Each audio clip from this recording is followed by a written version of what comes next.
Chapter 1779. The invitation actually, you guys rushed the real estate and business registration a bit, Chen Si said with a touch of regret. Ideally, the opportunity of issuing deeds and exchanging contracts could have collected a huge sum in stamp duty. It would have been better to wait until the new currency was rolled out. Stamp duty had the characteristics of light burden, abundant source, and easy collection. Invented by the Dutch in 1624, it was quickly imitated by governments everywhere. The Senatorial Council naturally was no exception. Stamp duty had already been implemented in Hainan, but there it used grain circulation coupons as the monetary unit. Since Guangdong was about to roll out silver reserve notes, the tax hadn't been immediately transplanted to Guangzhou. We thought about that. That's why the licenses and land deeds we issued have an annual review system, Zhang Shangji said. Business licenses once a year, land deeds once every 3 years, Chen Si said. You've thought of everything. We sort of have to, it's revenue after all, Liu Xiang said. Stamp duty is a good tax. Guangzhou has a lot of commercial trade, drawing up contracts and deeds is a daily occurrence. With stamp duty, grains of sand build a tower. It's a constant stream of revenue. But merchants and commoners in this timeline, though they use middlemen, guarantors, and witnesses when drawing up contracts, rarely register them with the Yamen. Yet when they go to court, these documents are treated as evidence. I fear pushing stamp duty will meet resistance. After all, registering with the Yamen wasn't a mandatory requirement before, Zhang Shangji said. That's easy. Chen Si was confident. Contracts without tax stamps cannot be used as evidence in court. Fight a few lawsuits and the people will understand naturally. They discussed several other collectible taxes. Customs reorganization was a matter for customs. Waiting for them to issue specific policies, Liu Xiang decided to collect indirect taxes from circulation channels first. The plan was to set up a wholesale market in the south of the city and another in the east, handling bulk goods. Through market acquisition and release, they would regulate supply and prices. Liu Xiang did not intend to implement a state monopoly on purchase and marketing of daily necessities like grain and cotton cloth. That was beyond the capacity of the municipal government and the Senatorial Council. Although there was no state monopoly, trade in 3 major commodities, grain, cotton cloth, and fuel, whether entering or leaving, had to be conducted within the wholesale markets to ensure tax payment by both parties. Taxes collected would primarily be the simpler stamp duty and business tax. Only after merchants paid taxes and obtained tax stamps were they allowed to transport and sell. Will forcing bulk commodities to trade and pay tax in wholesale markets deter merchants? Liu Xiang worried. When they transported goods to Guangzhou before, they were exploited by brokers just the same. Were the broker commissions, warehouse fees, and exploitation not money? Chen Si laughed. Why did dynasties establish systems like brokers, which seem to yield little revenue and clearly violate market laws? In reality, traditional Chinese governments lacked the power to manage complex commercial behavior effectively and couldn't extract benefit from it, so they ceded benefits to individuals in exchange for a small income. You can view brokers as a kind of government tax farmer. The Ming and Qing salt monopoly is a similar example. Extract revenue the simplest way, simplify management. As for the result, we all know.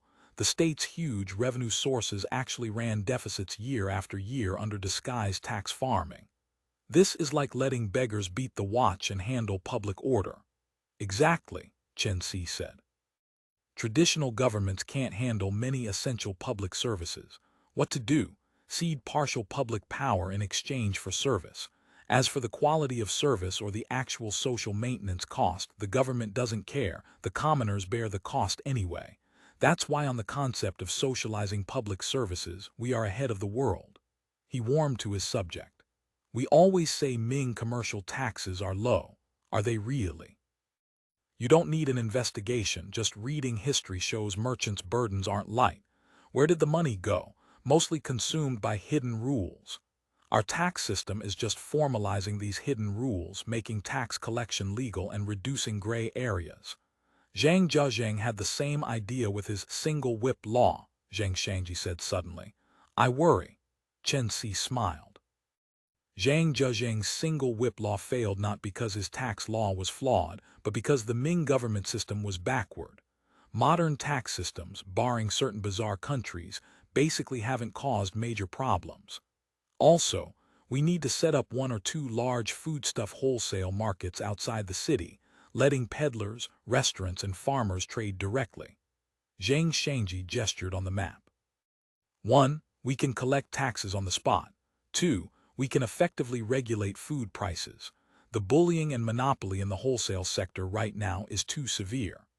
The Guandi Temple gang violently monopolized the wholesale channels for vegetables, poultry, eggs, and aquatic products at various city gates, forcing farmers and peddlers to trade through them.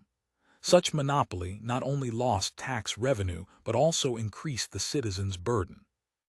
Breaking it would directly benefit winning hearts and expanding revenue. The municipal government wouldn't intervene directly in market trade, existing only as market management to collect taxes and service fees like stall rents. But the council needed agents in the market to influence operations. Manipulating the market by buying and selling required a commercial entity. The government decided Dacheng Rice Shop would handle grain trade, Wanyu would handle foodstuffs, and the cooperative would handle bulk daily necessities, while also acting as agents for salt and tobacco monopolies.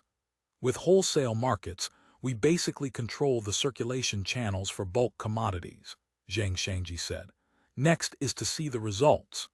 Zhang Yu's father had been beaming lately. Since the Australians entered the city, relying on his sign as a supplier for Da Shiji, his business had boomed. And recently, the tithing chief sent a notice.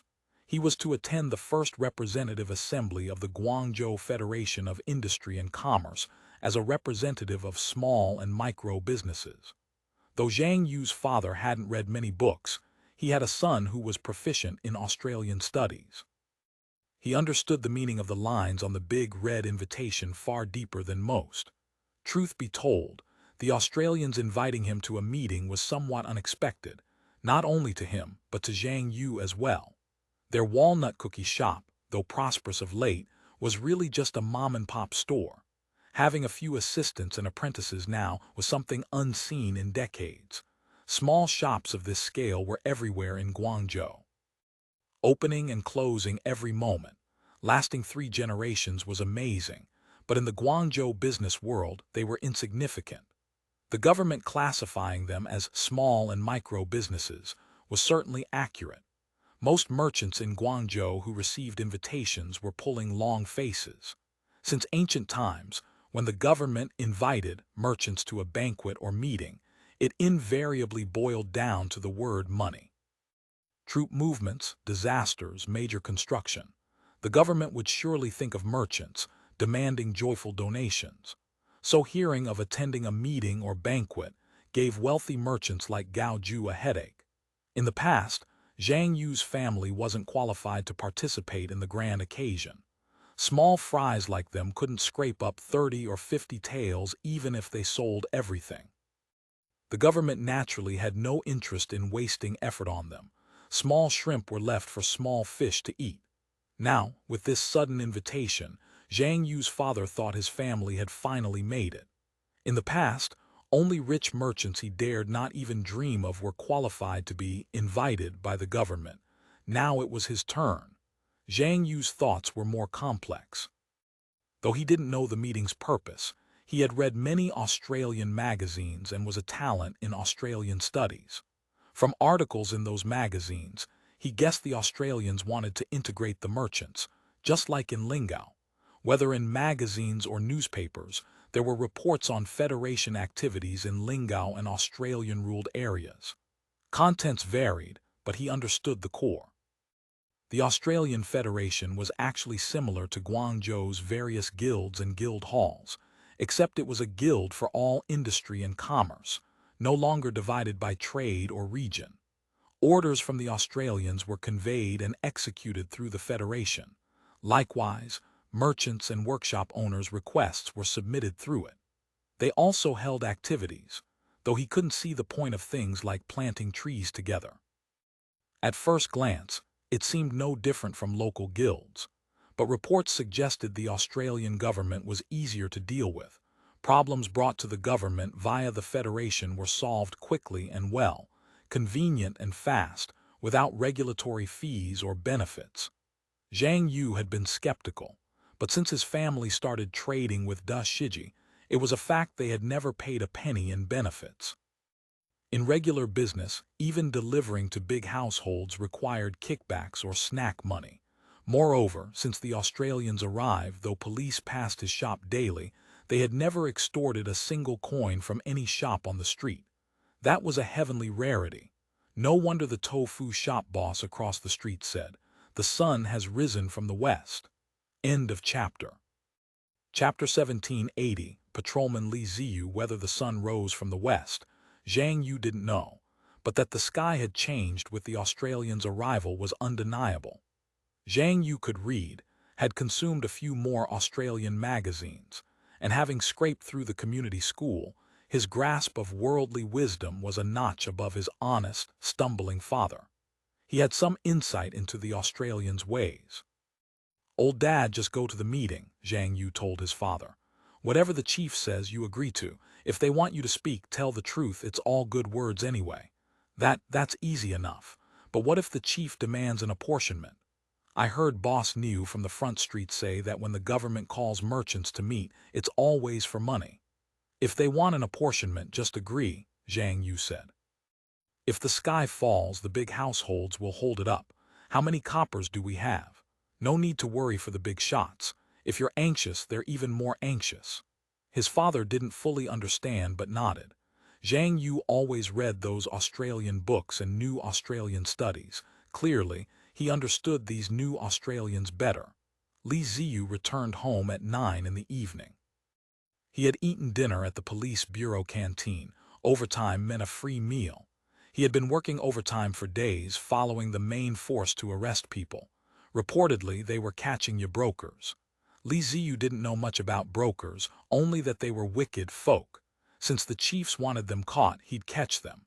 He ate the government's grain. Doing what he was told couldn't be wrong.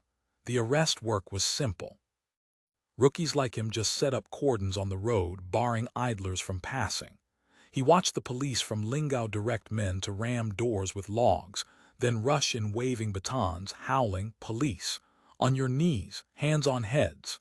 It looked fresh to him. Everything the Australians did was fresh, even arresting people. He had worked 2 days straight, losing count of how many household raids he'd attended. Besides the cordon, he'd also charged into a few houses, at the very back, of course, waving a stick and yelling to boost morale. Those arrested were mostly rich households. Ziyu knew that under the Ming, everyone involved in arrests, high or low, would make a small fortune. Besides the official cut, everyone showed their powers when rushing in, grabbing plenty of goodies. But under the Australians, no one dared step out of line. Let alone fishing in troubled waters, when a concubine secretly shoved a small piece of silver into his waist asking him to look after them, he hadn't dared take it, handing it straight to his captain to return. Later he discovered the others had turned in quite a lot too. Turned in, yes, but Ziyu felt a pinch of heartache. That silver was at least 4 or 5 kyan. Shining silver moved the heart. Ziyu naturally wasn't immune. But he had to turn it in, because at the summary meeting before clocking off each day, the old naturalized police from Lingao held a criticism and self-criticism session. Everyone had to mention their own shortcomings that day and others' mistakes. Glossing over things didn't work. You had to have substance, speak nothing, and you didn't leave. For Ziyu and the new local recruits, this activity was torture. Accepting bribes had always been normal income for officials. To curb grassroots corruption, the senatorial council used strict management and prevented grassroots cadres from clumping together. Simultaneously, they tried to create an atmosphere of the senatorial council is all-knowing. To make up for this loss, he stuffed himself in the canteen, hoping to eat enough for tomorrow's breakfast too. Tomorrow was the late shift, starting in the afternoon. He had to resolve breakfast and lunch himself. The police bureau provided 2 meals. That saved the family money, plus his 8 due of rice per month. The man who had formerly eaten dry rice at home was now a pillar supporting the family. 8 due of rice can feed a family of 4 plus 2 canteen meals. I don't know where the Australians get the gold and silver mountains to squander like this. Ziyu muttered as he unraveled his puttees. This uniform is smart, sure, but which bastard invented these puttees? They're impossible to take off. Complaints aside, Ziyu, initially unused to the Australian uniform, was liking it more and more. Putting it on made him naturally stand tall. Even his walk had a brisk wind to it. Comparing the current Ziyu to the one who used to loiter in a long gown, he seemed a man reborn. "Yours back. Come soak your feet." Hearing her son return, Ziyu's mother hurriedly poured hot water from the new Australian thermos flask into a wooden bucket. Since Ziyu became a patrolman, he developed the habit of soaking his feet after work. The warm water soothed the fatigue of walking all day and eliminated the stench of feet wrapped up for hours. Only a few days on the streets, and the patrolman had already earned the nickname Stinkyfoot Patrol among the populace. Once the iron-studded leather shoes came off, a foul odor filled the room. His mother covered her nose, carried the shoes to the yard, and stuffed small paper packets of quicklime inside.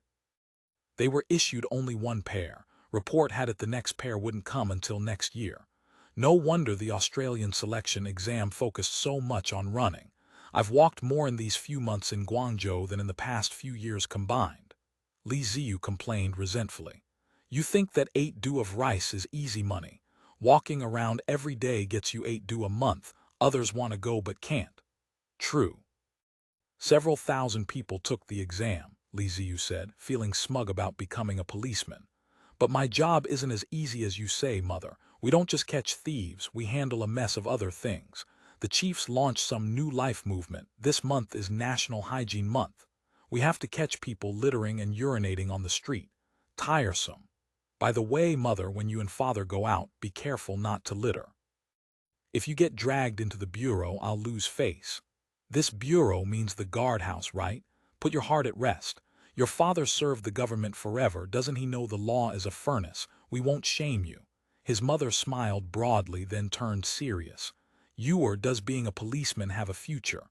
Mother, I've told you many times, the Australians merge officials and clerks. To be a big official, you start as a small runner, what the chiefs call starting from the grassroots. I can read. The 100-odd people in the study department I attend are supposedly being prepped to be cadres. Oh, cadre is an Australian official.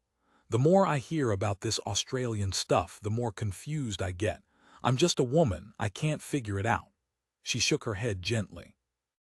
I think, if you can avoid being a big official, avoid it, in case the Ming army comes back, small fry surrender and keep their lives. Big officials lose their heads. Since her brother-in-law's family was killed by river bandits on the West River, she worried most about the family's safety.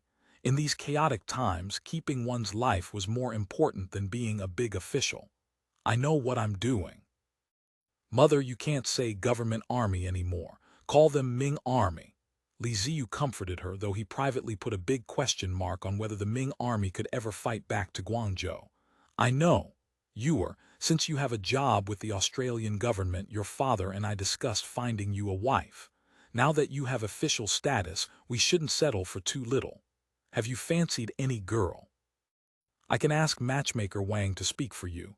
She's got a silver tongue, she's settled a dozen matches. You know Li Quanfu in Double Flower Lane. Even with his poor conditions, she made a match. Speaking of marriage, a Chinese mother of any era could talk for half a day.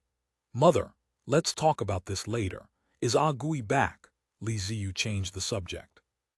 He wasn't opposed to marriage, but felt that as a stinkyfoot patrolman his level was too low. Better to wait until he was promoted. Then he could marry a girl from a better family. Gui, named Zhao Gui, was his patrol partner, also a new recruit. Zhao Gui had been a propertyless, unmarried day laborer. Now he rented a side room in Ziyu's house. He's been back a while, helped sweep the yard and carry water. His mother sighed. He seems a good man, just not very bright. I doubt he can help you much.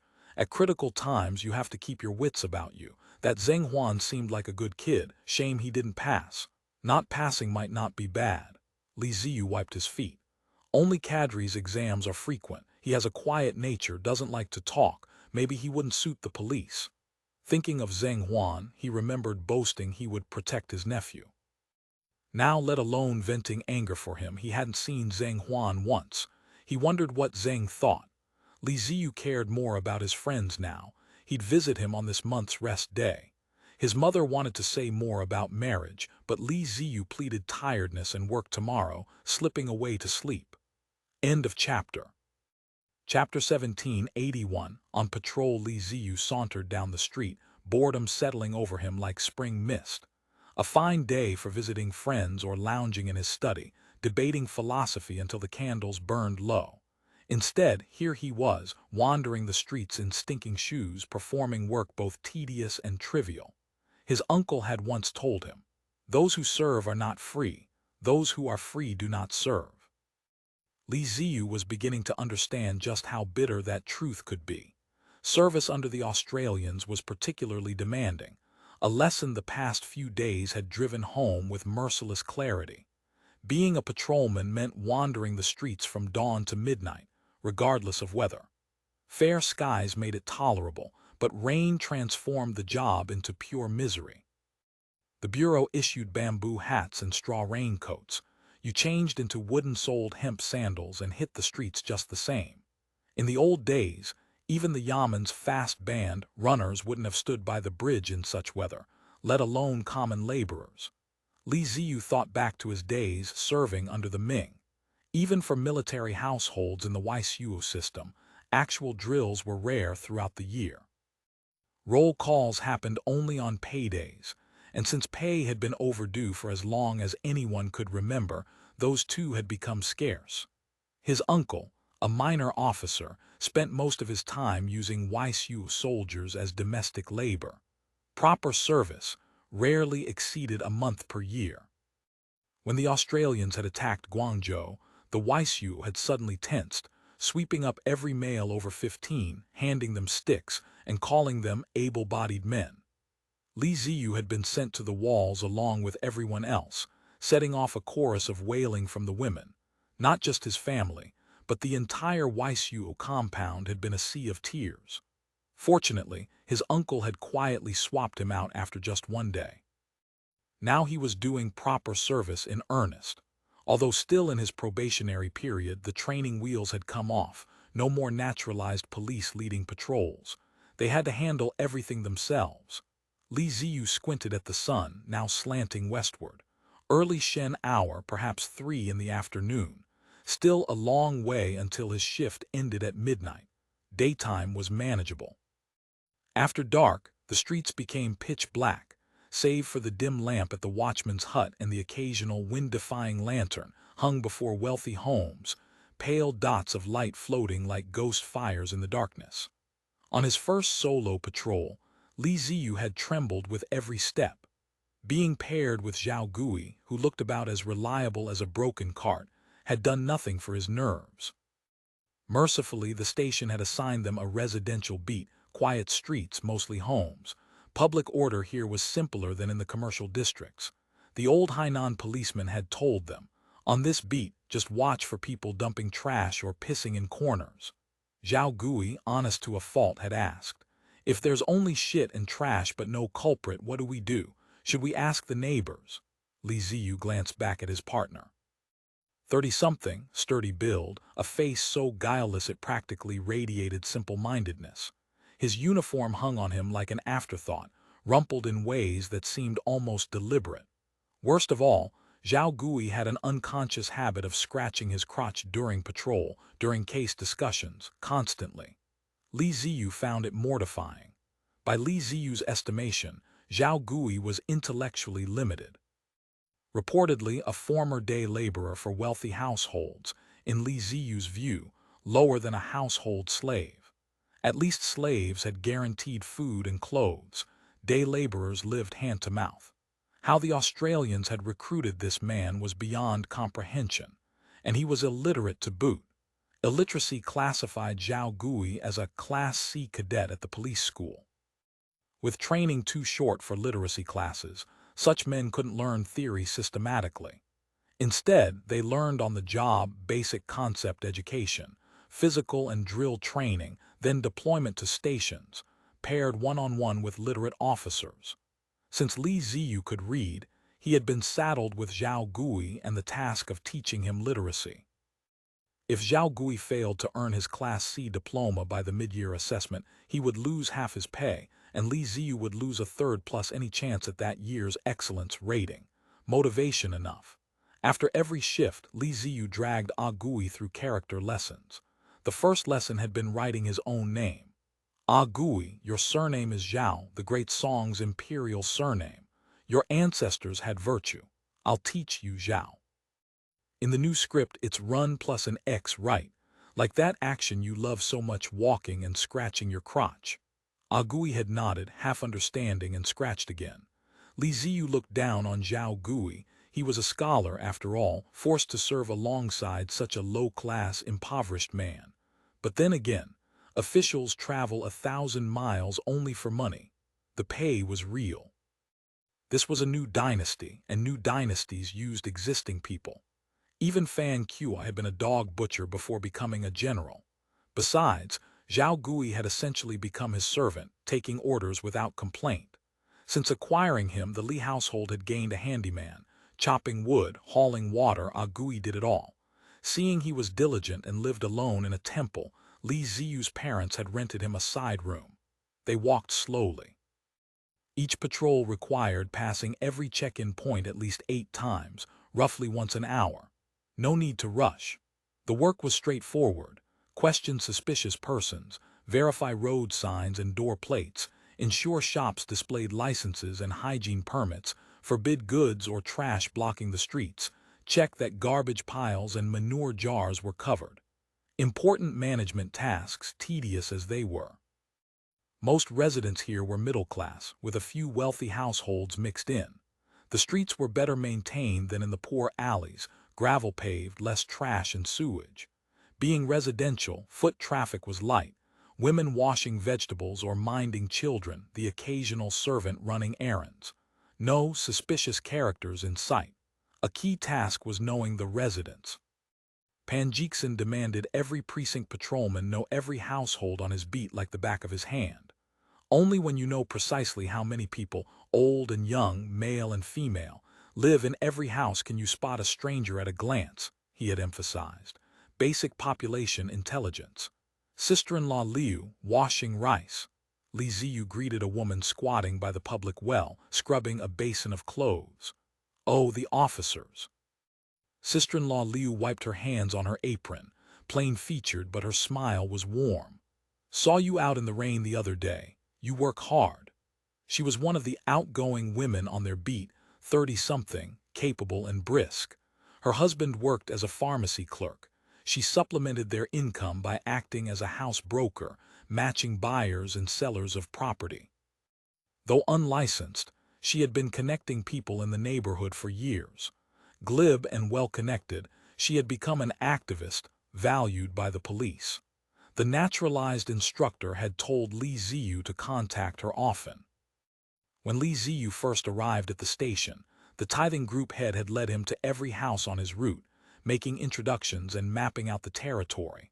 A fundamental mass prevention and cure method developed by Mu Min.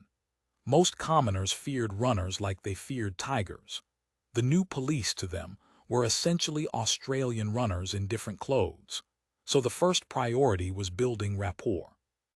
Using tithing heads to make introductions helped establish familiarity. Don't speak deliberately, especially avoid official jargon, the naturalized policeman had advised. Chat about daily life. Relaxed people reveal useful information.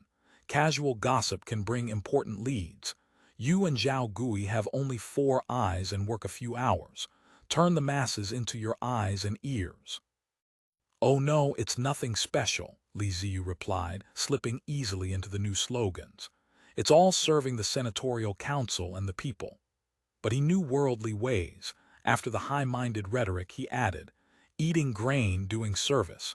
Since we took the job, we must be worthy of the pay, right, sister-in-law Liu?" Honest words. Sister-in-law Liu, a shrewd woman, found herself warming to this handsome young man who spoke without official airs. "Yes, yes. Since you came, it's much more peaceful. Before, I had to lock the courtyard gate just to dump trash." In the city, a specific class of petty thief existed, known in the slang as handful of cash. These were opportunists lacking any real skill. They waited for common households to leave doors unguarded, darting in to snatch whatever was at hand. If nothing valuable presented itself, a broom or a hat would suffice. Low value, but a genuine loss for the victims. These were typical small micro cases in public order, minimal monetary value, outsized emotional impact on residents. End of chapter. Chapter 1782. Information in police work. Small and micro cases often have negligible value, yet the manpower and resources required to solve them are anything but insignificant. This disparity often breeds a strategy of catching the big and releasing the small. Rigorous investigation of violent crimes like murder and robbery, while petty theft and pickpocketing cases receive scant attention, their files accumulating until a suspect is caught and everything gets processed together. While sometimes a necessary evil born of resource constraints, such chronic neglect inevitably erodes public trust in the police's ability to maintain order. Once trust is lost, the mass prevention and mass cure system advocated by the Senatorial Council becomes water without a source, a tree without roots. From the very beginning of his administration, Ran Yao had specifically emphasized handling cases that touched the people's daily lives. This led to the introduction of various systems: the magisterial court, caning, vagrant sweeps, and labor camps. Simultaneously, cooperation with the judicial department legally expanded police enforcement and on-site disposal powers. Combined with regular patrols, the incidence of petty crime had dropped significantly. Although this system had been running in Guangzhou for less than a month, the rate of such crimes had already declined. With a renewed sense of security, common people naturally felt more willing to assist the police. Ziyu smiled. "This is simply our duty, no thanks needed. Has anything been happening on the street these past few days?" "You officers are really long-winded. It's just one street with a few dozen households. How could there be new situations every day?" Sister-in-law Liu sighed theatrically. "If you must know, yesterday the Liu couple fought again, howling in the middle of the night." She spoke of these trivial domestic matters with obvious relish, providing abundant details. One wondered how she knew them all. Ziyu listened, nodding repeatedly while silently cursing himself 100 times over. Here he was, bending his waist for 5 bushels of rice, listening to a middle-aged woman prattle on.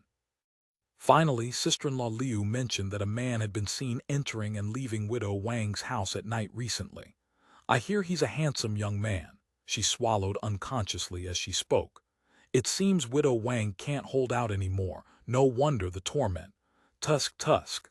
She sighed with genuine empathy, then glanced at Ziyu, her eyes watering.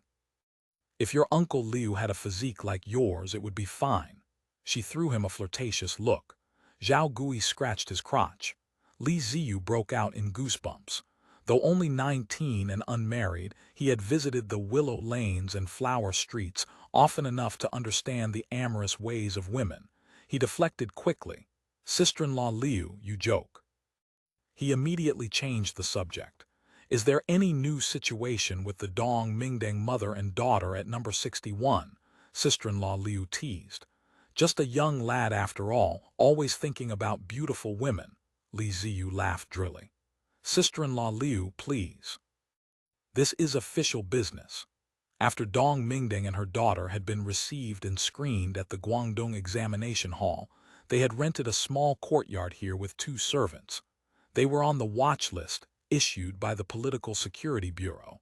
Regulations required monthly monitoring and reports.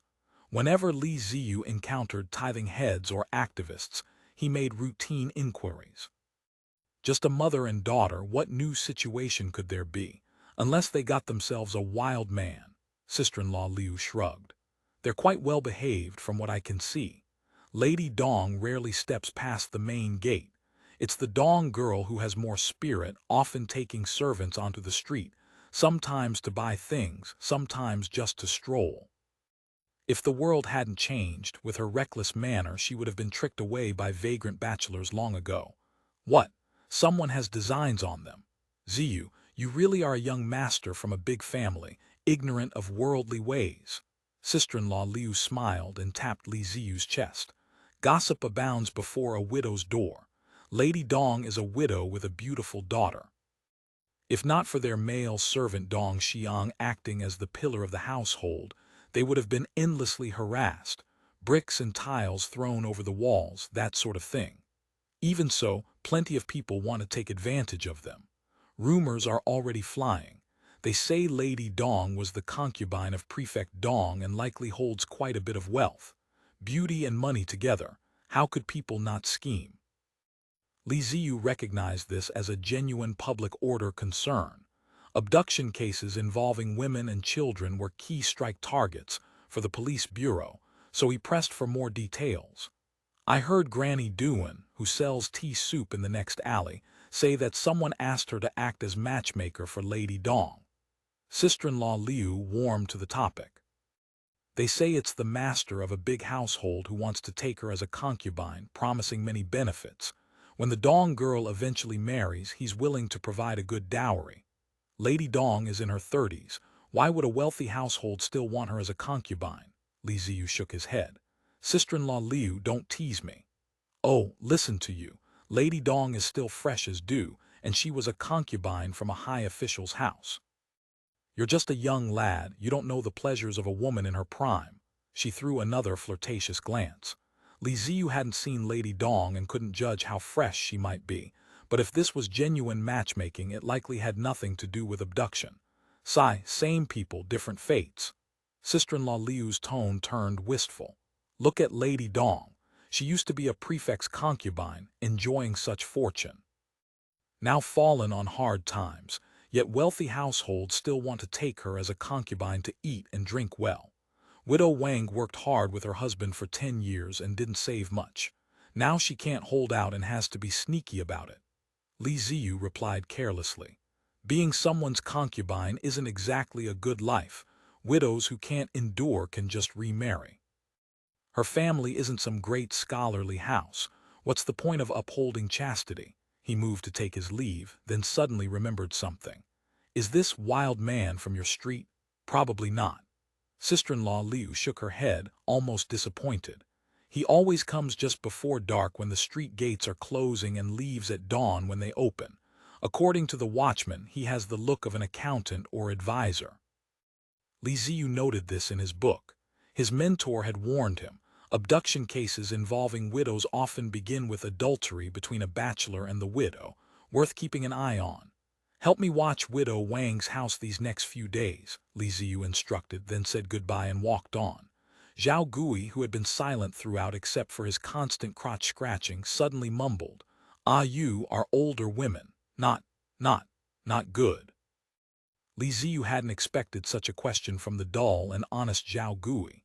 He was startled, then realized the man was in his 30s and couldn't possibly be a virgin. He laughed. Nothing wrong with them. It's just that when wealthy households take concubines, whether for pleasure or heirs, they usually want young and beautiful ones. If it's for mining vitality practices, they want teenage girls. Who looks for a ripe woman? He grinned. Though speaking of which, you must know the benefits of such women, right? Zhao Gui blushed and shook his head. Me? I haven't tasted a woman yet. How would I know their benefits? It emerged that Zhao Gui had always harbored feelings for a woman. He had spent years doing short-term work around the city, often performing heavy labor for wealthy households. When there was work, the steward would send someone to summon him. He'd toil for a day or half a day, earning 2 meals and a few copper coins. Sometimes, with luck, he'd receive cast-off clothes or unwanted items from the household. Selling them brought a little extra money. In one of these households, the residence of Master Zhang, There was a rough-work servant woman named Kaio Jai. In her youth, she had possessed some beauty and had been dallied with by the master, but fortune had not favored her. After 7 or 8 years, the master grew bored and cast her aside.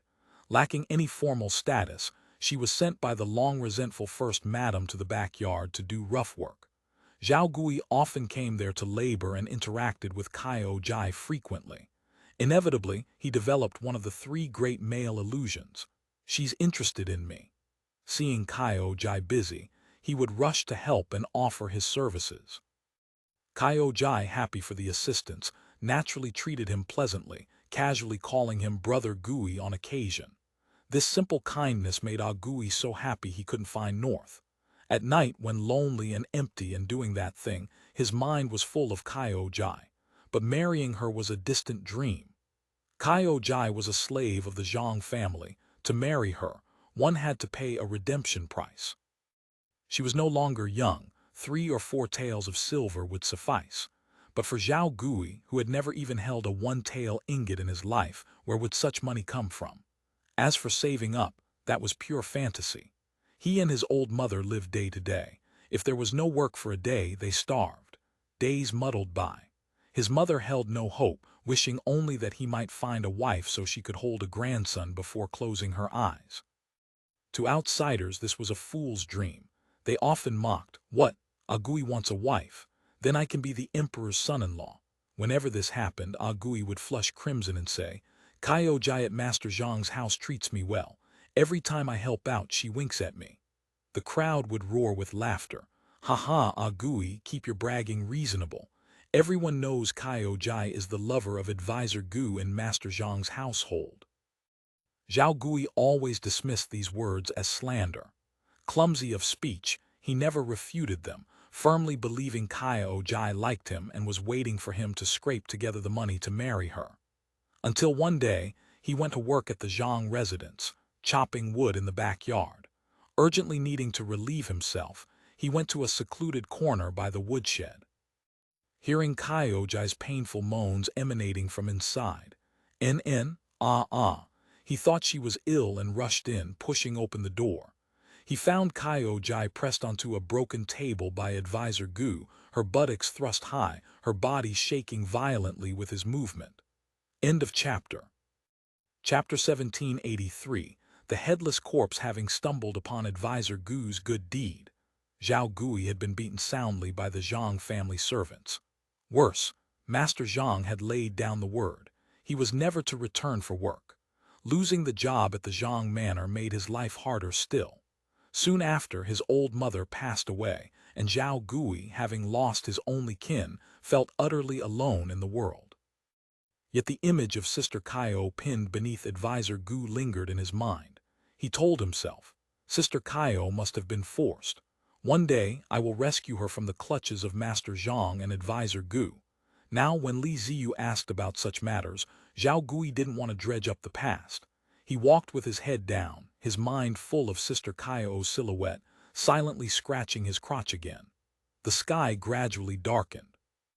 Guangzhou's curfew remained in effect, and since this was a residential area, the streets became utterly deserted after dark. Only the monotonous clack-clack of their iron-studded shoes echoed against the stone pavement. Ziyu instructed Zhao Gui to light a lantern, and they continued their patrol by its feeble glow. Their route stretched about 2.5 kilometers, threading through several streets. One complete circuit took just over an hour. At this hour, though the street gates were locked, patrolmen carried keys to every gate in their precinct, opening and closing them as needed. Each time Ziyu unlocked a gate, he recorded the time in his logbook. Patrolmen were issued a Zhang's No. 6 pocket watch, large as a horse's hoof, to track time precisely. Passing check-in points required particularly careful notation. Night patrol was not only boring but stressful. Guangzhou had no streetlights. When the moon was dim, walking became treacherous, and the silent, dark environment weighed heavily on the nerves. "Pitch black," Zhao Gui muttered, his voice tight. "Really scary." Walking down an empty street in such darkness made one's hair stand on end. "I'm scared, scared, scared," He repeated the word several times but couldn't bring himself to say ghost. What's there to be scared of? People are living in the houses on both sides. Though inwardly timid himself, Li Ziyu feigned nonchalance. You haven't done anything guilty, no need to fear that thing coming to knock on your door. A pair of green eyes suddenly darted past them. Caught off guard, Li Ziyu shuddered from head to toe. Straining his vision, he saw it was just a cat and exhaled with relief. To cover his composure, he raised his voice. Besides, we are officials on public duty. The batons we carry bear the Senate's imperial standard. They can suppress 100 evils. Just as he was spouting this nonsense, his foot caught on something. Li Ziyu tumbled headlong to the ground. Zhao Gui stumbled too, barely keeping his balance. Li Ziyu crawled up dizzily, retrieved his hat, patted off the dust and cursed. What bad luck! Before he could finish, he saw Zhao Gui trembling violently, the lantern in his hand shaking so wildly its light danced across the stones. Just as Li Ziyu prepared to scold him for not lighting their path properly, the wavering glow revealed a corpse lying across the street. Now it was Li Ziyu's turn to feel his hair stand on end.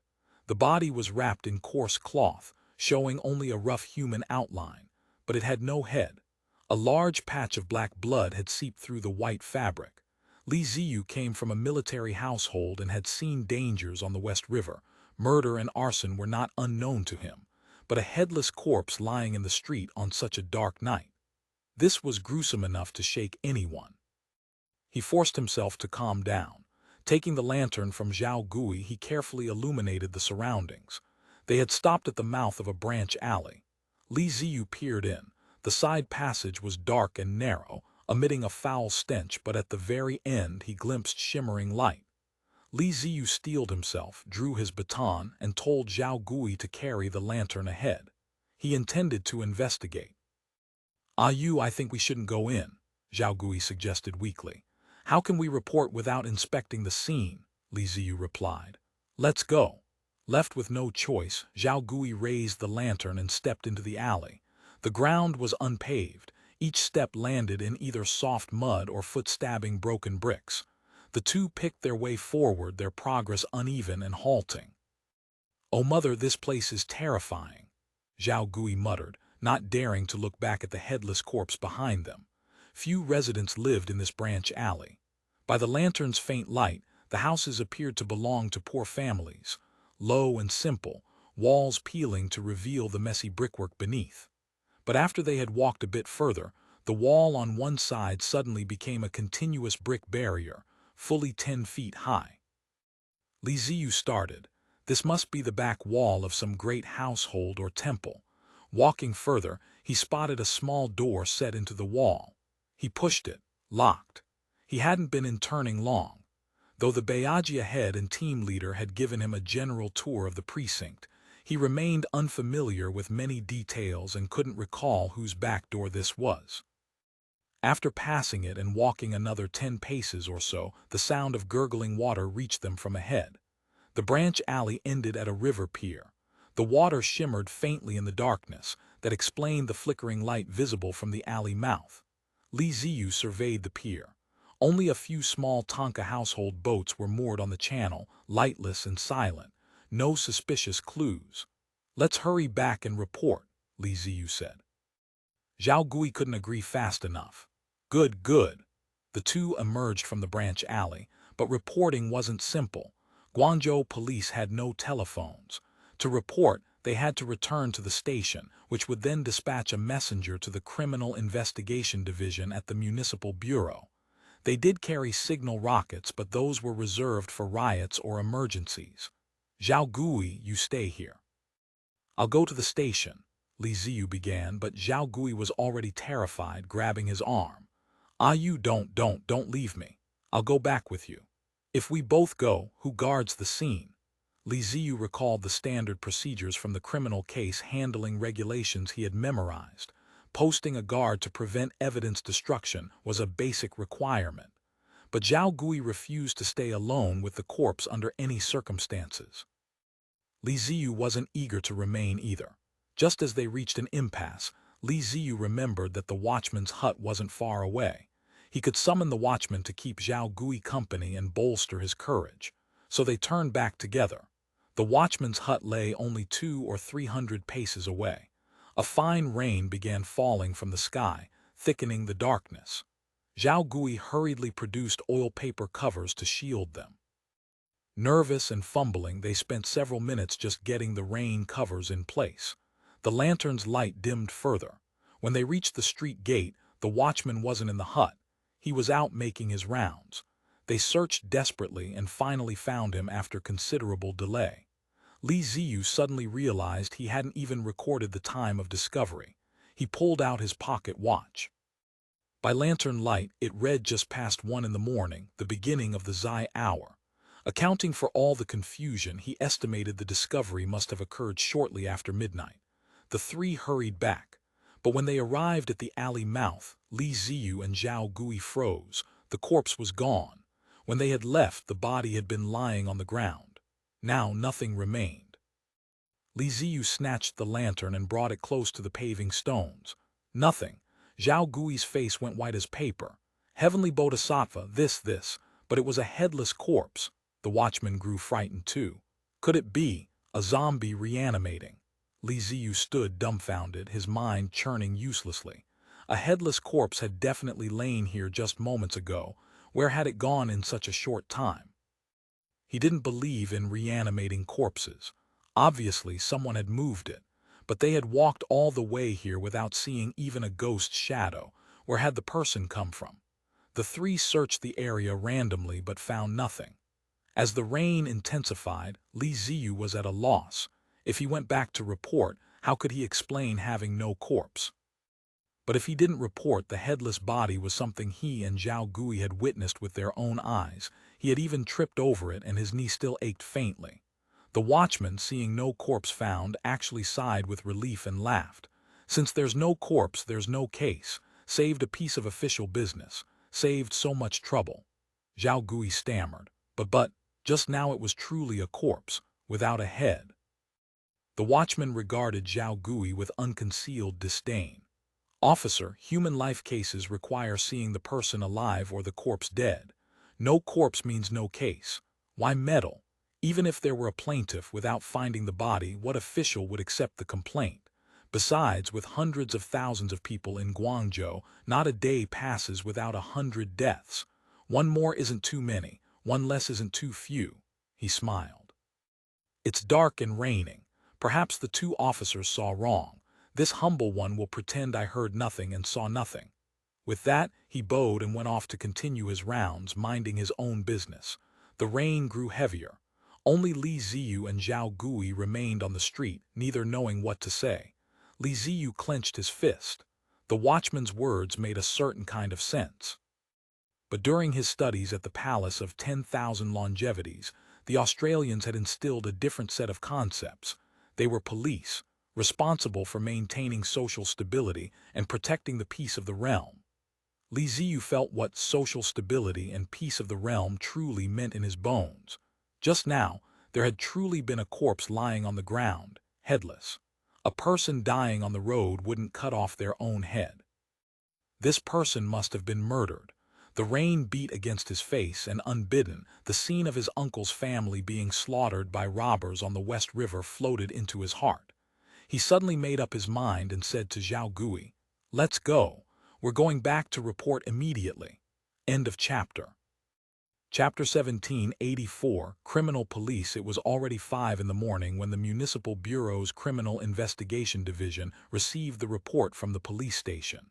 The station had initially found the account somewhat unbelievable. To prevent a false alarm, they first dispatched someone to check the scene. Nothing was there. Not a corpse, not even a scrap of cloth. This left the station hesitant. But seeing Ziyu and Zhao Gui swear solemn oaths that they had witnessed it with their own eyes, the station chief decided he couldn't afford to be careless. He sent a messenger to the Municipal Bureau. The only officers in the Municipal Bureau's Criminal Investigation Division who could properly be called criminal police were the 5 naturalized detectives transferred from Lingao. Their chief was Wu Xiang. Though only in his early 20s, he was the most senior among them. with a distinguished background. He belonged to the first class of the police administration course at Fang National School. Moreover, he had been personally mentored by Mu Min. Wu Xiang found the report peculiar. He had followed Mu Min through cases in Hainan, Jeju, and Taiwan, encountering all manner of homicide scenes. Even when no corpse remained, there would inevitably be physical evidence: bloodstains, bloody clothes, weapons. A case resting solely on the testimony of 2 patrol officers, with nothing else to show for it, was unprecedented. Yet a murder was still a murder, even without a corpse. Since these 2 patrolmen insisted a body had indeed been there, a site investigation was necessary. However, the CID was currently overwhelmed. Due to Guangzhou's strategic location, massive population, and thriving commerce, its public order situation was far more chaotic than any other city under the Senatorial Council's control. Upon entering the city, during that liminal period between the old regime and the new, crimes had erupted like wildfire. At the peak, as many as 100 robbery and theft cases occurred in a single day. Had the Military Control Commission not adopted heavy penalties, implementing a policy of immediate arrest, trial, and execution for violent criminals, coupled with round-the-clock patrols by the army, the security situation would never have stabilized so quickly. Even so, criminal cases remained frequent. Theft, robbery, and murder happened regularly, and the CID was stretched impossibly thin. Wu Xiang himself had 5 or 6 active cases. Since this one lacked a corpse, and it was uncertain whether it could even be formally filed, he dispatched 2 detectives to examine the scene and interview the patrolmen. Within the CID, only the few naturalized officers from Lingao had received formal criminal police training. To cope with the criminal caseload of a city of hundreds of thousands, this was obviously insufficient. Therefore, a batch of local Guangzhou officers had been recruited on the spot. The backbone of this group consisted of bodyguards from the Kiwi escort agency who had experience sitting shops and guarding courtyards locally. They weren't numerous, but they knew Guangzhou's society and people intimately. As personnel from the earliest traditional enterprise controlled by the Senatorial Council, Kiwi staff were naturally considered politically reliable. Another contingent consisted of retained runners from the original Fast Band, the old detective and thief-taking units. Both official and white body, unofficial runners were included. After several rounds of purging, those who remained had minor historical crimes and no blood debts. The Senatorial Council didn't consider this group particularly reliable, but their familiarity with Guangzhou's 3 religions and 9 schools, the various social sects, and the city foxes and social rats, the petty criminals, made them invaluable for police work. Thus they had been absorbed into the CID. The 2 detectives sent were Gao Changjiu, a retained Fast Band runner, and Li Zhengguo, a former bodyguard from the Kiwi escort agency. Li Zhengguo was a landlord's son who had loved martial arts from childhood. By age 12, he could wield a saber with wind-generating speed. At 16, his family had clashed with a neighboring wealthy clan over land. The other side bribed bandits to assassinate Li Zhengguo's grandfather and father. In a rage, Li Zhengguo killed several men from the opposing family. Unable to remain in his hometown, he took his remaining family, changed his name, and fled to Guangdong to seek refuge with fellow villagers. From then on, he had worked as a bodyguard at Kiwi. Due to his background, he couldn't endure the hardships of traveling escorts, but he proved relatively articulate. He spent years sitting shops in the city, interacting with people of all kinds, and becoming well-versed in various schemes and stratagems. After the Senatorial Council entered the city, he was marked as a key candidate for detective training. Both Mu Min and Wu Xiang had personally guided him through cases. Although neither Gao Changjiu nor Li Zhengguo had received formal criminal police training, their past work bore similarities, and they possessed rich social experience. After interning with the detectives for over a month, they had absorbed considerable criminal investigation thinking and technique. With the CID short-staffed and overwhelmed, they were deemed ready for independent duty. The two arrived at the local police station. Seeing that the municipal bureau had indeed sent detectives, the station chief didn't dare neglect them and personally led them to the scene, where Li Ziyu and Zhao Gui were still keeping watch. But upon arrival, little presented itself as a lead. No traces remained on the ground. The two examined the spot where the corpse had reportedly lain for a considerable time, but detected no suspicious residual evidence. Gao Changyu was an old hand at public affairs. He interviewed Li Ziyu and Zhao Gui again and concluded they didn't appear possessed. Saying their eyes had been deceived by darkness didn't make sense either. A corpse wasn't a pebble. For two people to simultaneously hallucinate the same thing stretched credulity. Master Li, even if it wasn't a corpse, it must have been something of similar size and shape, Gao Changyu mused after circling the scene. Li Zhengguo nodded. Though a martial artist by training, the bodyguard was meticulous and worldly wise. He too felt Li Ziyu couldn't have been mistaken. Since they couldn't be mistaken, where had the corpse or corpse-like object gone? Clearly, regardless of whether what Li Ziyu saw was a body, it wasn't alive and couldn't walk away on its own.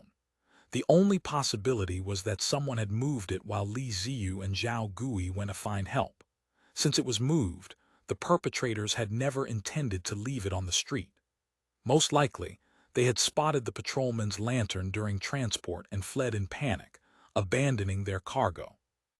Later, finding the police had departed, they returned to retrieve it. The question was, where had it been taken? And where had it originally come from? The corpse movers must have hidden nearby after dropping it, watching Li Ziyu leave the scene before returning. Where could they have concealed themselves? Li Zhengguo surveyed the surroundings. The alley the police patrolled was a north-south thoroughfare called Scissors Lane. Adjacent was a nameless branch alley. During the recent census of street signs and house numbers, it had been designated Scissors Lane East Branch Alley 7. The 7th branch alley on the east side of Scissors Lane. The alley wasn't deep. Standing at its mouth, one could see it was typical of a back passage for a large household or temple, ending at a river pier. Opposite this was another branch alley, Scissors Lane West Branch Alley 11. Though the two alleys faced each other, they didn't form a perfect crossroads. West Branch Alley 11 actually stood about 20 paces south. Li Zhengguo estimated the corpse mover had likely hidden in West Branch Alley 11. The area was dark at the time of the incident, but the road section was straight with nowhere to hide nearby. If someone had been close, Li Ziyu would have noticed. And Li Ziyu had explored East Branch Alley 7. The key now was, where had this corpse gone? Without a body, their work was rootless timber, a complete waste of time. Li Ziyu stood aside watching them circle the small area, growing increasingly nervous. If this turned out to be a false report, he would face consequences, perhaps even lose his job. At this thought, Li Ziyu couldn't help but secretly regret not heeding the watchman's advice to simply pretend ignorance. Zhao Gui stood there dully, scratching his crotch from time to time. Li Ziyu couldn't tell if he was genuinely stupid or merely unflappable. That man is certainly calm. Indeed, fools are broad-hearted. Besides scratching, Zhao Gui occasionally waved his hand to shoo away flies. Sanitation in the alleys was poor, trash and puddles everywhere. As the weather turned warm, flies naturally multiplied. But these flies saved Li Ziyu. Gao Changyu suddenly spoke. Master Li, look at the ground. Several spots on the ground at the alley mouth had attracted swarms of flies buzzing and circling. But looking closely, there was neither trash nor feces where they gathered. Beneath lay only mud or crushed stone paving, nothing that should attract flies. But for an old constable like Gao Changyu, this was sufficient. No filth, yet flies swarming. This indicated bloodstains had been present, and not a small amount. Though the blood had seeped into the soil overnight, invisible to human eyes, it couldn't fool the flies. This also matched Li Ziyu's statement about a large patch of black blood seeping onto the white cloth. The rain overnight hadn't been heavy enough to thoroughly wash away and dilute the blood in the soil. Without a word, Li Zhenguo squatted down and produced a pair of gloves, several bamboo picks and yellow paper labels marked with Arabic numerals from his canvas bag. After waving away the flies, he marked the spots where they had gathered with paper labels, then began probing with a bamboo pick. In moments, he extracted some black earth, brought it to his nose and sniffed. His expression said, as expected. Gao Changyu, though finding this somewhat excessive, quickly took it and sniffed too. The metallic tang of blood was unmistakable. Li Zhenguo didn't stop there. He continued probing. Every few digs he would sniff, place the soil-stained bamboo pick into a small oil paper bag, write a label and switch to a fresh pick. Li Ziyu watched with fascination, mystified by the procedure. If they wanted to exhume a corpse, shouldn't they use a shovel? What could a bamboo pick accomplish? Puzzled but curious, he watched as Li Zhenguo dug several inches deep, produced a ruler from his bag to measure, recorded a few notes, changed positions, and repeated the process. Finally, he muttered something to Gao Changyu and stood up. Gao Changyu nodded at Li Ziyu and grinned. Good lad, there really was a corpse. You two silly boys have hit the jackpot. End of chapter. Chapter 1785. The investigation. Li Ziyu couldn't tell whether old Gao's hit the jackpot was sincere congratulation or mockery, so he kept his mouth shut. Zhao Gui, however, chuckled foolishly a few times. Since it was confirmed there had indeed been a corpse, they naturally had to determine whether this was the crime scene. Both Gao Changyu and Li Zhenguo concluded it was not. Their reasoning derived from the bloodstains. Li Zhenguo based his assessment on the area and depth of blood penetration. Chief Mu had taught him, the human neck contains arteries and veins. Once decapitated, there is massive blood loss. The blood soaking into the soil here was far too little. Gao Changyu, having witnessed countless executions over the years, reasoned similarly. The head is the chief of the 6 yangs, full of blood and qi. Chopping it off causes an instant spray. But there were no spray traces on the surrounding walls or ground. The deceased had been beheaded elsewhere and then transported here. The question was, why go to such trouble? Gao Changyu found this easy enough to explain. The branch alley, East Branch Alley 7, ended at a river channel. Dumping a corpse into the water was a simple method of disposal. Even if the body surfaced a few days later, who could say where it had drifted from? Even if police wanted to locate the original scene, it would be like searching for a needle in a haystack. Moreover, most urban river channels connected to the 6-pulse map, the city's sewage network. If the corpse drifted into a hidden drain and rotted there, truly not even the gods would know. Smoothing out the logic, the matter was straightforward. The murderer, hiding nearby after spotting Li Ziyu and the others turn back, had quickly returned to the scene, moved the corpse to the river pier at the alley's end, and dumped it directly into the channel.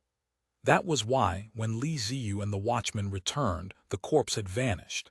It must still be in the river. Not only is the corpse still in the river, Li Zhenguo said with a touch of regret, but the corpse-dumping murderer is also still on this street. He paused. Pity we don't have dogs here. He had heard Wu Xiang and other naturalized police from Lingao speak of Australian police stations with dogs that could identify people by scent, specifically trained to catch criminals. Simply bring the dog to a scene to sniff, and it could track down the fugitive. Remarkable, but such dogs weren't available at the station. The Australians had indeed brought many unusual dog breeds to Guangzhou, but these mostly accompanied public order patrol teams in alleys and surrounding villages, baring teeth and growling at passers-by. Li Zhenguo had heard rumors of a police dog team, but even Mu Min didn't know when it might materialize. Though they lacked legendary Australian police dogs, they still had the street gate system. Scissors Lane stretched nearly 5 li long. For easier management, the government had historically divided it into South Scissors Lane, Middle Scissors Lane, and North Scissors Lane, separated by 2 major east-west roads. Each section had North and South Street gates, with watchmen responsible for opening and closing them. The crime scene lay near the southern end of South Scissors Lane. Earlier, when Gao Changyu arrived, he had thought ahead. instructing the watchman not to open the street gate at dawn as usual. Now the entire South Scissors Lane remained sealed. Outsiders couldn't enter, and those inside couldn't leave. Unless the corpse-dumping murderer was some cat burglar who could fly over eaves and walk on walls, he must still be hiding somewhere on this street, and the murder scene must also be nearby. Gao Changju's certainty had solid logic behind it. The street gate system was essentially a revival of the old Li Fang ward system. Since the city was no longer a perfect grid, street gates had been adopted instead. After gates closed at night, except for doctors and midwives, commoners couldn't pass. Even powerful households wouldn't casually request gates be opened without reason. Though somewhat inconvenient for citizens, this was genuinely useful for public order. Ordinary petty thieves found operating at night nearly impossible. Only high-flying cat burglars had a chance. During Gao Changju's Yamen days, whenever he encountered a major case with pressure from above, the fast band chief would simply order the street gates closed if he had a rough idea which street the criminal was on. Then runners, led by the Bayajia head, would search house by house. Unless the intelligence was wrong, capturing the criminal was practically guaranteed. The method never failed, though it caused considerable disturbance to residents. But for runners, it presented an excellent opportunity for profit. Whether questioning door-to-door or searching, shops and households had to cough up respect money. Anyone lacking the foresight to pay could expect their home or shop turned upside down, items stolen or worse, being labeled with suspicion of colluding with thieves, and dragged to the cells for a few days of hospitality. That couldn't be resolved with merely a few hundred copper cash. Li Zhengguo knew this method too. Frankly, it was currently the simplest and fastest approach.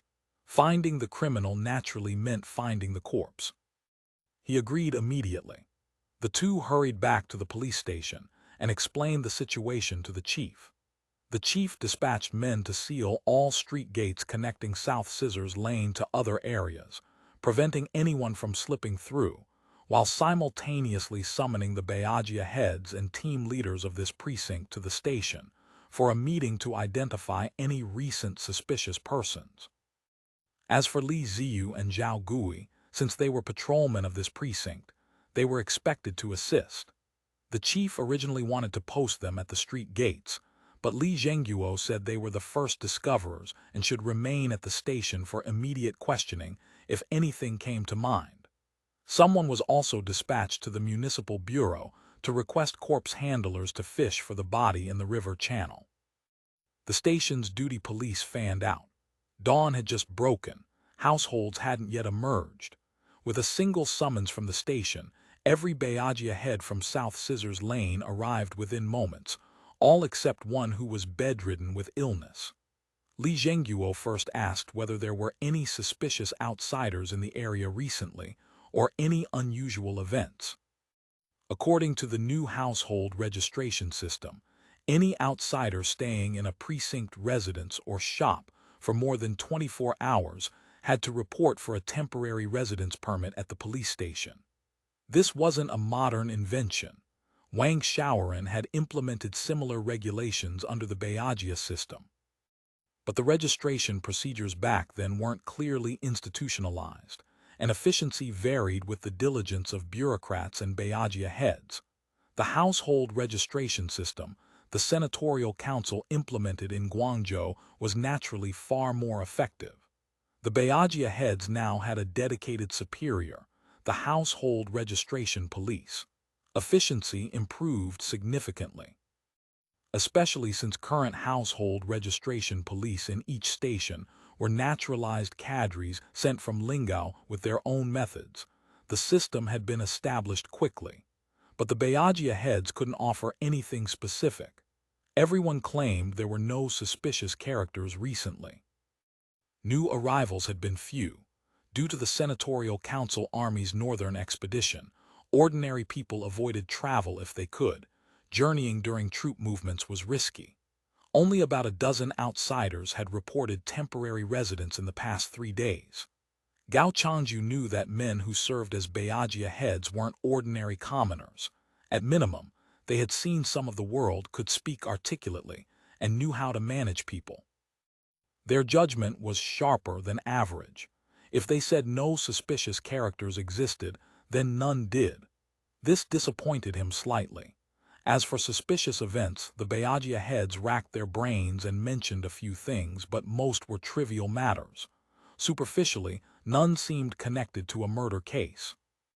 Li Zhengguo concluded that since there were no usable leads, he would ask the Beyajia heads to guide them door-to-door alongside station's police for canvassing. Li Ziyu and Zhao Gui naturally tagged along. Just as they began the house-to-house questioning, 2 corpse handlers arrived, rowing a small boat. They were specifically responsible for salvaging bodies from the city's river channels. Corpse handlers held low status and received no salary, relying entirely on rewards from bereaved families and the government. The water was bone-chilling in winter and reeked in summer. Except for beggars, no one willingly did this work.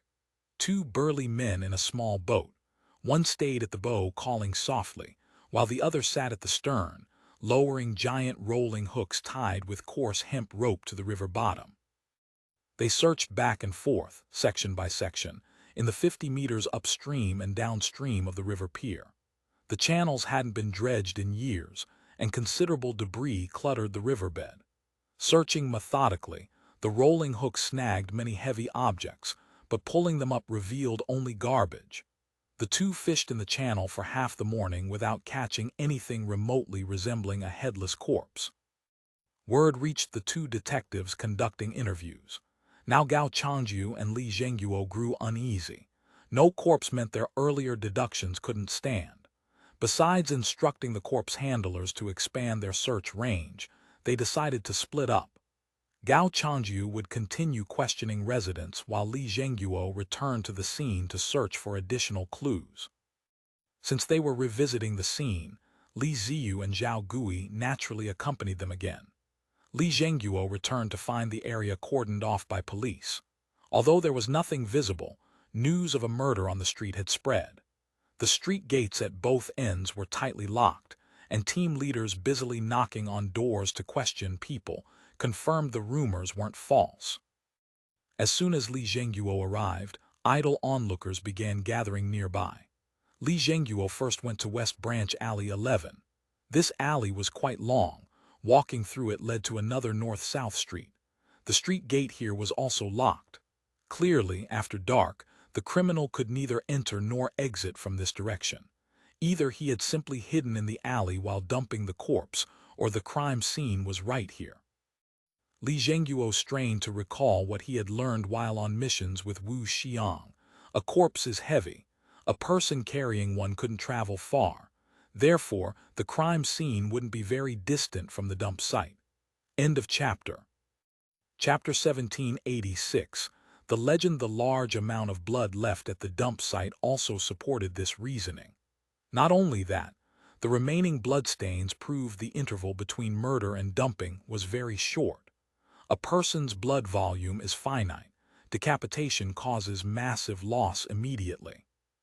To transport the body immediately and still leave behind substantial blood at the dump site indicated the victim had been beheaded very recently, and the distance from the crime scene to the dump site was extremely short. The murder scene should be within a small radius centered on the mouth of East Branch Alley 7. The patrolman who discovered the corpse had been moving from south to north, heading toward the culprit. Therefore, the scene should lie on the road segment north of East Branch Alley 7. Following this reasoning, Li Zhengguo looked north.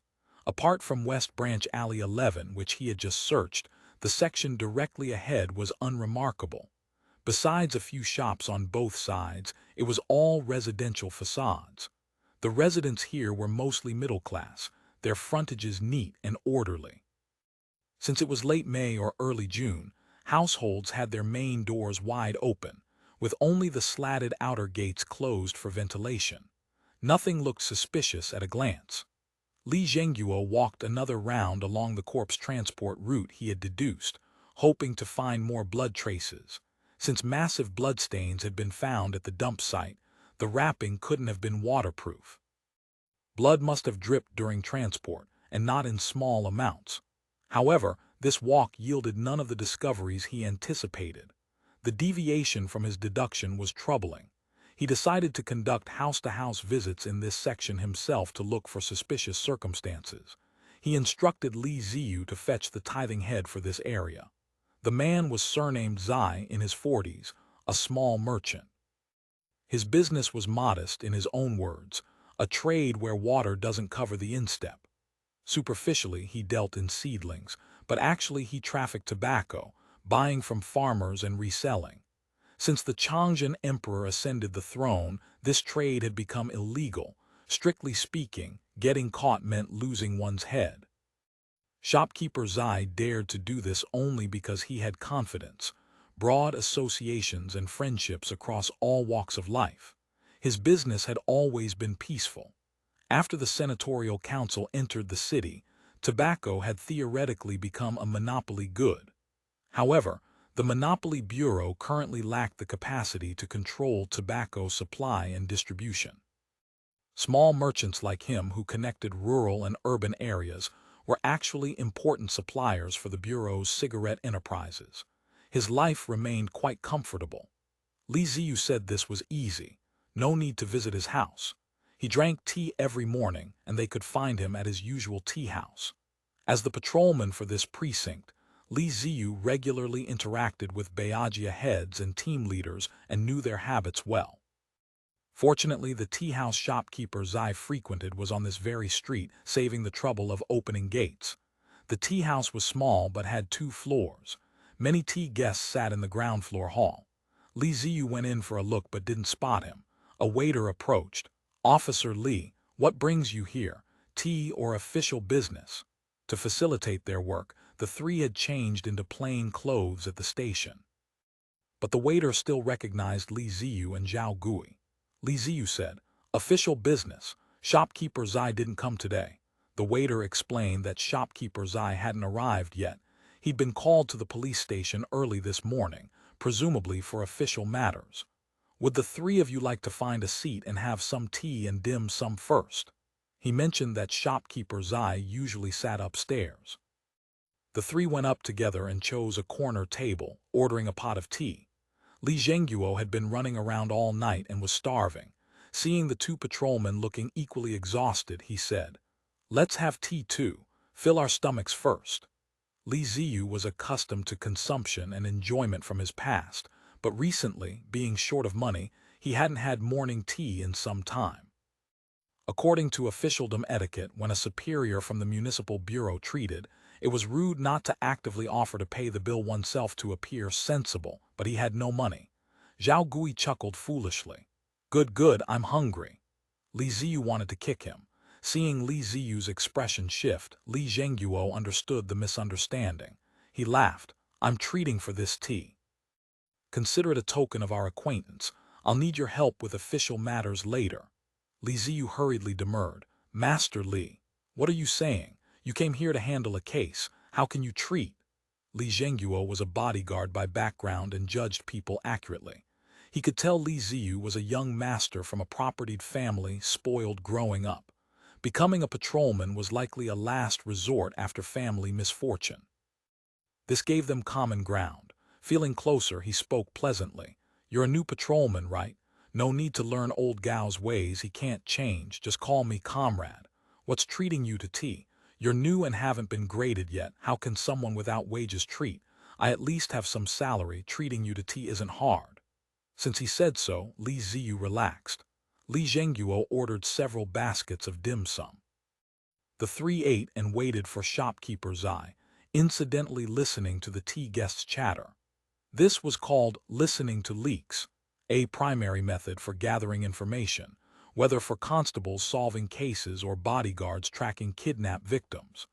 The tea guests upstairs were almost entirely discussing the headless corpse found last night, but they revealed no new information. Li Zhengguo finished his preserved egg porridge and was considering going to team leader Zai's house to see if he'd returned when footsteps sounded on the stairs.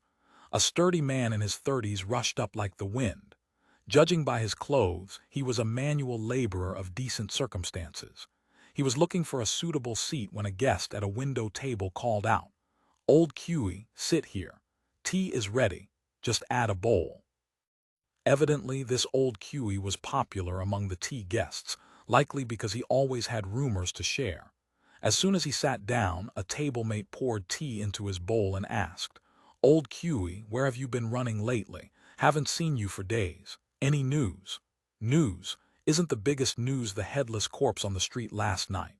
They say headless, but they haven't found the body. 2 corpse handlers fished the river for half the morning and caught nothing. I think the patrolmen were possessed." Mentioning possession and the supernatural easily sparked conversation. People discussed animatedly. Some said possession, some said ghost walls, getting lost walking in circles. Others claimed someone had used sorcery to move the corpse. At this moment, the waiter brought pig's blood porridge and fried crisp crackers. Old Kiwi picked up a cracker and said, "Speaking of ghosts and hauntings, East Alley 7 is the most fitting place on Scissors Lane. It would be abnormal if it didn't have ghosts." An old man objected. "Old Kiwi, you're talking nonsense. East Alley 7 is just a back street. What's strange about it? I've lived on this street all my life and never heard of ghosts there." The tea guests, all long-time residents, knew the old man spoke truth. They accused Old Kiwi of bragging. Old Kiwi wasn't flustered. He slowly finished his cracker, then said, "Do you know whose back alley that is?" Everyone paused, thinking. The old man suddenly slapped the table. "Could it be Zhenbo Garden?" Old Kiwi didn't speak, just nodded while sipping his porridge. The table of guests erupted in discussion. When Ziyu was assigned to the station, he had roughly toured the precinct. He knew the place and its story. Zhenbo Garden was originally a golden house built by a wealthy city merchant specifically to house a famous courtesan he had redeemed from Jiangnan at great price. After a few years, the merchant inevitably favored the new and tired of the old, visiting less often. During his absences, the courtesan met a scholar and fell in love at first sight, carrying on a secret affair. Over time, they planned to elope. No wall in the world fails to leak. Hearing of this, the merchant calmly arranged a trap. The scholar usually entered and exited through the small back garden door with a maid's help. That night, amid wind and rain, he was seized the moment he stepped inside. Under clubs and fists, he immediately confessed the affair. The merchant executed family law that very night, beating the 2 messenger maids to death with staves. He planned to deliver the scholar to the officials at dawn, strip him of his degree, and humiliate him thoroughly. But the guards grew lax overnight, and the couple found a chance to escape. They committed suicide together in the garden for love. From then on, legend held that the house was haunted. The ghosts of the couple and the 2 beaten maids were said to appear frequently. The merchant himself reportedly died when the vengeful spirits claimed his life. Thereafter, no one dared live there. Terrified, the merchant's family sold the garden at a low price to the adjacent ShanShaan Guild Hall.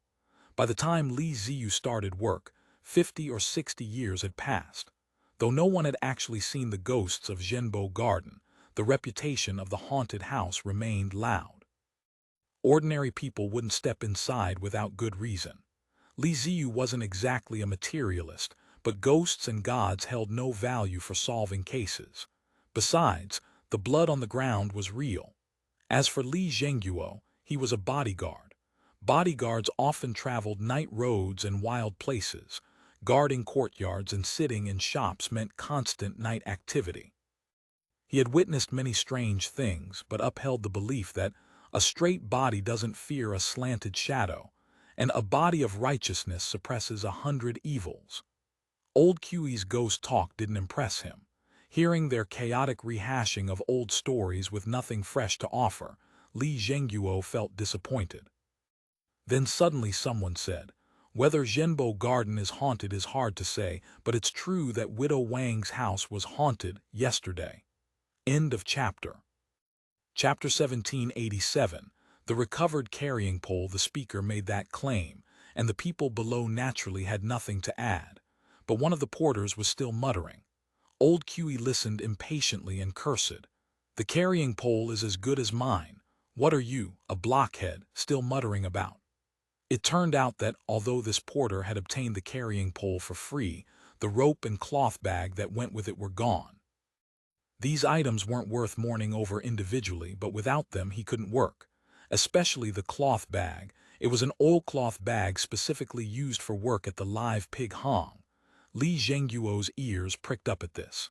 He interrupted their conversation and asked the porter to describe the lost items properly. What did they look like? When approximately were they lost? The porter explained that this rope and cloth bag set had been specially prepared because he worked year-round for Fuchingyu Pig Hong in Scissors Alley. This establishment was located in central Scissors Lane, next to the river channel.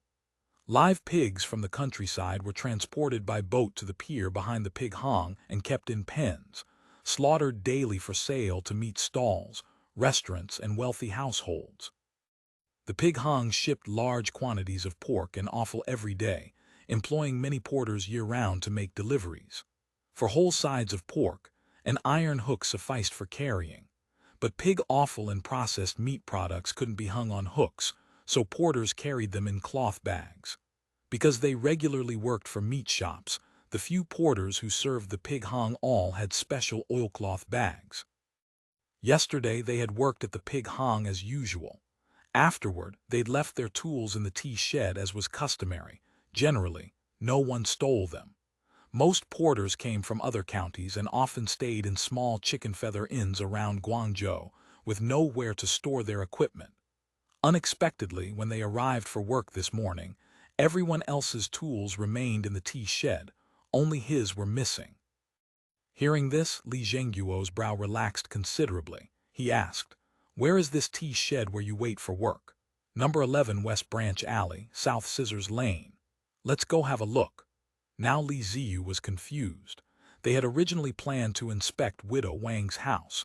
According to the clues old Kui had provided, the mysterious man on Widow Wang's wall was obviously the prime suspect. Li Zhengguo's sudden change of direction left him scratching his head. He knew this tea shed.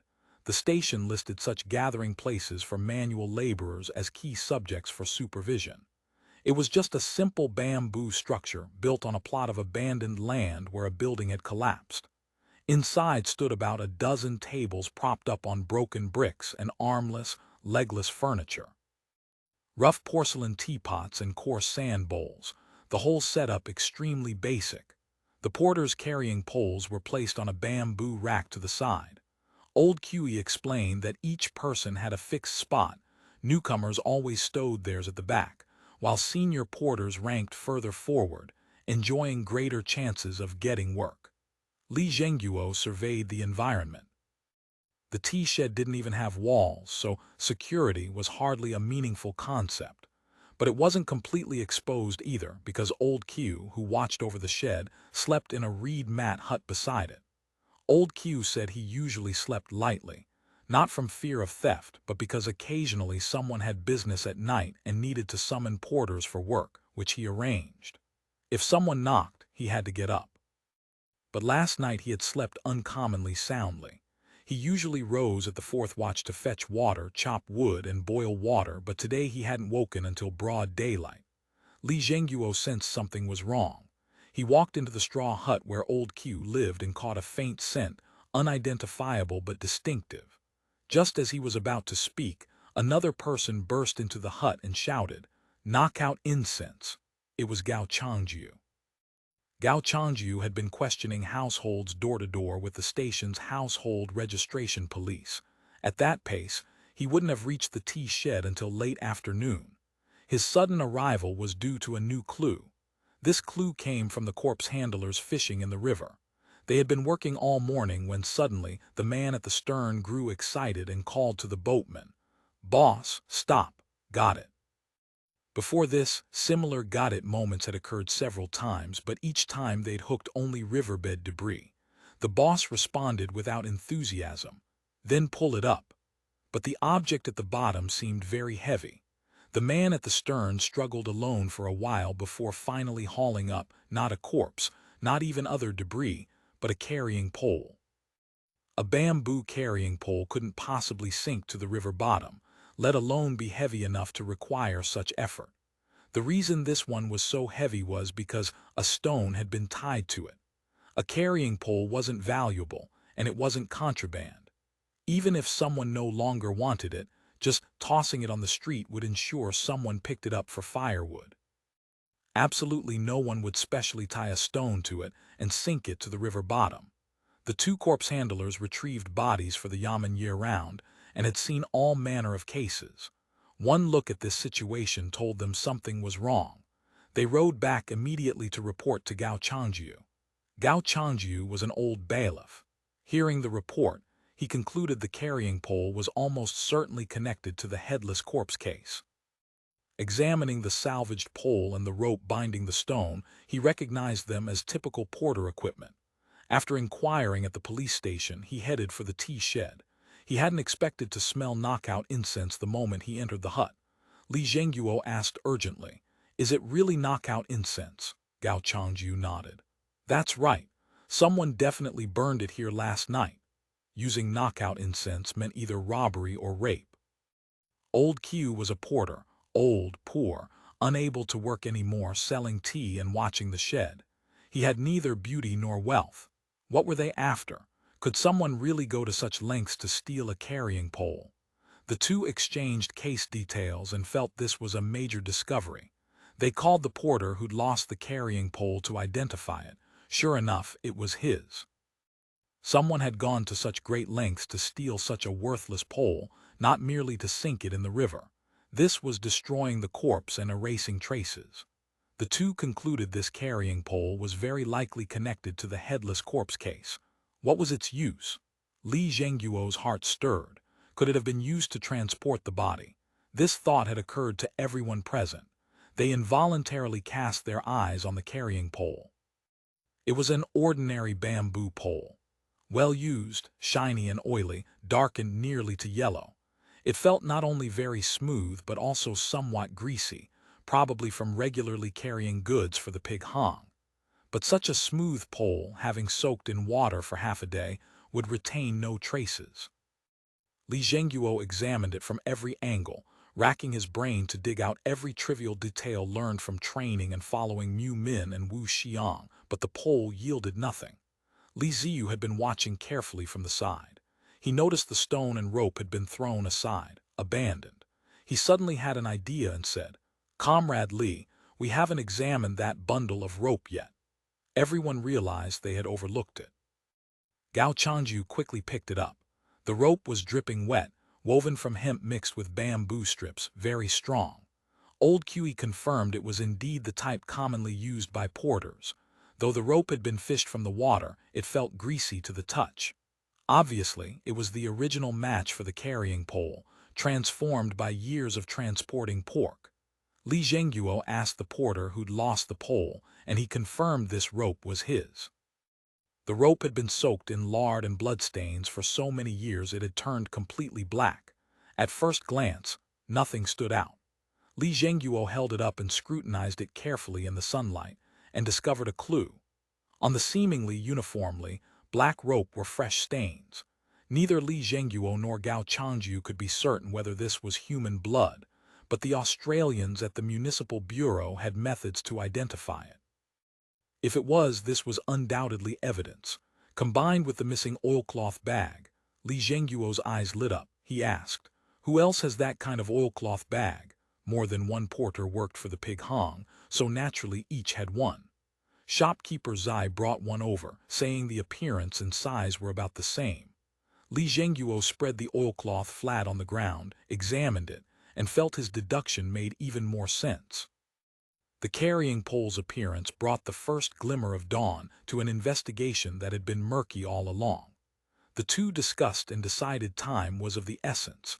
They would immediately go to Widow Wang's house for on-site exploration and determine who that man climbing her wall in the middle of the night really was.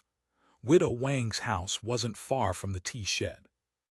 They wanted to summon the local Bayaji head, but shopkeeper Zai said there was no need. He knew her situation well and the distance was short. He would take them himself. Arriving at the door, they saw a very dilapidated house. The frontage was narrow, barely 1 bay wide. The white lime and mud on the wall were peeling, revealing the broken bricks, tiles, and yellow mud pieced together beneath. The eaves were also very low, about the height of a person. The gate was tightly closed, bolted from the inside. Shopkeeper Ziyu knocked for a long time with no response. This struck him as strange. He had seen Widow Wang go out early that morning.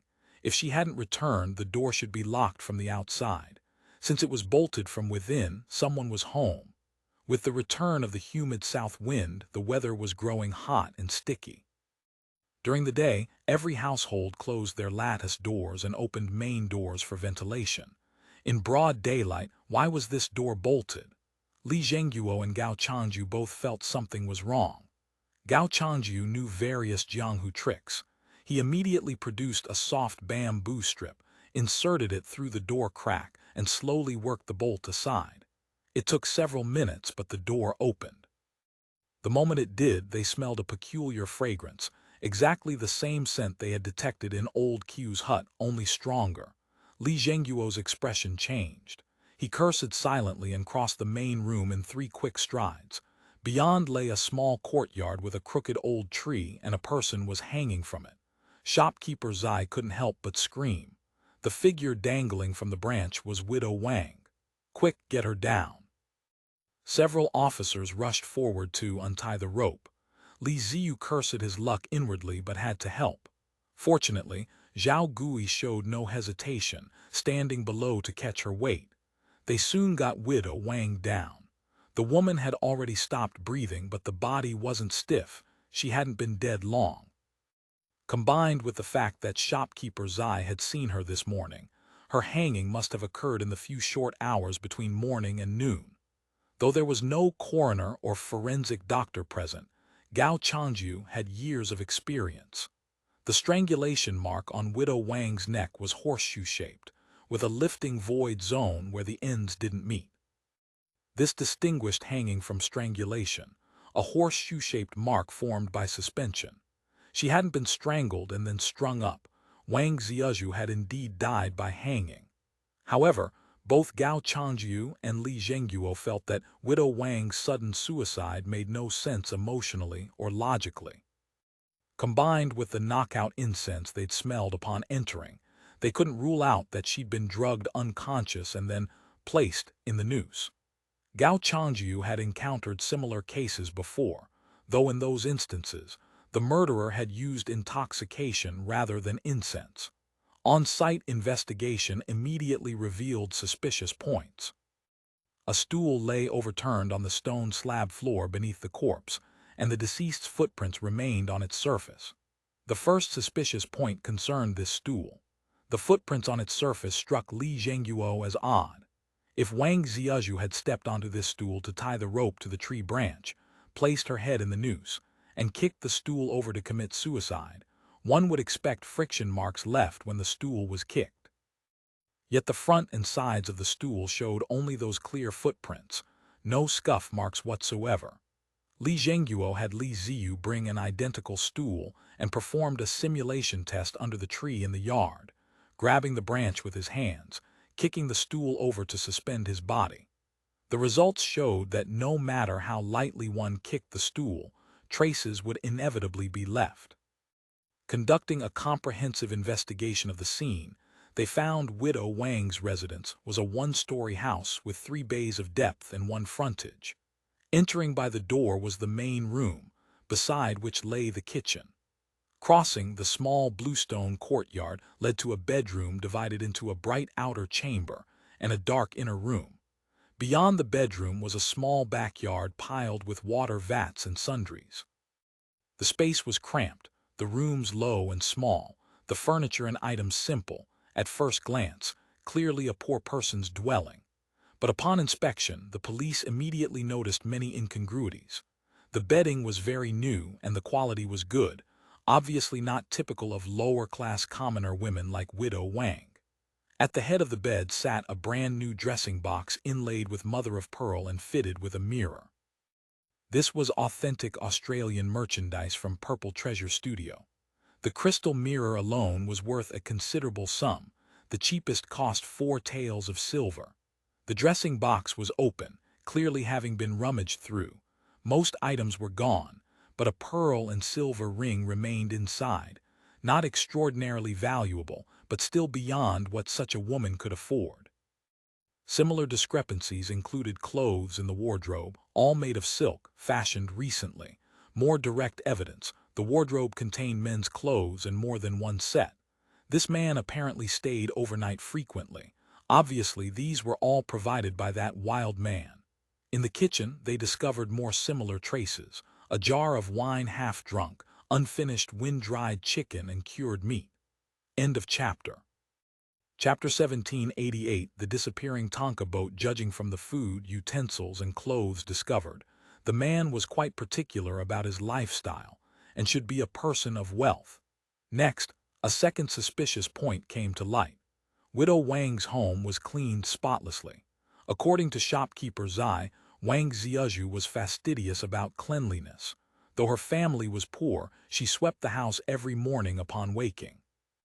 If a person intended to commit suicide, would she still care so much about environmental hygiene? Moreover, a vegetable basket and several hundred won of copper coins sat on the table in the main room. Clearly, she had originally planned to go shopping for vegetables. Connecting the medical examiner's conclusion with these two suspicious points, the criminal police concluded Wang Ziyu had died by homicide. "I believe the murderer was searching for something," Gao Changyu said. "Valuables," Li Ziyu offered cautiously. "After all, the items in the dressing box were gone. Not necessarily valuables." Gao Changyu frowned. There were clearly 5 10-tael silver ingots in the chest behind the bed. The drawer also contained scattered broken silver. None was taken. Both locations showed obvious signs of disturbance. The murderer had clearly seen the silver but hadn't taken it. Whatever he sought wasn't money or jewelry. Traces of disturbance were present throughout the house, though the murderer had been careful while rummaging, clearly hoping to leave an impression of suicide. By now, whether Gao Changyu, Li Zhengguo, or Li Ziyu, they all understood this case ran deep. It was also virtually certain that Wang Ziyu's death was connected to that headless corpse, whose whereabouts remained unknown. The man climbing the wall, as seen by old Kui, was a prime suspect. Since there was a second victim, the case had a new direction for investigation. The murderer killed Wang Ziyu and then staged it as suicide, obviously to silence her. Wang Ziyu was very likely a participant or an important witness in the headless corpse case. Li Zhengguo immediately decided to begin screening the people around widow Wang, focusing on identifying her lover. Although Wang Ziyu was originally from elsewhere, she had settled in South Scissors Alley for 10 years. She had many acquaintances here. Neighbors held no special impression of her, saying only that she was diligent and capable. In the past, when her husband's family was still intact, no one had heard of discord with in-laws or lovers outside. In short, Wang Ziyu was an ordinary housewife of a small commoner family in Guangzhou, utterly unremarkable. As for the matter of her recently taking a lover, many neighbors knew about it, but most had learned from street loudspeakers like sister-in-law Liu and old Kui. Almost no one had actually seen this wild man. After a round of screening, the materials they possessed regarding Wang Ziyu's lover remained only what sister-in-law Liu had told Li Ziyu yesterday. Thus, the investigation fell into deadlock again. Not only had they failed to find much information about the wild man, but a crucial element of the case, the headless corpse, also remained missing. Comrade Li Ziyu hesitated. He had been running with the criminal police all morning and had formed some thoughts, but never found the opportunity to speak. According to established practice, a rookie just starting out wasn't permitted to voice opinions. But Li Ziyu had been an honor student in the first term at the Palace of 10,000 Longevities, his rote memorization skills first-rate. He had recited several training textbooks fluently, all containing case studies. He could be considered to have glimpsed the Australian way of handling cases. "I have an idea," Li Ziyu mustered his courage. "Could the corpse not have been thrown into the river but loaded onto a Tanka boat?" This line of reasoning made Gao Changyu and the others' eyes light up. They silently cursed themselves for being muddle-headed. There were no street gates on the river channel. The murderer could have put the corpse on a Tanka boat and easily transported it out along the waterway. They could turn South Scissors Lane upside down and it would be futile. Moreover, when they had come to survey the scene early that morning, they hadn't seen any small boats on the river, adding several points of plausibility to this hypothesis. The group divided their work. Gao Changyu went to investigate the whereabouts of the small boats, while Li Zhengguo and Li Ziyu continued screening and surveying in South Scissors Alley. Involving Tanka people, the boat dwellers, this matter proved somewhat tricky. Gao Changyu couldn't help but have a headache. It wasn't that Tanka people held any political sensitivity, but that they were essentially people outside of civilization. The great Ming had ignored them. Theoretically, Tanka people maintained household registration, but their records were managed by the local river police office, Hebo Suo, primarily for the purpose of collecting fishing taxes. Over the years, the government had grown lax. The river police office only sought to extort fishing taxes and completely neglected accurate registration of the Tanka population. These records were essentially as unreliable as the yellow registers in the county and prefecture Yamens, perhaps even more absurdly wrong. Tanka people lived on the water, drifting uncertainly. They had their own special language and customs, maintained deep separation from shore dwellers, and rarely interacted. The government knew practically nothing about them. Gao Changyu exited through the street gate, circled to the street opposite the river channel, and found the river pier Li Ziyu had mentioned without difficulty. The pier was very small, also at the bottom of a branch alley. The difference was that this branch alley had many residents who often used the pier to wash rice, vegetables, and clothes. Tanka boats frequently docked here to sell fresh river fish to residents. Over time, they had become familiar. According to locals, 3 or 4 Tanka boats came here regularly, and indeed 2 had docked at the pier overnight. One owner was called Shui, the other everyone called Q. But shortly after dawn today, both boats had vanished. Apart from knowing they were called Shui and Q, and that several men, women, old and young lived aboard the boats, residents couldn't provide more clues. Ordinary people and Tanka people rarely interacted. The boats had been doing business at this pier for 7 or 8 years, yet no one knew their actual names. Gao Changyu reasoned it was unlikely the Tanka boats had transported the corpse out of the city, because leaving required passing through a water gate. In the past, customs officials had guarded the water gates. Now the police managed them. Whether then or now, for a small boat to enter or leave Guangzhou, inspection at the water gate was mandatory. The primary purpose of water gates was collecting taxes, so inspections had always been relatively strict. There was no place on a small boat to hide a corpse. Most likely, it had been dumped midway. However, since these boats frequently entered the city, the people at the water gates would definitely have taken note.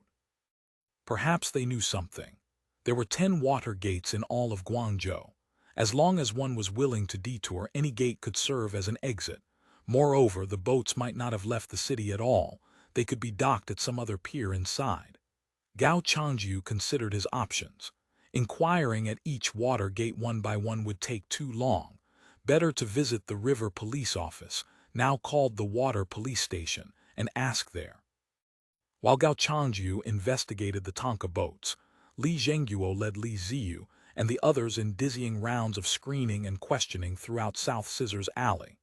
They worked until the sun began slanting westward, still coming up empty-handed. Just as disappointment was settling in, Wu Xiang arrived. Wu Xiang hadn't originally planned to involve himself in this case. But after a busy day, returning to the bureau, he saw the newly issued case brief.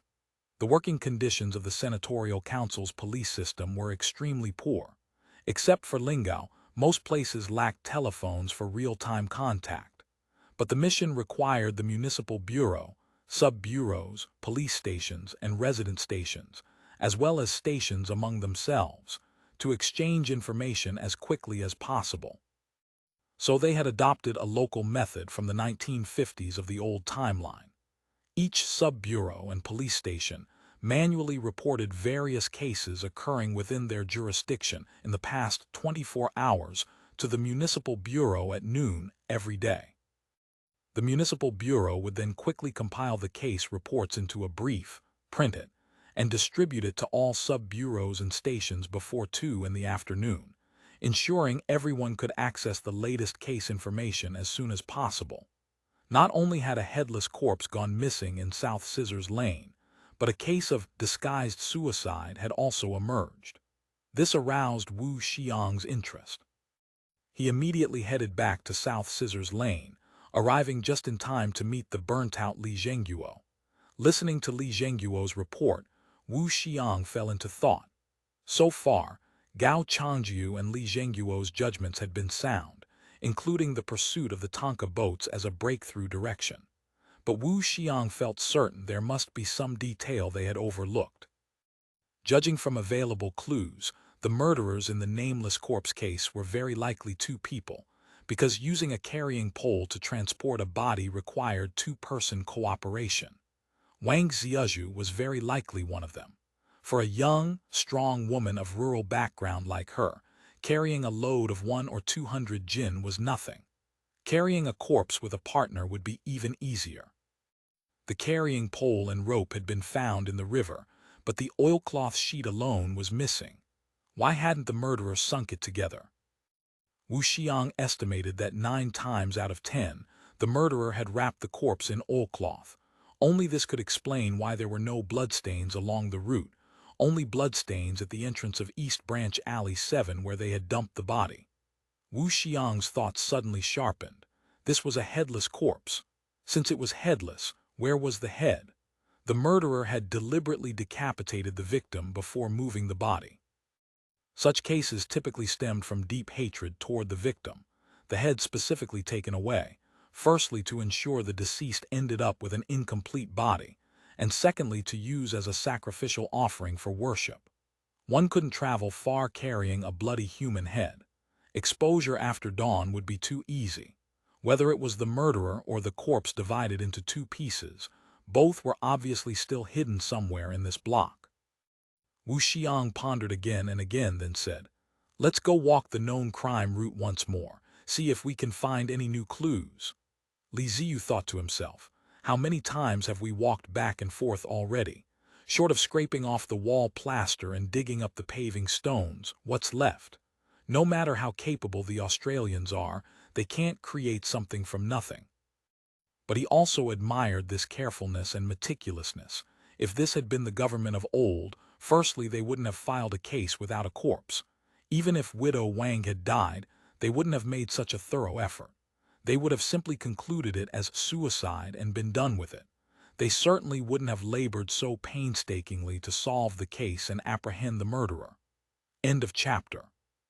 Chapter 1789. ShanShaan Guild Hall. Li Ziyu was the patrol officer for this area, so naturally he led the way. Following Wu Xiang's instructions, he first took him to the entrance of East Branch Alley 7, then to West Branch Alley 11, walking through all the crime scenes.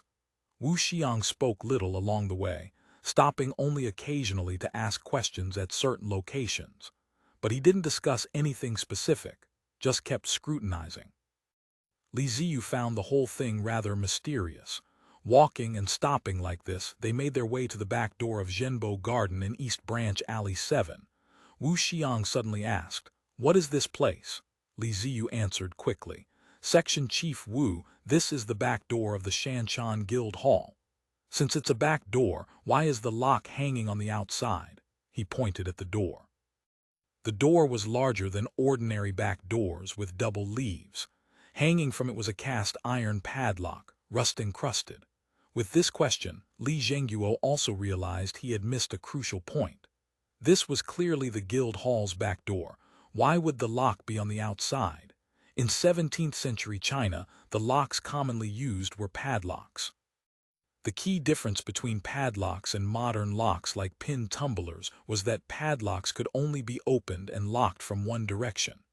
Therefore, Building doors had door bolts on the inside and didn't require locks. People used padlocks only when leaving the house empty, locking from the outside. Li Zhengguo knew that back doors and corner gates of government offices, guild halls, and large households, though bolted from inside, also required padlocks at night.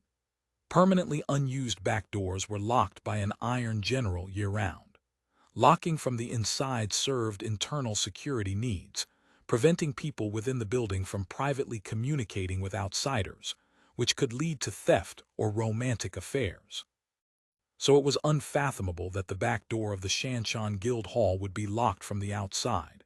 To open it, people inside would have to exit through the main gate and circle around to the back to unlock it. This violated common sense entirely. Could it be that someone had exited through this back door last night? The question formed simultaneously in both Wu Xiang's and Li Zhengguo's minds. As the saying goes, abnormality implies demons. Li Zhengguo examined the padlock closely. Though rusty overall, the area around the keyhole was shiny. Obviously, this lock had been opened recently. "There's something wrong with this lock," Li Zhengguo said excitedly. "Someone definitely came out through here last night." Wu Xiang nodded. "It's hard to be certain it was yesterday, but this is definitely a suspicious point." Li Ziyu plucked up his courage. "Section Chief Wu, Comrade Li, actually this doesn't count as a suspicious point." "Oh," Wu Xiang was immediately interested.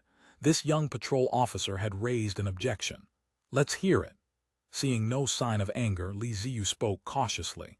"It's true this is the back door of the ShanShaan Guild Hall, but actually it's the back door of Zhenbo Garden." Since Zhenbo Garden had become a haunted house by reputation, the ShanShaan Guild Hall naturally wouldn't use it for living quarters after purchasing it. Instead, they had assigned it a purpose, unafraid of ghosts: temporary storage for coffins. When merchants doing business or scholars traveling for study died in a foreign land, the guild hall of their hometown was obligated to handle funeral affairs. They often purchased charitable land for this purpose. However, ancients placed utmost importance on returning to their roots. Those who died far from home, whenever conditions permitted, had their coffins transported back for burial in their native soil. Some coffins were temporarily stored in temples and guild halls, awaiting the day they could be transported home. Therefore, larger guild halls often set aside a separate, quiet courtyard at the back to store coffins.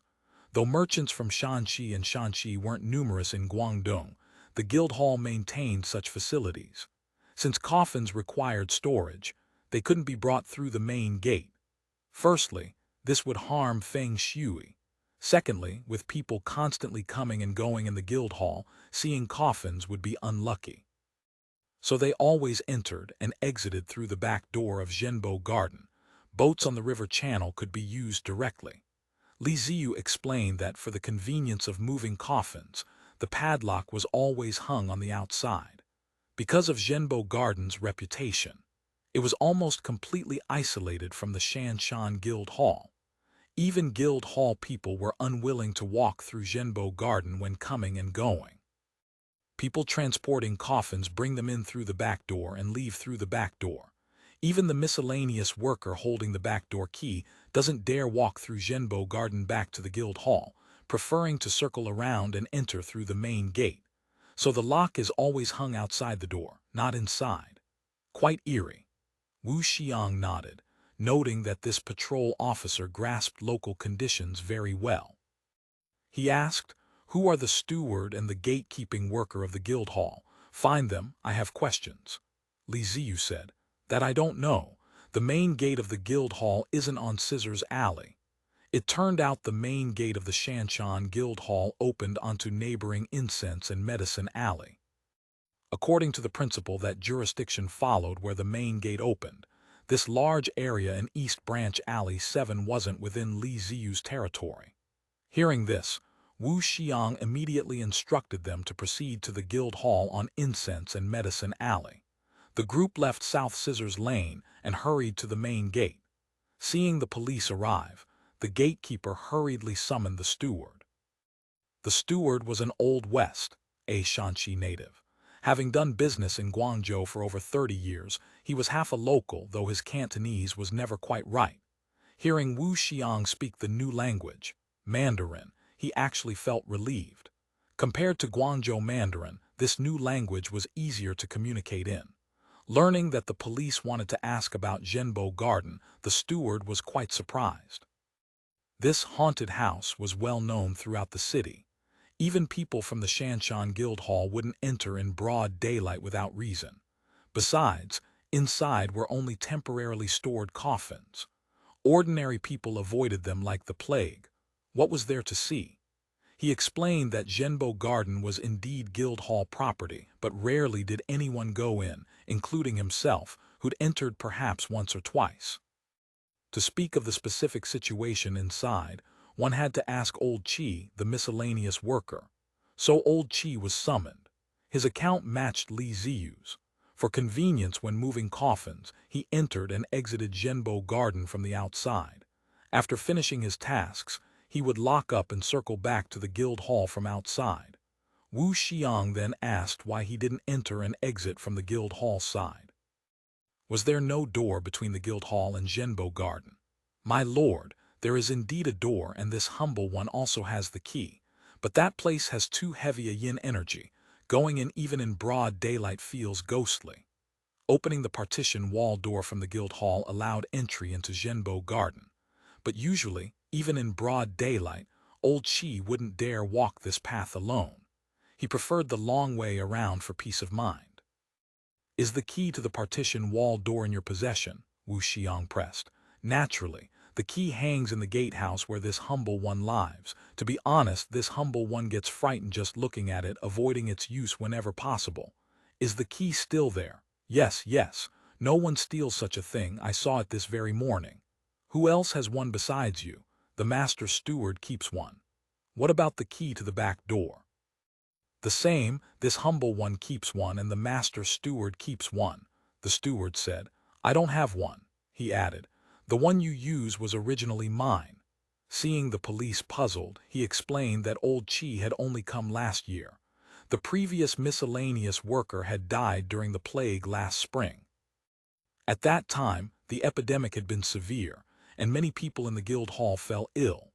Those who hadn't caught the disease fled outside the city to avoid infection. In the chaos, no one could attend to matters. When they returned, the miscellaneous worker had already died and been sent by the benevolent hall to the charitable tomb for burial. The several keys he'd carried also went missing, one of which was the key to the back door of Zhenbo Garden. Li Zhengguo suddenly said, was this miscellaneous worker stationed in South Scissors Alley, and was his wife called Wang Ziyu? The steward blinked. It's true he lived in South Scissors Alley. I don't know if his wife was called Wang Ziyu, but she was indeed surnamed Wang. She often came to the guild hall to do sewing and mending for people. Everyone called her Auntie Wang. Li Ziyu nearly cried out. Widow Wang's late husband had been a gatekeeper and odd-job man who died when the plague broke out last spring. So Widow Wang's late husband was the miscellaneous worker of the ShanShaan Guild Hall. In this case, killing Widow Wang had some connection with the ShanShaan Guild Hall. He remembered Gao Changju saying the murderer seemed to be searching for something in Widow Wang's house. Could it have been the key to the back door? The murderer wouldn't look for a key for no reason. He needed this key to achieve some purpose. Could it be? Wu Xiang and Li Zhengguo exchanged glances. Li Zhengguo said, we want to go into Zhenbo Garden and have a look. The steward was somewhat embarrassed. This was originally nothing, only, it's getting late. Wu Xiang produced a pocket watch. It was already 5 o'clock, but the days were long now. The sun still looked quite bright. It doesn't matter, it's not dark yet. We'll go in and have a look. If there's nothing, we'll come out shortly. Left with no choice, the steward told Old Chi to open the door and take them into Zhenbo Garden. Old Chi was 100 times unwilling, but since the steward had ordered, he dared not disobey. Seeing several policemen present, he thought, since they were police of the great song with weapons bearing the royal emblem, their murderous aura was heavy, probably able to suppress evil. To save time, Wu Xiang instructed Old Qi to open the rear partition wall door and enter the garden from the guild hall side. Old Qi had no choice but to take the key and lead the way. He led them winding and turning until they reached the rear partition wall. At its base was a small black lacquered door. The paint was peeling, the door was bolted, and a large padlock hung from it, already rusty with what seemed to be faintly visible Taoist talismans. Over the wall, only large trees were visible, their shade covering the sky like a canopy. Over that wall is Zhenbo Garden. Old Qi inserted the key into the lock hole. Just as he was about to turn it, he suddenly trembled and screamed. "Oh God!" The policeman started. Li Zhenguo looked carefully and saw half a blurry black footprint beside the lintel of the small door. Wu Xiang hurried closer to examine it. The footprint was very blurry, but judging from size and shape, this was a man's print. The footprint was very fresh, obviously left recently. Judging from the damp traces, it had probably happened last night or this morning. End of chapter. Chapter 1790. The mortuary. Wu Xiang surveyed the surrounding environment. Someone had scaled the wall from adjacent Zhenbo Garden into the ShanShaan Guild Hall. He had first climbed the large tree in Zhenbo Garden, then easily vaulted this courtyard wall, more than a zhang high. Coming down, he had used the protruding lintel of the small door as a foothold. That was how half a footprint came to be left behind. Li Zhenguo said, "No wonder we turned South Scissors Lane upside down and didn't find the murderer. He escaped through here long ago." But Wu Xiang said, "This doesn't make sense. If he climbed over from here into the guild hall and escaped, who locked the back door? If there was another accomplice locking the door from outside, then why did one person have to flee while the other stayed behind? And why kill Wang Ziyu? It doesn't add up." Old Qi spoke up. "It doesn't matter. It's possible to lock the door from the inside too." This was inconceivable to the three policemen. Wu Xiang had seen locks embedded in door panels by the Australians that could indeed lock from both directions, but how could a padlock be fastened from outside while the person went inside? Unless they climbed the wall. "You'll understand when you see it," Old Qi said. "There's a door within the door." Wu Xiang didn't care whether there was a door within a door or not. "Open this door first." Old Qi didn't dare disobey. He used the key to unlock it. Pushing the door open, they saw a modest courtyard.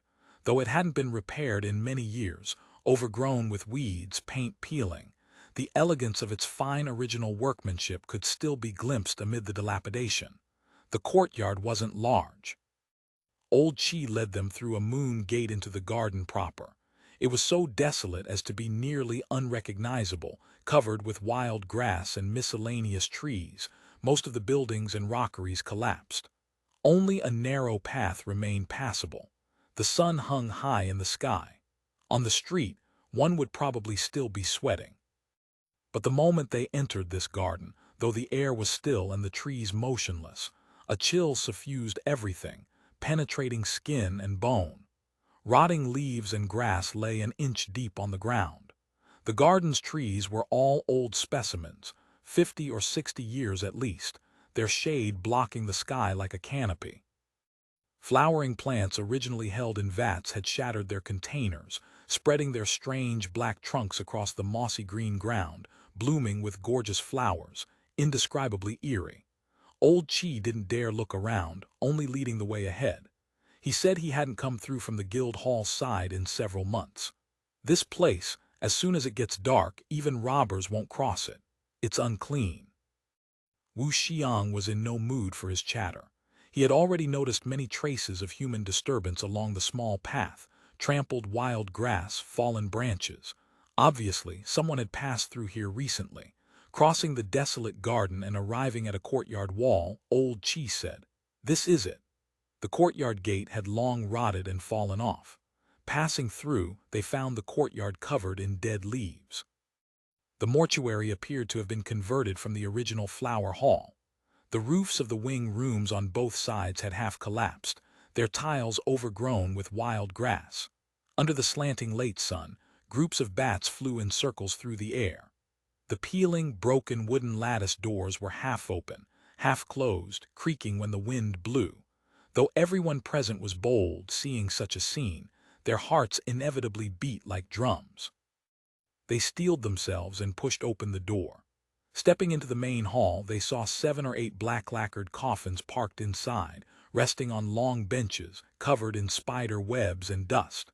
In front of the coffins stood wooden spirit tablets, each inscribed with the name of the deceased. Some were old, the writing already blurred.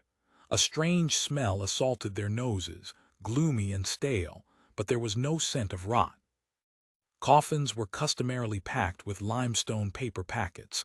Fastidious families used fragrant wood ashes and fine shavings as well. The exterior was coated with layer after layer of lacquer, 7 or 8 coats over linen cloth, rendering them airtight. "The door in the back wall is behind this courtyard," old Qi said, not wanting to linger. He moved to lead them onward. However, Li Zhenguo stopped him. "Wait, something's wrong." He pointed to the ground. On the dusty floor, chaotic footprints were clearly visible, leading directly to one of the coffins. Old Qi screamed and instantly fainted. This startled the police. Li Ziyu hurriedly caught him and pinched his philtrum, finally managing to revive him with difficulty. Li Zhenguo said, "Old Qi, what are you frightened of? This clearly shows someone has been in here." Wu Xiang nodded. "Let's take a look." They carefully avoided the footprint traces on the ground and approached the coffin. Wu Xiang circled it several times and immediately noticed gaps between the lid and body.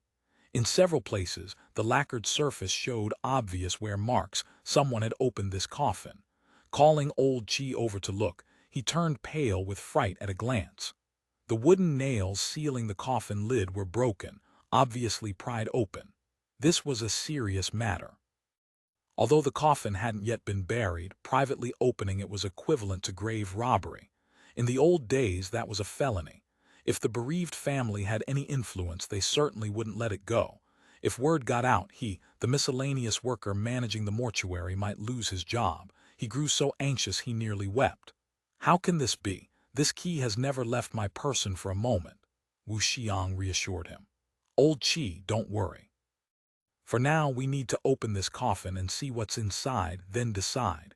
Rest assured, as long as you cooperate with our work, the police will prove your innocence." Old Qi was already at his wit's end. He hurriedly replied, "Whatever the officers decide." "Old Li, little Li, lend a hand. Let's open the coffin." Wu Xiang turned. "Old Qi, you help too." Though unwilling in his heart, old Qi saw that things had reached this point. He could only comply. 4 men exerted force together. Several creaking sounds later, the coffin lid lifted.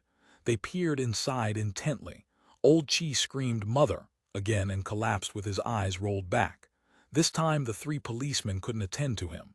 Inside the coffin was an object wrapped in oilcloth, shaped like a human figure, spotted with bloodstains. Li Ziyu couldn't help shouting, "It's this!" That's right.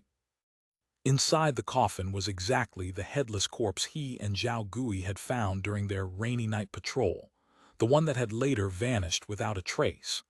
Now the truth was revealed.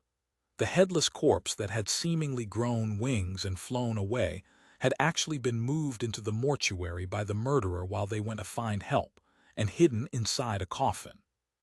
The coffins in the mortuary were all used by relatively wealthy people, large enough to hold 2 bodies with room to spare.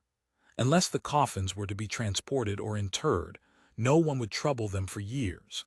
Even if exposed someday, with the passage of time, the case would truly become cold. Though opening a coffin to hide a corpse made considerable noise, Zhenbo Garden had always been known as a haunted house.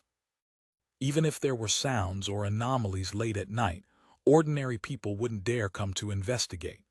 Li Zhenguo was secretly impressed. This murderer was truly formidable.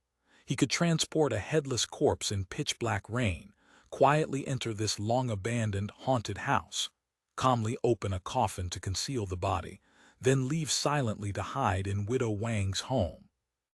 In the morning, finding the police had cast a dragnet, he had killed his accomplice Wang Ziyuzhu without hesitation, calmly staged a suicide scene, then used the ShanShaan Guild Hall as a passageway to quietly escape the police cordon. Bold and knowledgeable indeed. Since the corpse had been found, Wu Xiang immediately dispatched Li Ziyu to the municipal bureau to notify them, while also requesting police and coroners be sent. A comprehensive on-site investigation of Zhenbo Garden and Wang Ziyaju's home would follow. As for how the murderer had locked the back door and re-entered Zhenbo Garden, that proved not difficult at all. In one leaf of the back door of Zhenbo Garden, a small door had been cut, fitted with its own small door bolt. A person could bow through it. As long as the small door was opened in advance, one could return to the garden after locking the main door from outside, then bolt the small door from within. This didn't affect opening the lock from outside. Investigators not only found the headless corpse in the coffin, but also discovered the discarded weapon, a butcher knife used for cutting pork. The knife handle bore a shop mark, exactly matching Fuchinyu Pig Hong in Scissors Alley. After forensic personnel compared the traces on the corpse's wounds, they concluded this was the knife used for decapitation.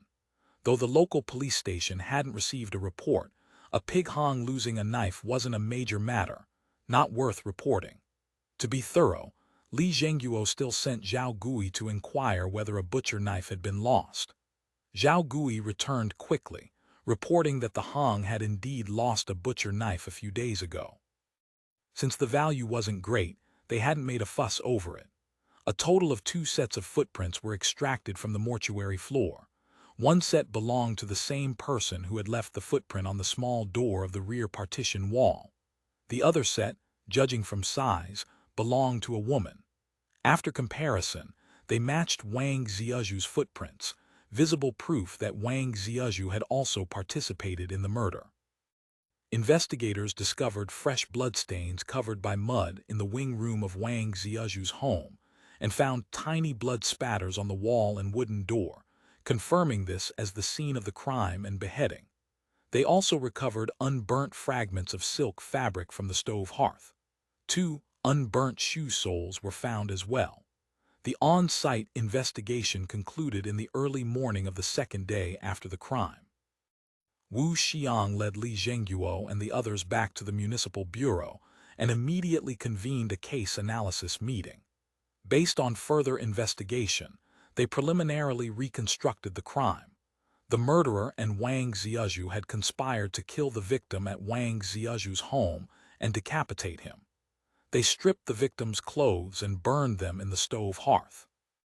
Then they used knockout incense to stun old Q, stole the carrying pole and oilcloth, wrapped the corpse in oilcloth and carried it to the back door of Zhenbo Garden, which the murderer had scouted beforehand. Unfortunately, during transport, they spotted the patrol police carrying lanterns on their rounds. Panic-stricken, they dropped the corpse and fled. However, the police left after finding the body, giving them an opportunity.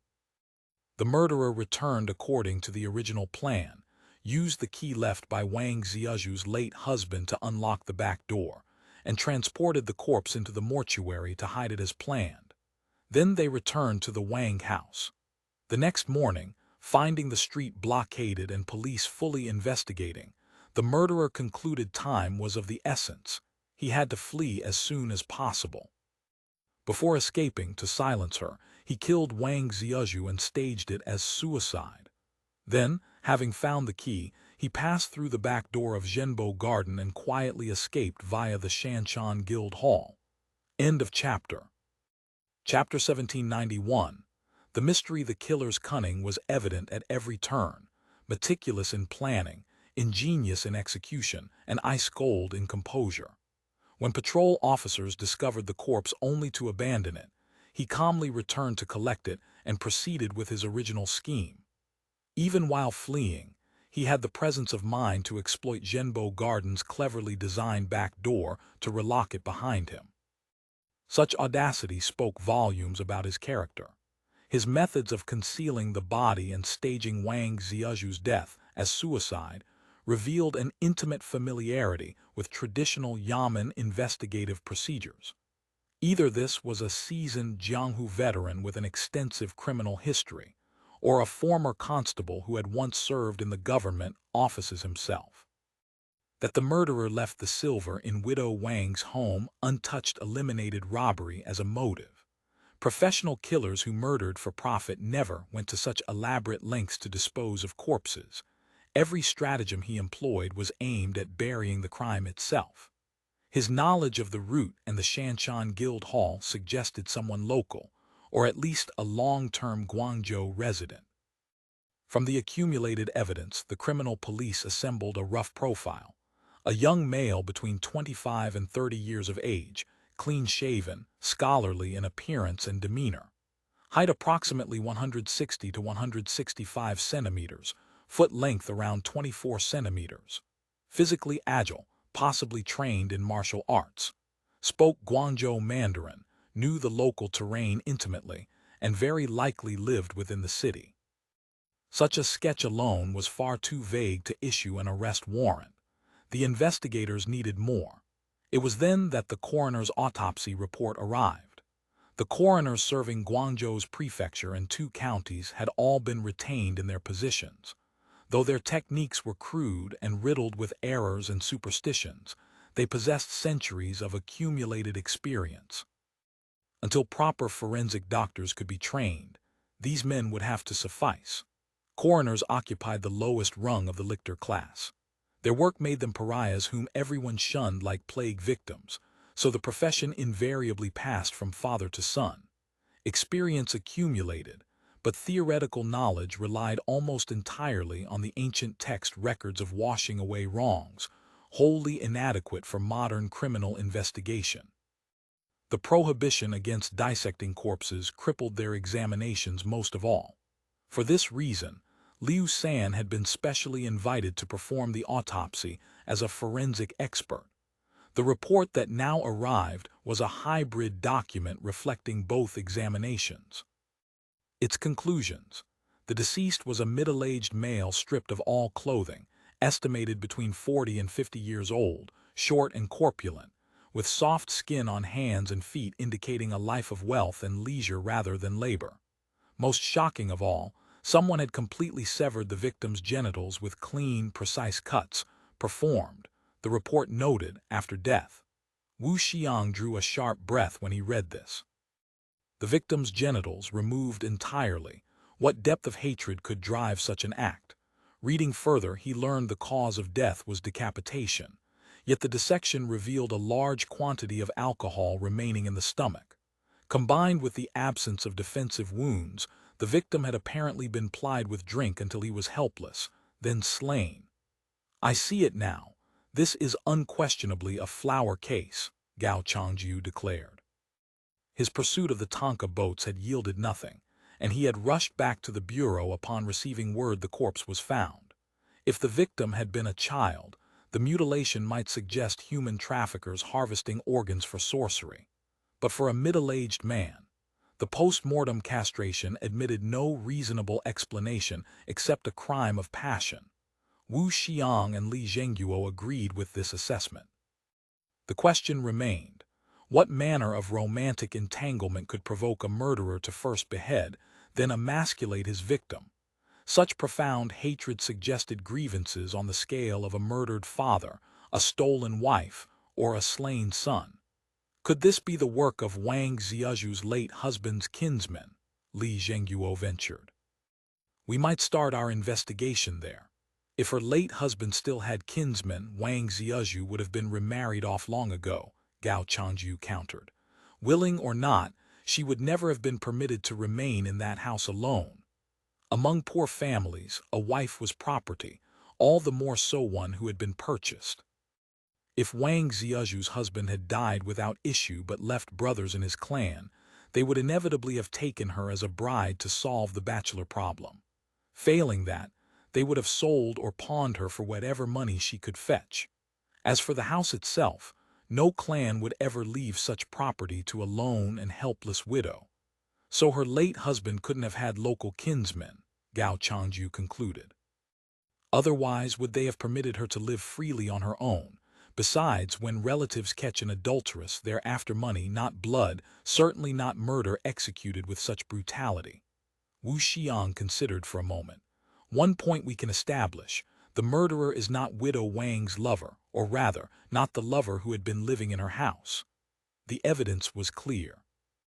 The men's clothing found in Wang Ziyu's home didn't match the suspect's build at all, but corresponded closely to the victim's physique, indicating these garments belonged to the dead man.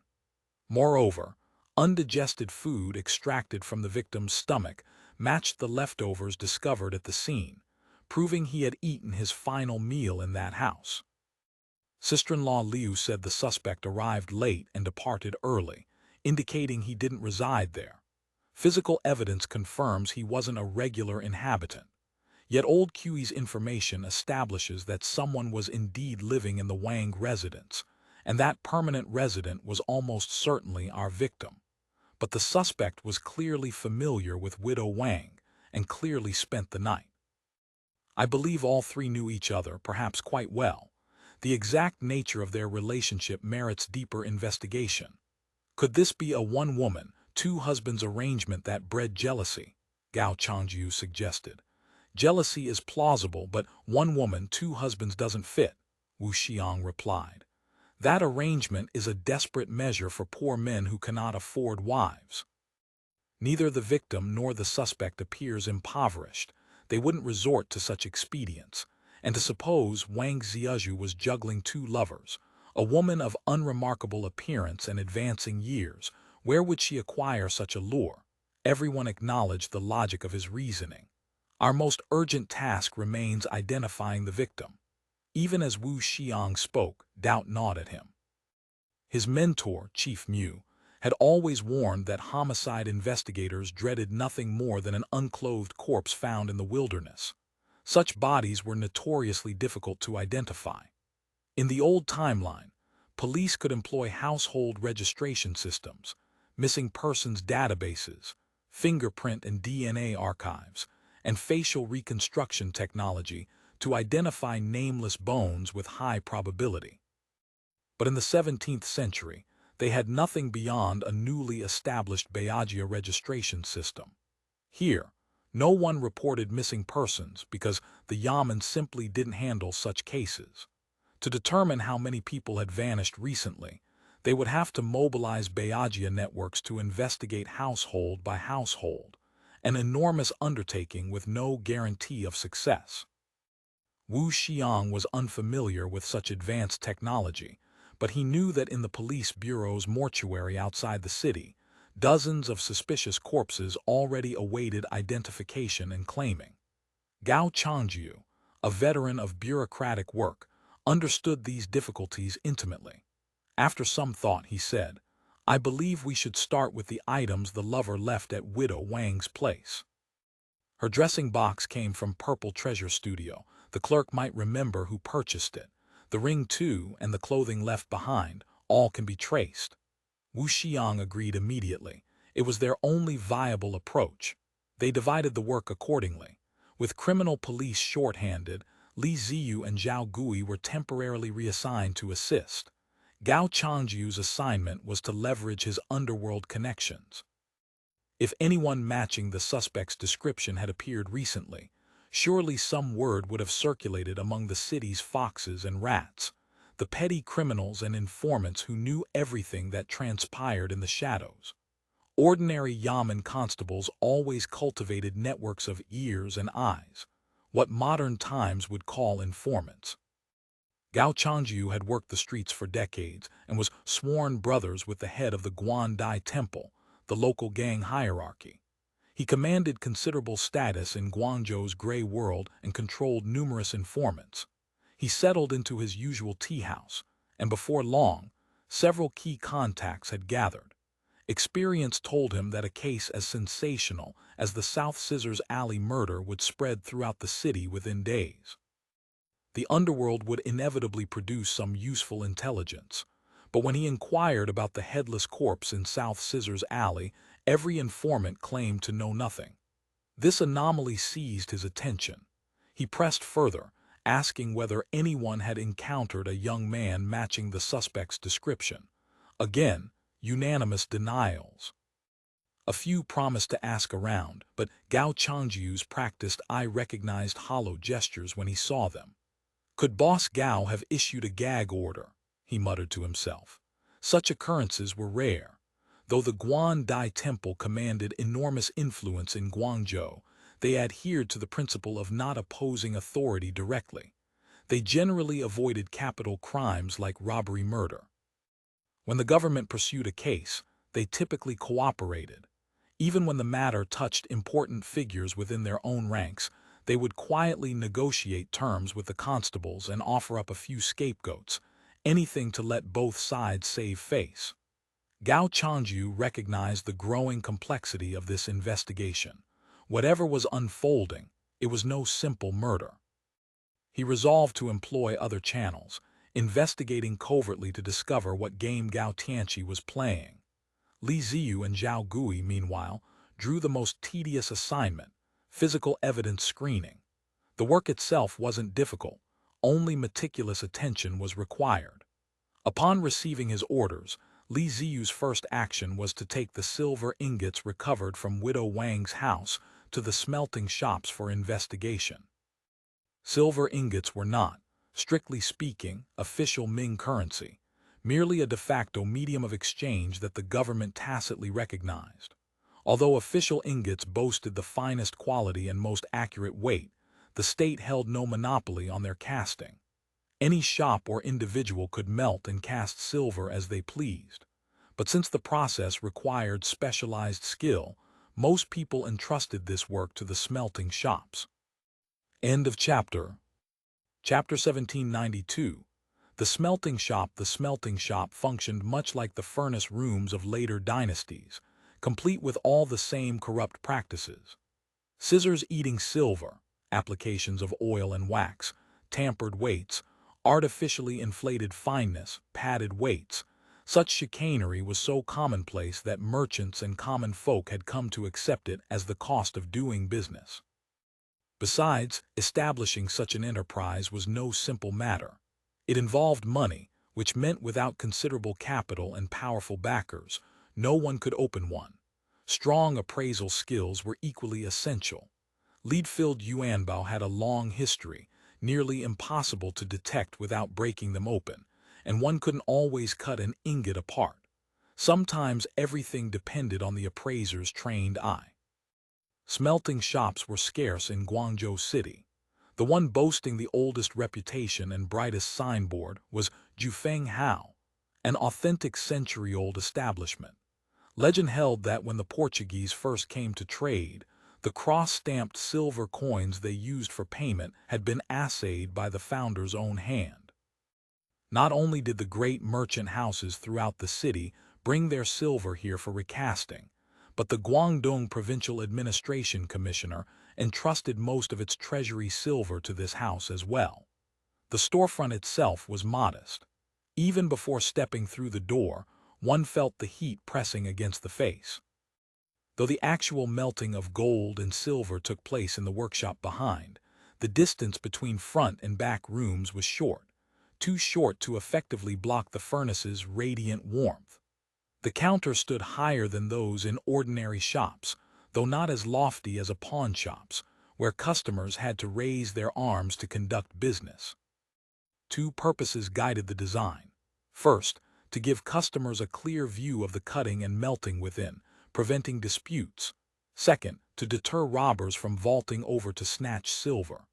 Consequently, the shop hall contained none of the tables and chairs for entertaining guests found in other large establishments. Presiding over the counter today was old manager Shen's son, known as Manager Little Shen. His neck had been slightly crooked since childhood, earning him the nickname Shen Gongbao.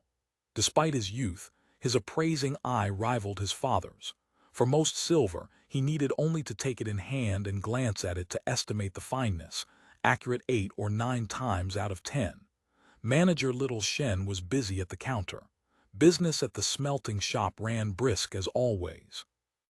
Silver got clipped smaller and smaller during circulation, eventually becoming piles of broken pieces with jumbled fineness and weight, a nightmare for both accounting and payment. So periodically, merchants everywhere sent their accumulated broken silver to be recast into proper ingots. The various scattered fragments collected by the Yamen similarly required recasting into official ingots. Seeing the Australian official constables arrive, Shen Gongbao hurried forward to welcome them. "I didn't know the officers were gracing my humble shop. How might we be of service? Our smelting and assaying are particularly fair."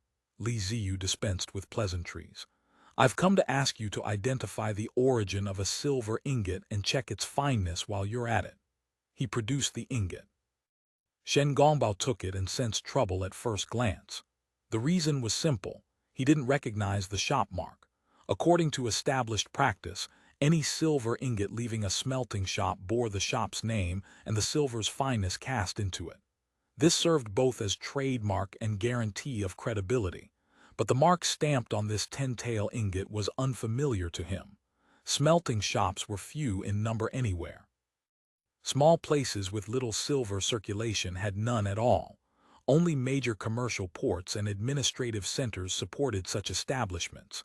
In all of Guangzhou Prefecture, only the prefectural city and Fashion town possessed smelting shops, no more than 15 establishments large and small. Even nationwide, the total remained modest. Consequently, shopkeepers and clerks in the trade could generally identify where a silver ingot was cast simply by reading its shop mark, and knew at a glance how reputable that mark was. If a mark carried a strong reputation, shops and common folk gladly accepted it. If the reputation was middling or the mark wholly unfamiliar, receiving such an ingot provoked unease, sending people to smelting shops, money houses, or pawn shops for professional appraisal. Given the importance of shop marks, unscrupulous elements inevitably forged the stamps of famous establishments. Counterfeiting silver ingots was an ancient art. To maintain credibility and facilitate identification among peers, each legitimate stamp contained hidden signs, secret marks invisible to outsiders but immediately recognizable to those in the trade. The mark on this ingot read, Sanjiang Mao. Little Shen had never encountered it.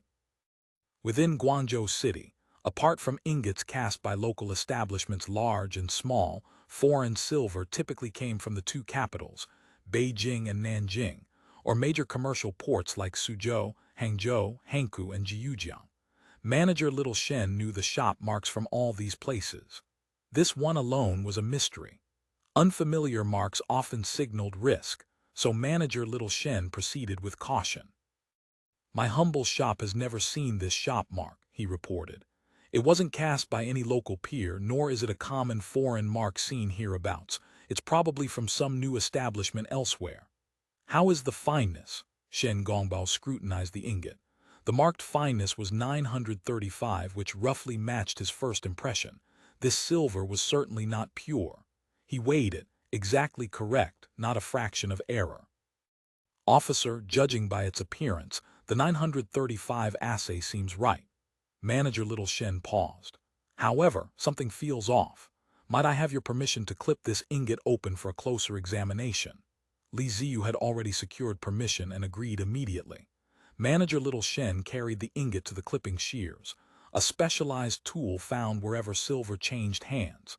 The apparatus featured very short blades and very long handles. One handle was fixed to a wide, heavy wooden bench while the other could open and close freely. Shen Gongbao positioned the ingot on the blades with his left hand, braced the movable handle with his right, took careful aim, leaned his body forward and dropped his full weight onto the handle. With a sharp clang, the ingot split in two. Manager Little Shen picked up the halves and examined them carefully. No lead filling.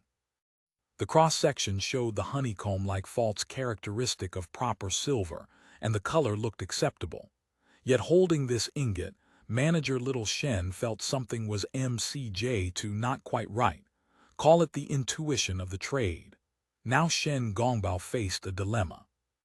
If he declared no problem and something later proved wrong, leaving aside the consequences of government investigation, the reputation of having misjudged would devastate his shop's standing. But if he said, "There is a problem," the officer would naturally ask what problem exactly, and that he couldn't articulate. After much deliberation, Shen Gongbao could only summon his father for appraisal. He immediately dispatched an apprentice to fetch the old manager.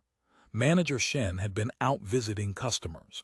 Hearing that silver had arrived which even his son dared not assess, he hurried back.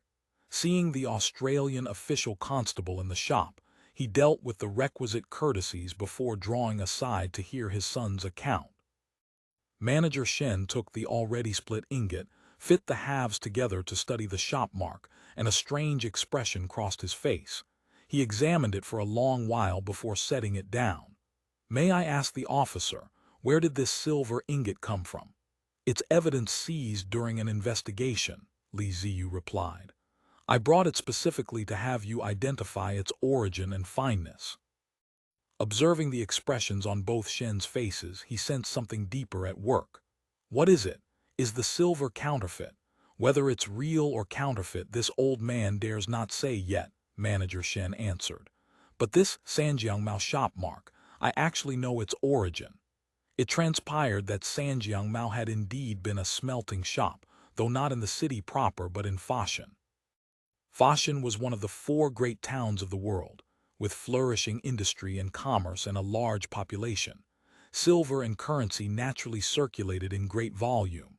Sanjiangmao had thrived in this favorable environment, conducting excellent business. However, decades ago, Sanjiangmao had suffered a catastrophic fire. The shop burned to the ground.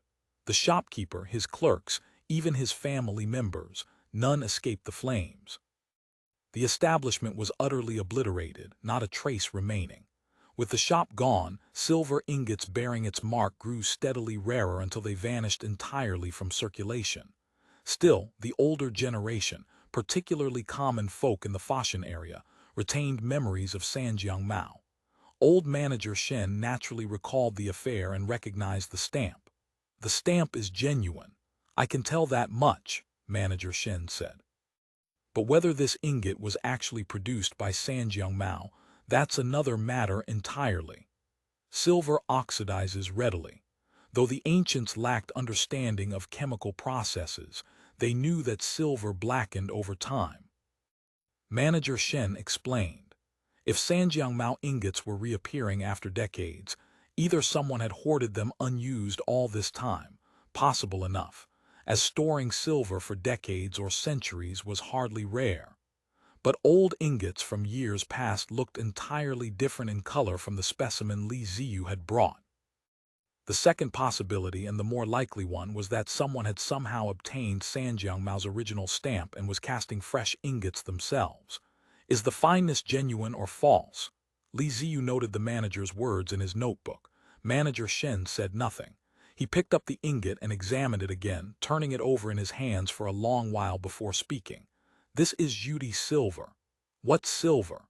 Ziyu didn't understand. "Yudi silver," Manager Shen spoke slowly. "It is said to come from the cave barbarians in the Yunnan Guizhou region, said to have existed since the Han Dynasty, though it was never abundant. In this dynasty, since the Xian rebellion in the Ming state, the outflow of Yudi silver has been almost entirely cut off.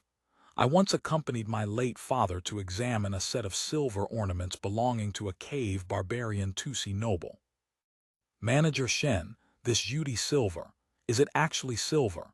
"It's not the silver we use here." Manager Shen chose his words with great care, for jewelry made of Yudi silver did circulate in the market. Carelessly cutting off someone's livelihood with a hasty pronouncement would be most inappropriate. "I've only heard that the cave barbarians use several different ores, mixed and smelted together. But exactly which ores and how they're processed, I don't know. Those are secret methods passed down through generations among the Stream Cave local peoples. As a mere merchant in Guangzhou Prefecture, I have neither the interest nor the ability to uncover such mysteries." End of chapter. Chapter 1793.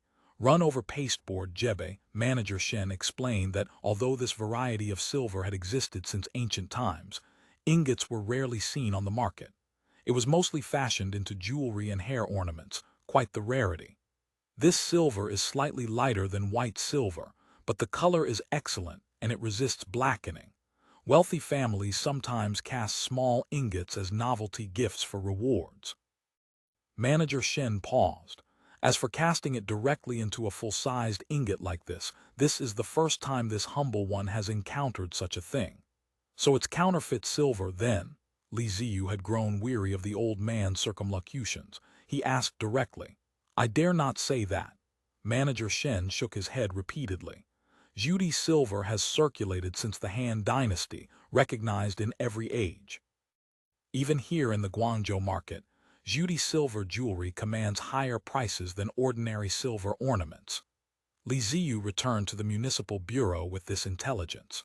Upon hearing that the silver was not white silver, Wu Xiang immediately ordered Ziyu to bring all the gold and silver confiscated from widow Wang's house, broken pieces, ingots, and jewelry alike, to Jufeng Hao for examination. The result, apart from these 5 10-tael ingots and several pieces of jewelry, which proved to be Judy silver, everything else was white silver and gold of varying fineness. This silver and jewelry certainly didn't belong to that poor widow, Li Zhengguo observed. They must have been left by either the deceased or the suspect. If they had belonged to the suspect, I think he would almost certainly have taken the Judy silver away, Li Ziyu reasoned carefully. After all, it's uncommon. Leaving it behind could prove incriminating. I believe the silver most likely belonged to the deceased. The suspect probably mistook it for ordinary silver. The likelihood favored the deceased as owner. According to Manager Shen, while Judy silver wasn't rare in Guangzhou, neither was it commonplace, and it appeared mostly as jewelry. That the deceased had possessed 50 full taels of Judy silver ingots invited an obvious connection to the Yunnan Guizhou region. Wu Xiang recalled several matters Director Mu had emphasized at the recent cadre meeting for naturalized citizens, particularly the upcoming currency issuance, and the directive to monitor financial and economic anomalies in the market. Judy silver ingots certainly qualified as suspicious. He decided to report these findings to Mu Min immediately while simultaneously implementing a series of measures. Issue notices to all police stations and security checkpoints throughout the city, requesting they check for any recovered heads in their jurisdictions. Publish a corpse identification notice in the Yangcheng Express. Though this body lacked a head, perhaps family members could confirm identity through descriptions of physical characteristics. Finally, continue investigating the recovered evidence and following leads. The screening work fell once again to Li Ziyu and Zhao Gui. This time, their task was to trace the victim's clothing. The clothing evidence recovered from the scene was substantial, fully 7 or 8 pieces of men's trousers, jackets, and short shirts, along with unburned clothing fragments and shoe soles excavated from the stove hearth. The coroner's comparison confirmed the sizes matched the headless corpse. These were almost certainly the victim's garments. Yet having clothing didn't necessarily simplify matters. Guangzhou was both a major commercial port and an administrative center, teeming with officials, gentry, and merchants where all manner of goods converged. Beyond the wide variety of silk and cloth produced locally, textiles arrived from all across the empire, and from Europe, Southeast Asia, and Japan as well. Various patterns, textures, and weaving methods added up to probably over 1,000 varieties. Though trade associations like the Silk Guild and Cotton Guild could be consulted, the workload stretched toward infinity. The guilds might not even know which specific goods individual shops had imported. Investigation might require questioning shop after shop. Even if they discovered where goods originated, clerks might not remember to whom material was sold. And for material to become clothing, it had to pass through a tailor's hands. With so many links in the chain, anyone could break due to simple forgetfulness. After much deliberation, Li Ziyu decided to start with the 2 remaining unburned shoe soles. Shoe shops were far fewer than silk and fabric merchants. Screening would be considerably easier. Li Ziyu proceeded directly to a well-known local shoe shop, asking the proprietor to examine what kind of shoes these soles came from and where they might have been sold. The shopkeeper took the 2 scorched soles, studied them carefully, and pronounced, These aren't from my humble establishment. Then whose are they, can you tell? Nobody's. These were made by women at home. The shopkeeper indicated the stitching. Please observe, officer, the thread used for sole and upper and the all stitches themselves don't show shop technique. Ziyu felt keen disappointment, silently cursing his own foolishness. Of course, few people purchased shoes from shops. Most families still made their own. He had worn shoes sewn by his own mother. However, this sole does bear a shop mark, the shopkeeper added. Oh, which one? In medieval society, few people wore shoes at all. Most poor folk went barefoot, and even when they did wear footwear, it was homemade, straw sandals or cloth shoes. Shoemaking was basic needlework. Shop-bought shoes were largely the province of the wealthy and leisure class, but truly particular families considered shoes made by their own female relatives and servants superior, rarely patronizing shoe shops. Nevertheless, whether for commercial shoe shops or wealthy households making their own, soles were usually purchased from outside. Making soles was hard labor. A specialized trade existed for this work, commonly known as Gebei makers, run over pasteboard. Shopkeepers hired poor women, distributing scrap cloth strips and paste for them to work at home, paying by the piece. The process of making gebei involved gluing fragmentary cloth strips together layer by layer with paste, then drying them with a branding iron to create thin cloth boards resembling cardboard. These gebei sheets were then cut into sole-shaped pieces, edged with fresh cotton strips, and finally multiple layers were glued together with paste and branded dry, the finished product ready for sale. I recognized this sole's gebei at a glance. It's goods from old Hu's household outside the small south gate. His gebei uses hemp cloth mixed with the scrap ends, only 6 or 7 layers in the sole material.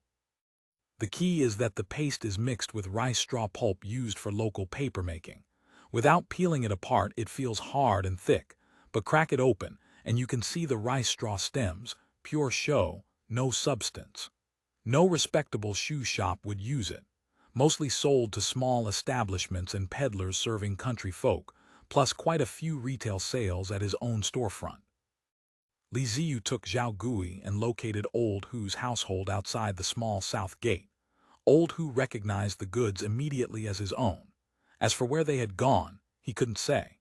He wholesaled several thousand pairs of such soles monthly to various shoe shops and vendors, and sold a few hundred more at retail through his storefront. Even excluding the share going to shops that didn't retail soles, the remaining volume was still considerable. How could vendors and clerks remember individual buyers? Moreover, judging from wear and damage, these shoes had been made more than half a year ago. The hemp threads showed numerous breaks, and some areas were nearly worn through. This amounted to a dead end. Just as Ziyu prepared to take his leave in disappointment, a shop clerk suddenly interjected. "Isn't this from the batch we sold to Changyu?" At the clerk's prompt, Old Hu's memory stirred. Indeed, these were soles he had sold to Changyu. Why did both clerk and proprietor remember? Because this particular batch's quality had been especially poor. Changyu's offered price was so low that ordinary gebei workshops refused it. Old Hu had finally accepted, with the explicit caveat that quality wasn't guaranteed. Consequently, this batch used excessive rice straw pulp, and the cloth gebei was pasted in only 5 layers. As for why Changyu had ordered such inferior gebei soles, Old Hu had no idea. Money and goods had changed hands. The transaction was complete. But he could confirm absolutely that this entire batch had gone to Changyu, with no other customers. With this crucial lead in hand, Ziyu obtained Changyu's address and hastened there with Zhao Gui. Changyu's storefront occupied a desolate street near the small north gate in the northern quarter, a diminutive shoe shop with a single bay frontage. Ziyu and Zhao Gui's arrival immediately caused a commotion. The shopkeeper hurried out, bowing and scraping with nervous courtesy. Upon hearing that they were inquiring about that batch of inferior gebei purchased from Manager Hu, his face fell. He served tea, bowed repeatedly, and produced a red envelope. Ziyu had difficulty explaining that he was here to investigate a case and had no interest in whether the shoes were good or bad. Were these shoes made here? Ziyu displayed the two scorched soles. The shopkeeper examined them and confirmed they were indeed his goods.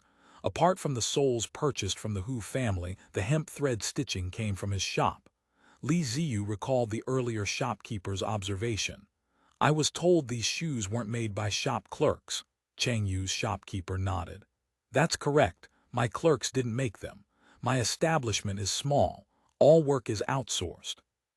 Chang Yu operated on a modest scale with limited resources, employing only 2 clerks besides the shopkeeper himself. Business volume was small and irregular.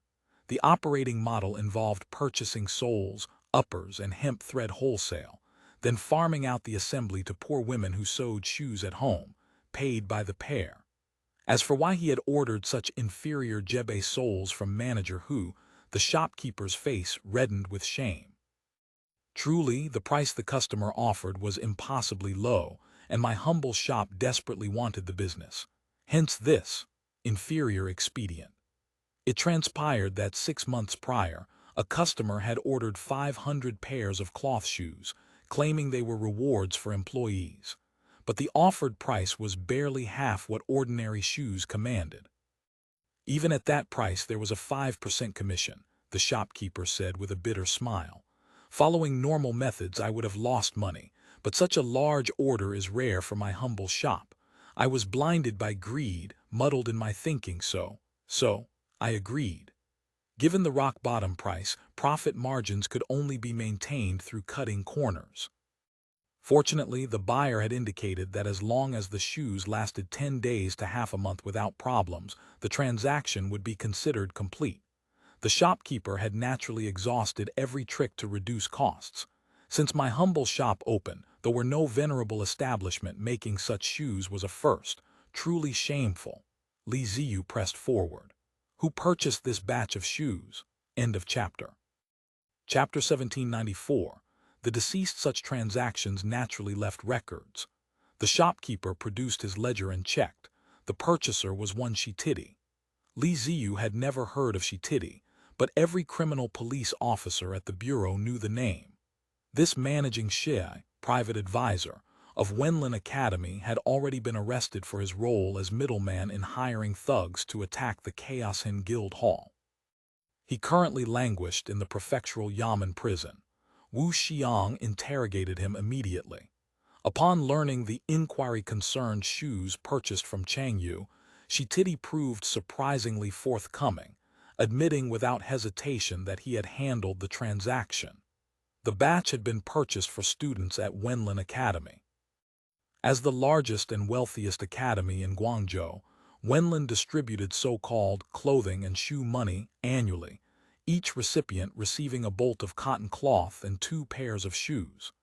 As the Shia who actually managed the academy's practical affairs, profiting from such allocations came naturally to Shititi. So that was the connection.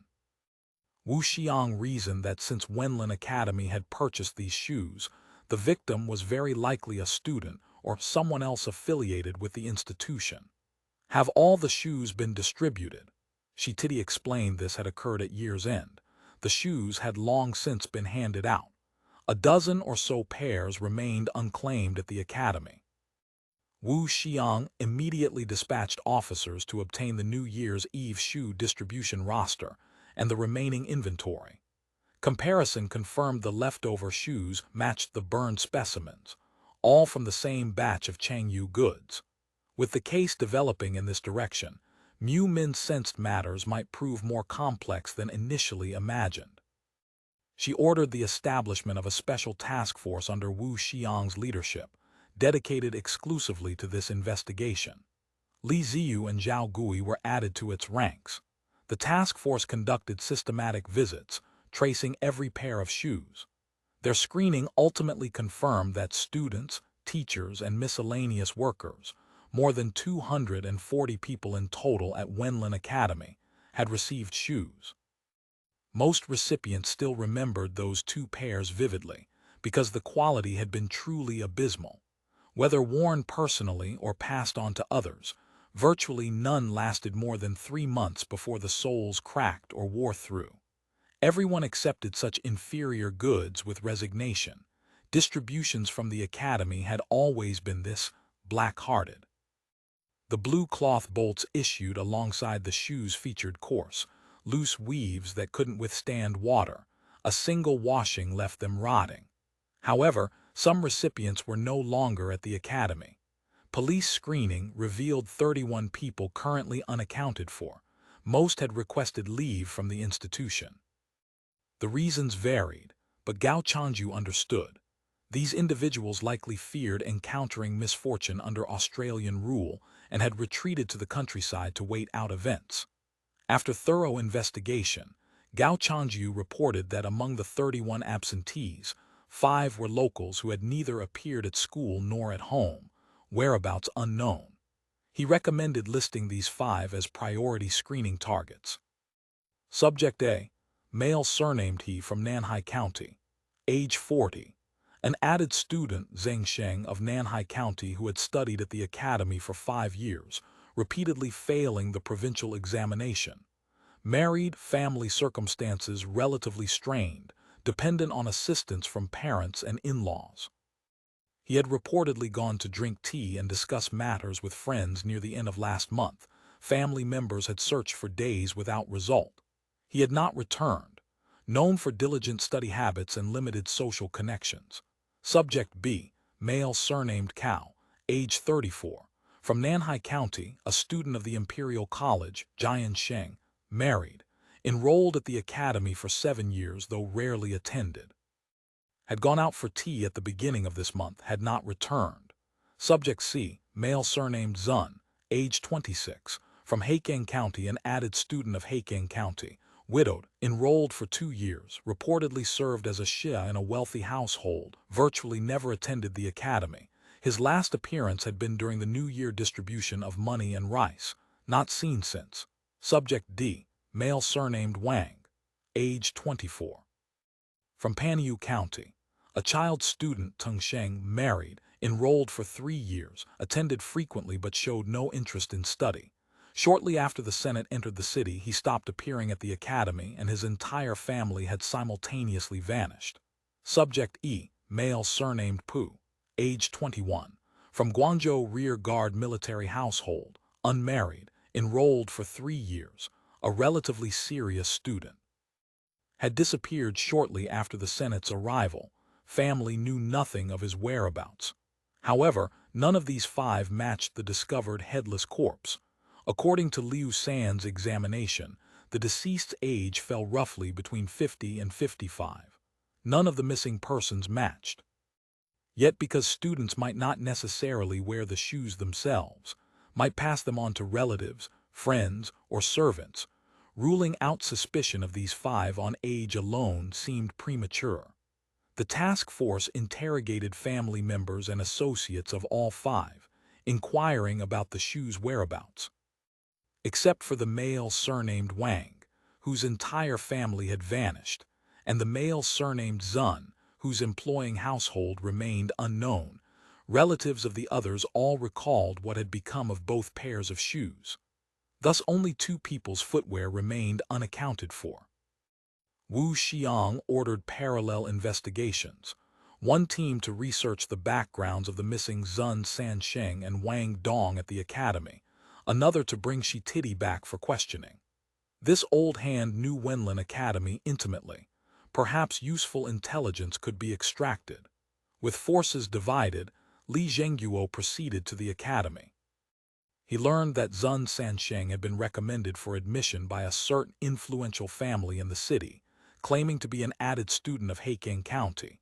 Yet no one had ever seen his student certificate from Heikeng County School. Because Wenlin Academy was not a government institution, whether students were truly licentiates, Shengyuan, hardly mattered. However, Wenlin had always prided itself on literary examinations. Even children of wealthy and noble families, if they genuinely lacked talent and couldn't pass the Ziyukai examination, at least obtained the title of Jian Sheng before enrolling. Someone arriving with nothing was virtually unprecedented. Although this Zun Sansheng enrolled, he never once came to study, the administrator explained. But he never missed collecting money, rice, and goods during the 3 festivals. From his appearance and manner of speaking, he's no scholar. Do you know which family recommended him, sir? That background is quite substantial, actually. The administrator paused. Master Zhang Ejiao, one of this academy's board directors. This piqued Li Zhengyuo's interest. Though Master Zhang ranked merely at the tail end of Guangzhou's first-tier gentry, for him to inexplicably sponsor someone of unknown origins into the academy raised obvious questions. What was Zun Sansheng's true background? The administrator said Zun Sansheng was purely hanging a name at the academy. Apart from collecting money, rice, and goods during the 3 festivals, he never attended classes. Though plain in appearance, nothing about him seemed outwardly improper. As for Wang Dong, the administrator shook his head.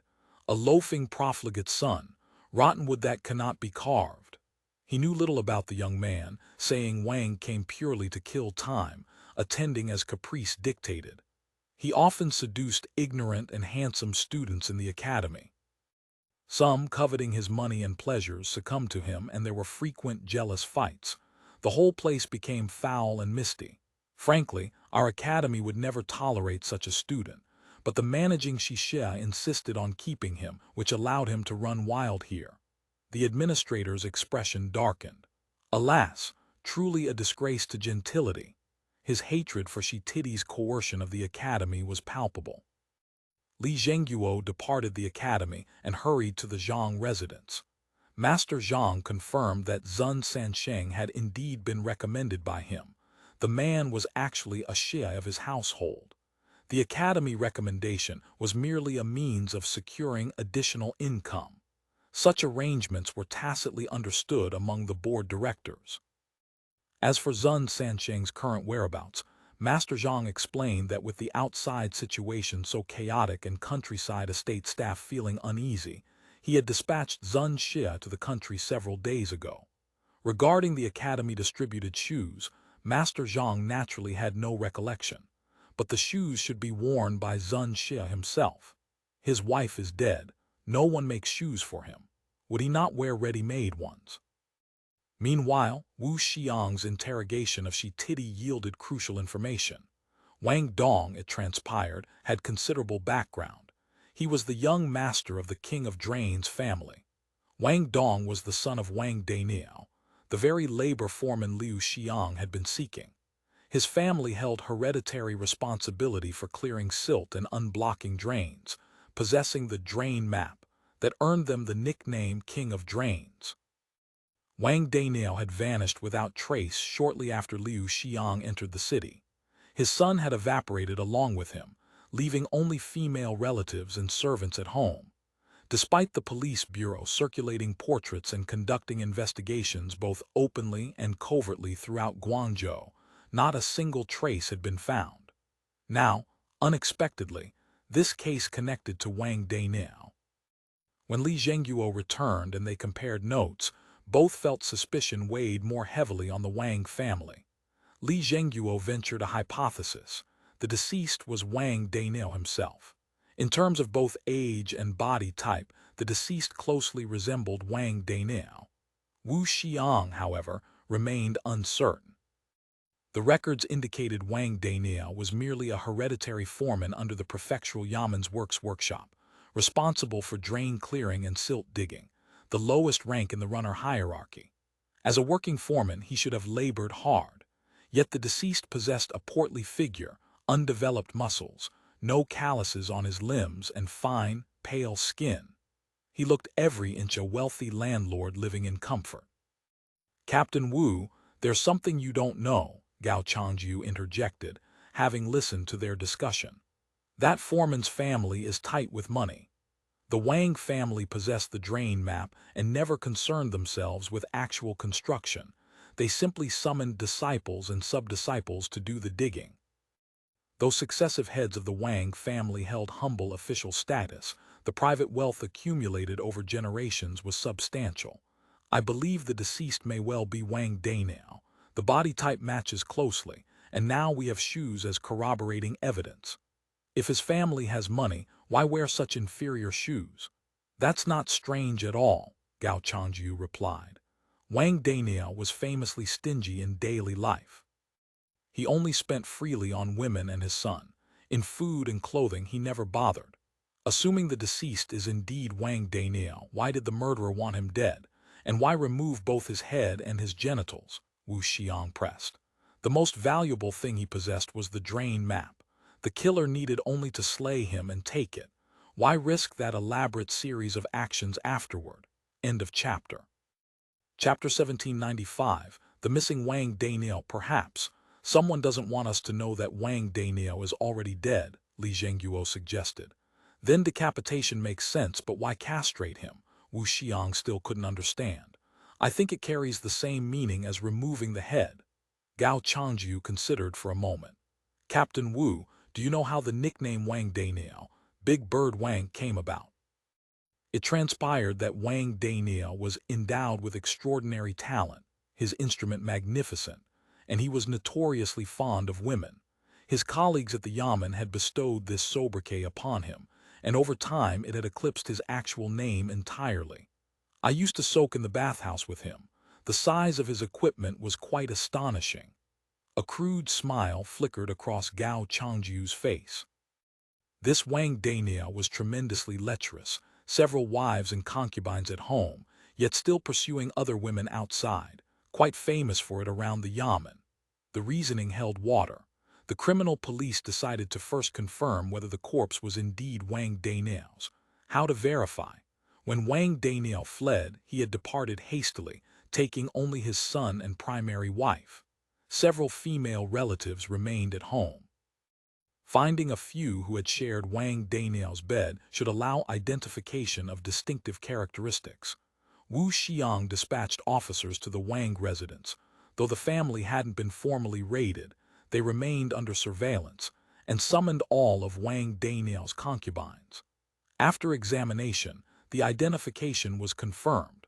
The headless corpse in South Scissors Alley was Wang Daniao.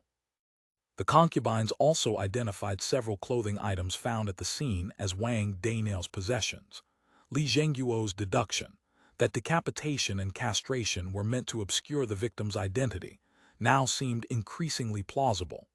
After 3 or 4 days of circling, we finally stand at the starting point, Wu Xiang remarked with weary satisfaction. Only by establishing the victim's identity could a murder investigation truly begin. With the case advanced to this stage, the police assembled a rough reconstruction of the crime. The victim, Wang Daniao, had been hiding in Widow Wang's home for over a month. During this period, the murderer had frequently visited to meet him, arriving late and departing early, spending nights at the house, clearly intent on concealing his own identity. Despite being in danger, Wang Daniao had met with him repeatedly and permitted overnight stays, indicating not merely acquaintance but an extraordinary relationship. The two were very likely conspiring together. For reasons yet unknown, the murderer had decided to kill Wang Daniao. The motive likely involved seizing something of value. Wu Xiang believed that something was probably the drain map. For Wang Daniao, nothing mattered more than this map. When fleeing his home, he had left behind gold, silver, and treasures, taking only the drain map. Given its importance, he likely kept it on his person at all times. However, existing evidence could not determine whether the murderer had obtained the drain map. In the course of killing Wang Daniao, Widow Wang had played the role of accomplice. Her participation in disposing of the corpse suggested she was not coerced, but had belonged to the murderer's circle from the beginning. That the murderer silenced her indicated she likely possessed critical knowledge. At minimum, she knew what the murderer and Wang Daniao had been discussing. After deliberation, the special task force decided to begin screening the interpersonal networks surrounding Wang Daniao, Wang Dong, and Wang Ziyuzhu. Simultaneously, they would attempt to locate Wang Dong. The task force believed he likely maintained another residence within Guangzhou city. A young man of his pleasure-seeking disposition would hardly content himself hibernating in some corner. Finding him should prove easier. Liu Xiang set down the latest issue of Public Security Brief that Mu Min had sent and addressed Lin Beiguang. It seems this matter is not straightforward. Lin Beiguang nodded. Beyond doubt, Wang Daniao's case almost certainly involves political factors. He unhurriedly extinguished his cigarette. Obviously, a murderer taking such elaborate pains to dispose of a mere labor foreman makes no sense, and that drain map, structurally important certainly but useless to any individual. Correct, and this Yudi silver also smells strange. Liu Xiang felt unsettled. The municipal government was deep in preparations for the new currency issuance. The sudden appearance of Yudi silver left him restless. That mystery, I'm afraid, will only be solved after catching the murderer, Lin Beiguang said. But don't worry too much. This won't significantly impact the new financial market order. The quantity of Yudi silver seized remained small, and the Great Library's reply indicated that large-scale inflow into Guangzhou was virtually impossible. Even if it did flow in substantially, it wouldn't matter. Yudi silver contained nickel, which the industrial sector welcomed. If natives wished to develop this trade, all supplies should be purchased. Ideally, yes. Liu Xiang frowned. In my view, the work of clearing drains and dredging silt can wait no longer. We originally hoped to find the drain map first, but the situation has grown complicated. With Wang Daniao dead, the map's whereabouts become even more obscure. We must begin work immediately.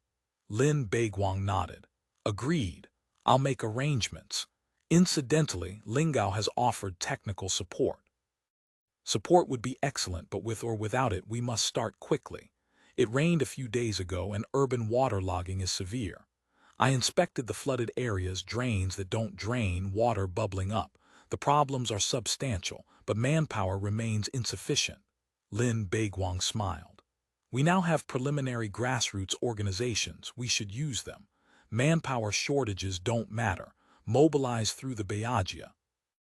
1 out of every 3 males to the construction sites, opening drains and clearing silt. Mobilizing such numbers, food becomes a major expense, plus tools. We can levy a cleaning fee, collected according to housing area and number of permanent residents, impose additional pollution discharge fees on heavy polluters. Lin Beiguang considered. Guangzhou lacks any scavenger team. We can use this opportunity to establish one. Good heavens, collecting household by household. Where do we find enough tax collectors? If we hand it to the police bureau, they'll run themselves ragged. The cleaning fee can be collected as a surtax, Lin Beiguang explained. This is actually a local tax. We simply attach it to the retail link of grain. For every jin of grain sold, levy a certain amount of cleaning fee. People must eat, and to eat they must buy rice, paying the tax at purchase. This approach has another advantage. Taxation in the circulation link is relatively invisible. In the 21st century, many people still believe direct tax was the only tax, spouting nonsense like most Chinese don't pay taxes. In the 17th century, those who understand this are even fewer. Not a bad idea, but won't this drive up grain prices? You know we plan to levy business tax in the grain market. The document establishing wholesale markets for grain and non-staple food had been officially issued days ago. Lin Beiguang had been scouting for suitable existing facilities. If none could be adapted, they would need to construct new ones. The tax amount is minuscule, Lin Beiguang assured him. Small enough to ignore individually, but the grain consumed by Guangzhou's population each month is enormous. Aggregated, it becomes quite considerable. All right, you really do have a gift for this. Liu Xiang nodded. While clearing drains, we should also clean up illegal structures and garbage throughout the city. We'll need careful planning. Clearing drains was merely the first step. Demolishing illegal structures was also straightforward. But disposing of the massive quantities of silt and garbage after clearing, and resettling residents after demolitions, all required advanced planning. Cleaning out thousands upon thousands of tons of garbage from a city of several 100,000 at once, expecting surrounding villagers to immediately absorb it as fertilizer, was unrealistic. Designated stacking areas were essential. Once the poor living in illegal structures found their homes demolished and themselves homeless, they too would need places to go. Otherwise, serious social problems would ensue. The two discussed at length, calculating specific resettlement methods and funding sources. Liu Xiang worked through figures with his pencil for some time before sighing. This job is truly tedious. You, the one in charge, shouldn't get too mired in details. Assign the specific planning to little Zhang, give her opportunities to develop. Lin Beiguang laughed. She came to us for an internship. Best give her substantive work rather than endless paperwork. That's fair. Liu Xiang nodded and picked up another report on the table. These were the meeting minutes Zhang Shangji had sent regarding the first plenary session of the Guangzhou General Chamber of Commerce. Liu Xiang recognized that the current proceedings were essentially official formalities. Merchants still didn't fully understand what kind of regime the Senate represented. Following the traditional notion of whoever holds power, obey them, industrialists and merchants inevitably appeared compliant on the surface, at the government's disposal. Expecting them to speak their true minds was unrealistic. Though the proceedings were formal, Liu Xiang still reviewed the minutes carefully. The first Congress used proportional representation, roughly accommodating all constituencies. But examining the speeches, those who spoke most remained the major merchants and powerful guilds. Small and medium merchants barely participated at all, and the speech content was rather empty. Obviously, before the broader situation settled, no one wished to appear too active. But this hardly mattered. Liu Xiang understood the Congress's primary purpose, establishing various trade associations underneath, organizing all industrial and commercial households. This would facilitate conveying the Senate's voice and directives while simplifying taxation. Some larger industries, silk, grain, sauces and vinegar, printing and dyeing, spices, maritime trade, already possessed various guilds, but these organizations remained relatively loose. Due to differences among practitioners or conflicts of interest, multiple guilds within a single industry were common.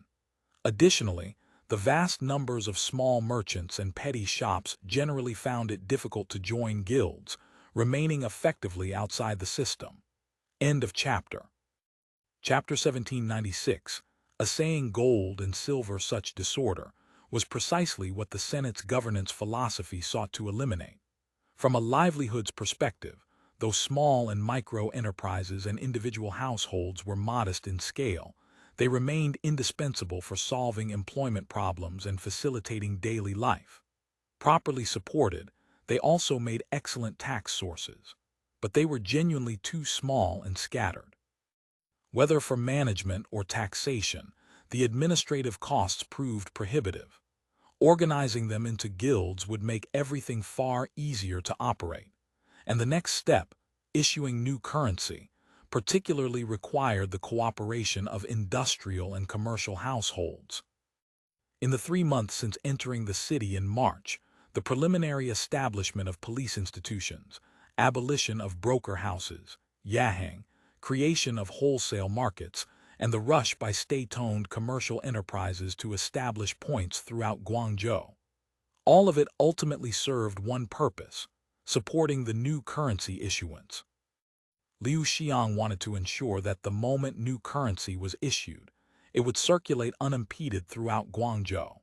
Whether the industrial and commercial associations could be effectively controlled and managed would determine the success or failure of the entire endeavor. This industrial and commercial congress had first sorted through the city's guilds and associations. It promulgated the regulations on the management of trade guilds, implementing a registration system. All guilds and associations were required to register and file with the municipal government. Each must maintain a fixed office address and designated personnel in charge. All public fields and public property held in guild names must be registered and filed, or they would receive no official recognition. Official money, under each guild's name, must have proper accounts. For industries where multiple competing guilds existed, The situation was complex, with each guild possessing its own public property. These were temporarily left unmerged. Industries lacking organized guilds were ordered to establish them and elect persons in charge within 1 month. Liu Xiang's gaze swept over the text of various resolutions and orders, pausing at the list of the First Council of the General Chamber of Commerce. Gao Ju unquestionably served as president, Zhang Shangji as supervisor, with 30 standing directors beneath them. Liu Xiang recognized or had heard of most names. Among them, a few were hidden cadres controlled by the Political Security Bureau, and a handful had been specially selected from small and micro-industrial and commercial households, one of whom was Zhang Yu's father, to balance the power of major households in the Federation. These few needed support, Liu Xiang reflected, not economic support but political status. They needed to be elevated. While he pondered, Guo Zier entered to report that all members of the First Council of the General Chamber of Commerce had arrived. "I'm coming." Liu Xiang stood. "Notify Director Chen again. Tell him everyone has arrived and invite him to the meeting." Several days later, night fell heavily over the city. The Jufeng House smelting shop in Guangzhou's old city had already shuttered its doors, yet light leaked through the cracks, extremely bright. Smoke rising from the chimney on the roof confirmed that the shop's fires still burned. The main hall of a smelting shop typically contained no furniture like other establishments, to prevent criminals from using tables and chairs to vault over the one-man-high counter and spy on activities behind it. But today, a long table had been arranged as in the reception room of a wealthy family. A circle of prosperous-looking men sat around it, sipping tea. In a side room behind the counter, firelight rose slowly, silver being smelted and cast into ingots. Manager Shen, "Usually when smelting silver we send servants and you refuse to let us watch, so be it. But today, with so many colleagues from Guangzhou Prefecture here, you still won't let us verify." The speaker was Boss Zhu of the Rice Guild. Rumor held he was also a clan relative, of the two-generation character. Though starting from his grandfather's generation, his branch's name had been struck from the golden register and jade plate. Relying on wealth and connections accumulated by ancestors, by Boss Zhu's generation, he had risen to head the Guangzhou Prefecture Rice Guild. Unfortunately, after the Hair Bandits broke the city years ago and planted a dacheng rice shop in their midst, Boss Zhu's influence had waned.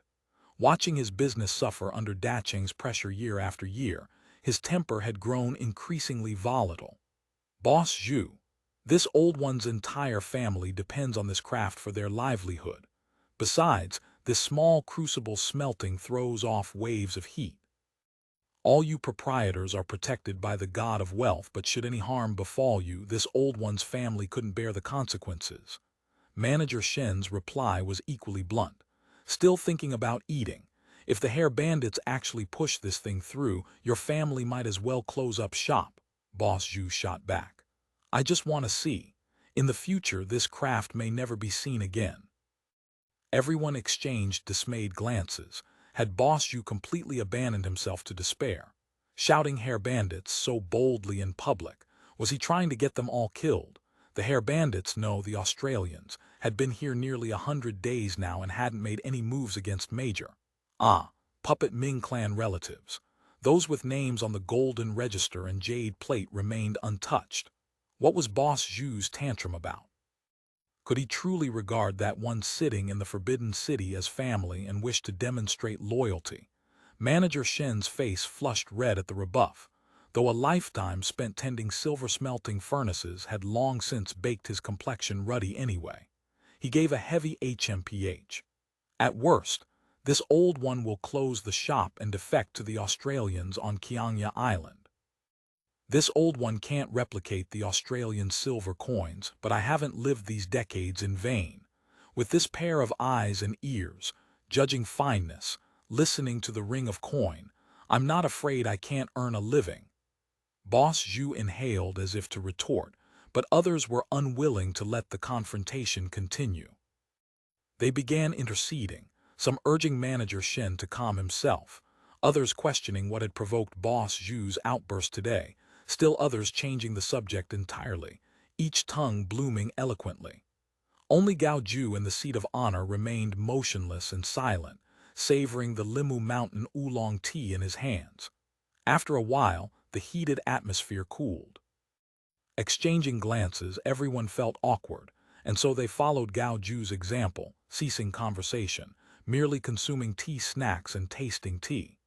Occasionally someone remarked, "This walnut crisp tastes familiar, must be from the Zhang family tea food shop outside Yongqing Street." Or, "This Australian oolong tea is stomach-nourishing. Paired with tea snacks, it doesn't feel overly sweet." But at most, such comments drew one or two echoes before silence fell again.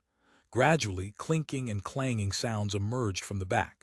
Manager Shen closed his eyes and cocked his ears to listen to the metallic rhythm, sometimes frowning, sometimes smiling and nodding. Everyone understood at a glance. The work was nearly done. Sure enough, not long after, an apprentice hurried in bearing a lacquer tray. Reporting to the manager. Reporting to all proprietors. A one-tail six-mace fine silk small ingot has cooled, covered with red cloth. Under the blue handkerchief is a fine silk ingot originally made in our shop. Gently placing the tray before Manager Shen, the young apprentice turned and trotted away, returning with an Australian kerosene lamp from the back.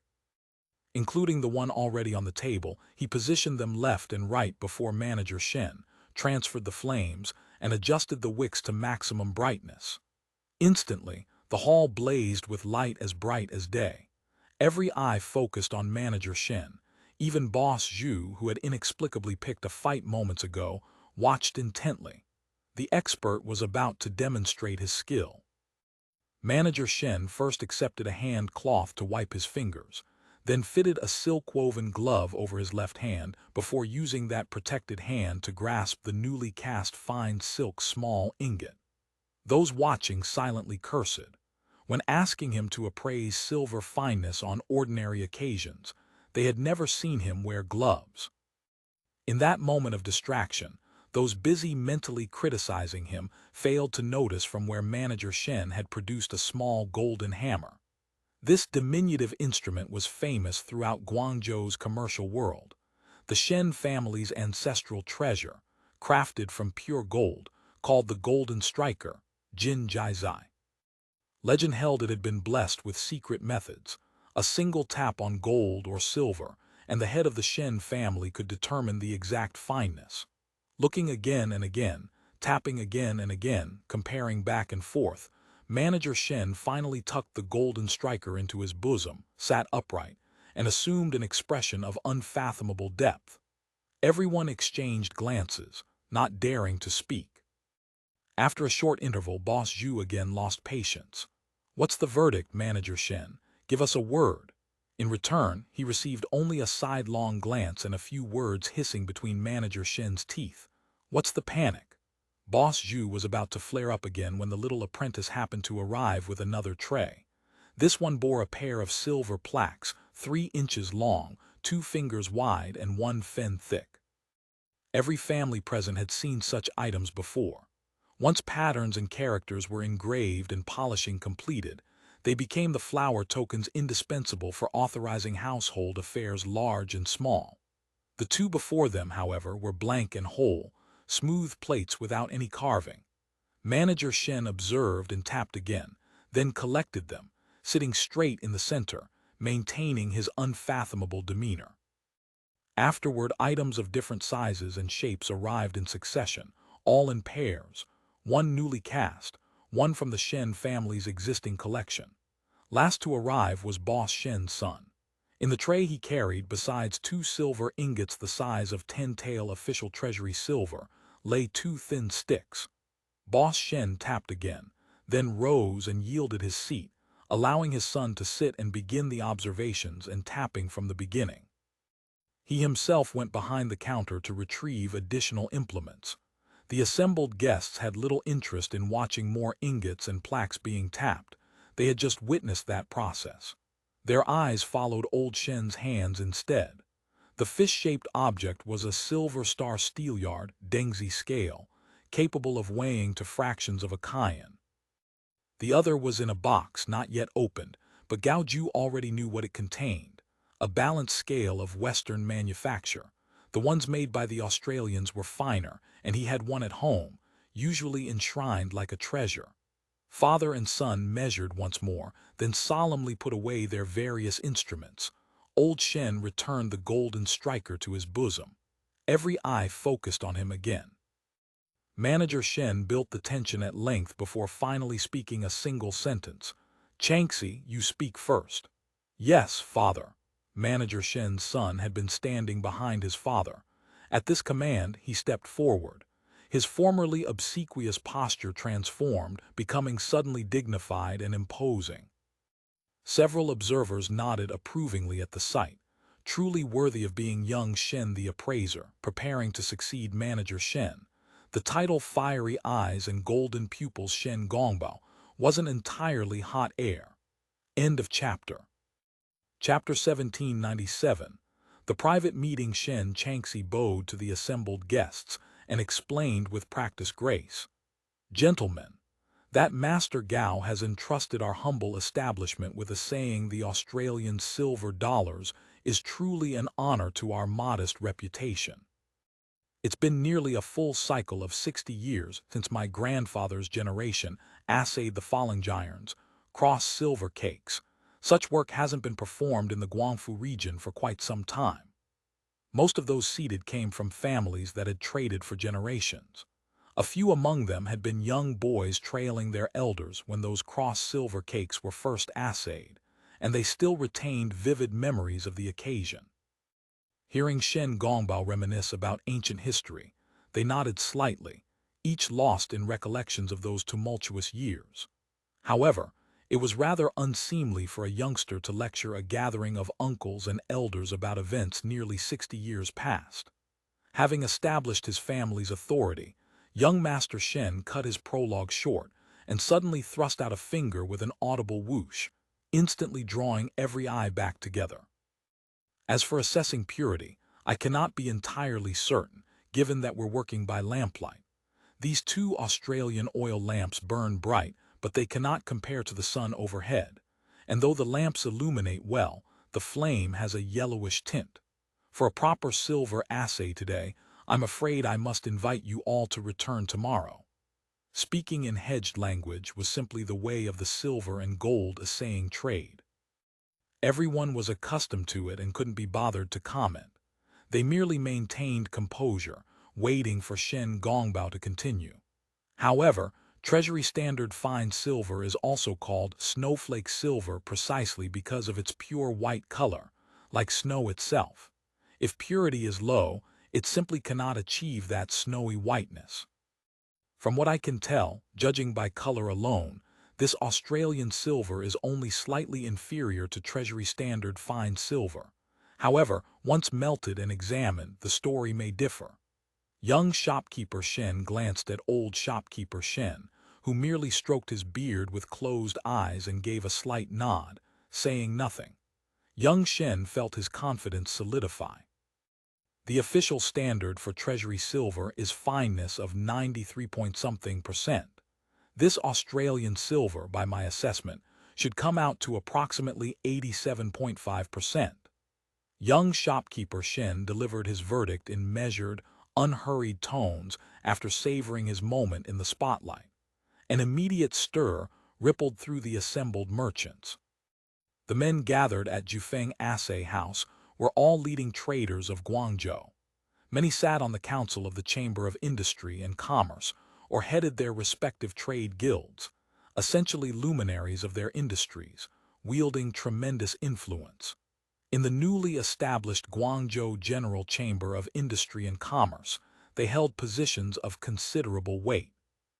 That day, Liu Xiang had convened a special meeting of the chamber at the municipal government. Its content: the Council of Elders would soon issue new currency in Guangdong, with Guangzhou Special Municipality being first.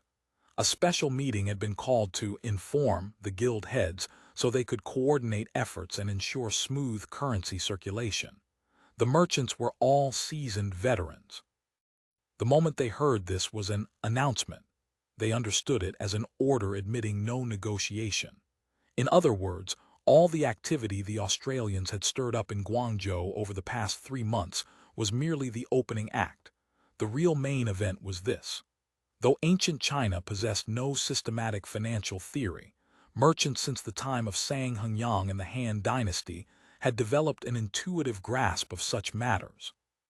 While many had been ruined by imperial monetary policies, quite a few had also reaped enormous profits from them.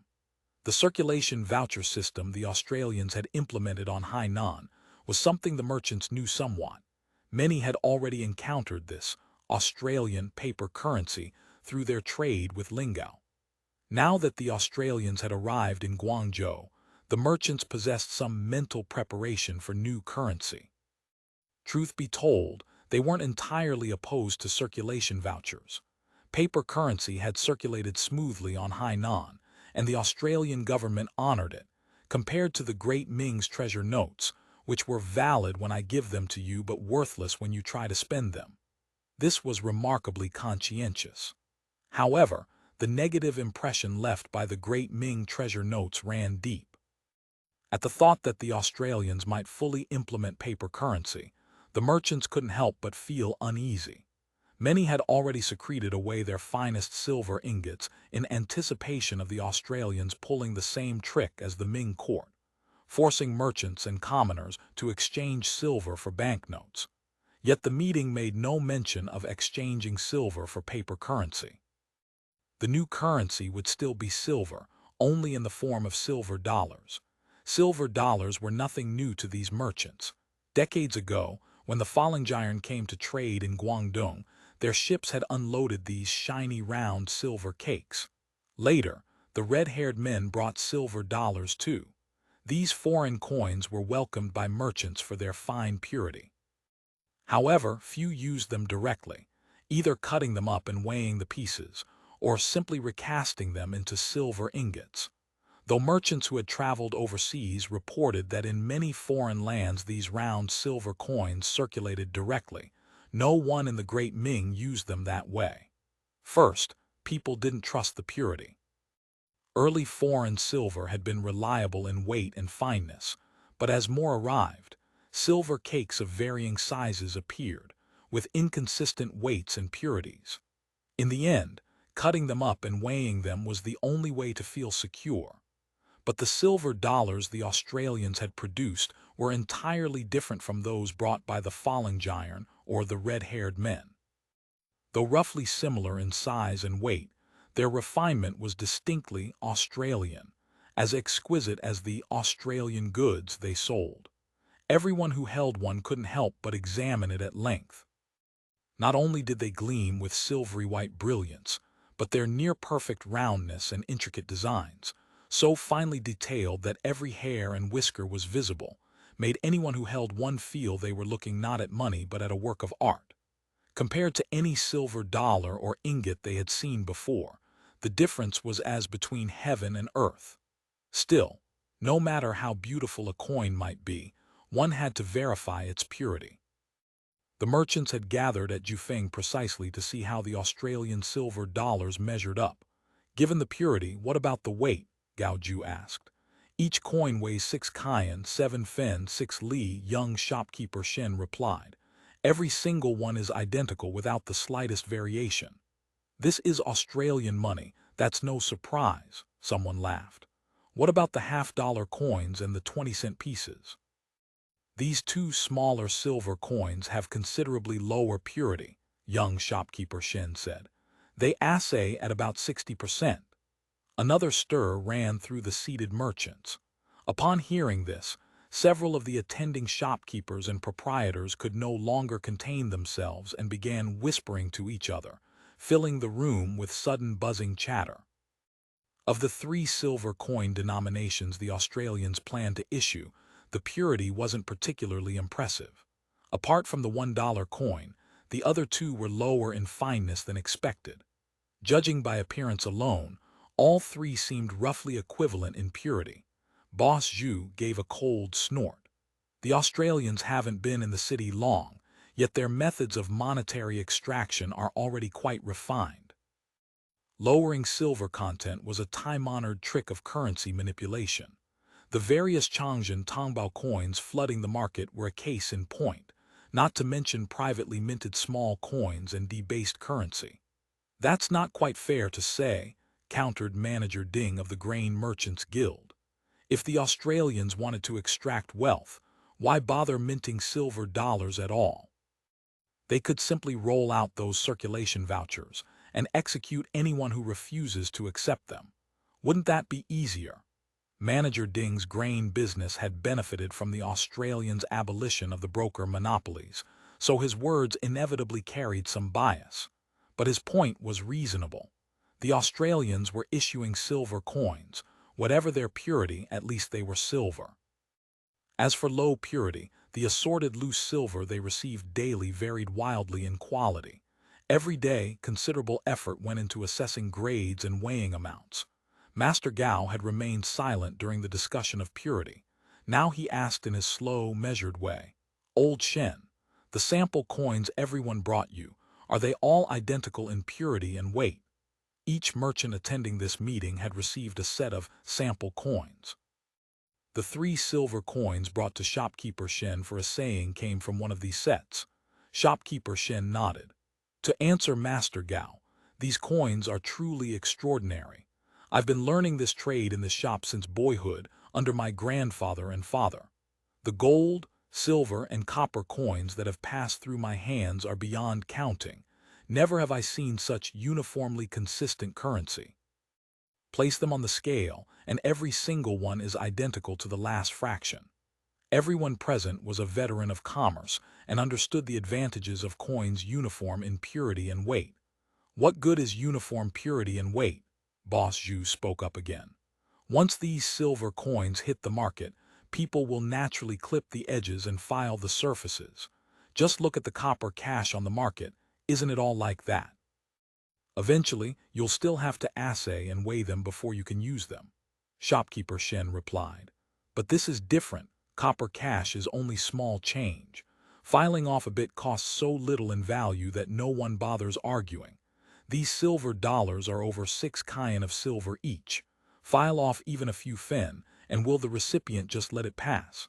These Australian silver dollars are nothing like cross silver cakes. Just look at the milled edge and the raised patterns on both faces. File off even a tiny bit and there will be visible traces. Who would accept such a coin? The group fell into debate again, the atmosphere momentarily resembling water beginning to boil. Gao Ju suddenly spoke. I suspect shopkeeper Shen is correct. As the most influential tycoon in all of Guangzhou Prefecture, Gao Ju's single sentence immediately silenced the room. The way I see it, the Australians' introduction of new currency is not up for discussion. It's a done deal, Gao Ju continued. Whether these silver coins have good or poor purity, whether they can circulate in the market, that's not ours to decide. Money must be spendable and must flow. Only then can it be considered successful. Master Gao, do you mean? The questioner was the head of the Night Soil Guild, surnamed Me, a man whose nature inclined most toward opportunism.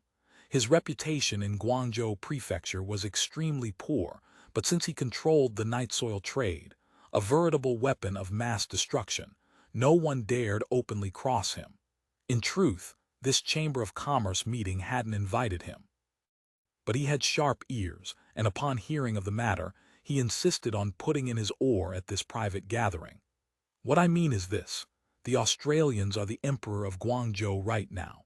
If they want you round, you become round. If they want you square, you become square. Fortunately, the exchange terms they've offered this time are quite generous. We won't suffer losses by bringing out some silver to exchange for silver coins. The most important thing is not to slight the Australians. Everyone understood his meaning.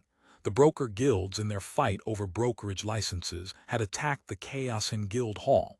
That had slighted the Australians, and now every one of those families had been ruined and impoverished. This was a lesson written in blood. End of chapter. Chapter 1798, The merchant's thoughts whether we exchange or accept, it doesn't matter. High or low fineness, it's still silver. If the common people recognize it, we may consider it a good deed benefiting the country and the people. If they don't recognize it, that can't be blamed on us. Gaoju spoke with measured finality. But this fineness is easily discussed. Our silver isn't full fine either. As for the common people's silver, that has never been sufficient in color. Only this money that cannot enter the crucible requires consideration. As Gaoju spoke, he patted the wooden box beside his hand.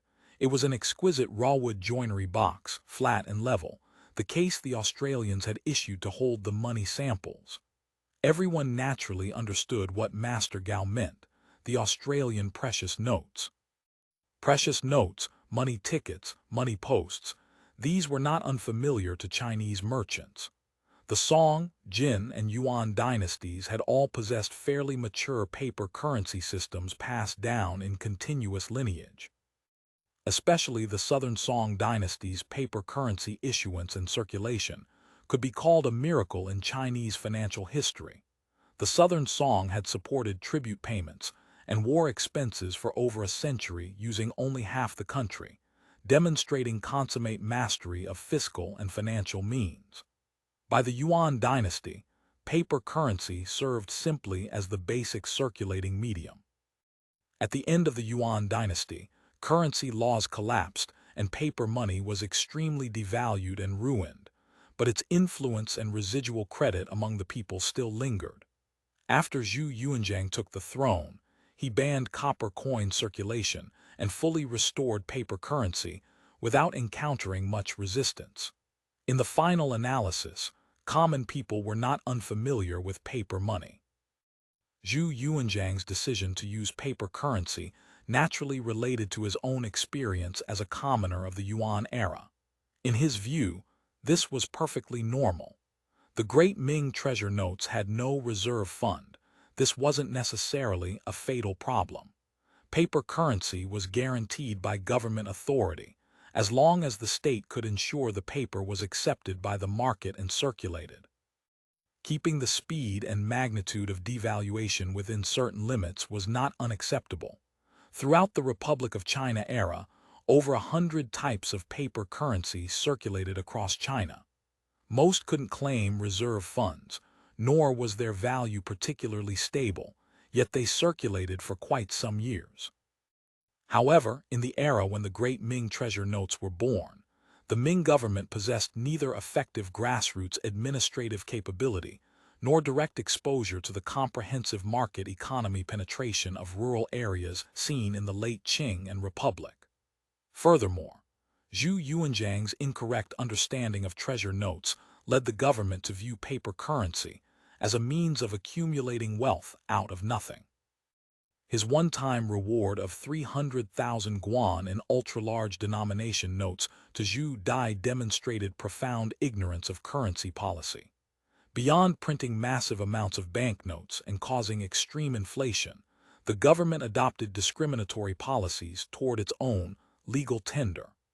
Except for a few limited tax collection points across the entire country, these notes couldn't be used to pay taxes anywhere. This strange policy amounted to the issuer declaring no confidence in the value of its own notes, probably unique in the history of currency issuance. Self-discrimination coupled with unrestrained printing caused the great Ming treasure notes to continuously devalue and shrink in the market, finally forcing their withdrawal from circulation. Aside from leaving a notorious reputation of inventing clever names to compete for profit with the people, they left nothing positive. Although some literati accounts claimed that merchants had struck the notes down within a short time out of distrust for paper currency, in reality, the notes barely managed to circulate until the Zheng era, though by then their value and scope of circulation were negligible. Most merchants gathered in this shop hall had never seen treasure notes circulate, but they had heard their ancestors speak of them. Now hearing Gaoju mention Australian circulation notes, everyone's hearts involuntarily tightened. Their concern for this paper money exceeded their concern for the Australian silver dollars. After treasure notes withdrew from the market, Similar instruments appeared: money posts, silver tickets, bills of exchange used by foreign merchants, even money chips in the Jiangnan area. These men had seen most of them. However, such instruments were mostly autonomous in nature, functioning as checks and drafts. They had all seen the new circulation notes. Compared to old circulation notes they had encountered previously, these were slightly larger, yet much smaller than money posts and silver tickets on the market. The old circulation notes were already quite exquisite, but the new ones surpassed them. The paper was crisp and substantial, giving an indescribable pleasure when pressed between the fingers. Compared to silver dollars, which came in only 3 denominations, paper money had more varieties. Not only were there silver dollar redemption notes in 3 equal values, but also several kinds of small denomination subsidiary coin notes. Each bore intricate patterns and was extremely exquisite. Conversion had already been explained at the meeting, and detailed illustrated instruction manuals came in the coin sample boxes. Anyone literate could understand. Moreover, the Australian currency conversion was very simple, a decimal system. This banknote is extremely strong and solid. What paper is it made from? Probably mulberry bark paper, someone suggested. How can mulberry bark paper be made so smooth and flat? Don't argue, only the Australians can make this paper. It's their secret technique, whispered old Huo, head of the paper guild. The paper trade had been the industry hit earliest by Australian goods and subsequently controlled most strictly. In early years, massive quantities of Australian paper from Lingao had been dumped in Guangzhou, from high-end to low-end, forcing every paper workshop in Guangzhou prefecture to close. Only distribution channels for selling paper had been preserved, because the Australians needed distribution. Now, apart from selling some specialty paper from other regions, most of the paper guild's goods were imported from the Hong Kong cooperative branch. Beyond the paper itself, the patterns and designs were 100 times more complex than old circulation notes. The merchants present understood the key point. The best woodblock carvers in all of Guangdong couldn't produce such plates. Even Ministry of Works artisans in the capital who carved and printed various official documents and titles for the 6 ministries lacked this skill. So these circulation notes cannot be forged, someone concluded. Precisely so, agreed Liang Chenlong, head of the Money Industry Guild, speaking slowly. The Money Industry Guild was first to bear the brunt of this currency reform. Before coming to Jufeng Bank, the 13 large and small peers in the money industry had already held a closed-door meeting to discuss countermeasures. Many discussions had occurred at that meeting, but no countermeasure was ever agreed upon, so they had to wait and see the wind direction first. In fact, their industry peers recognized the benefits of the Australians issuing new money at a glance. We're all businessmen here, dealing with silver and copper coins all day. For the money received daily, we inevitably must check silver fineness and identify good and bad coins. Even so, we often receive damp silver and debased coins. Everyone nodded. The energy shops spent on identifying silver and money was indeed substantial. Silver had to be checked for color and weighed. Copper coins also required checks for copper quality and weight. This inevitably involved arguments with customers. Difficult customers meant disputes. Villains and rascals even specialized in using rotten silver, inferior coins, and private coins to crash shops and buy things.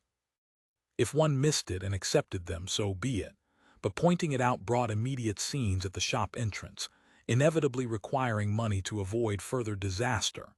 Even with such caution, inventory always revealed lead ingots, rotten damp silver, and crab-eye sandshell small coins. When sending broken silver to smelting shops for recasting, one had to argue about fineness all over again. In short, it was indescribably troublesome. Now that the Australian silver dollars are out, regardless of fineness, $1 is $1, half a dollar is half a dollar.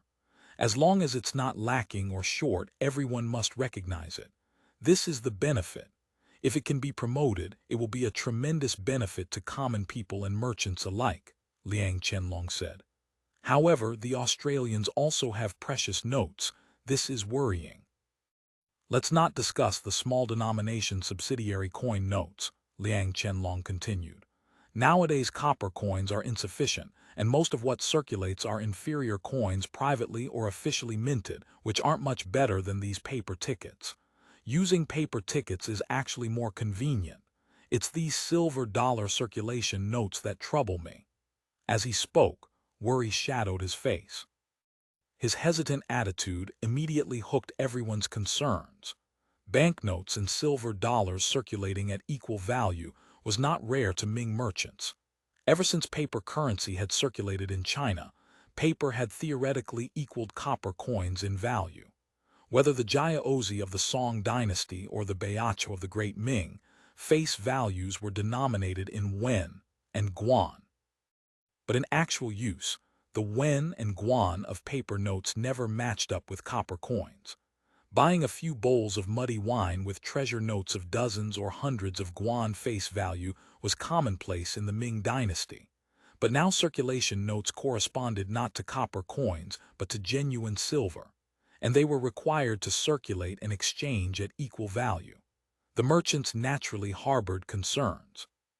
First, did the Australians possess enough silver dollars for equal exchange? Anyone with slight financial understanding would inevitably consider this issue. Though Ming merchants didn't understand financial science, they knew the concept of overissuance. Take the various shop tickets, essentially modern shopping vouchers issued by shops. These were often overissued. If someone collected them all for redemption, many shops would immediately be bankrupted by the run. This was secondary. What the merchants worried about more was that the Australians had no intention of guaranteeing currency value at all. Would they dump massive quantities of circulation notes to purchase all the silver in the market, leaving behind piles of depreciating paper? Though they hadn't personally experienced this routine, old legends preserved the memory. The Yuan dynasty had gathered up the gold and silver of the Central Plains precisely this way. In the final analysis, no matter how beautifully printed, a circulation note was just paper. How could it be as reliable as real gold and silver? Even yellow, shiny good copper coins felt more reliable in hand than these beautifully patterned sheets. If only silver dollars were circulated without silver dollar notes, this would be a great benevolent government. Our peers, large and small, would inevitably work together to handle the task. Liang Qianlong stroked his beard. As for these subsidiary coin notes, small coins are scarce in the market, so using them alongside copper coins does no harm. Everyone understood his meaning. This sentence from the Money Industry Guild set the tone for the meeting. All eyes turned to Guangzhou. End of chapter. Chapter 1799. Big vision in business. Guangzhou understood that this meant he would have to enter the ring with the Australians to negotiate terms. He cursed inwardly. They certainly found it easy to just flap their lips. Speaking of the merchant's worries, he shared them. No one was born with such elevated consciousness as to willingly exchange gleaming white silver for paper money. However, Guangzhou was acutely aware that the Senate's determination regarding this currency reform was immense. From several conversations with Liu Xiang and Zhang Shangji, he knew there was no room for maneuver. If the Money Industry Guild attempted to execute it at a discount, the Australians would absolutely not accept that. Guangzhou couldn't quite grasp why the Senate insisted on implementing new currency reform. In the past, when the Australians introduced circulation notes on Hainan Island, he had estimated it was because they lacked silver, and Guangdong was a place short on copper coins, so they had compensated through this method. But now, their situation was entirely different. Setting aside everything else, simply the fact that the Senate had defeated Zhang Zhilong, forced Liu Xiang to surrender, and exterminated or subdued various pirate leaders in Fujian and Guangdong, meant that most eastern and western ocean trade was now in their hands. Merchants in Guangzhou estimated this item alone brought in 3 or 4 million taels of silver annually. Logically, they shouldn't lack silver at all. Speaking of the Australians' own expenses, They were frugal to an absurd degree. Even those most fiercely opposed to the short hairs had to admit the Australians lived in humble palaces and ate poor food. Except for their fondness for female companionship, there was nothing to criticize in their lifestyle. After much thought, Guangzhou couldn't fathom what the Australians needed vast amounts of silver for, to devise this scheme of silver dollar circulation notes. Using silver dollars was naturally excellent, but using precious notes, this was ominous. Guangzhou was a merchant and knew that every time the imperial court made economic moves, speculators would inevitably swarm like flies to a stench, manipulating things to make fortunes. The resulting fluctuations. He understood Guangzhou too well. Though the merchants sitting in this meeting were the top magnates of the commercial world, the wealth they could mobilize probably didn't amount to even 1/10 of the silver in this city. In the dark masses of thousands of citizens' homes, inside rockery caves, in stone chambers of houses, under courtyard stone slabs, in bedroom and study chests, a massive amount of wealth slumbered. If this silver were utilized by someone, it would instantly become a destructive force. Don't be fooled by the Australians' strong ships and sharp cannons. If they lost the battle in the economic arena, they equally couldn't stand firm in Guangzhou. Thinking of this, Guangzhou couldn't help but feel vaguely worried for the Australians. Worries aside, the work Zhang Shangji had arranged still had to be done. Once new currency was issued, it had to circulate in the market without hindrance. He deliberated carefully, then spoke. Gao has understood everyone's meaning. However, the Senate views this issuance extremely seriously. At the Chamber of Commerce and Industry meeting that day, all those present to support were there. Was there any room for sentiment? I see very little room for maneuver. Doesn't this rely on Master Gao coming forward? You're an old acquaintance of the Australians, Boss Zhu said. Even if there are some expenses, everyone is willing to contribute. We definitely won't let Master Gao suffer a loss. The words carried strange intonations. Guangzhou, possessing excellent self-control, merely smiled slightly. The Senate acts differently from the fake Ming. They have always been open and above board. Such methods cannot be used. Because this matter had enormous implications for the money industry, seeing Guangzhou reluctant to take the lead, Liang Chenlong asked again, "Is there truly no room at all in this matter?" "Although Gao is an outsider," Guangzhou replied, "I have settled in this 5-ram city of Guangzhou Prefecture for over 30 years. My entire family and fortune are here. Guangzhou's safety and market quality are all closely bound to my interests." He stated his position first, indicating he would absolutely not sell out everyone's interests to curry favor with the Australians. Of course, this couldn't be said explicitly, just hinted at. Naturally, everyone might not believe it, but that didn't matter. With an attitude present, his words would be more persuasive. It's just that the Senate views this matter as top priority. I've heard they've already sent a Minister of Finance to Guangzhou to supervise. Even Chiefs Wen and Liu may not be able to interject in this matter. Once these words were spoken, dismay spread through the room. Typical disappointment appeared on every face.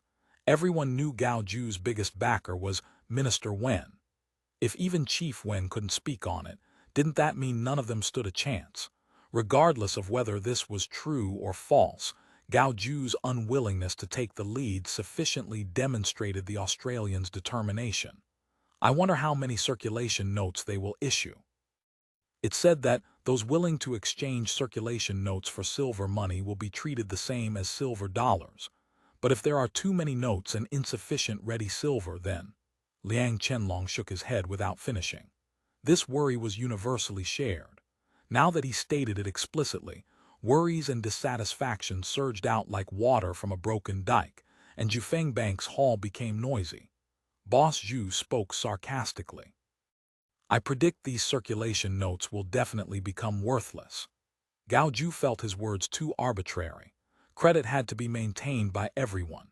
If these silver dollar circulation notes were not indiscriminately issued, if regulations were properly set and market use was convenient, with support from all trades and industries, the circulation notes should maintain stable value. Otherwise, the abuses would be unimaginable.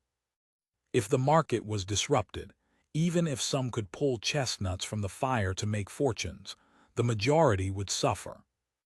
If the great Ming were issuing circulation notes today rather than the Australians, then he, Gao Ju, would certainly avoid them like the plague and even use all resources to sabotage the effort, because the Ming court had given merchants enough lessons on treasure notes and many other things. The government's words couldn't be trusted, but the Australians were different. Circulation notes had been used in Hainan for years without anything inappropriate. The Australians also maintained a good reputation for always keeping promises. Gao Ju still trusted them. He remained silent, waiting for the turbulent discussion to ease. Only after each family had expressed opinions without reaching any conclusion did he speak. Gao has a view, stated for your consideration. These Australian new circulation notes have just been issued. Although we don't yet know if they're good or bad, we must always think toward the good, not the bad. Banknotes being issued naturally means everyone must use them, but those with closest stakes are we merchants. If circulation notes have poor credit, the first to suffer will be merchants. So we must help the circulation notes build credit. If circulation notes stand firm, our business becomes easier. Otherwise, if the market is chaotic and prices change 3 times daily, how can anyone do business? Compared to the seeking advantages and avoiding disadvantages, rhetoric filling the hall moments ago, this gave people a refreshing feeling. Everyone immediately quieted down. "Oh ho," Boss Me said. "I didn't realize Master Gao could speak such grand principles." Gao Ju ignored his vague sarcasm. "Everyone, please consider. These circulation notes have been used in Guangzhou Prefecture for 4 or 5 years, and we haven't heard of anything inappropriate. The Australians have always been most trustworthy. They would absolutely not be so short-sighted as to kill the hen for its eggs." These words were well-founded, and no one could refute them. Many present had been to Hainan or even Lingao. Facts spoke louder than eloquence. Gao Ju continued. "How shrewd one is in business, calculating income and expenses on a 13-column abacus without missing a fraction. That is small cleverness. What's important is vision. The bigger the business, the farther the vision must reach. Everyone here does big business. Your vision must see the big picture." As he spoke, he lit a cigar and slowly exhaled smoke rings. Nowadays, the Ming Kingdom faces internal troubles and external aggression, swaying in the midst of a storm. The Qin has lost its deer, and the heroes of the world chase it together. Gentlemen, please consider, among these heroes of the world, who has the strongest power, who has the greatest ability. The great Ming was about to fall, and the Senate intended to contend for the world. This was something everyone knew.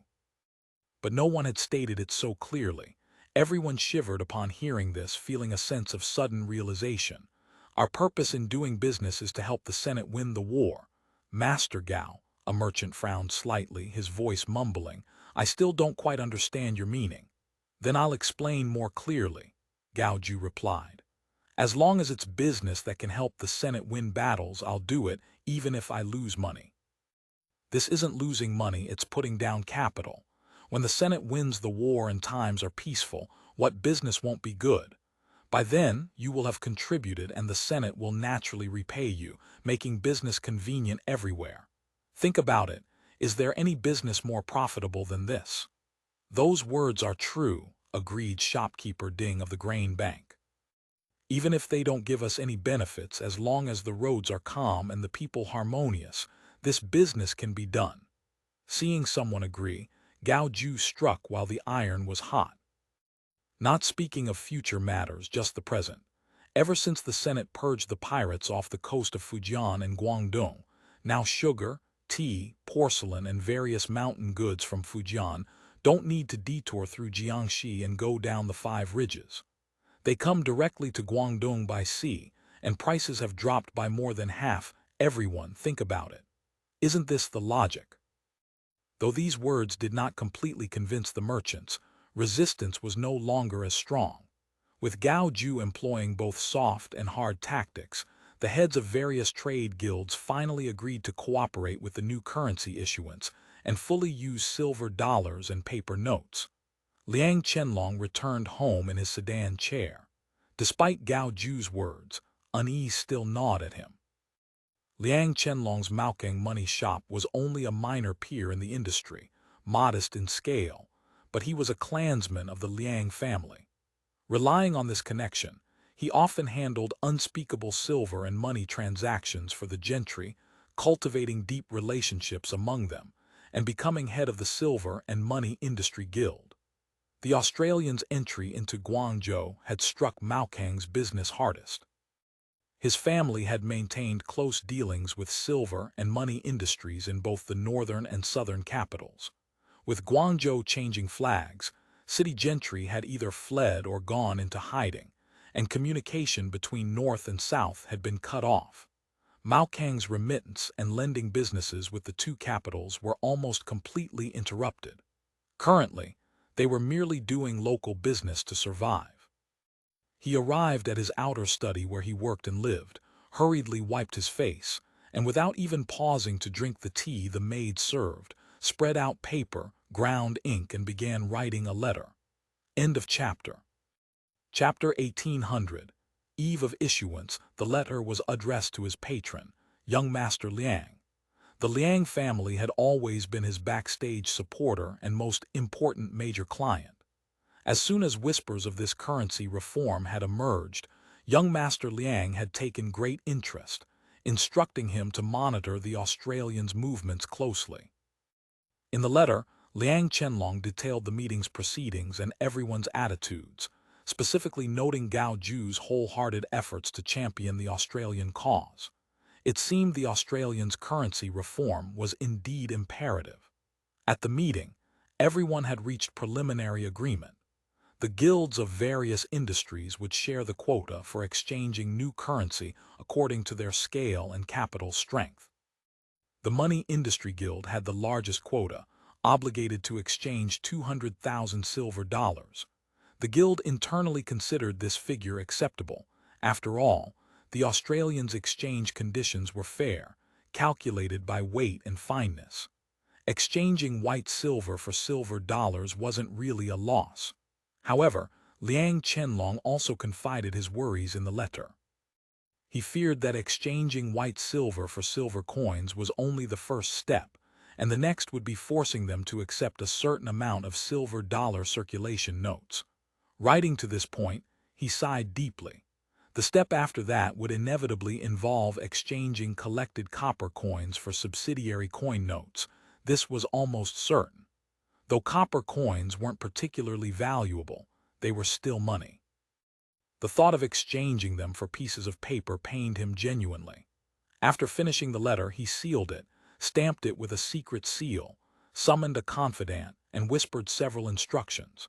The letter was not sent to the Liang residence as usual, but to Miss Yuyuan at the visiting spring brothel. Yuyuan had been combed by Liang Kunhu, deflowered, and henceforth his kept mistress in the brothel. Many matters that could not be handled openly were conducted through her. The servant took his orders and departed. Liang Qianlong watched his receding figure and couldn't help but exhale slowly. Liu Xiang sat at his desk, studying the latest population statistics table. Based on the first household registration conducted after establishing the Guangzhou police system, he knew the exact population of the Guangzhou Special Municipality for the first time. According to the administrative divisions of Nanhai and Panyu, the two attendant counties left by the Ming Dynasty, plus areas outside the city expected to be included in the suburbs, including Henan Island and surrounding localities, the registered population totaled 283,700 people. This included all permanent residents with fixed abodes in Guangzhou. It did not include floating populations, such as the Guan Dai Temple group. These numbered at least over 10,000. The new household registration did not distinguish between non-agricultural and agricultural populations, because in the 17th century, this distinction was far from clear-cut. besides shop assistants and craftsmen in the city returning to their hometowns to help during busy farming seasons, and farmers from the countryside entering the city for short-term work. There were also genuine farmers living within Guangzhou city itself, cultivating land inside the walls. Therefore, only broad occupational categories were registered. After all, in this era, a person's occupation was basically lifelong. These figures did not include the Tanka population. The data received from the river police station was very old, dating from the Zhang era. According to this outdated information, 22,000 Tanka people were registered. But retained clerks at the river police station said the actual number was far greater. Since the Tanka had no fixed abode and drifted constantly, accurate counts were difficult, but those active on the waters of the Zhejiang and Pearl rivers outside Guangzhou for extended periods would number no fewer than 40,000. Thoroughly determining the Tanka population would require making them go ashore and settle. The Guangzhou municipal government's first large-scale practical project for 1950 was to construct Tanka housing, allowing them to live on land, and thereby controlling this group that had drifted outside mainstream society for the first time. Controlling the Tanka people and registering them as commoners would greatly benefit public security on the Pearl River water system, and even throughout Guangzhou itself. Since ancient times, rivers and waterways had served as natural hiding places for lawless elements. But currently, Liu Xiang's Guangzhou special municipal government lacked the capacity for this undertaking. He had to temporarily abandon attempts to control the Tanka people and focus his main energy on the new currency issuance. The credit of new currency depended on whether its purchasing power could be guaranteed. Liu Xiang understood clearly that once the new currency began circulation, banknote issuance would spread like a flood breaking its dikes. First was the demand for currency circulation in the Guangzhou market itself. The actual figure remained unknown. The great Ming possessed neither a statistics bureau nor banks in the modern sense. No one could clearly determine how much silver and copper coinage currently circulated. The Ministry of Finance could only roughly estimate that about 1 million yuan of circulation notes would be needed. Fearing this insufficient, they had already ordered the Hong Kong Mint to print millions more. Second were the expenditures of the Guangzhou municipal government. Compared to the former Guangzhou prefecture, the municipal government's expenses had expanded more than 100-fold. Building numerous new organs and maintaining operations, rapidly expanding public servants, absorbing old personnel, relieving disaster victims, municipal projects, plus unabated military expenditure demands. All of this sharply amplified the quantity of new currency needed. After rough estimation, Liu Xiang and the Ministry of Finance Special Commissioner Group already harbored concerns about inflation. Liu Xiang picked up another secret report, the latest statistics on Guangzhou's grain inventory. After abolishing broker houses and establishing 2 large bulk goods wholesale markets, mandatory regulations required all bulk grain transactions to occur within these markets. Long-distance grain transport merchants, farmers and landlords selling grain in batches, and local grain banks engaged in wholesale and retail all had to operate within the markets. The Senate's state-owned grain enterprises, the cooperatives and Dacheng rice shop, also opened business offices within the markets as windows for operating and intervening in the grain trade.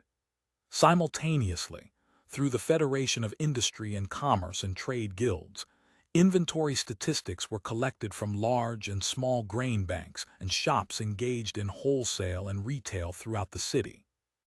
With this, the municipal government roughly determined Guangzhou's bulk grain reserves. The total inventory of brown rice held by transporters, local wholesalers, and retailers was approximately 2,600 tons. This figure could supply the entire Guangzhou market for about 1 month. According to the municipal government's previous population estimates, 2,600 tons couldn't even support a full month. However, Lin Beiguang believed those estimates were unscientific. Though the total population estimate and actual statistics didn't differ greatly, the grain consumption figure of 14 kilograms per person per month was too high. First, the elderly and children couldn't consume that much. Second, 11 kilograms monthly was barely sufficient for urban residents. The poor population in this city exceeded half the total, and their daily grain consumption simply couldn't reach 11 kilograms per month. Additionally, Guangzhou's major households mostly maintained considerable stored grain. This was convention at the time. Wealthy families often hoarded enough for 2 or 3 months' consumption. Furthermore, they could obtain grain supplies from suburban tenants. Grain supply was not problematic. Since gentry and wealthy household registrations also included large numbers of servants, households ranging from 20 or 30 to several hundred people, this considerably alleviated supply pressure. In addition, the official treasury granaries left by Guangzhou's former prefecture and 2 counties, plus grain from confiscated rebel properties, added up to 700 or 800 tons in various bits and pieces. Part of this had already been allocated for staff salaries and Guangzhou municipal government funds. Approximately 200 tons remained. Besides these local grains, warehouses at Guangzhou Great World and on Hong Kong Island stored 10,000 tons of brown rice transported from Southeast Asia and Hainan over the past 3 months. This was the trump card in the hands of Liu Xiang and the Ministry of Finance, reserved for dealing with grain speculation. Every major currency reform was almost always accompanied by frenzied speculation in necessities like grain. Especially given Guangzhou's situation, even Liu Xiang, who had never been a merchant, recognized the opportunity for grain speculation. Guangdong's grain depended on supply from Guangxi. June and July in the 2 Guangs marked the early rice harvest. In previous years, grain prices should have fallen by this time, but Guangdong itself lacked grain, and Guangxi remained under Great Ming rule. Wuzhou had already established water checkpoints forbidding all boats from passing, so grain trade through Wuzhou had ceased. Under normal circumstances, merely the news of suspended grain transport at Wuzhou would be sufficient to trigger skyrocketing prices. Fortunately, the Senate received reciprocity from the Headless grain gang for abolishing broker houses and clearing their debts. Though the wholesale price of grain in the market rose slightly, the Headless gang remained stable. They also used their merchant network's advantages to transfer grain from other parts of Guangdong to supply Guangzhou. This greatly alleviated supply pressure, allowing Chen Si, who was in full charge of economic and monetary policies in Guangzhou, to avoid using reserves on a large scale, instead occasionally releasing small quantities of grain through cooperatives to suppress price rises. However, relying solely on the Headless gang's return was insufficient. Merchant morality is profit-seeking. Their current sacrifice of profit represented both reciprocal gratitude and recognition that the Senate's enforcement capabilities far exceeded the Great Ming's. But once profits grew large enough, neither conscience nor fear would matter. Therefore, curbing speculation and guaranteeing currency value had to rest on the Senate's own foundation. In addition to stockpiling large quantities of grain on Hong Kong Island, the Planning Commission simultaneously transported edible salt, cotton and linen fabrics, pickled and dried seafood products, and tea leaves from various regions to Hong Kong Island, ready for transfer into Guangzhou at any time to stabilize prices. To ensure sufficient distribution channels, beyond wholesale outlets, commercial cooperatives, Dacheng and Wanyu rushed to open more than 40 branch stores throughout Guangzhou City through transfers, direct purchases, and other means. The retail network basically covered the entire urban area and major suburban towns. To ensure supply in townships, 20 mobile vending boats were refitted and equipped with shop assistants and goods, ready to travel downriver for mobile vending in townships that had been basically pacified. Zhang Shangji instructed the vending boats that they could also purchase rural local products at market prices, further enlivening the rural economy and preparing for currency penetration into the countryside. End of chapter. Chapter 1801. The Tax Bureau chief, the financial machinery for Guangzhou's currency reform, was already grinding into motion. DeLong Bank had seeded the urban landscape with branch offices and opened exchange counters at every credit cooperative, prepared to convert the chaotic flood of silver taels and copper cash into standardized currency. Deep within the stone vaults of DeLong's Guangzhou headquarters, wooden barrels and wicker baskets waited like hungry mouths to swallow the miscellaneous coinage that would soon pour through their doors. Most crucially, the printing presses had already churned out vast quantities of banknotes. Once the new system gained traction, the Ministry of Finance planned to mandate interbank corporate account settlements, strangling cash transactions at the source.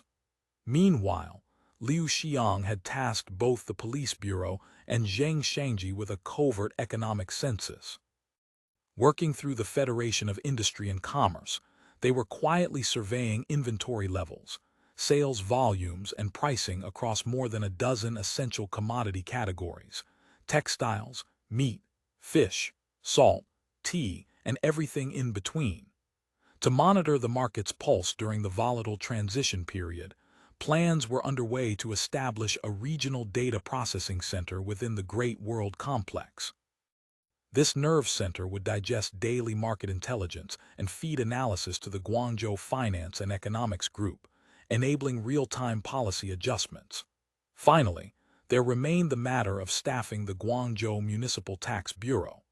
After months of Liu Xiang's increasingly desperate appeals, Wu Jiaku had at last deemed his pleas worthy of a response. They were sending him a tax bureau chief. In a senator's suite within the privileged inner world section of the Great World Complex, Senator A.I. Jixin examined his reflection with the critical eye of a man who understood that authority began with appearance. Short hair trimmed with military precision, titanium-framed glasses, thin, modern, meticulously maintained, a Swiss timepiece gracing his wrist, a crisp white shirt cut from top-grade Dutch linen, paired with light khaki trousers. The ensemble projected exactly what he intended: the unmistakable sophistication of a financial elite, that peculiar, yuppie aesthetic that announced competence before a word was spoken. The only flaw in the composition was his footwear. These specially supplied cloth shoes were excellent by 17th-century standards, but they lent an unavoidable bohemian note that clashed with the carefully cultivated image. Genuine leather dress shoes would have completed the picture perfectly. Satisfied that everything else was in order, he turned from the mirror. His life secretary, A.I. Yixin, had been waiting with the silent patience of the professionally trained, and now stepped forward to hand him a high-quality imitation Boss briefcase. "Thank you," A.I. Jixin said, accepting it with genuine appreciation. The bag, salvaged from Landu's fishing boat haul, might be only an A-grade knockoff, but the craftsmanship was exquisite. The materials were choice, the construction nearly indistinguishable from an authentic article. It had become one of his most cherished possessions. Back in his previous life, during his career at the National Tax Bureau, Senator A.I. had cultivated a reputation as something of a style maven, a man with refined tastes. A.I. Yixin gestured a silent inquiry. Was he leaving? The young woman possessed the kind of looks and figure that would have made her an obvious A-grade candidate upon graduation, had she not been mute. Fortunately, her condition was acquired rather than congenital, which spared Senator A.I. the considerable inconvenience of learning sign language. Of course, that same disability had relegated her to D-grade classification, despite her other obvious qualifications. This arrangement had earned Senator A.I. a nickname among the more caustic members of the Senate: the scavenger, a man who picked through what others discarded. Let them sneer. A.I. Jixin had never been bothered by such provincial thinking. Yes, A.I. Jixin couldn't speak. Yes, she'd arrived in Lingao completely illiterate. But her aptitude for learning had quickly proven exceptional. Her academic performance upon graduation had ranked among the very best. After several years under his personal tutelage, a combination of structured guidance and rigorous self-study, she had become one of the most professionally capable naturalized cadres in the entire Wudyaku system. Were she not bound to him as his personal maid, he would have gladly appointed her to a significant leadership position. As it stood, he'd made her his private secretary, and not merely a secretary for life in the euphemistic sense. Senator AI had overseen fiscal and taxation policy in Wudyaku for years, work that had begun as an afterthought and evolved into something approaching an actual discipline. In the early days, taxation had commanded little institutional attention, a practical necessity given the circumstances. Neither Lingao County nor Guangzhou Prefecture possessed anything resembling wealth. Agriculture was backward, industrial output negligible, commerce barely existent. For years, the Senate's treasury had fattened primarily on war spoils and trade surpluses. What modest taxation they did collect came mainly from agricultural land and fisheries. Customs had established formal categories for import duties, export tariffs, and anchorage fees, but most were routinely waived to encourage commerce. The system existed largely on paper. Everything changed when Lingao's economy finally caught fire. Suddenly, the naturalized cadres in the tax department experienced what they privately called their "long live the Senate's tax" awakening. The conceptual shock of discovering a taxation framework so sophisticated it made the great Ming's methods look positively medieval, even by 17th century international standards. Now Senator AI was descending on Guangzhou with the tax team he'd personally trained in Hainan, sharpened to a fine edge through years of work in Lingao. "Don't prepare dinner tonight," he instructed AI Yixin. "I'll eat at the bureau. Pack our things and be ready to move to the bureau dormitory first thing tomorrow morning. The municipal government's General Affairs Office will send a sedan chair and porters. Follow their arrangements. And don't wander outside the compound alone. The situation inside Guangzhou's walls isn't entirely stable yet." AI Yixin nodded her understanding. His destination was the Guangzhou branch of the State Administration of Taxation. Though ostensibly just a regional office, it effectively commanded tax collection for all of Guangdong province. Wherever the Fubo Army's authority extended, taxation would follow, though naturally with differentiated policies across the core zone, the pacification zone, and the public security zone. The scope of AI Yixin's mandate was breathtaking. With the sole exception of customs duties, every form of taxation throughout Guangzhou, indeed throughout Guangdong, fell under his authority. Industrial taxes, commercial taxes, agricultural levies, fishery assessments, all of it. The state monopoly system as well. Regarding specific tax categories, rate structures, and collection methodologies, he possessed discretionary authority to adapt measures to local conditions, provided the general policy direction remained inviolate. Such sweeping power naturally came paired with crushing responsibility. He would need to establish functional tax operations in an extraordinarily complex environment, with acute shortages of both qualified personnel and institutional infrastructure, all while simultaneously supporting Chen Xi's Finance and Economics Working Group in implementing the new currency. Tax collection and auditing would serve not merely as revenue-generating mechanisms, but as critical instruments for currency stabilization. Taxation could effectively compel merchant acceptance of the new money, whether they liked it or not. The sedan chair deposited him before the Salt Tax Bureau compound under the weight of these considerations. Two new signs flanked the entrance: Guangzhou branch of the State Administration of Taxation and Guangzhou branch of the Ministry of Finance Monopoly Bureau. Within Wudyaku's fiscal architecture, the salt and tobacco monopolies represented substantial revenue streams. Since no senator had yet been formally assigned to head the Monopoly Bureau, tax administration had absorbed it by default. After all, monopoly revenue was simply taxation by another name. Stepping down from the sedan chair, AI Jixin appreciated the relative coolness of the compound after days spent acclimatizing to the miasmic stench of stagnant water and raw sewage baking under Guangzhou's merciless June sun. The Salt Tax Bureau was ancient, nearly as old as the Ming Dynasty itself. Its last major renovation had occurred during the Jiajing reign, over a century past. The architecture spoke to that age: walls that rose high and forbidding, rooms that stretched deep into shadowed corridors, courtyards broad enough to parade troops. Century-old trees towered overhead, their canopies thick with verdant growth that filtered the brutal sunlight into something almost pleasant. Given how recently Guangzhou had been pacified, National Army soldiers stood guard at every major entrance. AI Jixin noted their presence, along with the Japanese samurai guards who had escorted his sedan chair through the city streets, and understood immediately just how complicated his operational environment would be. Representatives from both the Tax Bureau and Monopoly Bureau had assembled at the ceremonial gate to receive him. The crowd naturally sorted itself into two distinct groups. On the left stood the naturalized personnel under Hu Zufin's leadership, some transferred from Hainan, others reassigned from the Ministry of Urban Construction's Wansheng storehouse operation in Guangzhou. These formed the core of AI Jixin's taxation team, the people he could actually trust.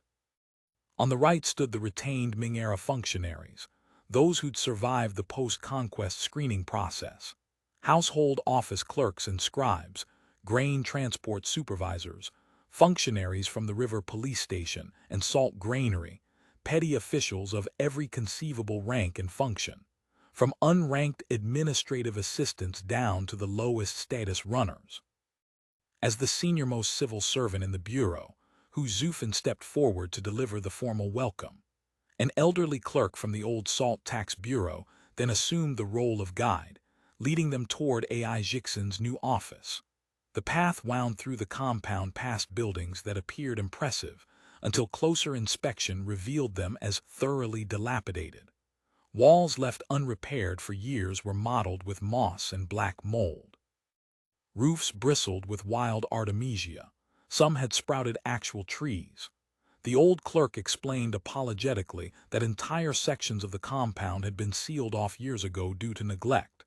Several salt granaries had already collapsed entirely. Cheerful place, AI Jixin thought grimly. The courtyard designated as his combined office and residence had at least been cleaned and furnished with basic necessities. He directed his accompanying clerks to unpack the document crates he'd brought from Hainan and organize them properly on the shelves. Then, making use of what little daylight remained, he settled in to study the comprehensive fiscal and taxation situation reports compiled by the Ministry of Urban Construction. Guangzhou's fiscal landscape was dizzyingly complex. The chaos stemmed partly from the Ming Dynasty's inherently convoluted tax system, but also from the Senate's own years of collecting what they euphemistically termed reasonable burdens. Along with fishery taxes throughout Guangzhou and the Pearl River Delta, not to mention the extensive private salt trade. Back in Lingao, AI Jixin had made a thorough study of Ming fiscal policy in theory. But Guangzhou Prefecture had been so wretchedly poor and backward that actual tax collection practice there was laughably primitive. Now, examining the documentation from prosperous Guangzhou Prefecture, he found himself genuinely enlightened for the first time about how the system actually functioned. The Great Ming placed remarkably little emphasis on industrial and commercial taxation. Beyond the land tax and the salt Gebei, every other levy fell under the catch-all category of miscellaneous colors, a term that conveyed exactly how seriously the dynasty took such revenue. The administration of these miscellaneous taxes was both chaotic and Byzantine. Though ministry regulations technically existed, every locality operated according to its own peculiar customs, some dating back centuries, their original logic long forgotten. The most significant of these local levies was the commercial tax, which functioned essentially like the legend transit duties that would plague the later Qing dynasty, except with nominally fixed quotas.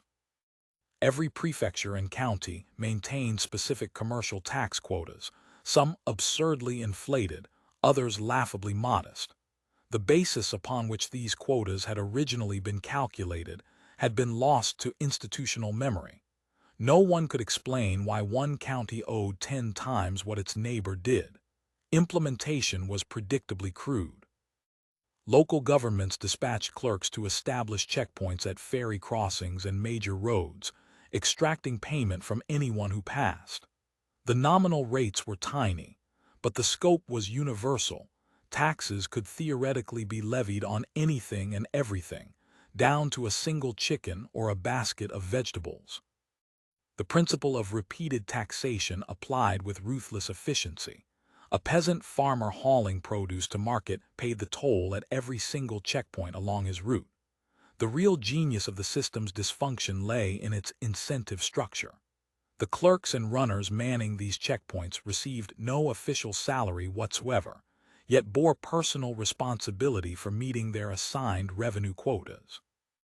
Inevitably, the commercial checkpoints had degenerated into de facto tax farming operations, with corruption and extortion becoming not aberrations but essential features. The result was entirely predictable: crushing public resentment, negligible actual revenue reaching the imperial treasury, and the vast bulk of collected funds evaporating layer by layer into private pockets. End of chapter.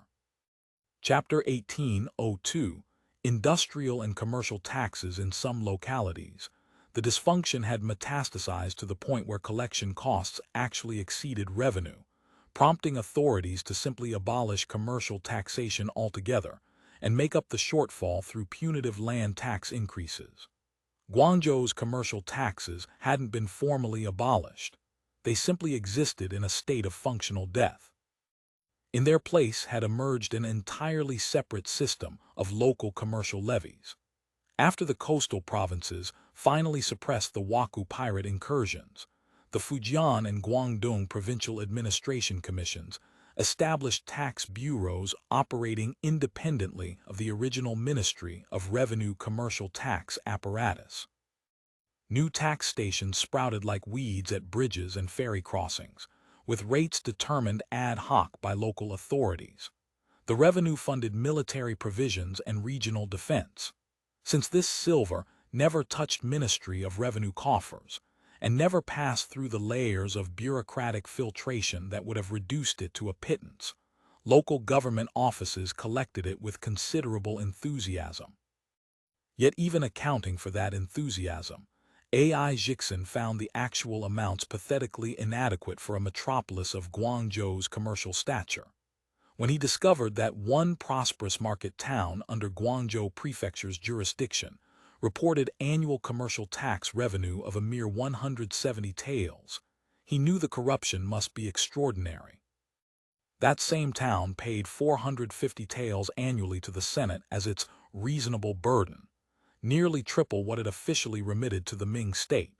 Nevertheless, A.I. Jixin had no intention of making these commercial checkpoint taxes the centerpiece of his revenue strategy. They were essentially legend transit duties by another name, easy to collect and superficially lucrative, but economically destructive. They strangled the circulation of goods and penalized productive commerce. He had set his sights on more sophisticated instruments: the store tax, the property deed tax, and the wine and vinegar tax. The store tax was a commercial levy collected from permanent shops in market towns. Since Ming-era bookkeeping lacked anything approaching modern accounting standards, and the government made no systematic effort to calculate shop capital or profits, it functioned as a flat quota tax. Whether that quota proved ruinously high or laughably low for any particular establishment was essentially a matter of historical accident. Some enormously profitable enterprises, pawn shops for instance, paid a mere 45 taels annually, while struggling corner shops might owe several taels despite razor-thin margins. In Guangzhou, the various trade guilds collected the store tax on behalf of the government. Shops not organized into guilds had their assessments handled by officially designated brokers. The opportunities for graft embedded in such arrangements hardly needed articulating. AI Jixin examined the aggregated store tax revenue for Guangzhou Prefecture and its 2 attached counties. The total yielded roughly 10,000 taels annually, a respectable figure on its face, but far short of what he knew the city's commercial activity should be generating. The property deed tax was levied at 3% of transaction value for sales or mortgages. However, collection had lapsed in many jurisdictions for years. The counties and prefectures under Guangzhou maintained no collection records whatsoever. Yet Guangzhou not only enforced continuous collection, but generated substantial revenue. Nanhai and Panyu counties alone brought in approximately 2,000 taels annually. The commercial dynamism of the great metropolis evidently drove both elevated real estate prices and frequent property transactions. As for the wine and vinegar tax, this represented a Ming continuation of an old Song dynasty levy. The liquor monopoly had been a major revenue source under the Song. But the Ming dynasty's institutional capacity to regulate industry and commerce was so anemic that authorities had never successfully controlled production or circulation, rendering the tax essentially symbolic. The Ming's tax burden is not too heavy, it is too light, AI Jixin had declared at the Finance Work Conference back in the Wujiaku New area. The fiscal potential remains almost entirely untapped. Whatever inflated claims people make about the Great Ming's GDP, when it comes to actual revenue extraction efficiency, the Ming qualifies as a categorically backward state. Forget comparisons with European powers, even within East Asia, it trails Japan. In AI Jixin's assessment, Ming tax collection suffered from catastrophically low efficiency at every institutional level. Revenue losses during the collection process were staggering. Embezzlement, systematic skimming, and simple leakage plagued every stage from assessment to treasury deposit. Though the system conscripted vast armies of unpaid runners to handle the actual work, appearing to minimize costs, hidden personnel expenses remained unconscionably high. Building a tax collection apparatus that maintained operational efficiency while ensuring even rough integrity would prove immensely challenging. Even in the 21st century, with modern tax agencies fortified by elaborate institutional safeguards and countless layers of audit controls, cases still regularly emerged of minor functionaries acquiring luxury cars and villas through systematic graft. It was fundamentally impossible to assemble a team meeting AI Jixin standards using the Senate's current educational and administrative infrastructure. Moreover, direct taxation presented multiple intractable problems. First, it devoured manpower. Under the old timeline in China, before agricultural tax abolition in the early 2000s, administrative personnel costs in rural areas often consumed more revenue than the taxes collected. Second, it readily inflamed social tensions. History overflowed with examples of aggressive taxation sparking conflicts, riots, even dynastic collapse. Finally, sophisticated modern taxation depended upon sophisticated modern financial systems. Ming merchants still employed the primitive 4-column balancing method in their ledgers, and smaller establishments often kept only running tallies of daily transactions. Implementing a genuinely modern tax regime would require wholesale transformation of commercial bookkeeping practices. Merchants would need to grow accustomed to conducting large transactions through bank instruments rather than physical currency, to consolidating capital rather than hoarding cash overnight. Such fundamental behavioral changes couldn't be achieved through administrative fiat alone. They would take time. But tax collection was urgent. The new government needed revenue immediately. The simplest approach would simply replicate their previous reasonable burden practice. The Senate would announce a total revenue target, then convene the taxpayers to collectively assess and self-report their individual shares. This method provoked minimal resistance, and now that Guangzhou's Federation of Industry and Commerce existed as an institutional framework, would yield quick results. But AI Jixin considered this merely an expedient from their days of political and administrative improvisation. It was beneath the dignity of a properly constituted tax authority. Adopting such a method would render the elaborate tax rate schedules his bureau was developing completely meaningless. Either the collected amounts would fall below prescribed statutory rates, effectively giving away fiscal capacity to private businesses, or they would exceed those rates, transforming official taxation into arbitrary apportionment that increased the burden beyond what law specified. More fundamentally problematic, any such practice would inevitably operate through the Federation and the trade guilds, effectively delegating the sovereign power of taxation to these semi-private organizational structures.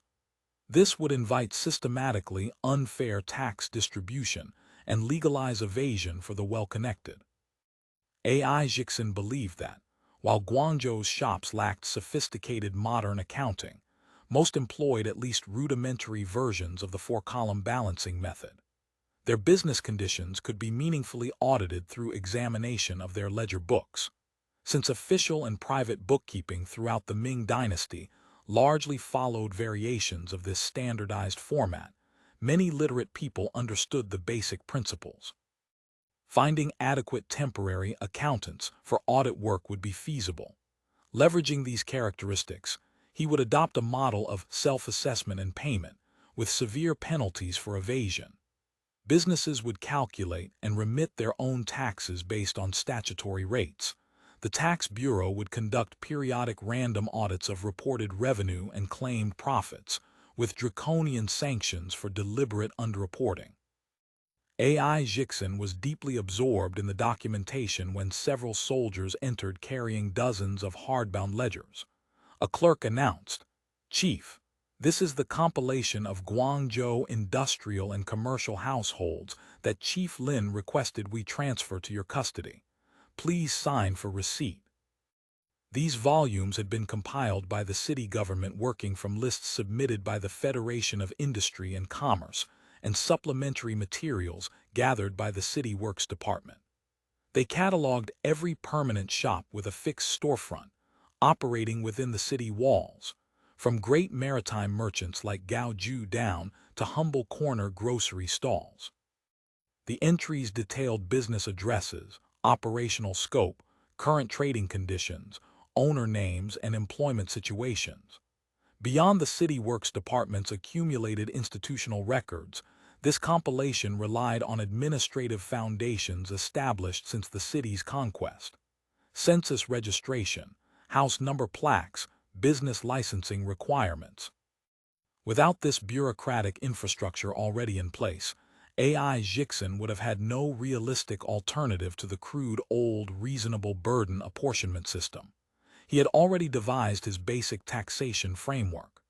Broadly conceived, he would impose three major categories: property taxes, circulation taxes, and stamp duties. The first category, property taxation, would target holdings of productive and valuable assets: agricultural land, commercial real estate, substantial residential properties, commercial vessels, and industrial or mining facilities. Specifically, he planned to levy a real estate tax, an urban land use tax, vehicle and vessel licensing fees, vehicle and vessel purchase taxes, deed taxes, inheritance taxes, and, controversially, a slave ownership tax. The second category, circulation taxation, would maintain commodity market order and capture value from commercial activity. The business tax structure wouldn't fragment into dozens of minute subcategories. Generally speaking, any commercial activity generating business income fell within the scope of taxation, subject to certain de minimis exemption thresholds. The most significant collections would come from the circulation channels of Guangzhou's newly established wholesale commodity markets. The third category, stamp duties, would be imposed on contracts and legal instruments requiring formal recognition and Senate legal protection. Taxable documents included ship departure permits, land deeds, house deeds, business licenses, and equity certificates, essentially any documentation requiring the Senate's authoritative seal to possess legal force. Finally, there would be local administrative surcharges levied atop the circulation tax base. In consultation with Liu Xiang, AI Jixin had determined 4 specific assessments: a city sanitation fee, a local security fee, an urban construction fee, and an education fee. These would directly fund Guangzhou's municipal administration. Other tax categories would constitute national-level taxes, with portions returned to local governments based on revenue-sharing formulas. Customs duties, anchorage fees, and tonnage dues fell outside his administrative jurisdiction, so he had developed no immediate proposals for them. As for the salt and tobacco monopolies, he lacked new ideas for the moment. A properly functioning monopoly system required complete, dedicated organizational teams. When he couldn't even fully staff the tax bureau, establishing an entirely separate monopoly enforcement apparatus was simply out of the question. So he would continue the Lingao operational model, a single tax payment extracted at the wholesale source, followed by dealer distribution. Regarding direct monopoly control at the production level, those matters were complex, requiring resources and coercive power beyond a tax bureau director's institutional reach. AI Jixin skimmed several pages of the commercial household ledgers, forming a preliminary mental picture of the taxation landscape. At that moment, a city government messenger hurried in. Mayor Liu was convening an immediate meeting. What meeting? AI Jixin had just arrived in the city with mountains of urgent work before him. He'd barely occupied his office for a few hours. If this had nothing to do with fiscal affairs, he would respectfully decline. A meeting regarding rectification of the prostitution industry. Tell Mayor Liu I have far too much on my plate and won't be attending. AI Jixin frowned, irritated. Liu Xiang was apparently beginning to put on bureaucratic airs, padding his schedule with meetings held purely for appearances. Mayor Liu specifically said this meeting concerns you directly. The messenger had evidently anticipated resistance and came prepared with additional instructions.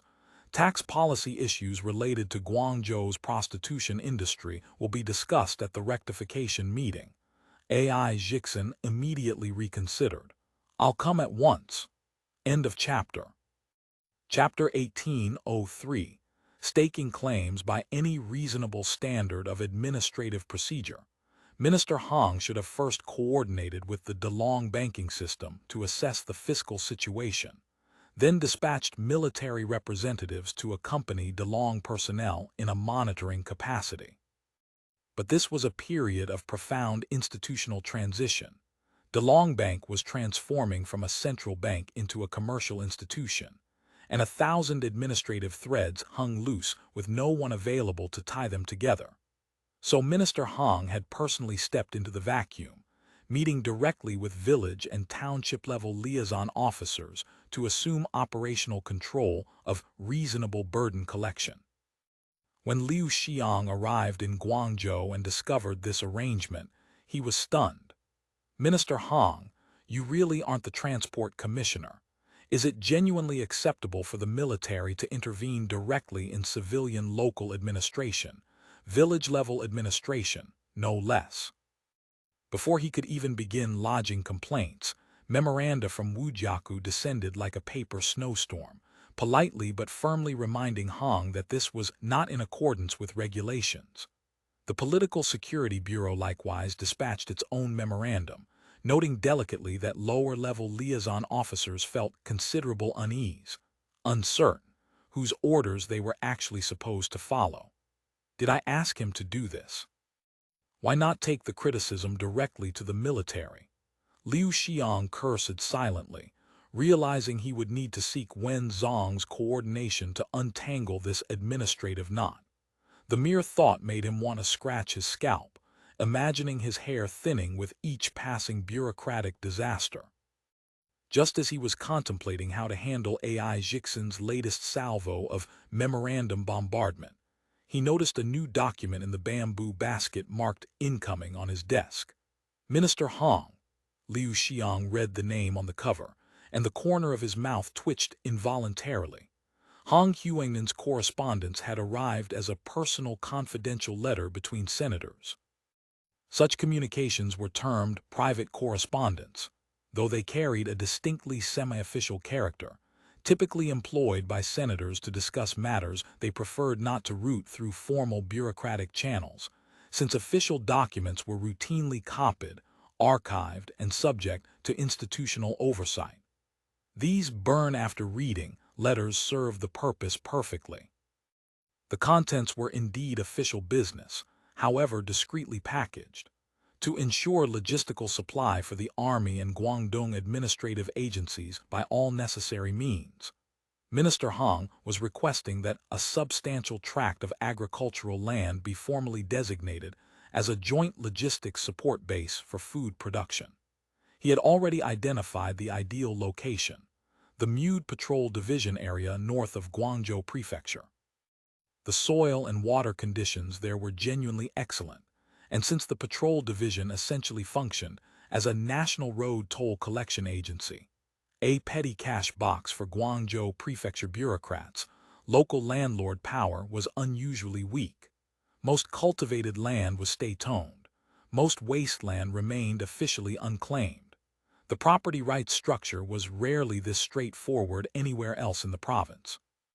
Liu Xiang had himself long coveted that exact territory, planning to negotiate with Wu Nanhai about intensive large-scale farming operations once Liang Xinhu finished purging the local bullies and evil gentry. The Heaven and Earth Society's Guangdong Agricultural Reclamation Command had already marked the area for development priority. Hong Huangnan's private letter threatened to disrupt the entire operational timeline. Minister Hong's proposal wasn't entirely without merit, of course. He did bear genuine responsibility for logistical support of the South China Army, which extended well beyond frontline combat troops to encompass National Army garrison units and administrative teams already deployed across counties and strategic locations throughout the region. Even within Guangzhou City proper, the Joint Logistics Headquarters handled provisions for most administrative agencies, including Liu Xiang's own daily meals, which were of notably high quality. Minister Hong's catering standards remained consistently impressive. Fresh seafood from Hong Kong, processed meats from Lingao, coconuts from Wencheng, air-dried venison from Taiwan, potatoes from Jeju Island, citrus from Zhejiang, all flowing in through continuous supply chains. Establishing a dedicated agricultural support farm to improve logistics self-sufficiency was entirely justified in principle. You want to run a logistics farm? Well, I want to run one too, Liu Xiang reflected sourly. Wang Sangu had proposed opening a municipal agency farm on state land outside Guangzhou to grow vegetables and raise pigs, thereby reducing food costs. Currently, vegetables and meat had to be transported from Hong Kong at considerable expense. Liu Xiang had declined the proposal for the moment, fearing that pursuing staff welfare improvements before his administrative seat was even properly warm would invite criticism that he was prioritizing perks over policy. My own people's welfare hasn't been addressed yet, and I'm supposed to satisfy yours first. Dream on, Liu Xiang thought acidly. He had already harbored considerable dissatisfaction with Hong Huangnan's disorderly interventions in local civilian administration during the transitional period, though those actions had occurred before Liu Xiang formally assumed office, or even before he'd expressed intent to serve as prefectural governor. Beyond attempting to wrap up loose ends and mitigate negative effects, Liu Xiang had possessed no real grounds for formal complaint. Besides, since entering the city, various ministries and agencies have been able to commence operations immediately upon unpacking their document boxes. The joint logistics preparatory groundwork had been genuinely effective, whatever its bureaucratic impropriety. What truly rankled wasn't the substance but the presentation. He read the letter repeatedly, and the more carefully he studied its phrasing and tone, the more irritated he became. This wasn't remotely composed as a collegial note between institutional equals.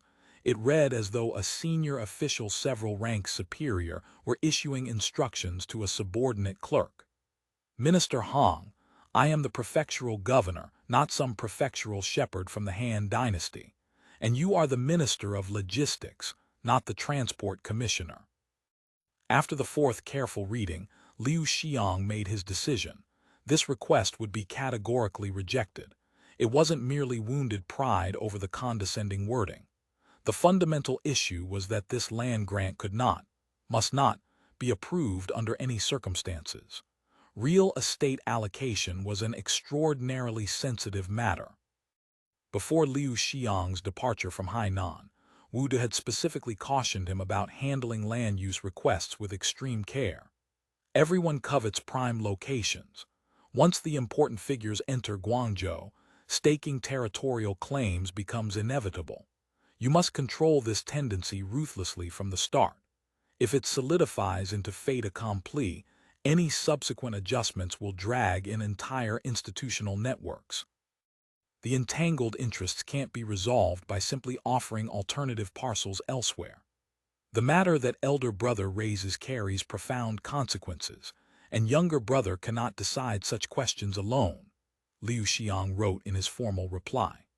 He had developed an odd habit of adopting literary classical flourishes when composing rejections, deliberately framing refusals in elevated archaic prose as a kind of rhetorical cushion. Should elder brother truly harbor such intentions with determined purpose, the only procedurally acceptable path forward is to copy this proposal in duplicate. One copy submitted to Senator Wen Daisy for discussion at the Guangdong Senator Group meeting, one copy transmitted to Lingao for consideration by the Senate Standing Committee. After a quarter hour spent carefully drafting his response, Liu Xiang reviewed it once more and found nothing objectionable in either substance or tone.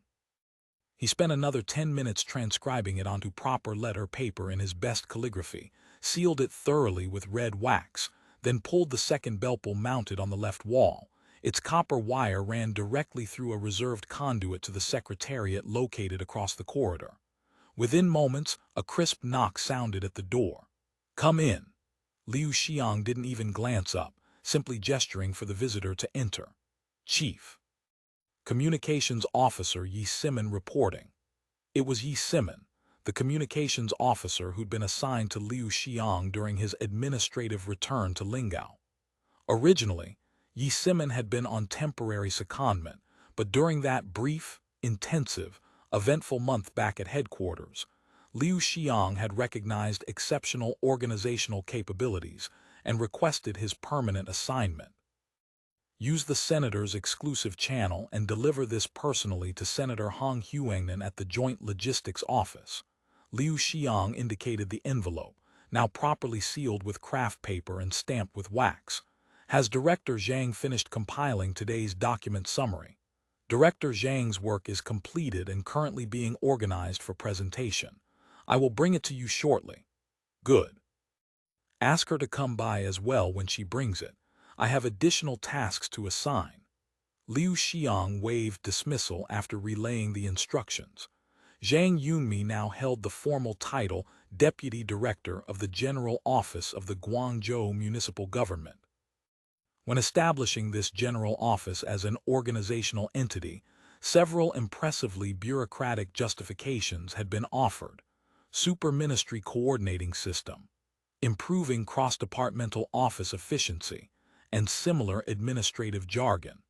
But the actual reason was far more prosaic and considerably more awkward. Originally, Zhang Yunmi had secured a promise from Ziyu Zishan and approached Liu Xiang to campaign actively for a position in Guangzhou. Liu Xiang had entertained certain notions of his own regarding the arrangement. Learning that this attractive young woman wanted to accompany him to his new posting had set his heart blooming through several metaphorical seasons. He'd agreed enthusiastically. After all, Guangzhou was meant partly as relaxation after years of grinding administrative work. As long as her physical safety could be ensured, whether she spent her time playing tourist or living in pleasant seclusion didn't particularly matter. Daily proximity would naturally create more opportunities for various things. But when Liu Xiang actually boarded the ship to depart for Guangzhou, stopping first in Hong Kong to collect a batch of personnel waiting there, Zhang Yunmi had somehow, inexplicably, approached him with a very serious proposal that shattered his comfortable assumptions. She wanted to work hard and formally participate in substantive governmental work. "I'm not here to play dilettante," she declared with surprising firmness, "but to achieve something meaningful." Now it was Liu Xiang's turn to scratch his head in consternation. He possessed no real gauge of what administrative work this young woman could realistically accomplish. Guangzhou Prefecture had just been liberated, and urban and rural administrative operations were extraordinarily complicated, demanding experience and institutional knowledge. This was definitely not terrain that a young woman with absolutely zero administrative experience could navigate successfully on her first deployment. Failing to achieve notable results wouldn't itself constitute a major problem. Mediocre competence was the Senate's median. But if she acted as either a naive Virgin Mary, dispensing unearned mercy, or an overzealous iron fist of the proletariat, creating factional disasters, Liu Xiang would face crushing pressure from every institutional direction simultaneously. After considerable anxious thought, Liu Xiang concluded that only one position was remotely suitable: his personal private secretary. This role had originally been filled by Guo Ziyu back in Guangzhou, though practically speaking, whether one employed a single secretary or maintained a staff of 100 made little operational difference for a senior senator. Truthfully, Liu Xiang had departed for Guangzhou without anyone he could completely trust to handle genuinely classified documents and sensitive correspondence. Zhang Yunmi's unexpected availability seemed ideal. As a fellow senator, she was institutionally trustworthy by definition. But in the minds of many of the Senate's more disreputable members, the position of private secretary to a male senator was hopelessly tinted with salacious implications. When there's work, the secretary handles it. When there's no work, you handle the secretary. This had virtually become standard operating procedure for certain senators, an open secret whispered about with knowing grins. As for the secretary's actual administrative function and professional responsibilities, these losers remained completely oblivious. In their provincial minds, a female secretary was merely a glorified bed slave for the master, appointed for nocturnal rather than bureaucratic service. Whether Zhang Yunmi had absorbed this toxic cultural attitude or simply accepted it as unfortunate but unavoidable common knowledge about Senate gender dynamics, Liu Xiang couldn't confidently determine. But even viewing Zhang Yunmi's motivations in the most charitable possible light, he absolutely dared not formally appoint her as personal secretary to the mayor of Guangzhou. If that particular appointment and its implications reached Lingao through the gossip networks, a certain aggressively Germanophile individual would likely appear at his door, wielding something considerably more dangerous than a strongly worded memorandum. Zhang Yunmi stood before his desk, carefully scanning the document summaries she had just finished compiling.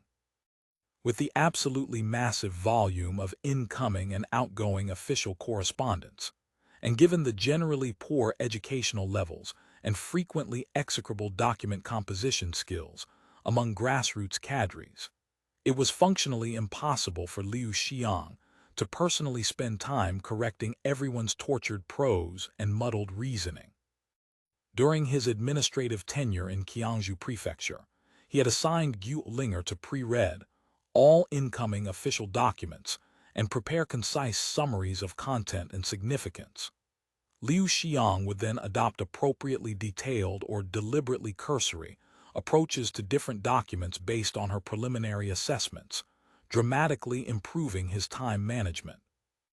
Though Zhang Yunmi bore the impressive formal title Deputy Director of the General Office, she understood perfectly well that she was essentially performing high-level secretarial duties, however much bureaucratic dignity the title conferred. End of chapter. Chapter 1804. Educating the next generation. Before leaving Lingao, Zhang Yunmi had earnestly asked Liu Xiang what serving as an administrative head was actually like in practice. She remembered only that Liu Xiang had looked profoundly troubled at the question, staring at her for an uncomfortably long while before finally formulating an answer.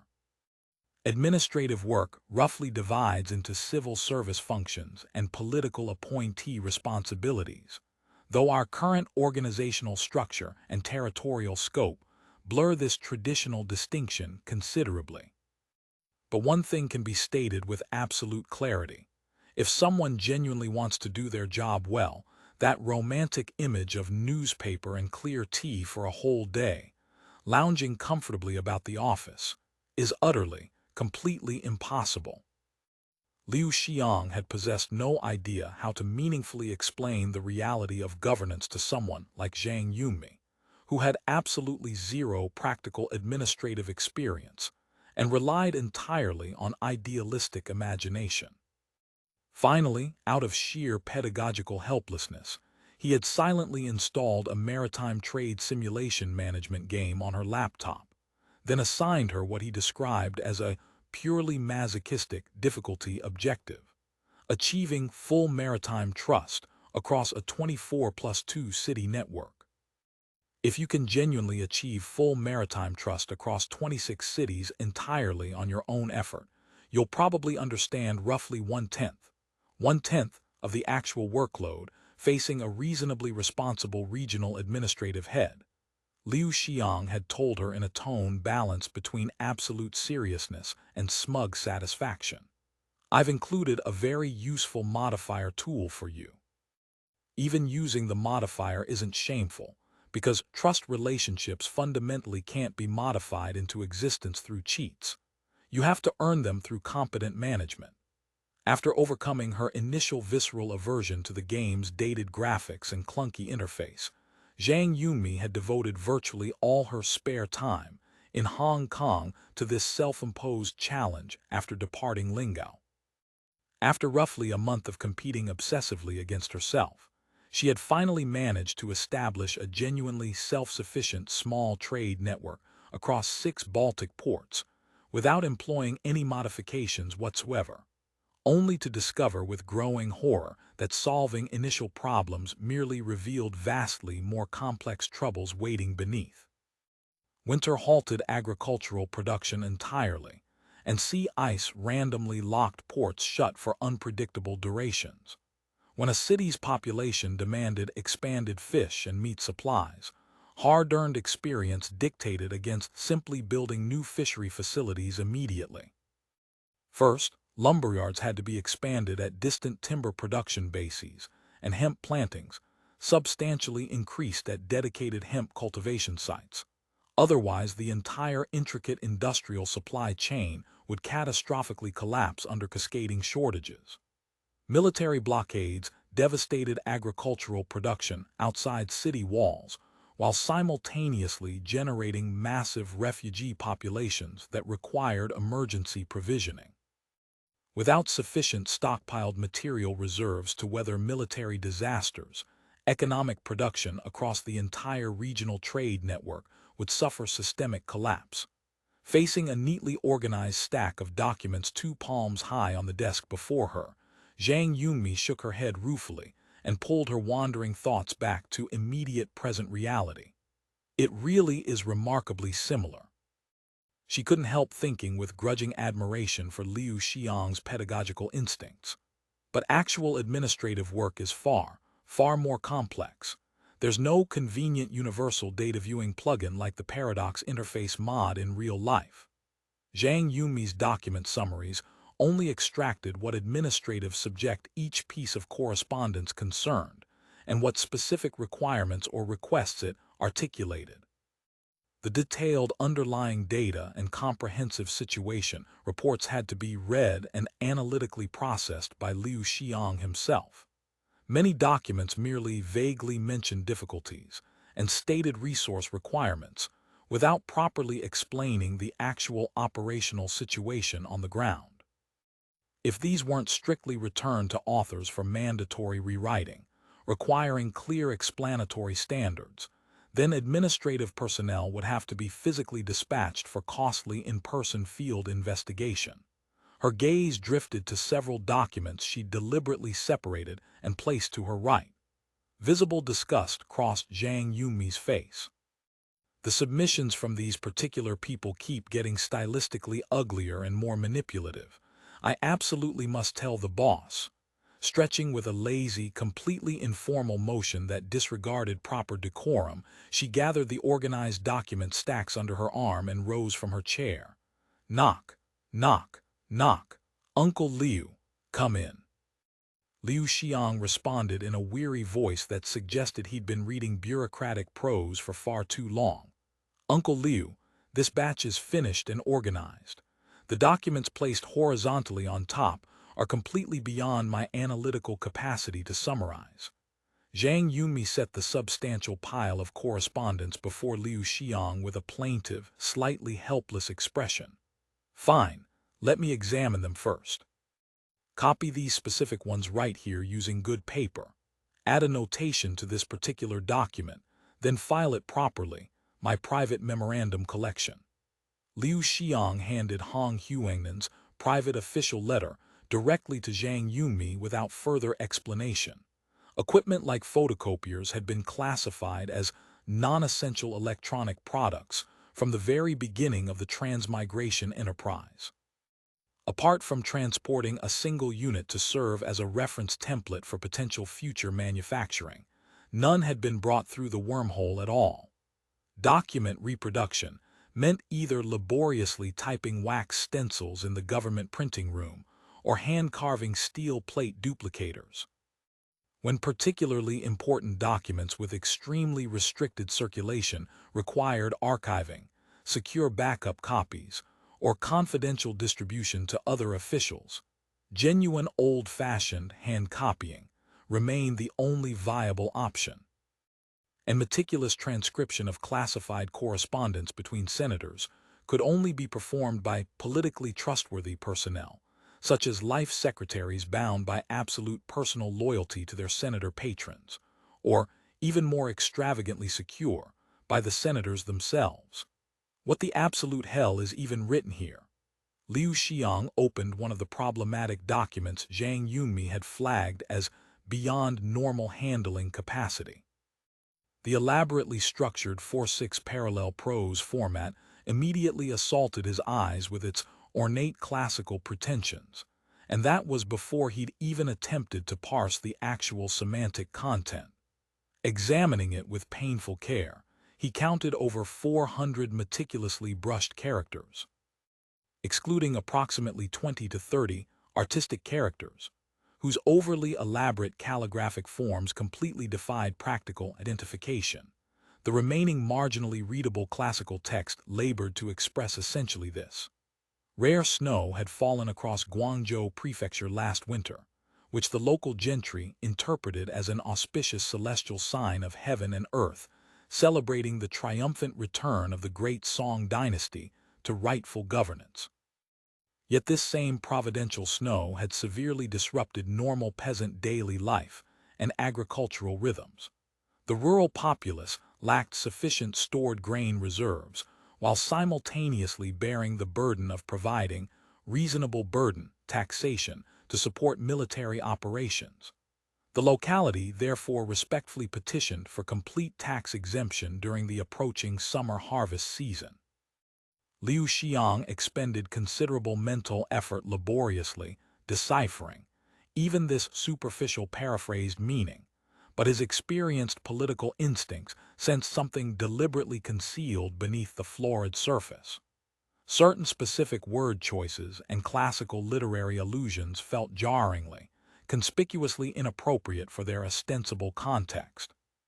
For instance, When praising the recently distributed government-supplied farm tools as exceptionally easy to use, the text employed the peculiar phrase labor of bending the body, undertaken by women and children, looking up to the beauty, may, of the plow.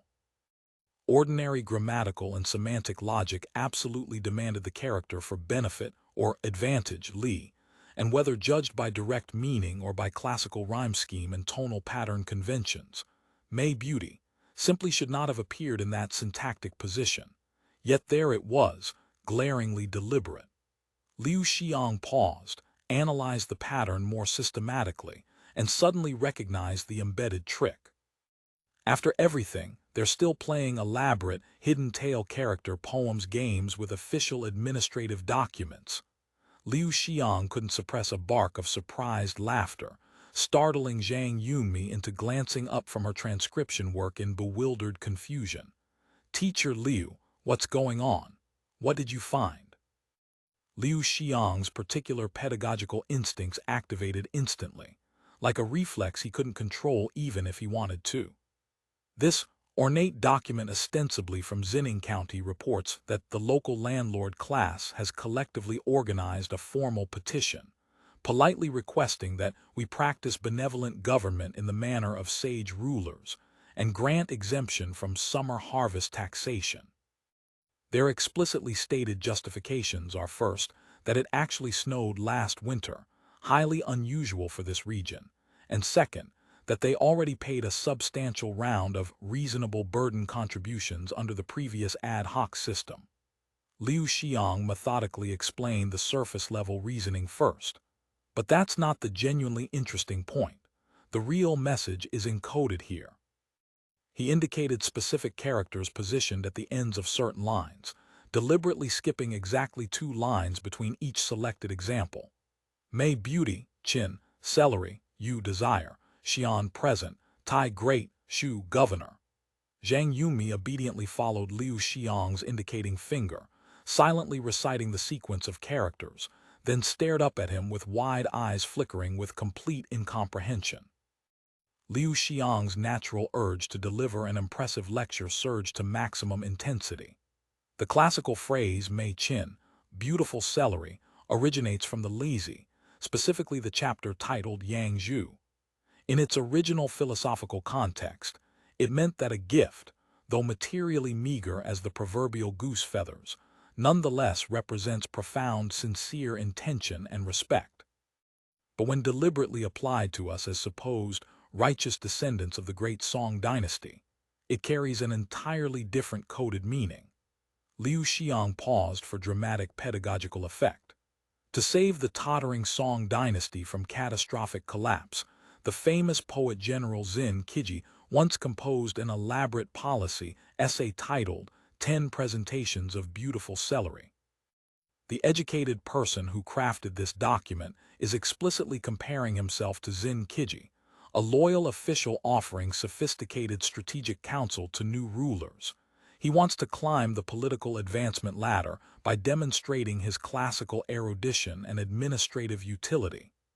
Zhang Yunmi frowned, genuinely puzzled now.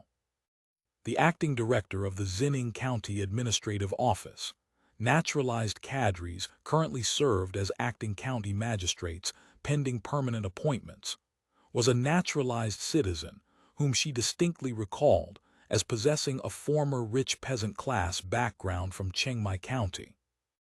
Though his previous routine administrative correspondence had exhibited numerous problems with proper formatting and bureaucratic style, nothing had ever approached this level of elaborate parallel prose sophistication. That rough-mannered fellow simply lacked the deep cultural classical foundation necessary for such literary gymnastics. When she raised this obvious contradiction as a question, Liu Xiang merely sighed with evident political weariness. The counterattack strategies and subtle infiltration methods employed by the old entrenched class forces truly exceed our initial operational expectations. But after releasing that heavy sigh, he offered no further elaboration, simply burying his head in examining the next document awaiting his attention. Zhang Yunmi was left mentally holding a head absolutely full of unanswered question marks. Observing that Liu Xiang seemed genuinely disinclined to elaborate further on the political implications, she prudently didn't press the sensitive issue, returning instead to her laborious transcription work. Zhang Yunmi resumed meticulous copying, and Liu Xiang continued systematically processing documents. In truth, the elaborate parallel prose mystery had been merely a brief intellectual amusement. The Political Security Bureau had already confidentially notified him of the specific underlying situation and the individuals involved. Liu Xiang was currently awaiting the conclusion of more thorough covert investigation before he could authoritatively set the political tone for subsequent administrative action. But that was tomorrow's concern. Far more immediately pressing practical matters demanded urgent attention today. The most critical priority was naturally the imminent new currency issuance. Fortunately, now that several genuinely capable senior officers from Wujiaku had finally arrived to directly manage the complex technical effort, Liu Xiang needed only to provide administrative support and ensure governmental cooperation. Ultimate decision-making authority for the currency transition resided with Chen Si and his specialized finance and economics team. Next in urgency came comprehensive urban governance reform. This work involved 1,000 tangled threads and was exceedingly far from simple execution. An entire heap of serious structural issues remained fundamentally unresolved, but at least the municipal police force had been successfully assembled and trained, and grassroots neighborhood governance systems were beginning to show initial encouraging results. For Liu Xiang's administrative vision, the police apparatus represented the absolutely critical institutional network through which the Senate's policy directives could penetrate deep into Guangzhou's complex, grassroots social fabric. Nearly all significant civil administrative functions had to be executed practically through the police system, and the nested Bayagia household registration system, operating under direct police management and supervision. The police actually bore operational responsibility for gathering essential baseline social intelligence and popular sentiment as well. Therefore, Guangzhou's emerging municipal administration model was fundamentally structured as administrative policing, civilian governance implemented through law enforcement infrastructure, and the upcoming major initiative of comprehensive rectification of the prostitution industry represented yet another substantial undertaking that would fall primarily under police operational jurisdiction. As Liu Xiang was mentally considering exactly how to frame specific work assignments in his upcoming discussion with Police Chief Mu Min, Zhang Yunmi suddenly asked with careful casualness, "Uncle Liu, is the sensitive matter you and the other officials have been discussing recently about systematically organizing and regulating Guangzhou's brothel districts?" Liu Xiang visibly started, caught off guard. Though this particular policy matter hadn't been specifically concealed from Zhang Yunmi's awareness in her secretarial capacity, he had deliberately never discussed it directly with her in any detail. After all, the subject was inherently somewhat awkward and potentially offensive when discussed between a male superior and female subordinate. "Indeed it is," he confirmed simply. "I have a question I've been wanting to ask. Since we formally entered the city and established administrative control, there have been literally 1,000 urgent matters competing for attention and limited resources. Surely many critical governance issues are considerably more urgent than comprehensively rectifying brothels and systematically registering prostitutes. So why deliberately start major reform initiatives with this particular industry?" Liu Xiang coughed, buying a moment to formulate a pedagogically useful response. "That's actually an excellent practical question about administrative prioritization strategy. Let me test your analytical thinking first. Why do you think we chose this specific issue as our initial institutional entry point for comprehensive urban reform? If you claim it's primarily motivated by women's liberation ideology and gender equality principles, I don't think that's entirely accurate as the core driver, Zhang Yunmi replied with a slight knowing smile. Is it fundamentally about expanding the city government's fiscal revenue base through taxation and licensing fees? Liu Xiang nodded with genuine approval at her pragmatic instinct. That's certainly one significant reason, yes. And the second reason? We came to Guangzhou ostensibly to perform conventional administrative governance work, but in fundamental truth, we're engaged in the far more profound work of social revolution. Seeing Zhang Yunmi's expression begin to shift into an eye-rolling, here we go with the revolutionary rhetoric again, look of barely concealed complaint, Liu Xiang recognized with mild dismay that the intensive political education curriculum at the Transmigrator Academy apparently hadn't quite taken deep ideological root in this particular student. End of chapter. Chapter 1805. Self-Justification. The concept of revolution is neither a foreign import nor a modern invention. Its historical lineage reaches far back through Chinese history, though I won't belabor the etymological details. In the modern ideological sense, revolution represents a profound qualitative transformation occurring within the developmental processes of nature, society, or human thought. Everything we've undertaken since entering Guangzhou constitutes revolution in this fundamental sense. Zhang Yunmi found herself suddenly overwhelmed by this cascade of abstract political vocabulary and nodded involuntarily, somewhat defensively. Revolution is an extraordinarily complex social movement, inevitably filled with tactical measures taken according to principles of expediency, urgency prioritization, and strategic delay. There will be setbacks, even outright errors. In the final analysis, governing a city or administering a country is decidedly not a pleasant dinner party, nor is it composing a refined literary essay.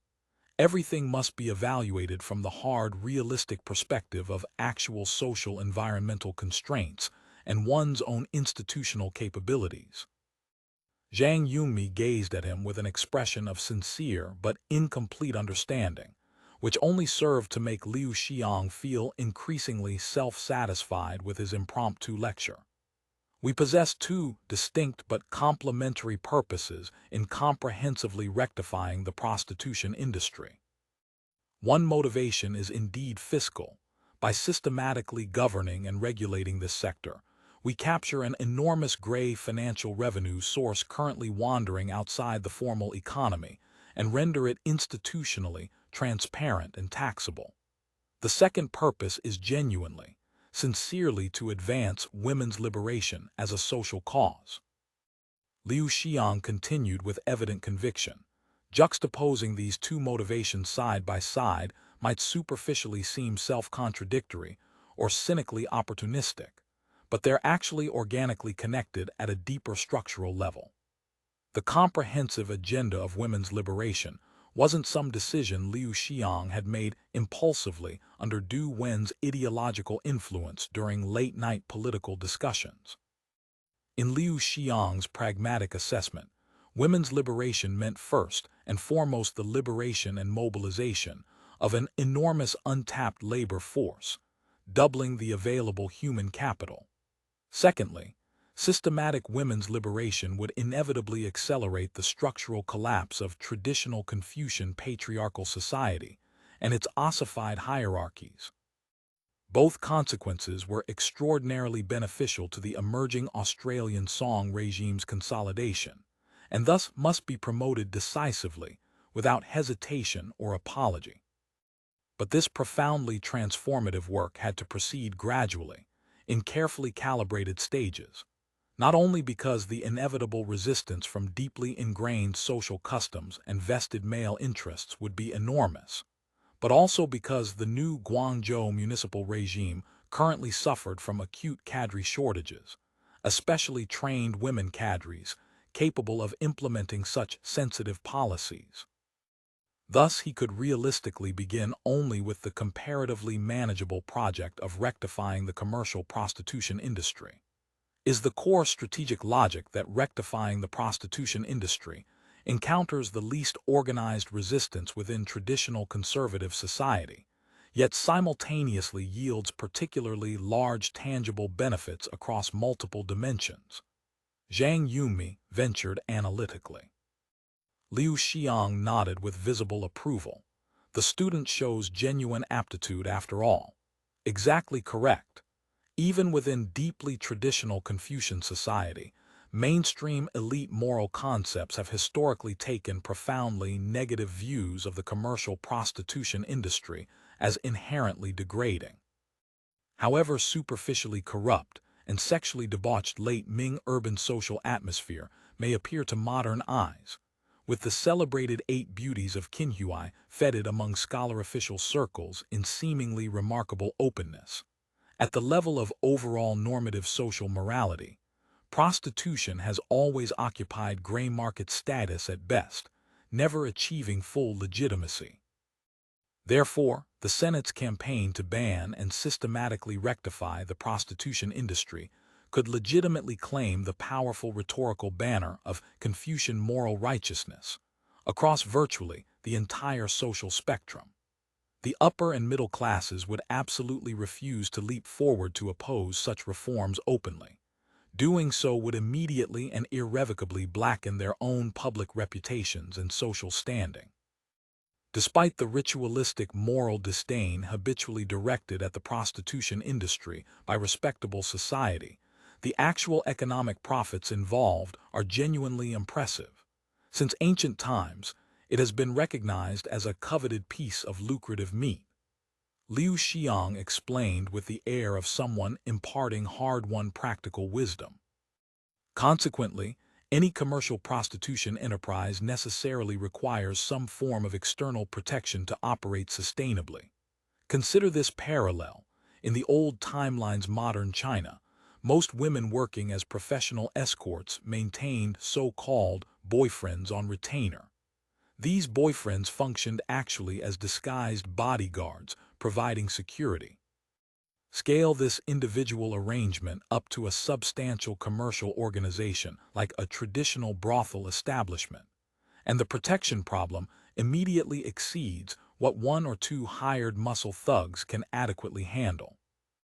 The necessary institutional backing must encompass both black elements, local organized criminal gangs, and white elements, Bayagia neighborhood officials, Yamen functionaries, powerful local gentry with political connections. Yet even with such elaborate dual backing firmly in place, the brothel proprietor still cannot be guaranteed operational safety and legal immunity, precisely because the underlying business model itself is inherently morally unconscionable and legally vulnerable.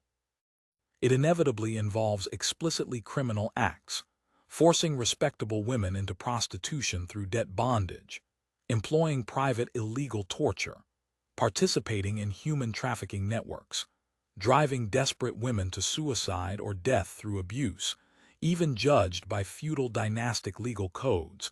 These practices blatantly violate statutory law. So the protection required becomes even more powerful and expensive, extending to higher levels of authority. From a certain analytical perspective, their operational environment is considerably more treacherous and legally precarious than that facing ordinary legitimate merchants.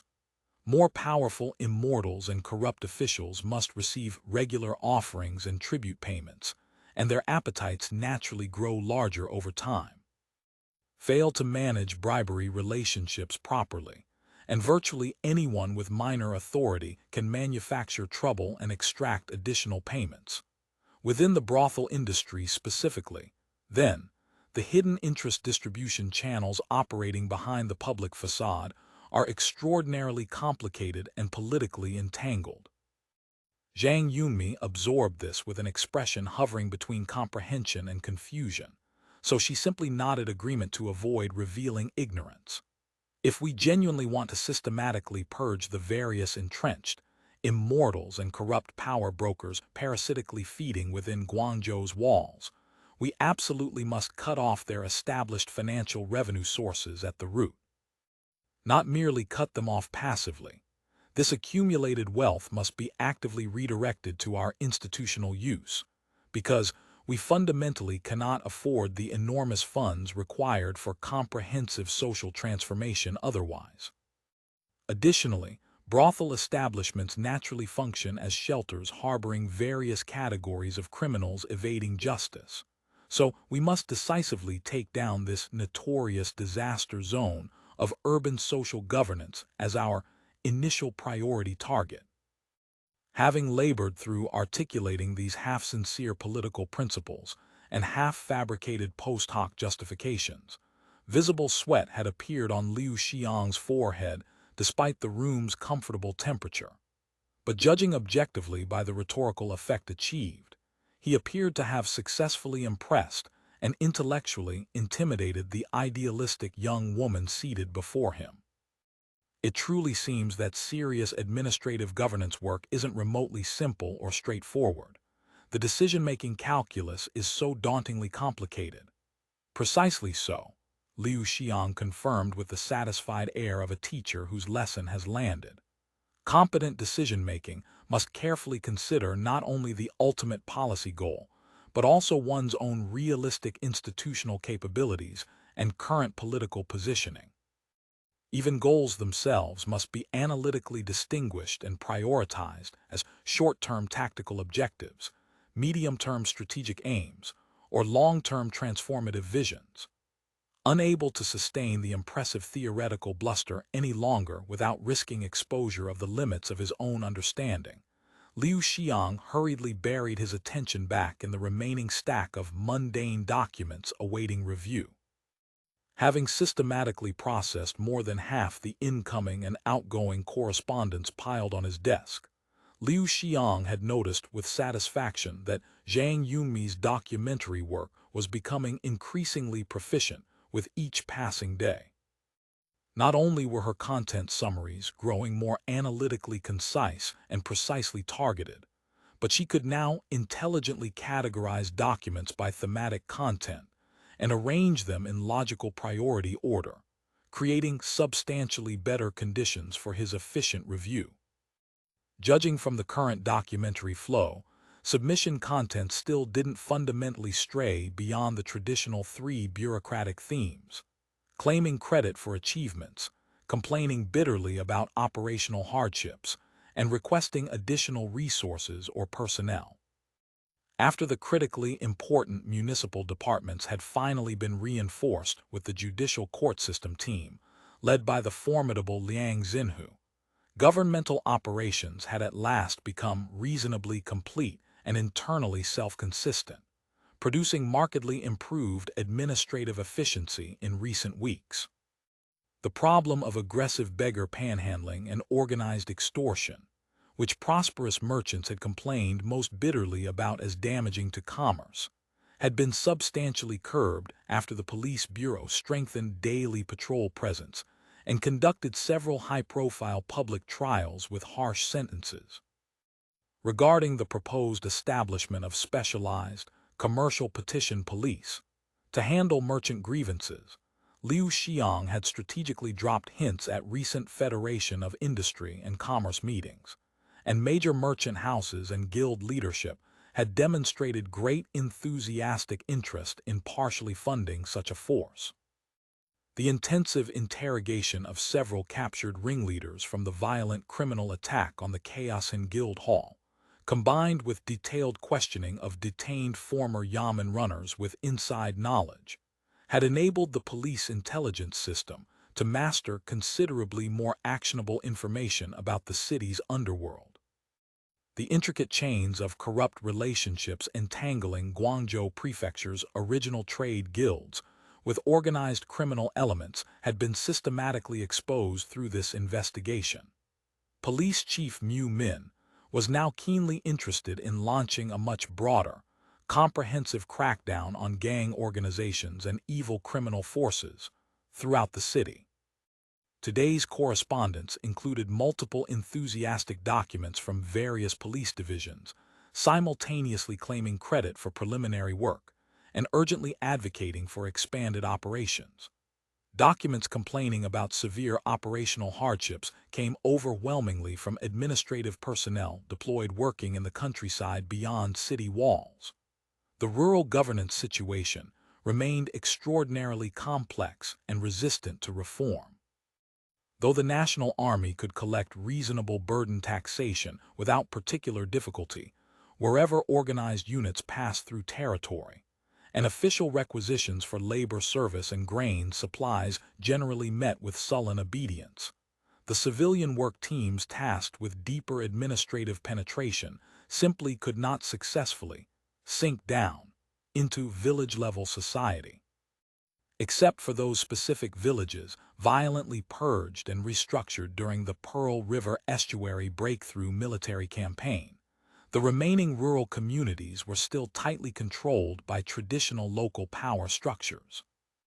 Moreover, these entrenched local forces were predominantly organized around clan lineage organizations, possessing extremely strong internal cohesion and mutual loyalty, rendering ordinary bureaucratic divide-and-conquer methods almost completely useless. Systematic social surveys attempted by work teams could scarcely be completed with any accuracy.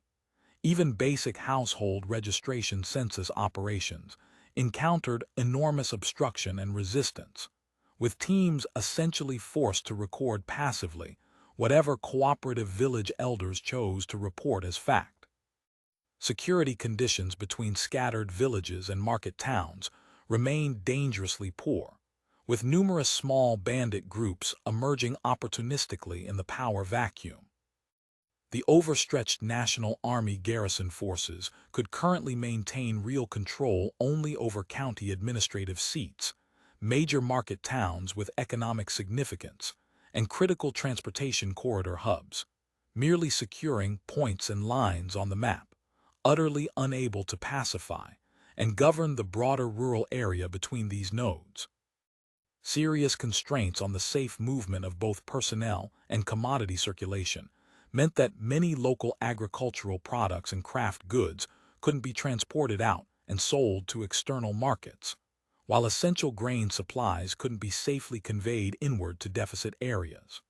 Predictable food ration shortages and sharply rising grain prices had already begun appearing in some isolated localities. Destabilizing rumors proliferated wildly through the anxious countryside. Popular sentiment was growing increasingly unstable and potentially explosive. The frustrated work teams believed it strategically urgent to seize several typical exemplary cases, deliberately employing overwhelming violent means to thoroughly purge and brutally suppress banditry as a demonstration, while simultaneously killing the chicken to terrorize the watching monkeys against recalcitrant local power structures. Work team personnel composing these reports pointedly noted that virtually all active bandit groups maintained collusion relationships with protective local elite forces who sheltered them. Liu Xiang methodically drafted preliminary work action items in his administrative notebook as he processed reports, dispatched cooperative purchasing agents to the countryside as rapidly as possible to buy local products and transport grain inward, thereby stabilizing volatile markets, determine optimal methods to better coordinate the National Army's ongoing bandit suppression military operations with civilian governance objectives, urgently address the comprehensive reorganization and political rectification of semi-autonomous rural militia forces currently operating under ambiguous authority. Just at that focused moment, with a sudden decisive thump, the office door was pushed open without warning or courtesy.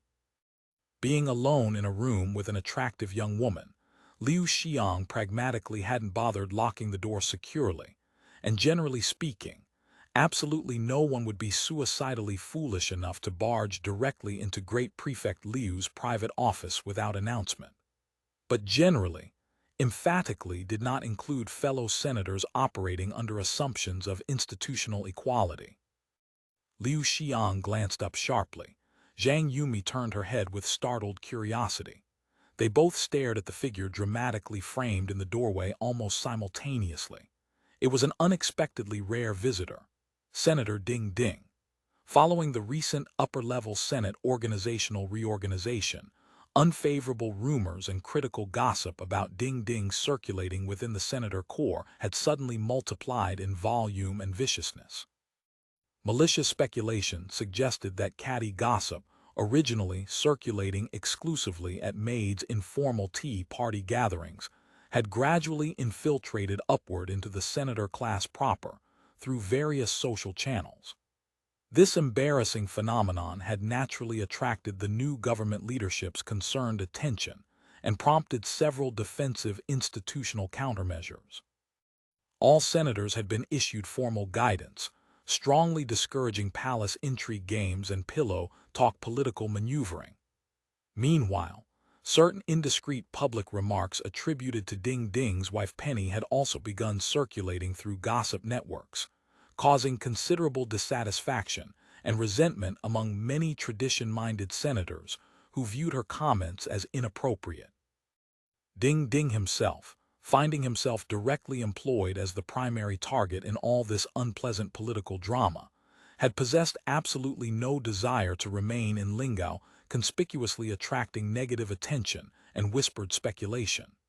After a brief telegraph exchange, he had strategically fled to Guangzhou to ostensibly supervise and provide expert guidance for propaganda work in the newly liberated Guangzhou area. His actual substantive main responsibility was organizing and launching the new Yangcheng Express newspaper as the regime's primary propaganda organ. Ding Ding had impulsively barged into the office and, suddenly registering the scene of Liu Xiang and the attractive Zhang Yunmi working together in private proximity, displayed a rapidly shifting sequence of transparent reactions. Initial stunned surprise, then visible excitement as if stumbling upon potentially scandalous news, then palpable disappointment at failing to catch any genuinely compromising behavior, and finally something uncomfortably resembling personal jealousy. In mere seconds, his facial complexion had traversed virtually the entire emotional spectrum. Liu Xiang was acutely aware that among the several dozen senators currently stationed in Guangzhou, many privately discussed and speculated about his obvious interest in feasting on tender young grass with younger women. Liu Xiang remained studiously indifferent to such provincial gossip. He calmly set down the administrative documents in his hand and rose courteously to welcome his unexpected visitor. "Minister Ding, what an unexpectedly rare pleasure."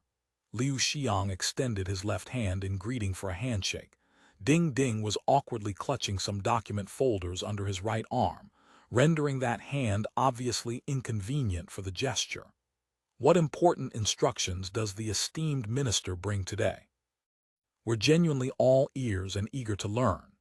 Having his conversational initiative so smoothly seized and redirected by Liu Xiang's practiced bureaucratic courtesy, and acutely conscious of Zhang Yunmi's observing presence as a witness, Ding Ding found himself with little choice but to follow Liu Xiang's diplomatic prompt and settle, somewhat stiffly, onto the guest reception sofa. "How would I possibly dare presume to deliver instructions to the mighty Lord Liu?" Ding Ding shot back with barely concealed irritation. "Ziyu Q from the Municipal Propaganda Section is a genuinely capable officer I personally selected and dispatched to your administration. Yet not only do you consistently refuse to approve the propaganda campaign plans his section produces and submits, but you actively strangle their operational capacity and explicitly forbid the mobilization of propaganda materials and resources. Old Liu, did Ziyu Q personally, or our entire Ministry of Culture and Propaganda institutionally somehow grievously offend you? Just give me a direct, straight answer." After venting his accumulated anger and frustration in this pointed outburst, Ding Ding placed the document folders he'd brought prominently on the coffee table beside the guest sofa and pushed them deliberately toward Liu Xiang across the polished surface. "I know you claim to address substantive issues rather than attacking people personally. I directly supervised the team while they completely redrafted this propaganda plan from first principles. Examine it carefully first, then tell me honestly if you still harbor any legitimate operational concerns. End of chapter. Chapter 1806.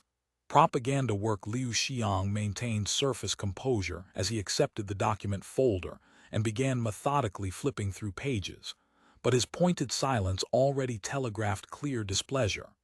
In the past, when administered territory had been limited and county offices possessed no independent operating budgets, everything had flowed directly from central authority. Specific executing ministries would deploy their own personnel and materials to work directly in local areas, with the county office merely providing local administrative cooperation.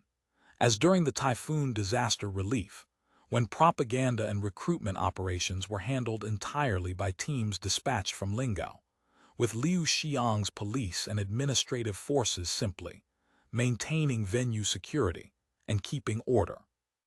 But Guangzhou Prefecture represented an exponentially larger administrative undertaking. Lingao had granted Guangzhou considerable operational autonomy, and consequently, the direct control exercised by various central ministries over their subordinate agencies deployed in Guangzhou had declined precipitously. Simultaneously, since these Guangzhou-based agencies were almost entirely staffed and managed by naturalized citizens rather than transmigrator senators, the Guangzhou municipal government possessed substantial influence over these so-called vertical line departments, TOTO, that theoretically reported to central ministries. The propaganda section of the city government existed theoretically as subordinate to the culture and propaganda ministry's institutional system, but Liu Xiang felt strongly that the recent propaganda direction exhibited by the Yangcheng Express newspaper comprehensively failed to grasp or reflect the actual governance philosophy guiding the Guangzhou municipal government's work. Therefore, he had systematically refused to approve any of the section's proposed follow-up campaign plans. Simultaneously, to prevent this vertical line department from acting autonomously on presumed central authority, Liu Xiang had specifically instructed all related municipal departments regarding manpower and material resources needed for propaganda operations. Absolutely no resources were to be allocated without Liu Xiang's explicit personal approval. After carefully reviewing this latest revised version of the propaganda plan, Liu Xiang finally understood with crystalline clarity why certain people desperately wanted to exile Ding Ding from Lingao. He genuinely did excellent work in news distribution and media operations back at the propaganda department, Liu Xiang offered.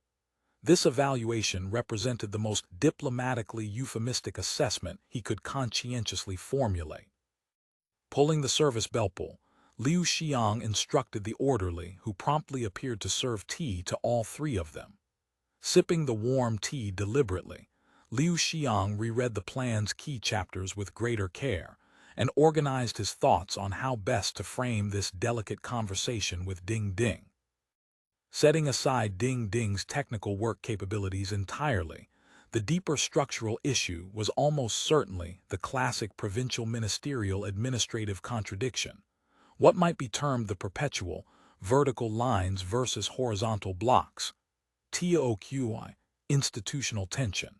Of course, this particular manifestation wasn't fundamentally problematic for Liu Xiang personally. As long as subordinates were naturalized cadres rather than fellow senators, Liu Xiang could leverage his superior senator status to compel them to execute work according to his strategic vision. But doing so inevitably established a dangerous precedent for cross-boundary command authority that future officials might exploit, something to be strictly avoided if possible. "Old Ding," Liu Xiang began, his tone carrying deliberate gravity. He took another measured sip of tea and settled deeply into the sofa cushions in a conspicuously relaxed, non-aggressive physical posture designed to continue the conversation without escalating confrontation. I am an absolute amateur regarding propaganda theory and professional communications doctrine. I genuinely don't understand the technical discipline. Just as he completed this modest disclaimer, Ding Ding appeared poised to interrupt defensively, so Liu Xiang hurriedly raised his hand in a restraining gesture, physically stopping Ding Ding from speaking prematurely. But evaluated from the perspective of practical administrative governance work, I believe this propaganda campaign plan is fundamentally inappropriate for our current situation. Liu Xiang carefully observed Ding Ding's facial expression and predictably registered the classic ignorant layman shouldn't interfere in professional matters look combined with just sign the damn thing and stop wasting my time. Look, let's set aside all the other campaign elements temporarily and discuss specifically this prostitute liberation initiative that must be launched immediately. Liu Xiang turned to a middle section and indicated the relevant paragraph directly to Ding Ding. Let me pose a preliminary analytical question. Who do you assess benefits most substantially from us undertaking this liberation work in the first place? Who else could it possibly be? Obviously, it's this entire group of. Ding Ding nearly blurted out the crude term whores reflexively, but caught a peripheral glimpse of Zhang Yunmi's back from the corner of his eye and instantly self-corrected mid-word. Unfortunate lost women. In the immediate short term, it is indeed primarily this specific demographic group. They will receive professional medical assistance and treatment, as well as our legal aid services to help them escape from fundamentally unreasonable and exploitative indenture contracts. They gain the freedom to leave the commercial sex trade entirely, and even those personally willing to continue working in this customs industry profession can secure fair remuneration they actually deserve. Viewed from this narrow perspective, mobilizing such substantial administrative force and resources to execute this social movement does directly rescue and benefit them. It's genuinely not an exaggeration to characterize our role as their great benefactors. Liu Xiang acknowledged Ding Ding's surface-level interpretation first to establish common ground. But in the substantive long term, Liu Xiang deliberately skipped the adversarial, however, conjunction entirely. In the long-term strategic impact, by employing these lost women as our institutional entry point, we successfully extend the investigative tentacles of the integrated public security, procuratorate, and court system deep into the previously opaque interest chains of the urban gray economy, thereby enabling far more accurate monitoring of local organized crime and corrupt protection networks. That's benefit number one. These systematically rescued lost women will undergo uniform vocational skills training and ultimately master practical trades, enabling productive participation in social-industrial economy. We thereby acquire a substantial cohort of young productive labor force. That's benefit number two. And regarding number three, our transmigrator community's gender ratio imbalance remains catastrophically skewed male. Whether these women are arranged for stable employment in Guangzhou or Hainan, or strategically dispersed for rural resettlement across the territory, we ultimately solve the lifelong marriage prospects for literally hundreds of able-bodied men who would otherwise remain dangerously unattached. The downstream contribution to our broader social stability is genuinely incalculable. The more Ding Ding listened to this pragmatic recitation, the more visibly impatient he became with what seemed like obvious points. These operational principles are all entirely correct and reasonable, but what precisely does this strategic analysis have to do with rejecting the propaganda campaign plan? That's exactly the fundamental problem. Liu Xiang pounced. According to the cost-benefit calculation I just outlined, our municipal government ostensibly expends enormous administrative effort and suffers substantial immediate fiscal losses, investing heavily to rescue many lost women. But ultimate analysis reveals that the entity benefiting most substantially from this operation is actually our own government and social system. So shouldn't the propaganda messaging necessarily adopt a much more balanced framing? We shouldn't perpetually approach public communications from the condescending benefactor mentality of "look how these lost women are taking huge advantage of our generosity," but rather explore and clearly articulate the genuine strategic starting point and profound social significance motivating this administrative action. Liu Xiang had also nearly employed the crude vulgar term whores before catching himself. Ding Ding finally grasped what Liu Xiang was driving at conceptually. This revised plan had been produced with Ding Ding's direct participation and oversight, so he naturally understood intimately what general propaganda tone pervaded the content. It was relentlessly, "The Senate loves the common people like cherished children. The Senate bestows incomparable grace upon the world. The Senate is simply wonderful, just wonderful. The evil hostile reactionary forces and corrupt old society are simply terrible, just terrible." Essentially, the messaging maintained precisely this patronizing tone. Or rather, the propaganda apparatus had fundamentally operated in this heavy-handed mode throughout its entire institutional existence. Look, for those of us engaged in practical administrative governance, simply treating symptoms when they manifest, addressing the aching head when the head hurts and the sore foot when the foot pains, represents the absolute lowest competence level. My own capability operates slightly above that threshold. I actively search for root structural causes of problems. Liu Xiang prepared to illustrate with an example, but accidentally launched into self-aggrandizing reminiscence. Like when I governed Qiangshan County and confronted the persistent problem of telegraph wire theft. Beyond merely intensifying police crackdowns and criminal punishment, we had to eliminate the underlying economic incentive structure. Since virtually all individuals in the county who possessed blacksmith forging skills were systematically recruited and transported to Lingao for training as industrial workers, the remaining population of wire thieves could no longer transform stolen copper into marketable everyday iron implements, thereby rendering theft economically pointless. Statistical analysis confirmed that telegraph wire theft incidents declined dramatically in linear fashion immediately after this workforce removal measure was fully implemented. Catching a glimpse of Ding Ding's openly mocking expression at this transparent self-congratulation, Liu Xiang recognized he'd committed an embarrassing rhetorical slip.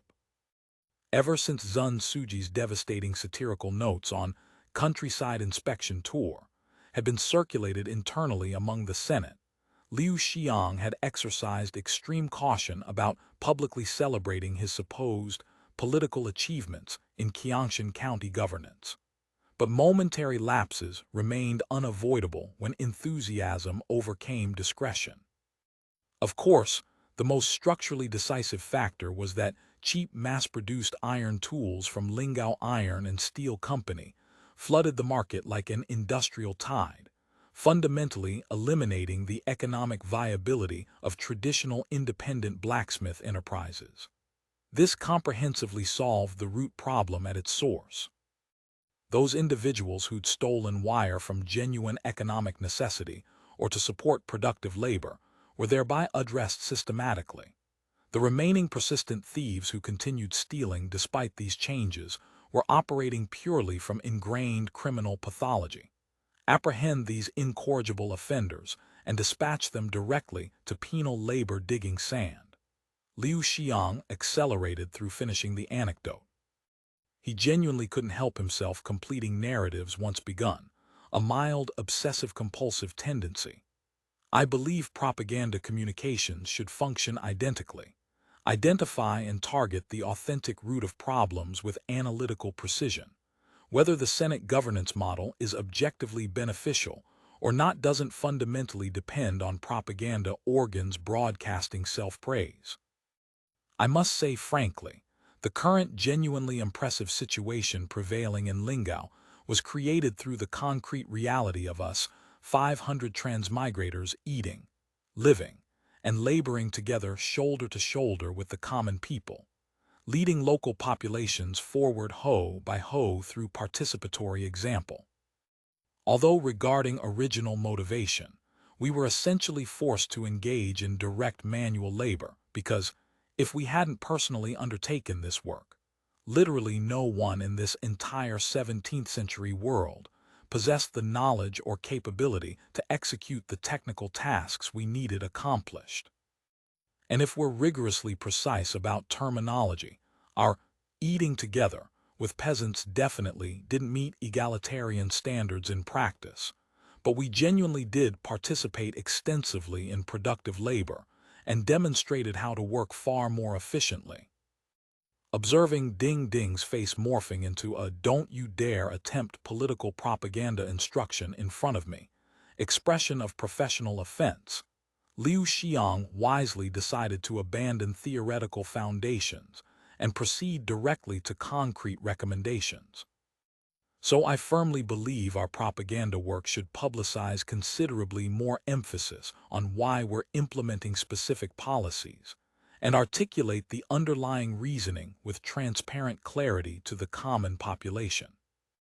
Whether the approach employs rational logical persuasion or frank strategic intimidation, telling people that foreign merchants carry exotic venereal diseases, and if we fail to sever transmission pathways from the prostitution industry, it will inevitably result in shattered families and mass deaths. Whatever messaging proves effective, all approaches are acceptable.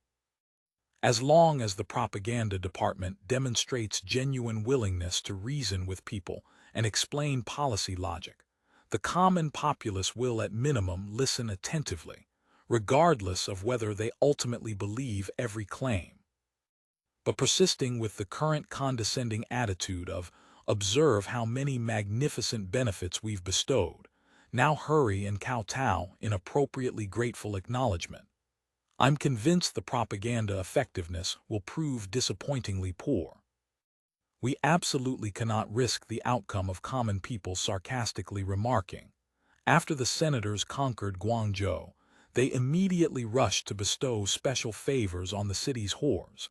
That would be a propaganda catastrophe of genuinely hellish proportions. At this specific point in the conversational context, employment of the crude term, whores, emerged so organically naturally that Liu Xiang didn't even consciously register using it himself. Zhang Yunmi certainly heard it clearly, but she maintained her back tactfully turned to the two older men, eyes widening as she bit her lips, desperately attempting to suppress laughter, though her visibly trembling shoulders had already thoroughly exposed her amusement. Ding Ding didn't laugh at all. Liu Xiang's final penetrating observations had triggered genuine analytical reconsideration, and he sat contemplating their implications with evident seriousness. Comrade Ding Ding appears potentially salvageable after all, Liu Xiang reflected internally while observing the genuinely contemplative Ding Ding, permitting himself a measure of cautious optimism. Dong dong dong. A brisk knock sounded at the door. Report. Mayor Liu, an urgent document has just arrived. A familiar female voice called from outside, Lu Cheng. Lu Cheng held the formal title director of the Guangzhou Women's Federation. She was emphatically not among the cadres Liu Xiang had personally selected for transfer from Qiangshan County. When Liu Xiang had been authorized to recruit administrative personnel from his former jurisdiction, he had quite deliberately not included Lu Cheng in his selections. First, because Lu Cheng technically belonged to a classified security department, rendering direct transfer through his administrative channels institutionally inappropriate. Second, because Lu Cheng's presence would significantly hinder Liu Xiang's personal freedom in collecting people for his informal network, her watchful oversight would prove inconvenient. But entirely unexpectedly, Lu Cheng had nonetheless been parachuted directly into Guangzhou through Central Cadre Department assignment, bypassing Liu Xiang's authority completely. Whether she'd arrived through political security, bureau channels, or Women's Federation institutional pathways remained unclear. However, observing that she'd been promoted from mere County Women's Federation Deputy Director, to full organizational leader, and noting her personnel file documented recent intensive training under Du Wen's personal supervision in Maniao. She had most likely been deployed through Women's Federation professional channels. Yet regardless of which specific institutional pathway had facilitated her assignment, one fact remained absolutely certain. She was a covert, hidden cadre, strategically planted by the Political Security Bureau. This sensitive dual identity was known exclusively to Police Chief Mu Min and Liu Xiang himself, not even shared with other senators. Since she now served as the formal organizational head of the so-called Women's Federation apparatus, primary operational responsibility for the imminent campaign to liberate lost women would necessarily fall to Lu Cheng. And since she'd been identified as a high-potential training candidate receiving special developmental attention from the cadre department, Liu Xiang was genuinely curious to observe whether she could demonstrate the exceptional capabilities her sponsors apparently anticipated. End of chapter. Chapter 1807. Zhang Yunmi refuses to be a secretary. Lu Cheng responded to the summons and entered briskly. One glance revealed 3 officials occupying the office, including that particular young female senator about whom considerable romantic speculation had been circulating through gossip channels. Regarding Liu Xiang specifically, Lu Cheng had already abandoned any personal aspirations after undergoing Mentor Du's intensive political training program. Of course, perhaps the more decisive factor was the persistent rumor that had spread virally after Guo Ziyu was formally taken as his concubine, that Elder Liu was an unrepentant lolicon with highly specific preferences. Clearly, Lu Cheng no longer qualified under any reasonable lowly demographic standard. Moreover, by now she had genuinely lost most interest in pursuing marriage to a senator purely for achieving glory through association and reflected status. As the newly appointed Women's Federation Director for the Guangzhou municipal team, there existed surprisingly little actual women's advocacy work available to undertake in practice. In recently liberated Guangzhou, entrenched clan authority and traditional patriarchal power structures had not yet been systematically suppressed or dismantled. Meaningful women's liberation work simply possessed no viable social implementation context. Instead, this upcoming Liberation of Fallen Women campaign happened to encompass responsibilities falling under both her Women's Federation institutional portfolio and her covert political security bureau operational duties simultaneously. Today she was formally submitting a detailed proposal report on establishing a comprehensive Relief and Rehabilitation Institute for rescued women. Having immediately sensed something peculiar and slightly tense in the office atmosphere upon entering, some unfinished conversation hanging in the air, Lu Cheng said nothing beyond her official business. She simply secured Liu Xiang's signature on a receipt acknowledgement form and voluntarily withdrew with professional efficiency. Shortly after Lu Cheng's tactical departure, Ding Ding also astutely recognized his cue to exit. Well, it appears Director Q indeed wasn't entirely on target in grasping the underlying policy spirit and messaging priorities. I'll return immediately and provide him with thorough remedial tutoring. You're clearly very busy here. I'll take my leave first. Then followed another ritualized round of polite bureaucratic courtesies. After finally seeing off the intrusive but now somewhat enlightened Ding Ding, the office returned to blessed tranquility. Work resumed its familiar rhythm, transcribing documents, reviewing files, maintaining the endless administrative cycle. Snap! Zhang Yunmi finally completed copying the sensitive correspondence requiring secure carbon copy duplication. She meticulously compared her transcription against the original document to ensure absolutely no copying errors had occurred, then carefully folded the document's head and tail sections inward toward the middle to align them precisely. From her personal handbag, she extracted her private authentication seal and stamped it firmly at the fold. Han Huangnan's letter wasn't particularly lengthy, comprising only a single page, so multiple fold stamps weren't technically feasible. She could only fold it in half and apply one authenticating stamp. Then on the copied text itself, she randomly selected several positions to mark with a small specialized copy verification stamp. Only after these authentication procedures did she hand both copies to Liu Xiang for final review. Liu Xiang glanced over both documents carefully to confirm everything was in order, then annotated the copying authorization reason on the reverse of the letter paper. Finally, he applied his own private seal beside his handwritten signature. With the authentication procedure complete, Liu Xiang stuffed the letter paper securely into a special intersenator confidential envelope already properly addressed, his mind already wandering toward other pending matters demanding attention. Uncle Liu. Zhang Yunmi once again strategically deployed her lethal informal address, calibrated appropriately to the delicate topic she was about to raise. Liu Xiang responded absently, still partially focused on the envelope. I want to undertake some genuinely practical substantive work. Zhang Yunmi decided to speak with direct plainness.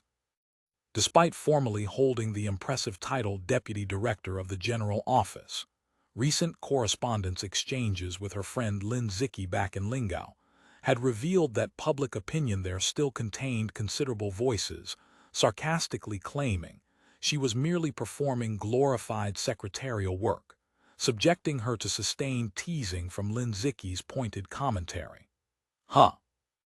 Liu Xiang's characteristic engineering-trained mindset immediately fell into a predictable cognitive trap, but the General Office Director's responsibilities already constitute very practical, substantive work. The position provides exceptionally deep and broad exposure to the full spectrum of governmental operations across Guangzhou Prefecture. Why would you characterize it as impractical or insufficient? Well, I've observed that woman Lu Cheng conducting quite interesting field operations lately. I thought perhaps I could, how should I phrase this, go down directly to work at the grassroots implementation level. Liu Xiang heard this proposal and felt immediate alarm. Young lady, do you actually comprehend what rescuing fallen women field work currently involves in concrete operational terms? Those reproductive system diseases don't necessarily spread only through direct genital contact. If you enthusiastically join that particular work assignment, a certain aggressively protective Germanophile won't merely come knocking at my door, he'll arrive armed. Little miss, are you here specifically to construct an elaborate trap for me? He hurriedly deployed extensive biological and epidemiological terminology to explain comprehensively to Zhang Yunmi the genuine medical risks inherent in going down to this specific category of grassroots field work. This clinical exposition made Zhang Yunmi's face flush crimson with embarrassment, and she began harboring deep suspicions that this strange uncle was deliberately seizing the opportunity to engage in verbal harassment disguised as educational explanation.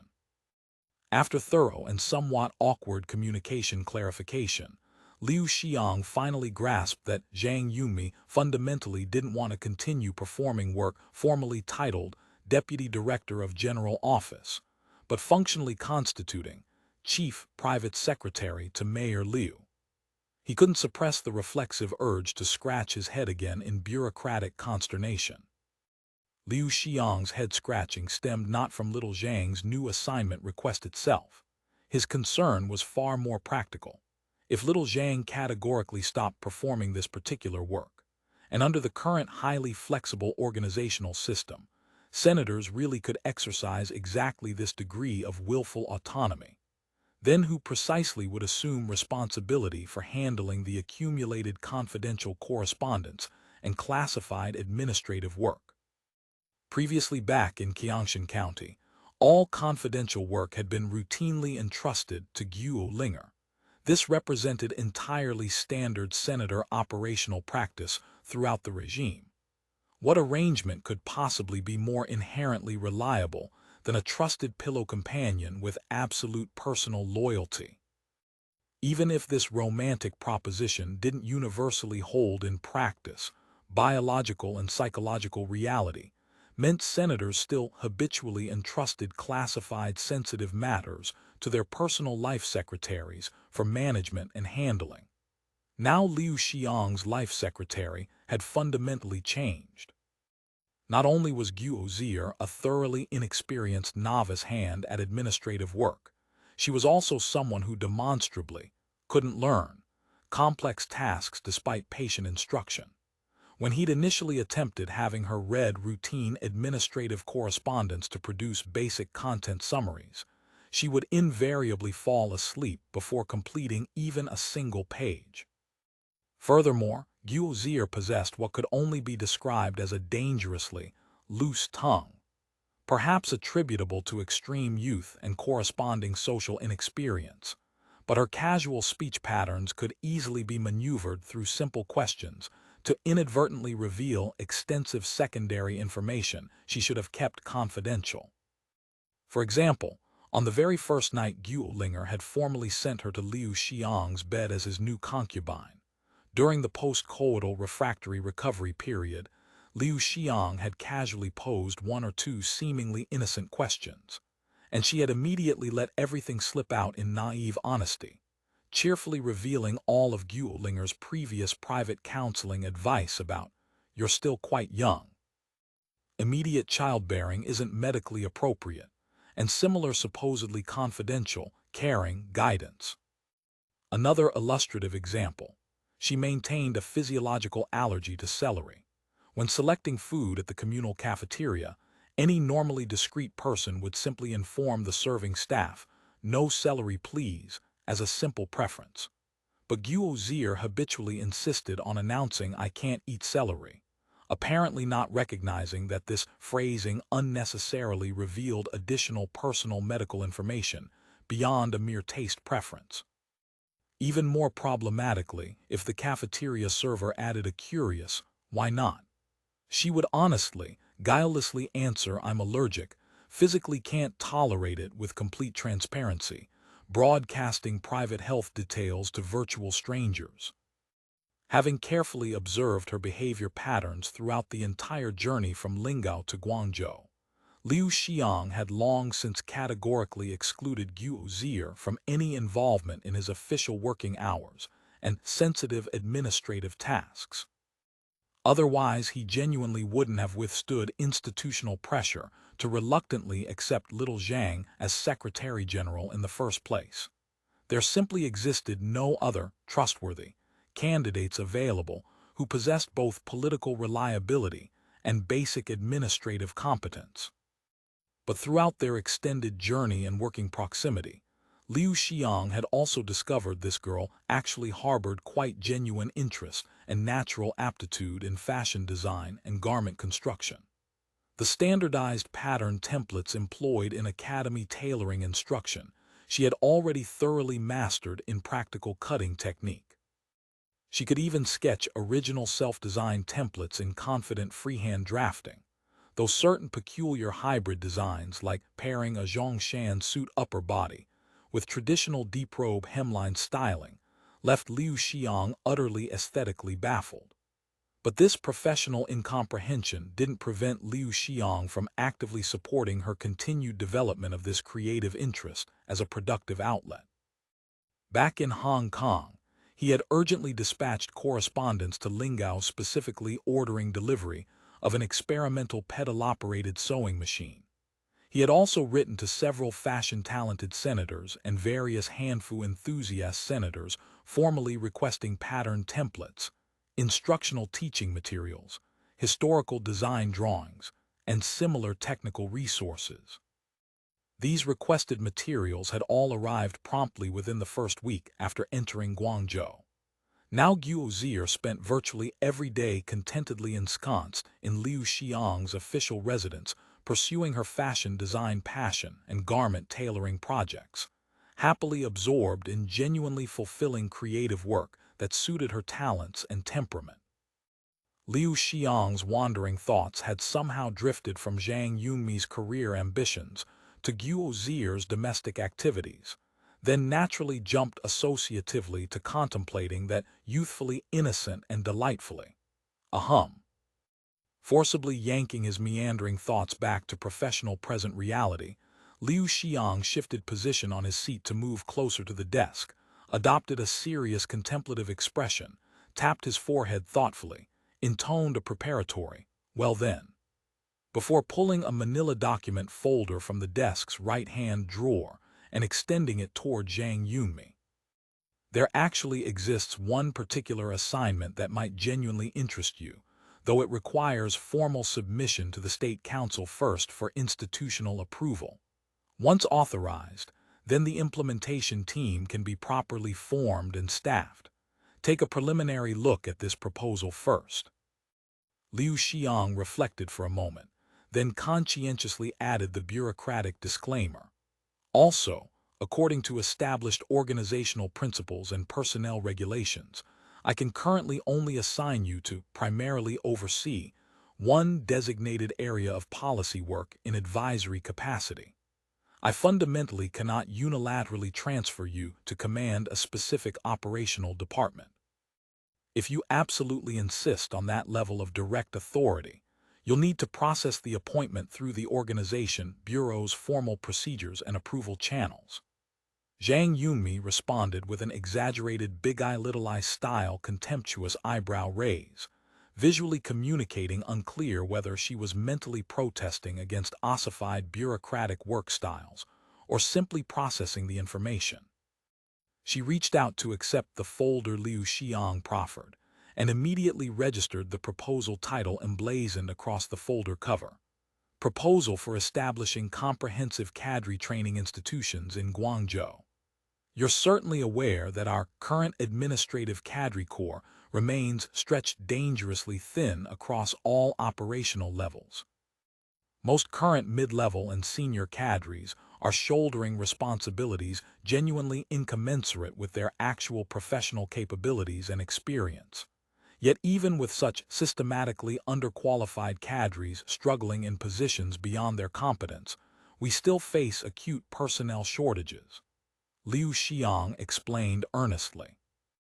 "This pervasive underqualification manifests across both dimensions: practical professional technical competence and foundational political ideological thinking. You've presumably observed these deficiencies directly in reviewing this past week's batch of submitted field reports." Zhang Yunmi nodded agreement, her expression confirming she'd indeed noticed precisely these problems. "And immediately now, we urgently need to supplement our ranks with substantially more grassroots civil servants to extend administrative reach. These personnel all must be recruited locally from the Guangdong native population. These incoming people differ fundamentally from the carefully trained cadres we brought with us from Hainan. Our institutional influence here in Guangzhou remains comparatively limited. The transmitted ideological information inevitably suffers distortion through social distance. So whoever we successfully recruit will unavoidably arrive deeply steeped in traditional old thought patterns and obsolete conceptual frameworks shaped by imperial Confucian society. Back when their operations were confined to Hainan Island, grand strategy, formulation and direction had always been tightly controlled by transmigrator senators. Even numerous specific tactical implementation tasks were personally handled directly by senator supervision. Naturalized cadres, apart from following directives motivated by personal gratitude, professional ambition, and similar individual psychological factors, possessed remarkably little genuine understanding of the deeper questions: why we implement policies this particular way, or the ultimate purpose driving these specific administrative approaches. More fundamentally, essentially all naturalized cadres chronically lacked conscious awareness of the most basic foundational question underlying the entire political project. What kind of country and society are we collectively trying to construct here? Agricultural sector cadres might understand they were assigned to develop their designated rural areas to visually resemble the idealized scenes depicted in propaganda posters. Factory naturalized cadres might grasp production quota targets and similar quantitative directive plans, might understand some technical processes and operational procedures. But precious few among them could coherently explain why they'd been assigned such specific production tasks and industrial sector arrangements. They fundamentally lacked comprehensive understanding of the overall Australian Song national development vision, of the entire ambitious industrialization endeavor's ultimate objectives. This systemic conceptual gap hadn't been operationally obvious when the Council of Senators remained geographically confined to compact Hainan Island, because transmigrator senators personally directed virtually everything and naturalized cadres only needed to competently follow the conductor's baton.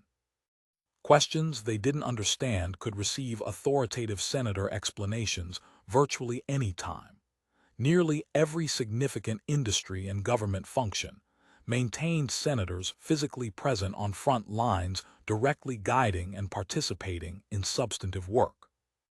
But across vastly larger Guangdong province, the extreme acute shortage of qualified administrative cadres not only demanded that everyone develop multi-skilled versatility and operational flexibility. To ensure Hainan Island, currently the world's singular industrialized zone and technological development center, could maintain stable output capacity and continue critical technological advancement, the overwhelming majority of senators actually capable of effectively guiding complex industrialization processes and sophisticated nation building had to remain stationed on Hainan Island itself. The newly liberated Guangnan East Circuit territory, despite possessing far greater population density and vastly larger geographic extent than compact Hainan Island, could muster only approximately 30-some transmigrator senators scattered thinly across its expanse. Even including those senators currently working in Hong Kong's operations, the total barely exceeded 40 individuals attempting to govern millions. End of chapter. Chapter 1808. Procuress Fang. Madam Han Kaioji said with practiced diplomatic concern. Father Fang, speaking in such formal terms creates unnecessary distance between us. UX Street represents everyone's shared livelihood. When one establishment suffers, we all feel the consequences. If circumstances truly deteriorate in that direction, how can any of us continue operating this business sustainably? Mother Han speaks absolute truth. Originally, these girls' market prices were rising steadily year over year, profitable and predictable. Now we're suddenly not even permitted to buy and sell women anymore through normal channels. They're all supposedly self-employed independent contractors now. How are respectable business people supposed to conduct organized commercial operations under such absurd regulatory constraints? The woman positioned beside her chimed in with strategic supporting commentary. The woman was in her early 30s, possessing a curvaceous and deliberately alluring figure, wearing an expensive pink embroidered silk jacket over an emerald green skirt of fine quality. Her professional flower name was Mayan. She served the establishment as head dormitory matron, responsible for training. Mayan had risen through the ranks as a former prostitute herself, a seasoned veteran of the pleasure trade with intimate knowledge of its mechanics. She had also previously served as a discarded concubine from some minor gentry family, which left her well-versed in upper-class social manners and elaborate protocols. Madam Han had specifically recruited her to train the establishment's young Pipa apprentice girls in sophisticated techniques. A dormitory matron's professional competence directly affected the quality and earning potential of future money trees, the establishment's primary revenue generators. Thus she occupied a position of considerable operational importance in the hierarchy. An older woman in her mid-40s immediately simpered with calculated obsequiousness. Sister Mu speaks profound truth. In the old days, Purchasing a suitable little girl cost merely 3 taels of silver through normal trafficking channels. If you visited the public charity hall seeking an orphan, it was frequently even entirely free, just taking desperate children off overwhelmed administrators' hands. Now the situation has become absolutely unbelievable. 11 or 12-year-old girls, provided they possess reasonably pretty features, immediately cost 20 or 30 taels from even common human traffickers.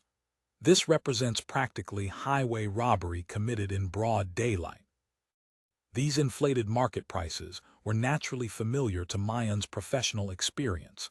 Ever since the Australians arrived in Guangzhou and systematically established charity halls with institutional orphan care, the comfortable old days of offering a few strings of copper cash or a few due measures of rice, or even merely promising basic food sufficient to survive, and then freely selecting and claiming girls wherever desperate refugee populations gathered, had vanished forever into nostalgic memory. If current trends continue unchecked, soon there simply won't exist any young people apprentice girls available for recruitment and training. Mayan felt genuinely rising anxiety about professional obsolescence. If suitable Peepa girls became unavailable, her actual means of livelihood would be severed entirely. Mayan depended absolutely on this specialized work for her economic survival. If the training function were abolished or rendered impossible, she would become operationally useless to the establishment. The entertainment business was ruthlessly heartless about such pragmatic personnel calculations. Once Madame Han coldly turned her face and refused to recognize prior services rendered. She, a mature woman with no husband and no living relatives, when her modest accumulated savings inevitably ran out, would face only 2 realistic options: either enter a Buddhist nunnery as a destitute nun, or return humiliatingly to her former trade as an active prostitute. At her current advanced age, that particular bowl of rice wouldn't prove easy to earn any longer. The woman helping vocally support her case didn't comprehend these deeper anxieties. She simply kept mechanically echoing agreement. This woman's surname was Yao. She was also a former prostitute, but her looks had always been plain and her social background coarsely common. After more than 30 years working as a prostitute in lower-class brothels serving crude clientele, she had clawed her way up to become a client matron, through systematic flattery and conspicuous willingness to serve as the madam's loyal running dog in enforcement matters. The client matron position was nominally supposed to provide personal service, attending to established senior prostitutes' daily needs, but actually functioned primarily for intensive surveillance and behavioral control. Madame Yao came from prostitute origins herself, and consequently knew the emotional patterns and psychological thoughts of working prostitutes with the intimate familiarity of the back of her own hand. Her personnel management techniques therefore frequently hit their targets with devastating accuracy, earning her the widely known nickname, the Iron Press. The sobriquet meant that any difficult or rebellious prostitute who fell into her administrative hands would inevitably be pressed flat into compliant submission. Her treatment methods toward resistant prostitutes were notoriously fierce and physical. When whipping, misbehaving, prostitutes as disciplinary punishment, she felt absolutely no moral qualms whatsoever, methodically keeping numerical count as she systematically administered beatings. As for innocent good girls purchased through trafficking who initially refused to submit to prostitution work, her psychological torment techniques were even more creatively varied and cruel. Her operational viciousness could only be described as ruthlessly cold and utterly merciless. Madame Han fundamentally didn't trust male, powder team, enforcers for internal discipline. She firmly believed that deploying women to manage and control other women proved inherently more reliable and effective. So she had deliberately recruited Madame Yao away from the lower-tier brothels to serve as administrative head of all client matrons employed in her premium establishment. Old man Fang responded slowly and carefully. Madame Han, Even the Ming Dynasty formally forbade buying decent women for forced prostitution in its legal codes. Madame Han's eyes rolled with evident skepticism. That regulatory prohibition I naturally know well from long experience. It's simply that back in those comfortable days, the authorities fundamentally didn't particularly enjoy meddling in our affairs, and absolutely no one proved tactless enough to actually invoke that legal principle in practice. Even if some rare idealistic fool did prove that monumentally tactless, we always maintained reliable methods to handle such inconvenient complications. Back in those golden years, she had commanded powerful, influential patrons providing comprehensive protection. Yamen runners and constables were all her familiar old personal acquaintances cultivated through years of strategic payments. Whatever outrageous illegal activities she engaged in, she feared absolutely nothing from official consequences. But current circumstances had deteriorated drastically. Her primary backer presently didn't dare attract unwanted attention or provoke trouble, and had specifically dispatched someone to deliver stern warnings that she should create considerably less conspicuous trouble. As for her formerly familiar and cooperative Yamen runners and constables, some had been arrested with fates still unknown, others had opportunistically defected to serve the Australians directly. Now they all behaved as meekly well-mannered as nervous shop apprentices fearing dismissal. Most critically and alarmingly, she had personally witnessed firsthand the Australians' characteristically swift, ruthlessly decisive, and disturbingly word-keeping administrative methods. Merely considering how they had systematically cleaned up UX Street's sanitation conditions and public health standards, several previously secure madams and pimps had their buttocks bloodied through public corporal punishment, while extracted regulatory fines totaled an eye-watering 200 or 300 taels of silver. Old man Fang observed her visibly hesitant expression and immediately understood precisely what anxious calculations occupied her strategic mind. He laughed knowingly a few times. New officials invariably burn several symbolic fires to demonstrate authority when they initially assume office.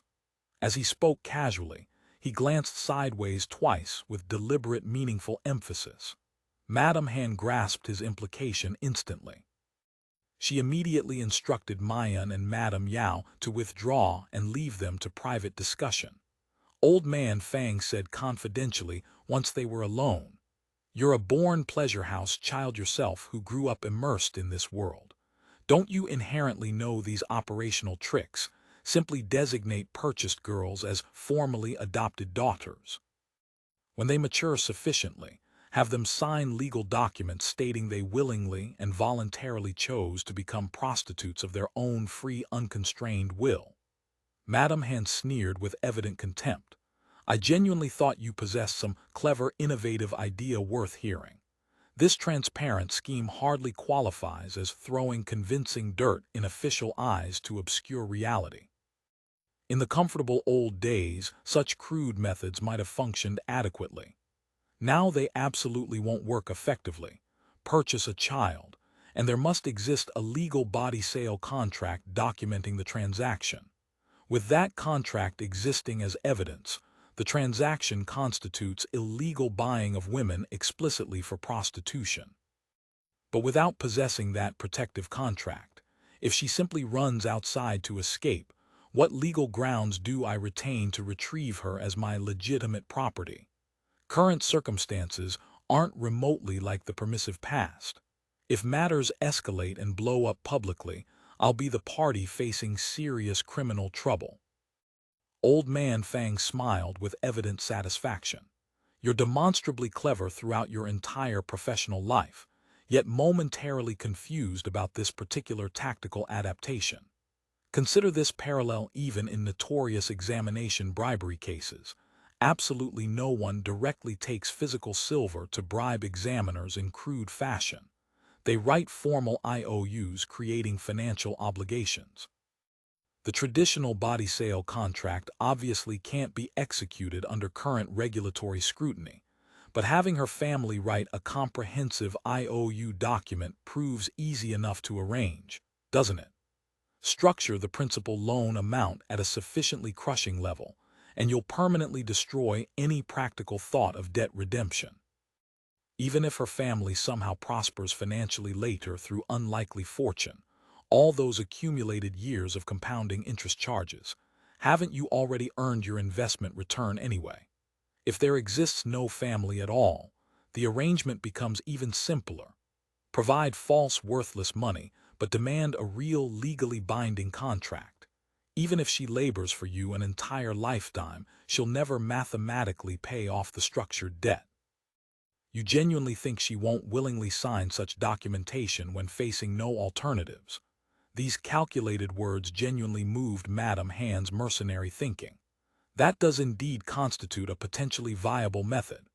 But upon further reflection, this clever-seeming method still fundamentally required tacit official tolerance to function in operational practice.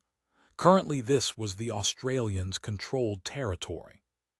Their intrusive police forces loved meddling in private business affairs more than anything.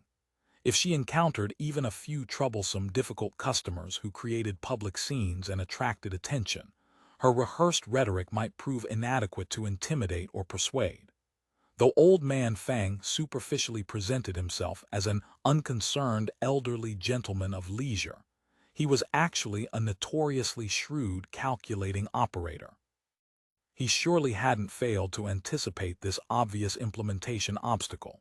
Could this manipulative old man be concealing some backup contingency plan? She recognized clearly that old man Fang maintained no particular special relationship with her establishment. Being this enthusiastically generous about offering detailed strategic suggestions struck her as rather suspicious and unusual. Probing carefully, she said, "This method possesses theoretical merit, but without securing reliable official protection and tacit cooperation. If matters genuinely blow up into public scandal, the outcome still won't end favorably for anyone involved." Old man Fang sipped his cooling tea with deliberate casualness. "Madame Han, you needn't worry excessively.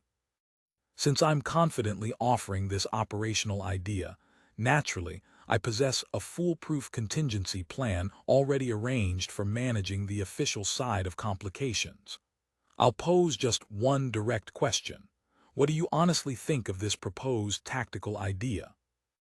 Madame Han privately calculated there truly existed no superior alternative approach available.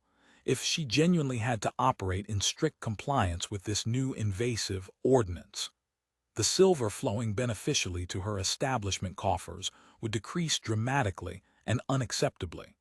Moreover, the psychological loyalties of girls already working in the establishment would become dangerously unstable.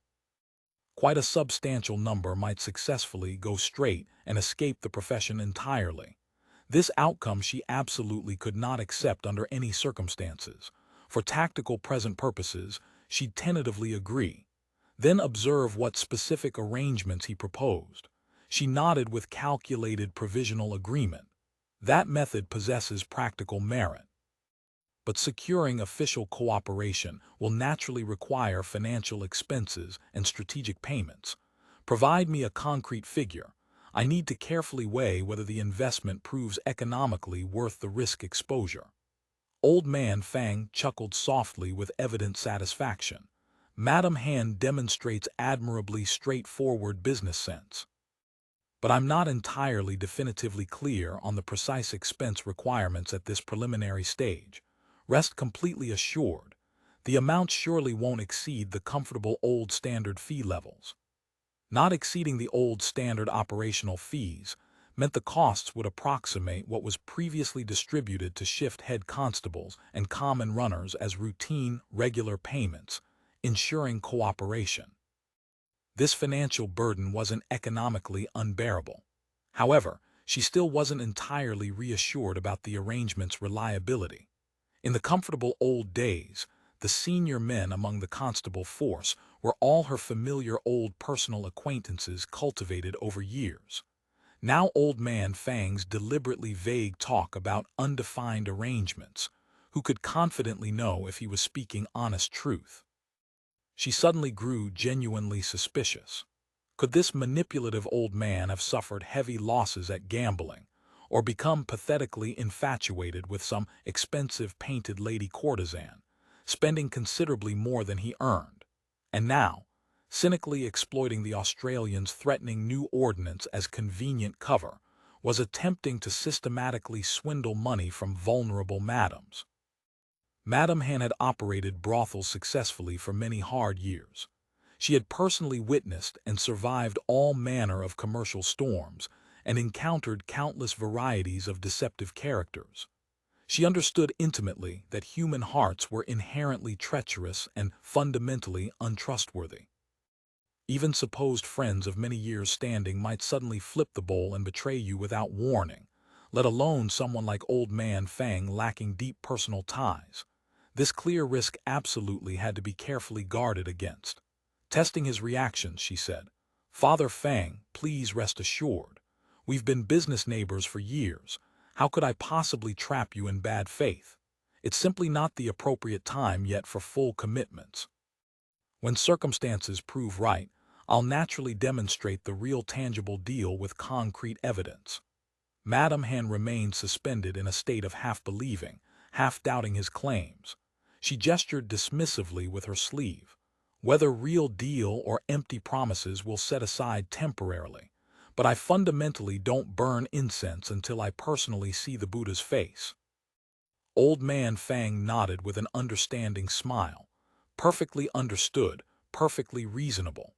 Since I'm functioning as your temple keeper in this arrangement, managing the incense-burning offerings naturally falls under my direct business responsibilities. Conveniently, I happen to have something immediately available that'll allow you to see the real Buddha materialize. Your establishment's back courtyard. Isn't there a fresh new girl just recently arrived there?" Madame Han visibly started with surprise. She released a cold, knowing laugh. "Father Fang, that you'd possess such specific knowledge isn't particularly strange given your comprehensive information networks.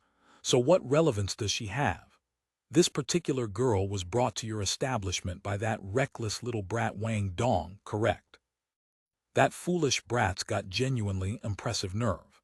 The Australians currently maintain an active bounty posted for his fugitive father's capture, and he still brazenly dares run around outside publicly engaged in seducing and trafficking women.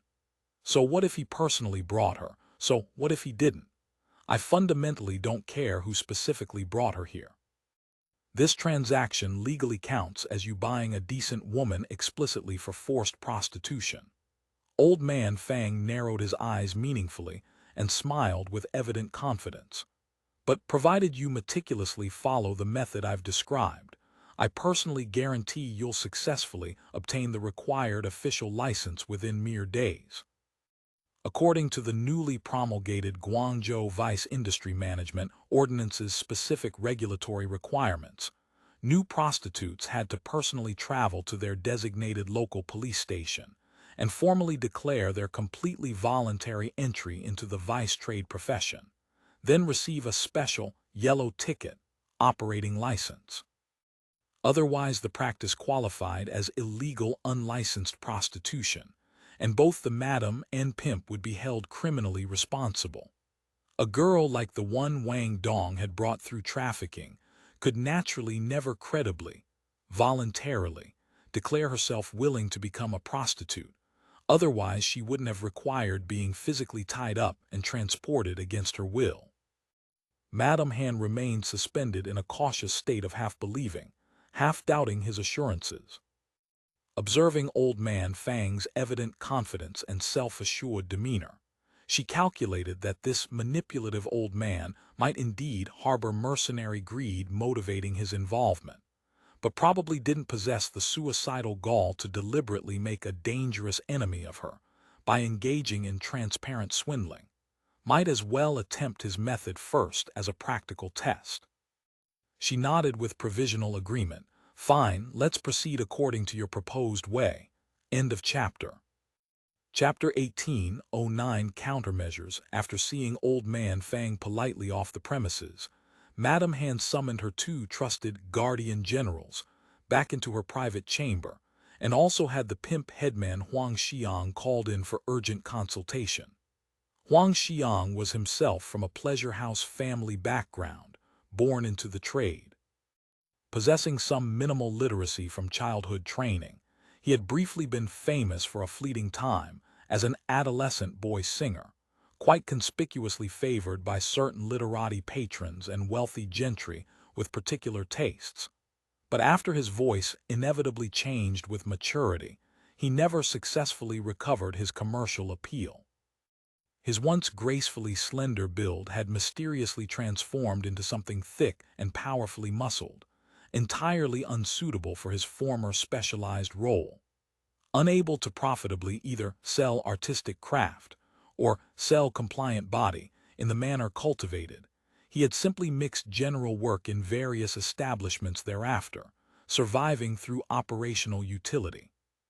Because he had been systematically raised as female from earliest childhood, forcefully bent both physically and psychologically into someone who could only assume the receptive position, his sexual orientation toward women had been rendered essentially incapable through this conditioning. Madame Han found such thoroughly emasculated powder folk considerably more reliable to employ in supervisory positions. At minimum, she didn't need to constantly worry about him illicitly messing around with the establishment's valuable prostitute inventory. Though Huang Xiang occupied merely a powder folk supervisor position within the establishment's formal hierarchy, he was recognized as an extremely clever and remarkably sharp-witted individual.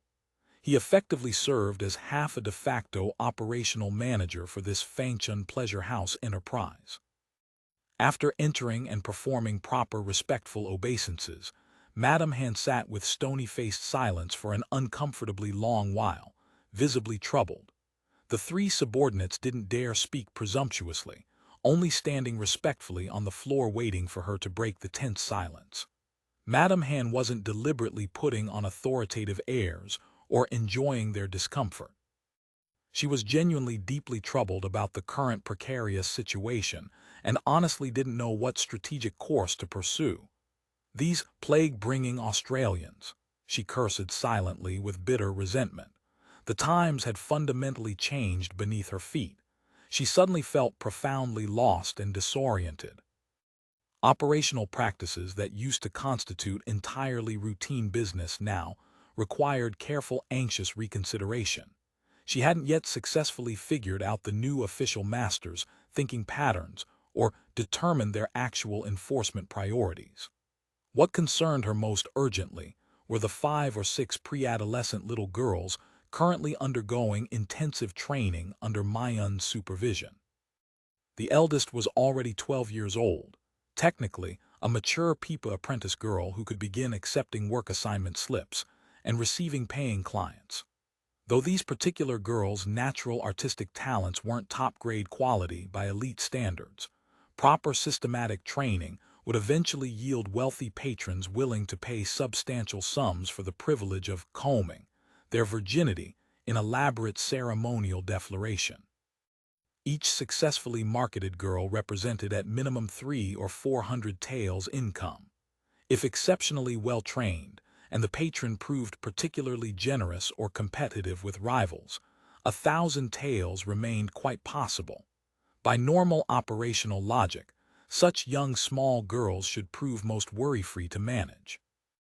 Young and living entirely within the establishment's controlled premises, all had already been systematically beaten into psychological submission through proven techniques.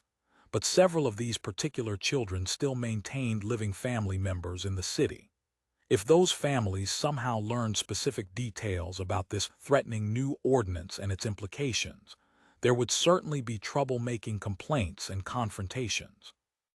One girl's maternal uncle in particular was recognized as an utterly disreputable neighborhood rogue, who would certainly come brazenly making public scenes specifically to extort protection money. In the comfortable former days, she naturally wouldn't have feared such crude attempts at intimidation.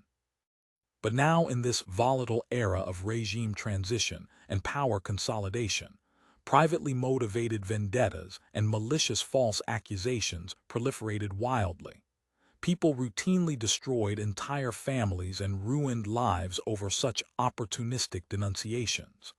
The Fangchun house had operated successfully at this location for many profitable years. Setting aside accumulated personal grudges and resentments entirely, the visible concentrated wealth alone was more than sufficient to provoke dangerous envious malice.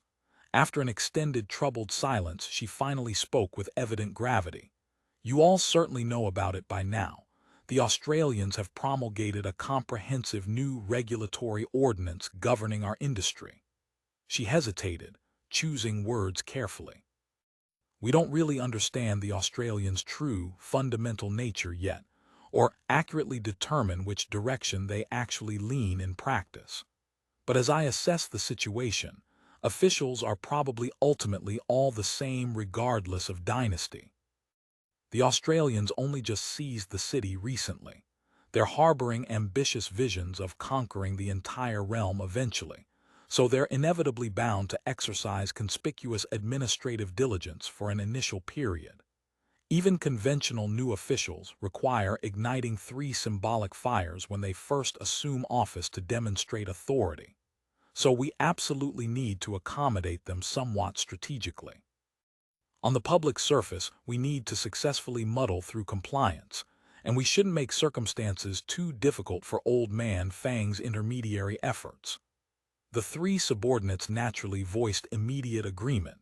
After all, Madame Han represented the establishment's essential operational backbone and strategic decision-maker. "It's simply that several specific clauses in this invasive ordinance involving body sale contracts and debt bondage, we absolutely cannot allow the working girls to find out detailed information about them," Madame Han stated firmly.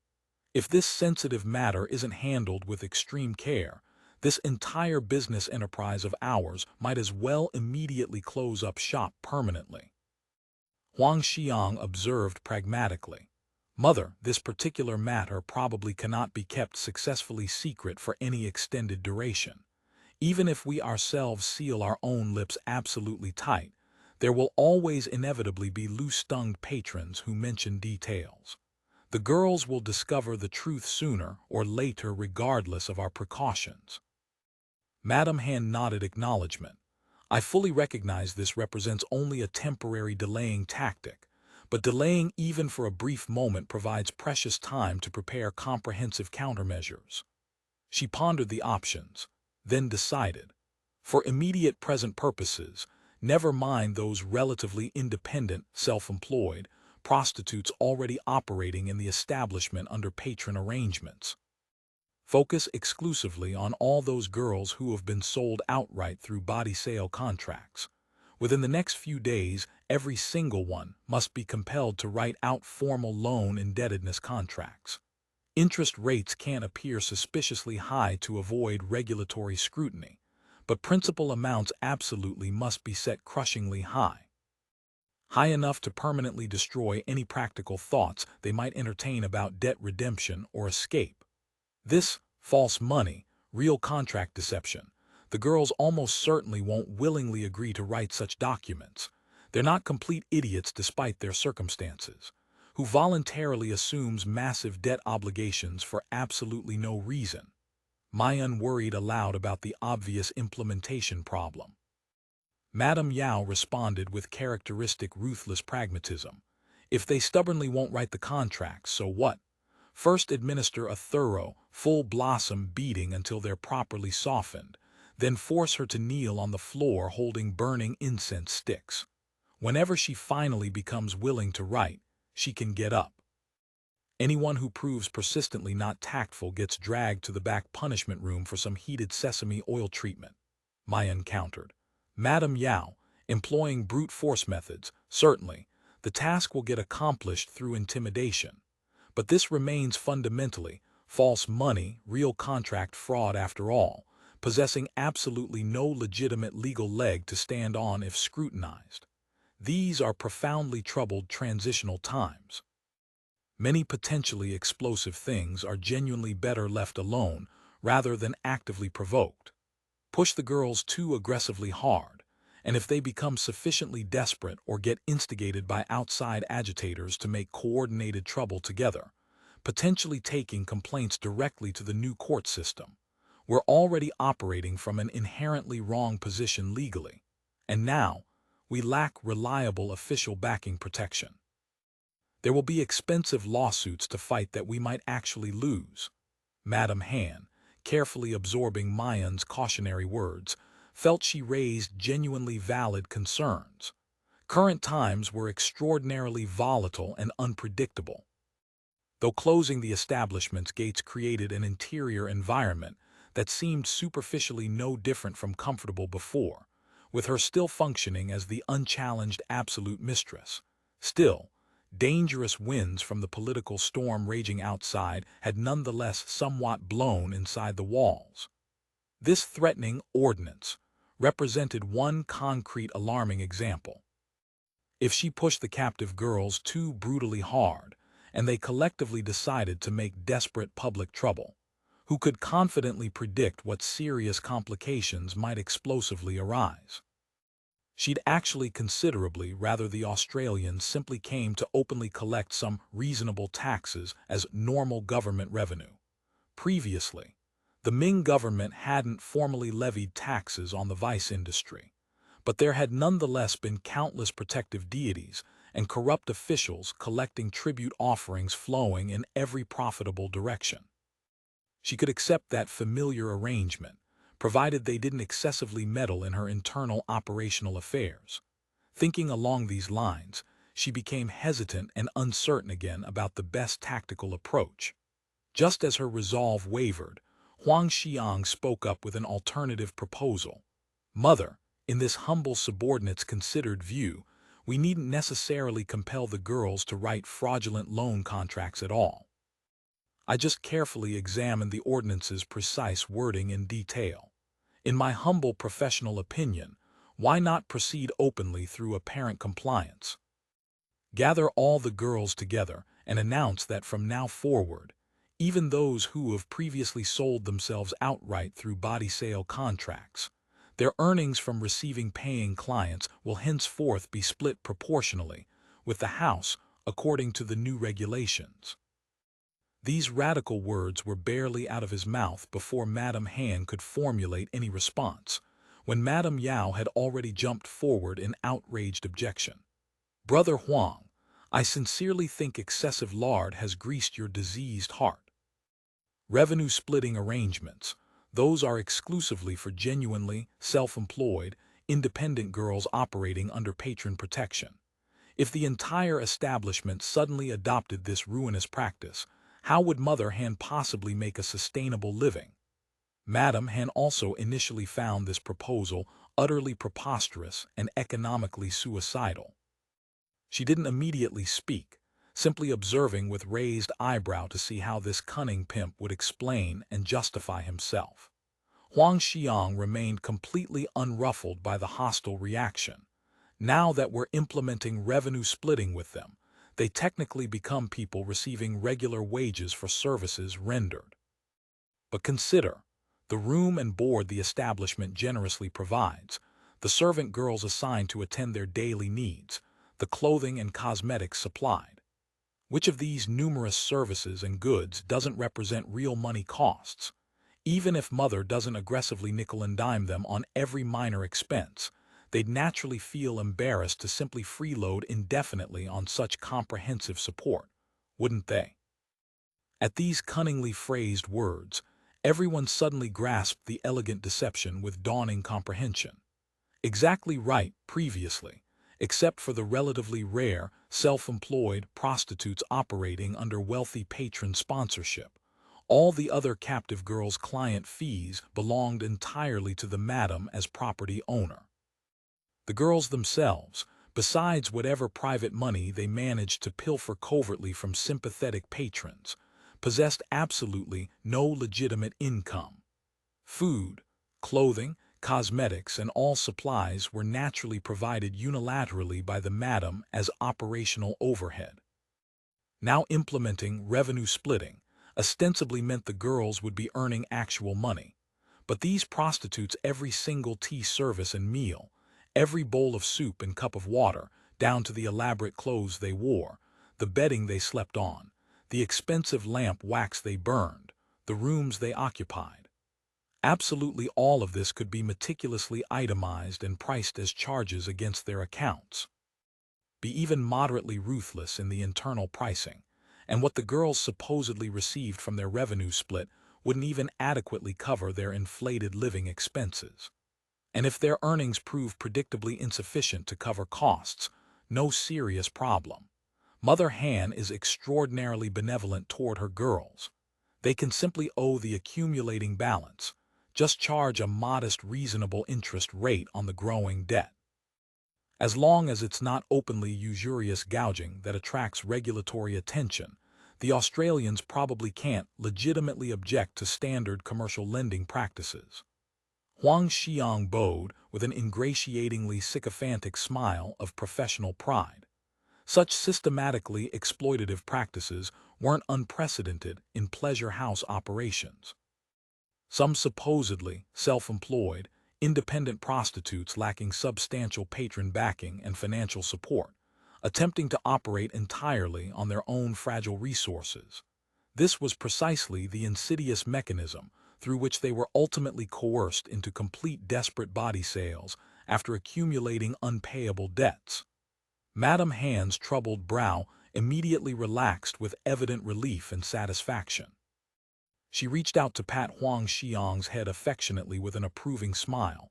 "You clever little rabbit, so that's your elegant game. How didn't I think of this perfect solution myself? It's entirely Mother's generous benevolence that creates the opportunity." "Absolute nonsense. Is benevolence edible as food?" Madame Han curled her lip dismissively. "Just implement it precisely your way." The group discussed implementation details and tactical specifics of the method. Madame Han then dismissed Huang Xiang and Mayan, deliberately retaining only Madame Yao for sensitive private discussion. Then she quietly asked with evident concern, "How's that particular new girl in the back courtyard isolation room progressing?" Madame Yao, perfectly understanding the implied question, whispered confidentially, still stubbornly refusing to cooperate or accept her situation. But her rhetorical words don't sound quite so rigidly chaste and virtuously defiant anymore. She smiled with evident smug satisfaction. "If Mother hadn't been so unexpectedly kind and specifically instructed me not to employ too many of my proven harsher methods, I'd have already had her desperately on her knees actively begging to receive clients long ago." Madame Han nodded with slight approval. "Your effective methods and professional capabilities I know intimately well, but though she's technically a widow by marital status, she remains physically intact as a virgin. And being from a genuinely respectable good family background, if trained properly with appropriate care, wealthy patrons willing to pay premium prices to ceremonially comb her could fetch us quite a spectacular financial windfall. So maintain two absolute priorities. First, absolutely no letting the powder folk male servants spoil her virginity and destroy her market value. Second, don't physically torment her too excessively or carelessly. Visible scars left prominently on her body wouldn't present attractively to discriminating patrons. The systematic process of forcing decent, respectable women into prostitution against their will involve deploying both soft psychological manipulation and hard physical coercion methods in calculated combination. Setting the soft persuasive techniques aside entirely, the hard coercive ones included: first, having the establishment's pimps violently rape her, thereby destroying her cherished chastity and breaking her psychological defenses and sense of identity. Second, employing sustained torture and systematic beatings until she simply couldn't endure the unrelenting suffering any longer. Meanwhile, maintaining close constant watch to prevent suicide attempts. Torment her relentlessly until she desperately wanted neither to continue living nor to die. Then strategically deploy gentle, compassionate methods, offering the carrot after brutally wielding the stick. this calculated alternating between hard and soft, tight control and apparent loosening. Very few women possess the psychological resilience to successfully escape this proven process. However, this full brutal treatment regimen had to be applied cautiously, and with restraint on women who remained virgins. Carelessly defiling them meant no wealthy patron could subsequently comb them in the lucrative ceremonial defloration, costing the madam an absolute fortune in lost revenue. Similarly, excessive beating that left permanent visible scars marring their skin would likewise dramatically devalue them in the competitive marketplace. Pleasure houses, after all, functioned as high society entertainment venues of that historical era. Such shameful, brutal matters, however well known through reputation, absolutely couldn't be so blatantly displayed to damage the establishment's cultivated, refined image. The Fangchun house had experienced precisely such costly incidents previously, so Madame Yao exercised especially careful, measured restraint regarding this sensitive balance. I understand the commercial priorities completely, so I've stationed 2 reliable people to watch her continuously day and night without break. The restraining ropes aren't entirely untied. She retains some limited movement. It's simply that this particular girl possesses an extremely violent, defiant temper. Without administering some genuine suffering to break her spirit, she probably won't properly appreciate Mother's eventual kindness and generosity. Observing that Madame Han still appeared hesitant, she quickly added reassurance. "You just rest completely easy, Mother. You know my specialized few little tricks intimately well, don't you?" Guaranteed absolutely no visible scars left anywhere on her valuable body, Madame Han acknowledged. "Your proven techniques I know and trust. I'm just genuinely worried." She proceeded to explain the ordinance's specific requirement about prostitutes having to formally volunteer their entry into the profession. Though old man Fang has confidently patted his chest in assurance, the arrangement still feels inherently unreliable to me. If she really has to physically travel to the police station or register directly in front of Australian cadres to obtain an operating license, and she suddenly makes a desperate, defiant scene right there in public, what then? Madame Yao heard this represented her primary concern. She too hesitated with genuine uncertainty. If that's the actual procedural requirement, it does prove a bit genuinely hard to handle reliably. She's got no family attachments, no vulnerable loved ones we can use as leverage against her cooperation. Let me think carefully of some foolproof method. End of chapter. Chapter 1810. Forcing virtue into vice. Whatever method you devise, implement it quickly without delay. Madame Han instructed with evident urgency. The Australians conduct administrative work with remarkable swiftness and decisiveness. Besides, this comprehensive household registration matter absolutely cannot be delayed or evaded. If they discover there's an unregistered person concealed here on the premises, the regulatory fines imposed won't be trivial amounts. Yes, this servant understands the urgency completely. Madame Yao hurried to acknowledge with proper deference. Because she remained preoccupied with managing the valuable, pretty goods, currently confined in the back courtyard isolation facility, as soon as she formally withdrew from Madame Han's main house audience, she headed directly toward the rear courtyard compound. Madame Yao's conspicuous diligence in this assignment stemmed partly from genuine gratitude. She had received substantial patronage and career advancement from Madame Han by being recruited away from a squalid lower-class brothel background. Securing employment in a premium first-class establishment like the prestigious Fangchun House as a senior client matron represented Madame Han bestowing significant professional recognition. The other motivating reason concerned her own future economic livelihood and job security. This particular pretty goods captive had been delivered by the young wastrel Wang Dong less than a month previously. Though Wang Dong was still young in years, he qualified as an experienced old hand at romantic seduction and sexual exploitation. His father Wang Daniao was notoriously fond of women and sexual pursuits. The son proved no less enthusiastically degenerate. He had been consorting with commercial prostitutes from adolescence. But though Wang Daniao possessed some modest income through his cartography work producing maps, he wasn't genuinely wealthy by elite standards.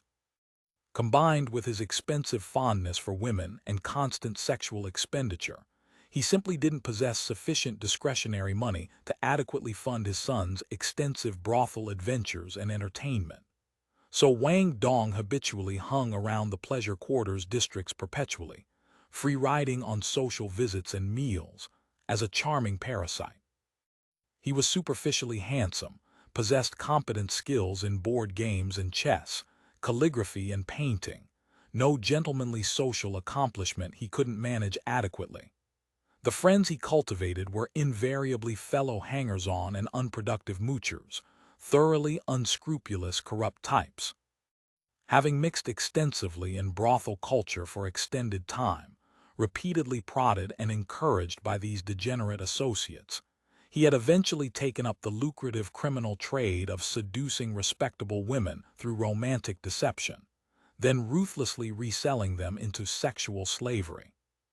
The practice of seducing respectable women typically targeted young widows from middling or lower-class families, possessing some education, but limited worldly experience, or naively inexperienced young women from remote provincial areas.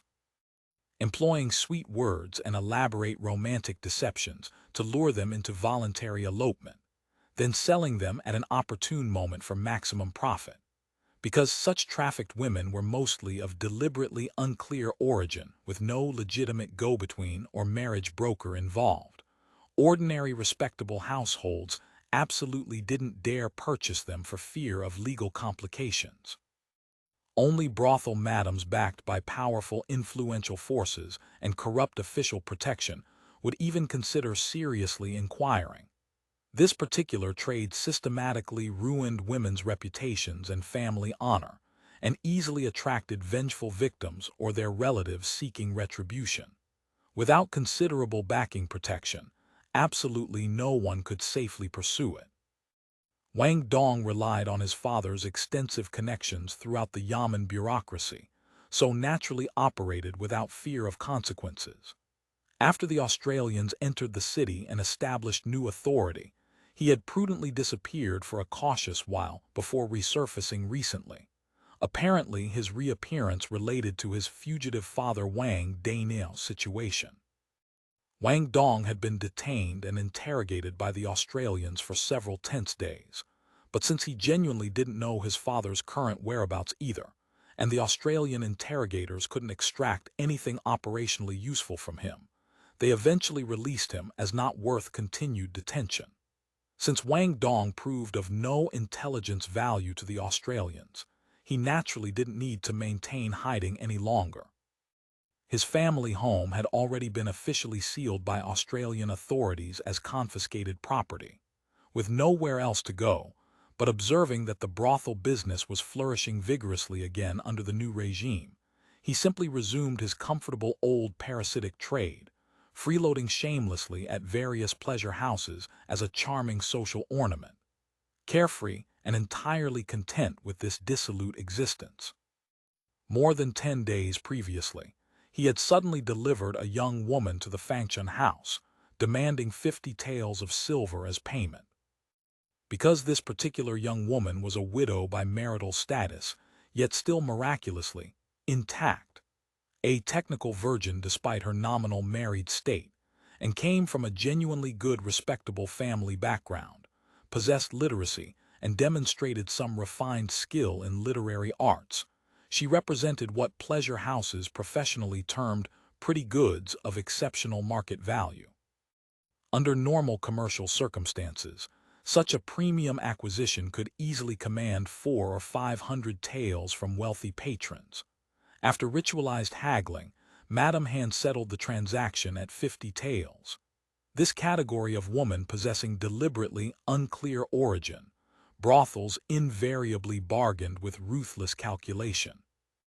As for the perspective of the abducted woman herself, once she discovered with dawning horror that the wealthy relative's luxurious house her supposedly devoted lover had enthusiastically brought her to was actually an unmistakable brothel establishment, well, the bitter saying applied perfectly.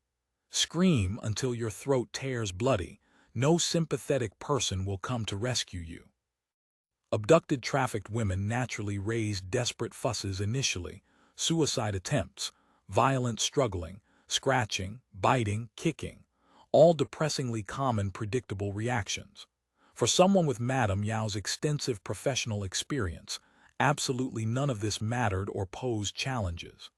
Brothels had developed plenty of proven systematic ways to brutally handle such resistance. In the establishment's back courtyard area stood a deliberately secluded compound with gates maintained always tightly shut. Madame Yao arrived at the heavy door and lightly knocked several times in a specific pattern. The door creaked open halfway, revealing a middle-aged servant woman who registered it was Madame Yao and immediately hurried to greet her with an obsequious, ingratiating smile. "Madame Yao, welcome." Madame Yao didn't bother responding to the servile greeting. She simply lifted her leg and stepped purposefully through the gate. Inside the gate lay a small, cramped courtyard. Though physically confined in dimensions, this was the specific location where the establishment's working prostitutes turned visibly pale with genuine terror when threatened with being sent here. The three main rooms functioned as the courtroom for punishment. The east and west wing rooms served as the detention cells. Any newly arrived prostitute had to be systematically given a proper thrashing here as mandatory initiation. Never mind genuinely decent, respectable women utterly unwilling to fall into prostitution against their will. Even pleasure house girls born directly to the trade from childhood, provided they were sold outright to Madame Han's ownership. All new arrivals had to come here to drink sesame oil, as ritual breaking.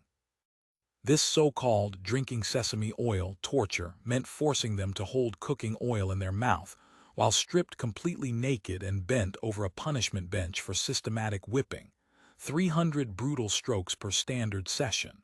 Not a single drop of oil could fall from the mouth throughout. If it did, the entire count started over from the beginning. Even the psychologically fiercest women, after enduring 2 or 3 complete rounds of this sesame oil treatment, invariably had to bow their heads in broken submission. New arrivals received beatings as initiation, but the establishment's old hands didn't escape punishment either.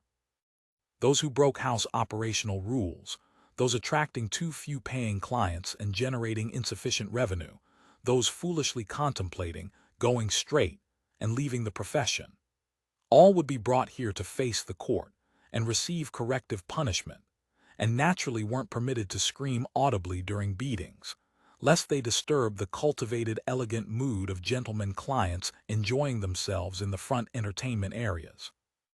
Inside the punishment courtyard, not a single living soul visibly stirred. Only the mournful sound of sobbing, sometimes urgent and desperate, sometimes slow and resigned, echoed with eerie resonance. In the oppressive summer afternoon heat, it sounded disturbing beyond adequate description. Madame Yao wasn't remotely bothered by this atmosphere. Such sounds represented her professional stock in trade. Nor did she bother looking at the servant woman following close behind her footsteps. She asked with professional detachment, "How's that particular woman's condition progressing?" The servant woman hastily smiled with eager report. "She's become willing to eat rice porridge now without forcing. It's simply that she's been beaten so severely and systematically that she still can't sleep properly at night from the pain. Just this morning she actually asked me if she could possibly obtain some bruise-healing medicine for her injuries." Madame Yao smiled with evident smug satisfaction at this progress report. So she was willing to eat porridge voluntarily. That meant she wanted to continue living rather than starving to death in defiance. Knowing her body hurt intensely and actively wanting medicine demonstrated she genuinely feared continued physical suffering. After all this patient, water-grinding psychological erosion, the time had arrived to switch tactically to gentle, compassionate methods. Of course, if she naively thought she could successfully stall for time and manipulate the situation, she'd promptly need another thorough taste of real suffering. This was absolutely no place for displaying clever resistance.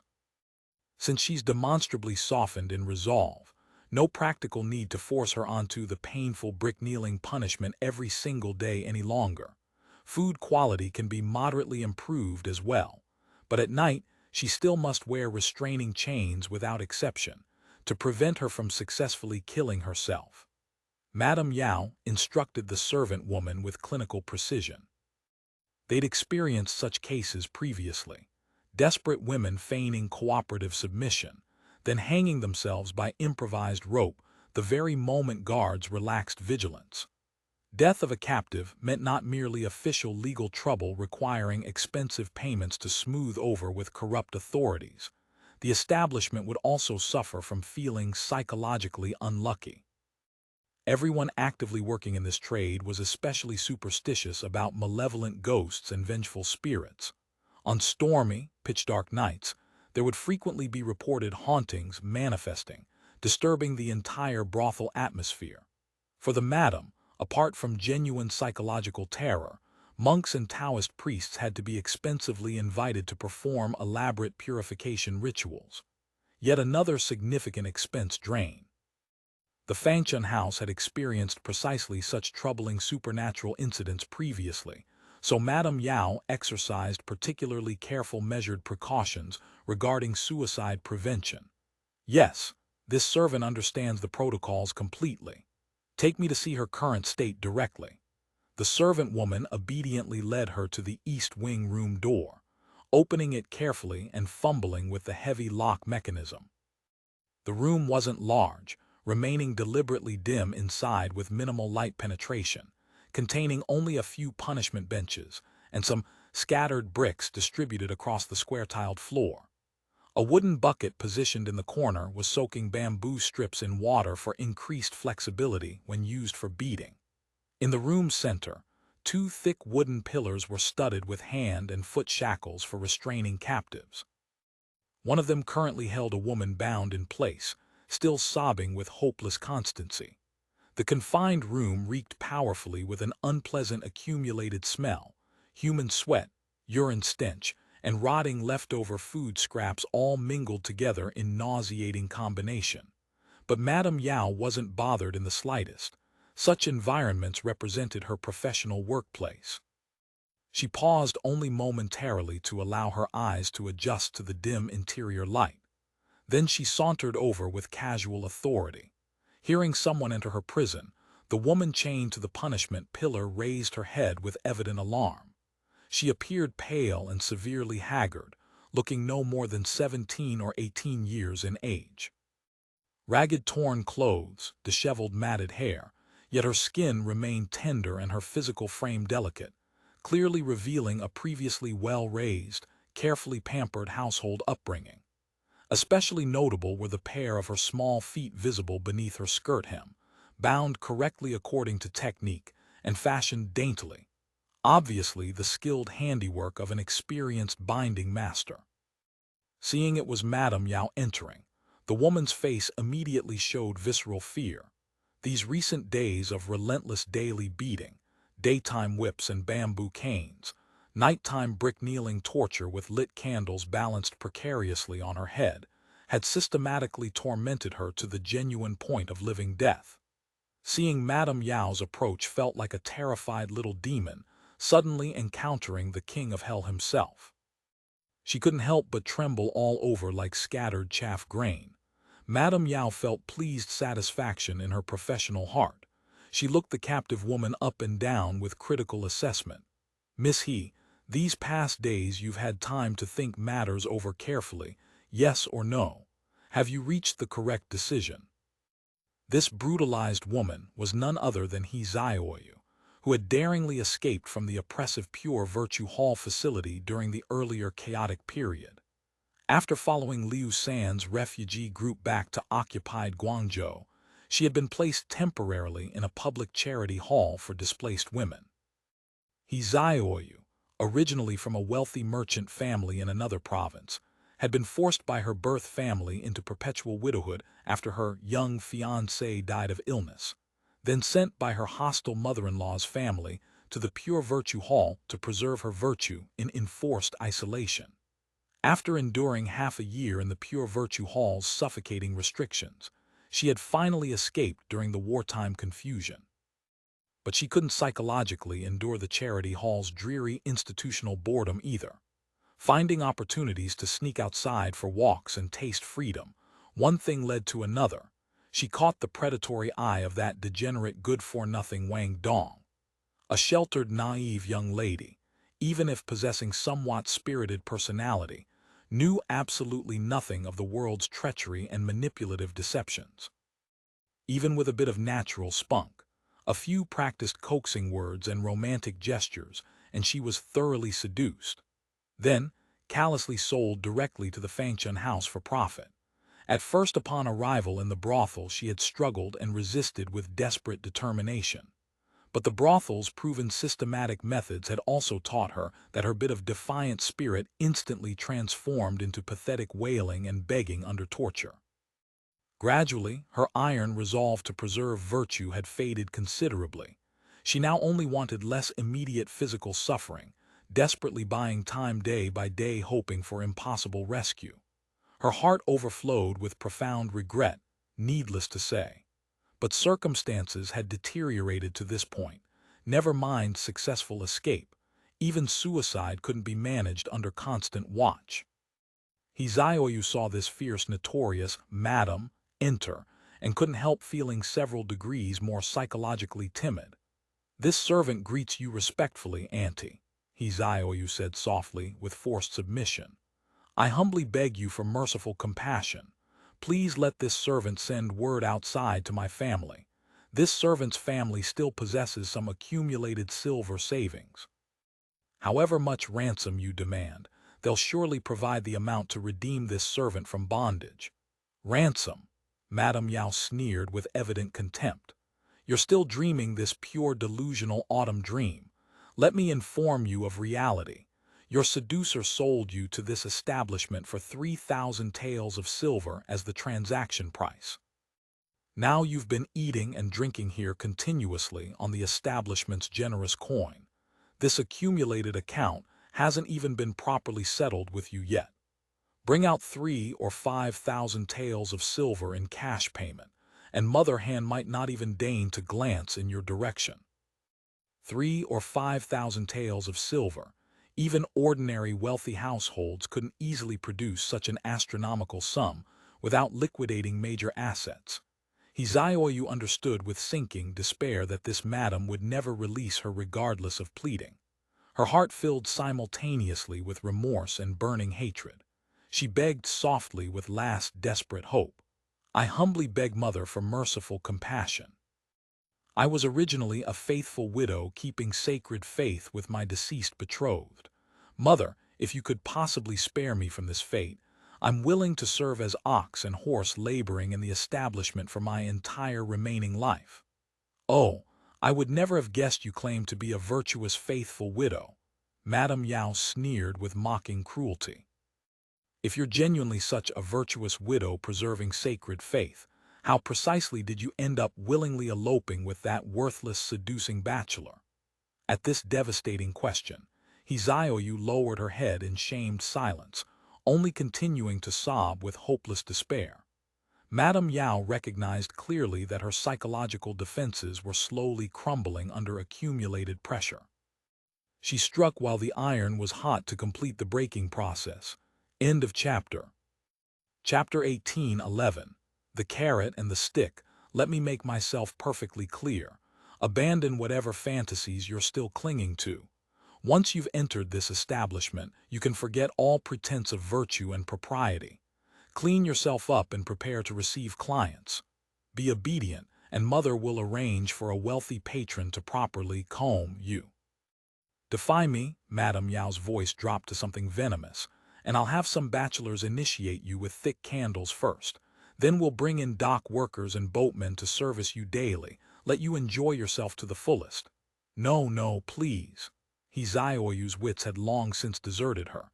At this fresh horror, she dissolved into pleading and desperate supplication. I beg mother for mercy. This servant will never forget your great kindness. Madame Yao judged the timing was right. She softened her tone to something almost maternal. Young lady, I know your situation. A widow keeping faith, forced into that hellhole Pure Virtue Hall. Your natal family and your husband's family, from what I can see, neither set much store by you. Even if you were redeemed now, wouldn't they just ship you straight back to that living coffin? Staring at the same four corners of sky, trapped in your room spinning and weaving all day, never enough to eat, beaten and cursed at every turn. Is this any worse than a widow's tower? And that Master Zhu who came proposing marriage, you think mother didn't investigate? You think he'd treat you any better than Master Dong? In the end, for women of our station, what man is really any good? They're all cut from the same cloth. This was half-truth, half-fabrication. The claim that Master Zhu hadn't been investigated was certainly a lie, but the observation that these men were cut from the same cloth might well be accurate. The word struck Ziyu like a physical blow. Falling into the pleasure quarters was unthinkable. But returning to the Pure Virtue Hall, that living tomb where she couldn't hold her head up, couldn't glimpse the sky, confined to a room every day spinning and weaving, never enough to eat, enduring constant beatings and abuse, she absolutely couldn't bear that either. That desperation had driven her escape in the first place. Madame Yao watched Ziyu fall silent and knew her words had found their mark. She pressed her advantage. Though our trade here isn't exactly glorious, the girls eat and drink well, wear silks and satins, have servant girls attending them. In what way is it worse than Pure Virtue Hall? You're from an educated family, after all. Give it a few years and some young master or merchant's son from a wealthy house will take a fancy to you. Then you'll go straight, naturally. Why torture yourself over momentary notions of reputation? Ziyu said nothing, but her face betrayed the war within her, a wavering slide toward resignation. Madame Yao recognized the moment was ripe. Her expression shifted abruptly, turning harsh. Miss He, I see you're a sensible person. Auntie has been kind, so I've gone easy these past few days. Otherwise, you think there'd be good fruit for you. Now listen carefully. With that pronouncement, she swept out. The servant woman locked the door behind her. In a low voice, Madame Yao instructed, go to the account's office, get her a few plasters of bruise medicine, and tell the main kitchen give her something decent to eat and drink tonight. The servant woman understood perfectly. Yes, this servant understands. She added with obvious flattery, Auntie's methods are truly remarkable. Madame Yao's smile was smug. Never mind some chaste widow from a minor household. Even court-appointed widows with imperial chastity arches, once they fall into my hands, I have them begging on their knees to receive clients. She returned to the front parlor and reported the situation in detail to Madame Han, predicting that within a few days this Ziyu would submit. After a brief recuperation, Mayan could teach her some loot. Then they'd slowly select patrons willing to pay for her deflowering. Have Mayan teach her loot for a few days first, Madame Han mused. We'll see whether she's bright or dull. Yes, Madame Yao agreed, then added, only this registration business. There's no rush. First let's see if old man Fang's miracle pill works. Madame Han considered. As for household registration, we can wait as well. For now, just register her as a temporary resident. Once she's fully broken in, we'll make it permanent. Temporary registration didn't require personal appearance. It was limited to 15 days stay. Madame Han's greatest worry was that during the yellow ticket application process, Ziyu, you might shout unwilling right there in public. That would spell disaster. The police station operated in full view, and Australians were notorious for their inflexibility. In my view, we still need gentler methods, Madame Yao said. Don't push her too hard. This young lady suffered plenty in Pure Virtue Hall. Coming from a sheltered background, she can't endure harsh treatment. Give her good food and drink, let her feel that life here is better than pure Virtue Hall and will have 99% success. Madame Han nodded. Simple enough, handle it as you see fit. Yes, Madame Yao agreed. She was about to withdraw when Madame Han called her back. Just now someone brought a child for me to consider buying, normally nothing special, but now I'm hesitating. Help me think this through. How did this child come to us? Madame Yao asked. If through a kidnapper, that's manageable, clean origins. What I'd worry about is relatives or parents selling her directly. With these new ordinances, if they use their status as family to make trouble later, the establishment won't handle it well. Brothels were always happy to acquire more children. But with the Australian stance still unclear, neither Madame Han nor Madame Yao dared act rashly. Yet Madame Han was truly reluctant to let go of this potential money tree.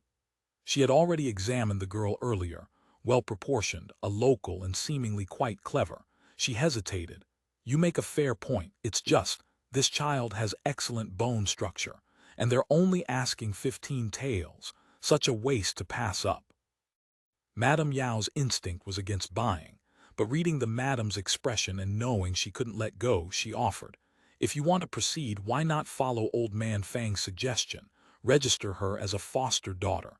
The girls in the establishment all need proper identities anyway. One more or one less won't matter. Madame Han nodded. Very well, let me think on it further. Ziyu had been feeling quite pleased with himself lately. In the police bureau's qualifying examination 2 days prior, he had broken into the top 10 for the first time. His persistent reporting of the Headless corpse case, combined with his performance during the subsequent investigation, had earned him notice. Though the case remained unsolved, Chief Pan and the others had shown growing interest. They had specifically approached him about transferring to criminal investigation and had reassigned him from his basic patrol post at the district station up to the municipal bureau's public security section. Gui had ridden these rising tides as well, counted among the meritorious personnel and promoted alongside him. Ziyu was no longer a mere beat patrolman but a team leader. Now, though he could only command Gui, a team of 1. All of this demonstrated unmistakably that the chiefs were grooming him for advancement. Consequently, at cafeteria meals, Ziyu found himself eating 2 extra bowls of rice than usual. He came from a minor bureaucrat family, and his drive for merit and position burned stronger than most. Lately, his work enthusiasm had been considerable. He was even taking his meals in the last batch. The municipal bureau's food was identical to the district station's, but it had an actual cafeteria that doubled as the main auditorium. More crowded, too. Ziyu had barely entered when Zhao Gui was already waving him over. Brother Yu, over here. Zhao Gui had arrived early to collect their meals and was saving him a seat. Since their transfer to the municipal bureau, he had become even more attentive to Ziyu, essentially functioning as his personal assistant. Brother Yu, I owe you so much. Without you, I'd definitely have failed this exam. Here, eat more meat. As he spoke, Zhao Gui attempted to transfer the lone drumstick from his own lunchbox to Ziyu's. Hey, no. Noticing the murderous glares from nearby diners, Ziyu hastily waved off the queue-jumping gesture. Don't. The new way of life requires us to follow the rules. I'd better just wait my turn in line. Right. Then sit in the back first. I'll bring over the kanji when I fetch it. Zhao Gui grinned apologetically and gestured toward the interior. Ziyu lifted the bamboo curtain and stepped inside. Cool air enveloped him instantly. About a dozen small tables occupied the space. Against one wall, a cabinet counter wiped sparkling clean displayed 7 or 8 large ceramic jars draped with gauze, filled with various drinking accompaniments: boiled sprouted beans, dressed bean sprouts, Australian pickles, boiled razor clams. Behind the counter sat wine jars and kanji barrels. Wine vessels, bowls, and chopsticks gleamed spotlessly. The entire effect was crisp and hygienic. Since it wasn't mealtime, not a single customer sat inside. The woman minding the counter was in her early 20s, and the moment Ziyu saw her, something stirred within him. This was the young lady from the Dong family's shop. Dong Mingdang's mother and daughter had opened this establishment. Li Ziyu was a regular customer. Then just as he was about to find a seat, his gaze was drawn to a table where a female police officer sat alone, someone with short, efficient hair and a pretty oval face. Unlike the other female officers in Guangzhou who clustered together chattering during meals, this one occupied her table in solitude, eating quietly, her face clouded with preoccupation. "Hey, Gui, who's that woman over there? I don't think I've seen her before." Gui looked up from his rice-flecked face and followed Li Ziyu's gaze. "That's a real beauty, but I don't know her. Someone like that wouldn't talk to me anyway, hee." Just then, the man seated across from Li Ziyu spoke up. "Her. That's Officer Lion Nisheng, a household registration officer transferred from Lingao a few days ago. She's been assigned to the Municipal Bureau's household registration section." But he lowered his voice a few notches. "Word is she came here as a veteran to guide our work, though I hear she actually got transferred to Guangzhou because she made some mistake back in Lingao."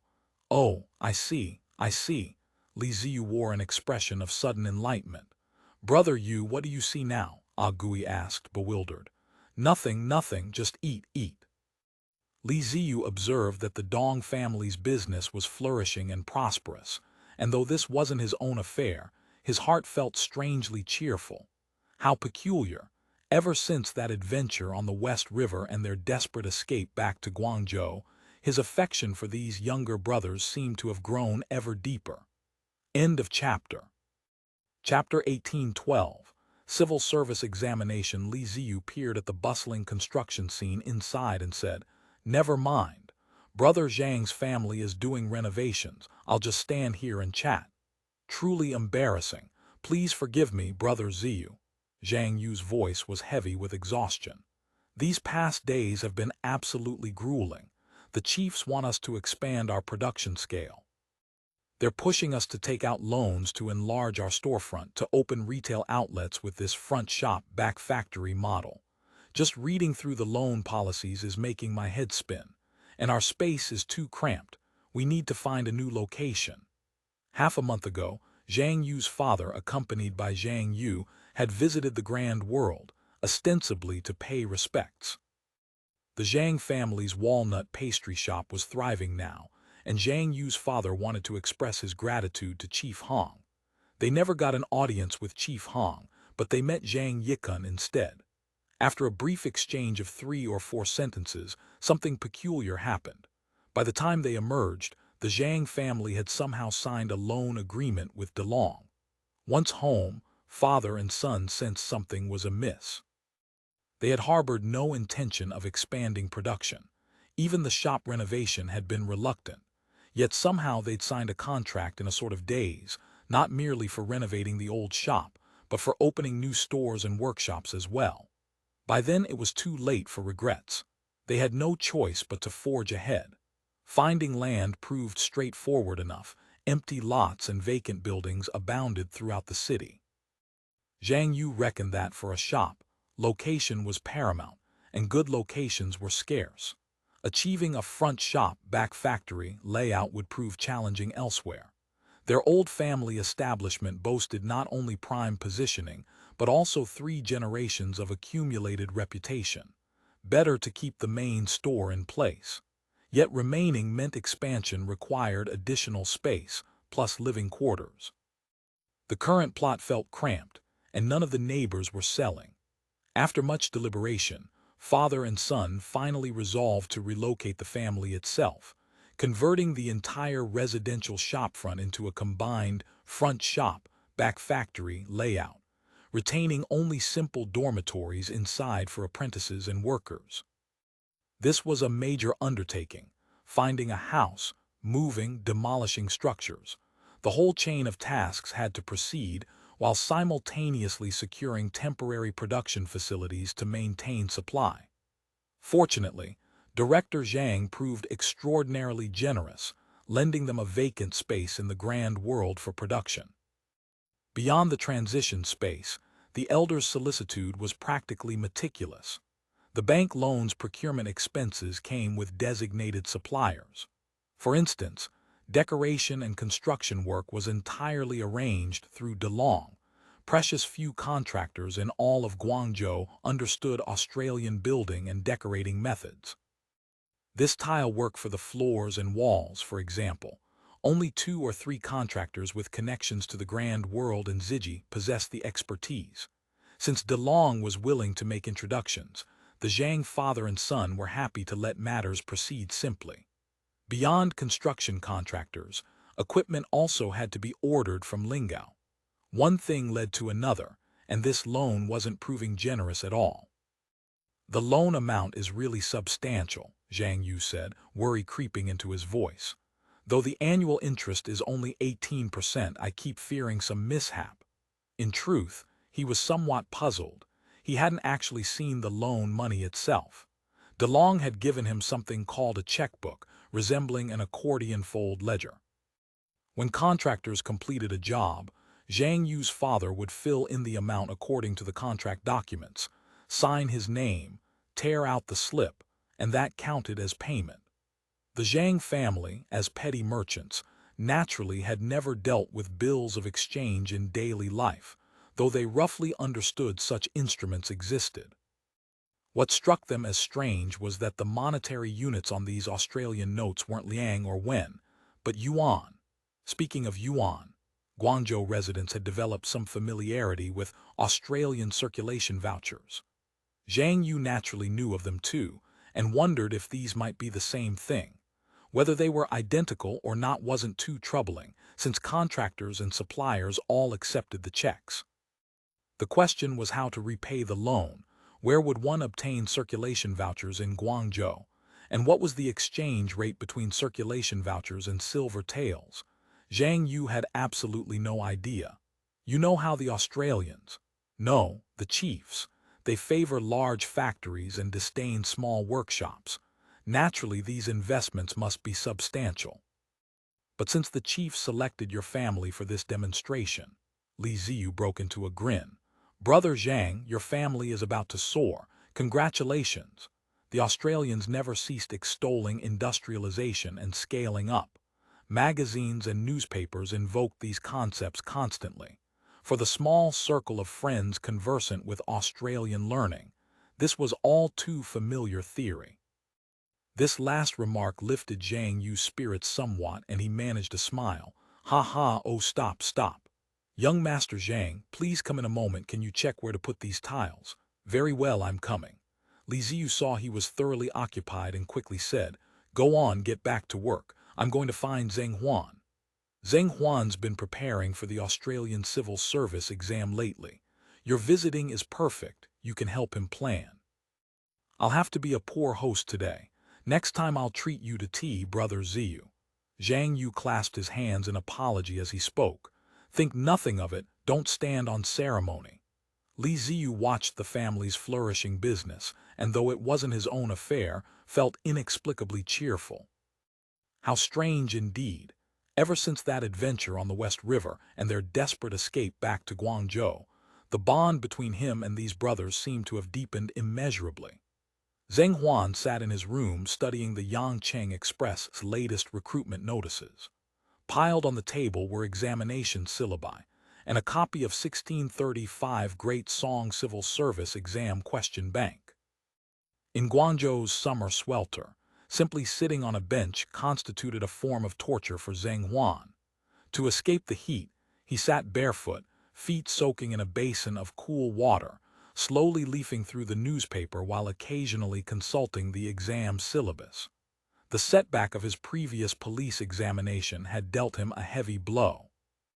He had initially assumed that as a scholar, he could easily secure entry into the Australian authorities and claim a position, but the Australians had displayed not the slightest special interest in him.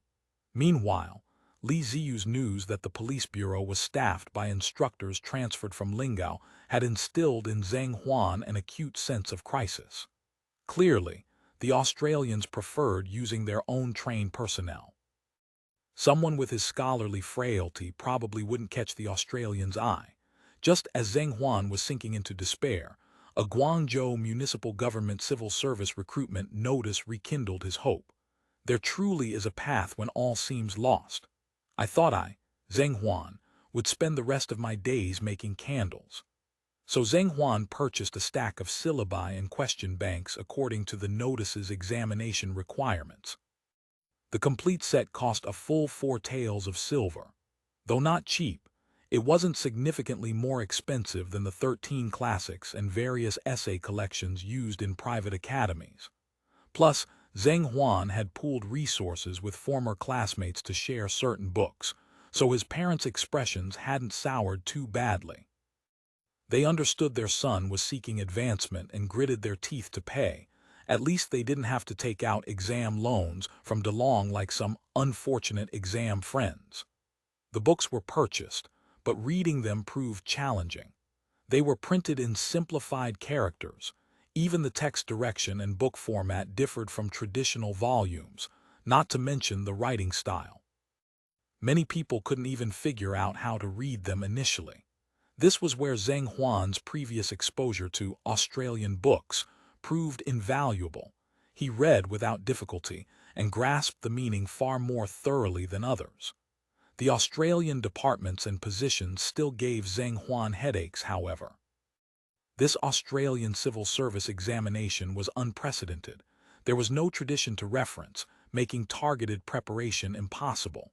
If only Big Brother Wang, who understood Australian affairs so well, were still here. Now there's nobody to consult with. Zheng Huan sighed lightly and continued flipping aimlessly through the books. Brother Zheng, are you in? Li Ziyu's voice suddenly called from outside, making Zheng Huan's face light up. Here, here. Without even bothering to dry his feet, he practically charged out to receive him. It's been ages, Brother Ziyu. Have you been well? Shamefully, I haven't visited you brothers in all this time. How has Brother Zheng been lately? With Brother Ziyu serving as an official at City Hall, that we brothers haven't been forgotten is precious enough. Brother Zheng, those words, do I, Li Ziyu, strike you as such a fair-weather friend? Ha ha ha, absolutely not. The Elder Council took over Guangzhou with 1,000 things demanding attention. The police bureau must be buried in work. This patriotic hygiene month alone probably exhausted everyone. If you understand that, why say such things? Sounds like you're itching for a thrashing. Li Ziyu raised his fist in mock threat. Officer Li, I was wrong. Don't arrest me. I'm a law-abiding citizen of Great Song. After some teasing banter, Zheng Huan invited Li Ziyu inside. Well now, Zheng Huan, you're really hitting the books hard. All this study material, I never saw you this diligent back at the academy. Li Ziyu pointed at the pile of books on the table, laughing. I heard from Zhang Yu you're taking the Australian Civil Service exam. Zheng Huan brewed a pot of cool tea and handed it to Li Ziyu, then said, Before, I felt there was no hope. Those moral essays I wrote, thinking I could parlay them into some minor position, was pure fantasy. But with the Australians' arrival, everything is new and fresh. Even this civil service examination is novel. Though I failed the police exam, I want to try again. Indeed, Brother Zheng is right. Great Song is truly different from the former Ming in every way, and opportunities abound. The chiefs say failure is the mother of success. With Brother Zheng's intelligence and abilities, you'll surely have a brilliant future. Brother Ziyu flatters me. First, I need to pass this Great Song civil service exam. Brother Ziyu, I actually have some questions I'd appreciate your guidance on. The chiefs say we scholars are all pedants. I didn't believe it before, but now I find it unbearable myself. Ask away. Whatever I know, I'll share. It's the Great Song government's positions. I can't make sense of them. I don't know which to choose. This recruitment appears to be entirely for clerk-level positions. I'm uncertain which offers better prospects for advancement. I even specially revisited some former Song historical materials but found nothing useful. End of chapter. Chapter 18:13. The exam syllabus. You needn't bother with former Song materials. What the chiefs have brought is unlike anything in 3,000 years of history. Take the police work I do. Has any dynasty ever seen its like? Let's just study the recruitment notices properly. That's the true path forward. Li Ziyu joined Zheng Huan in poring over the newspapers. This Guangzhou municipal joint recruitment covered positions in taxation, judiciary, customs, finance, civil affairs, education, health, and over a dozen other departments urgently needed for Guangzhou's development. Opportunities could be called abundant. The health department can be ruled out immediately. I'm no physician. This finance department seems to want accountants. Though I can work in abacus somewhat, I'm not proficient enough. That won't do either. The tax department isn't bad. All merchants fall under their jurisdiction. Seems like it would come with plenty of perks. Oh, but the Australians haven't collected any taxes from merchants since arriving. They've just handled some licenses. Besides, don't the chiefs most strongly oppose extracting all manner of levies from merchants? True enough.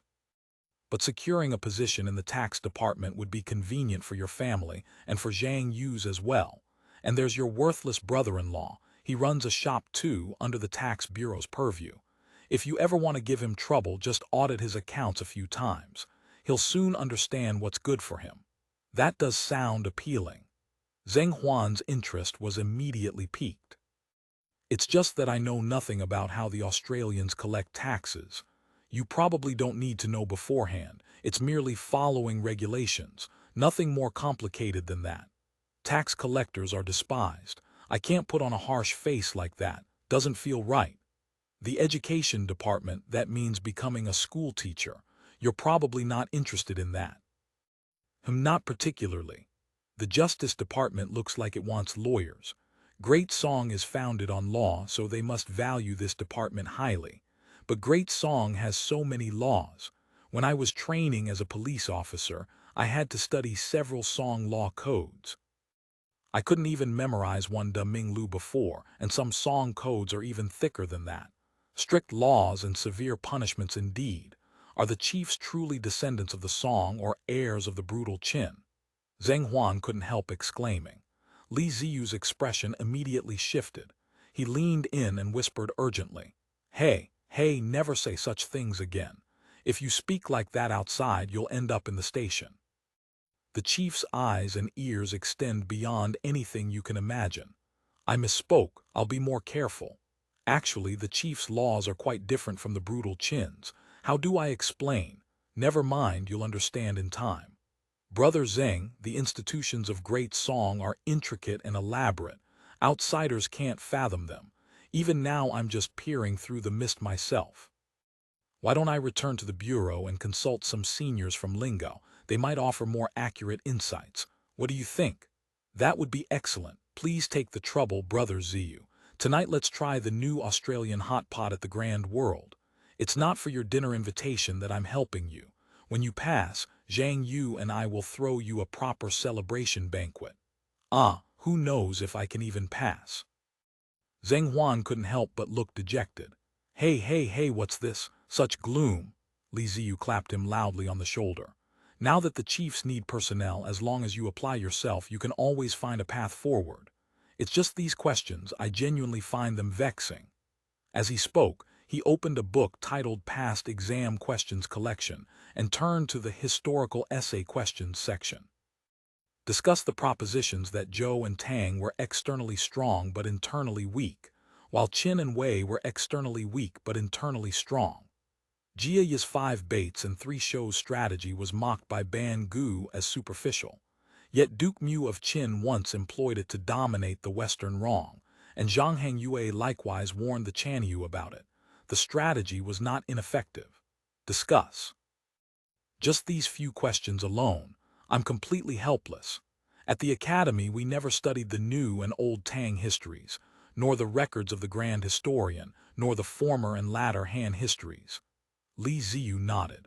These were all historical essays, requiring familiarity with classical historical texts merely to understand the questions. But private academies didn't teach history beyond the Confucian 13 classics, and teachers didn't encourage, indeed actively opposed, students reading history. As for ordinary students, even those with historical inclinations found such books difficult to access. They weren't exactly rare, but only families of some means actually owned them. Average households couldn't afford them and wouldn't purchase them. So Zheng Huan had essentially never encountered them.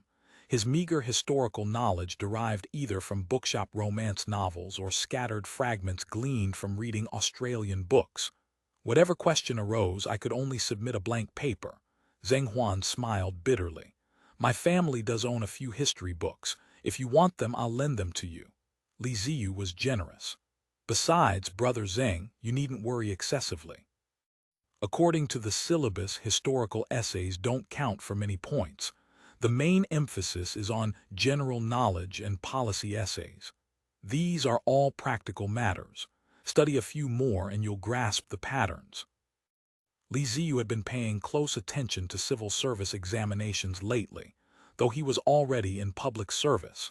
Under Australian rule, advancement and raises all required examinations, each more demanding than the last. For his own career's sake, Li Ziyu was constantly trying to decipher Australian testing methods and reasoning. General knowledge is manageable, just rote memorization. Mathematics isn't too difficult either. Once you memorize those Arabic numerals and Australian formulas, a few practice sessions and it sticks. Only these policy essays aren't easy. Zhang Huan pulled out one of his practice essays.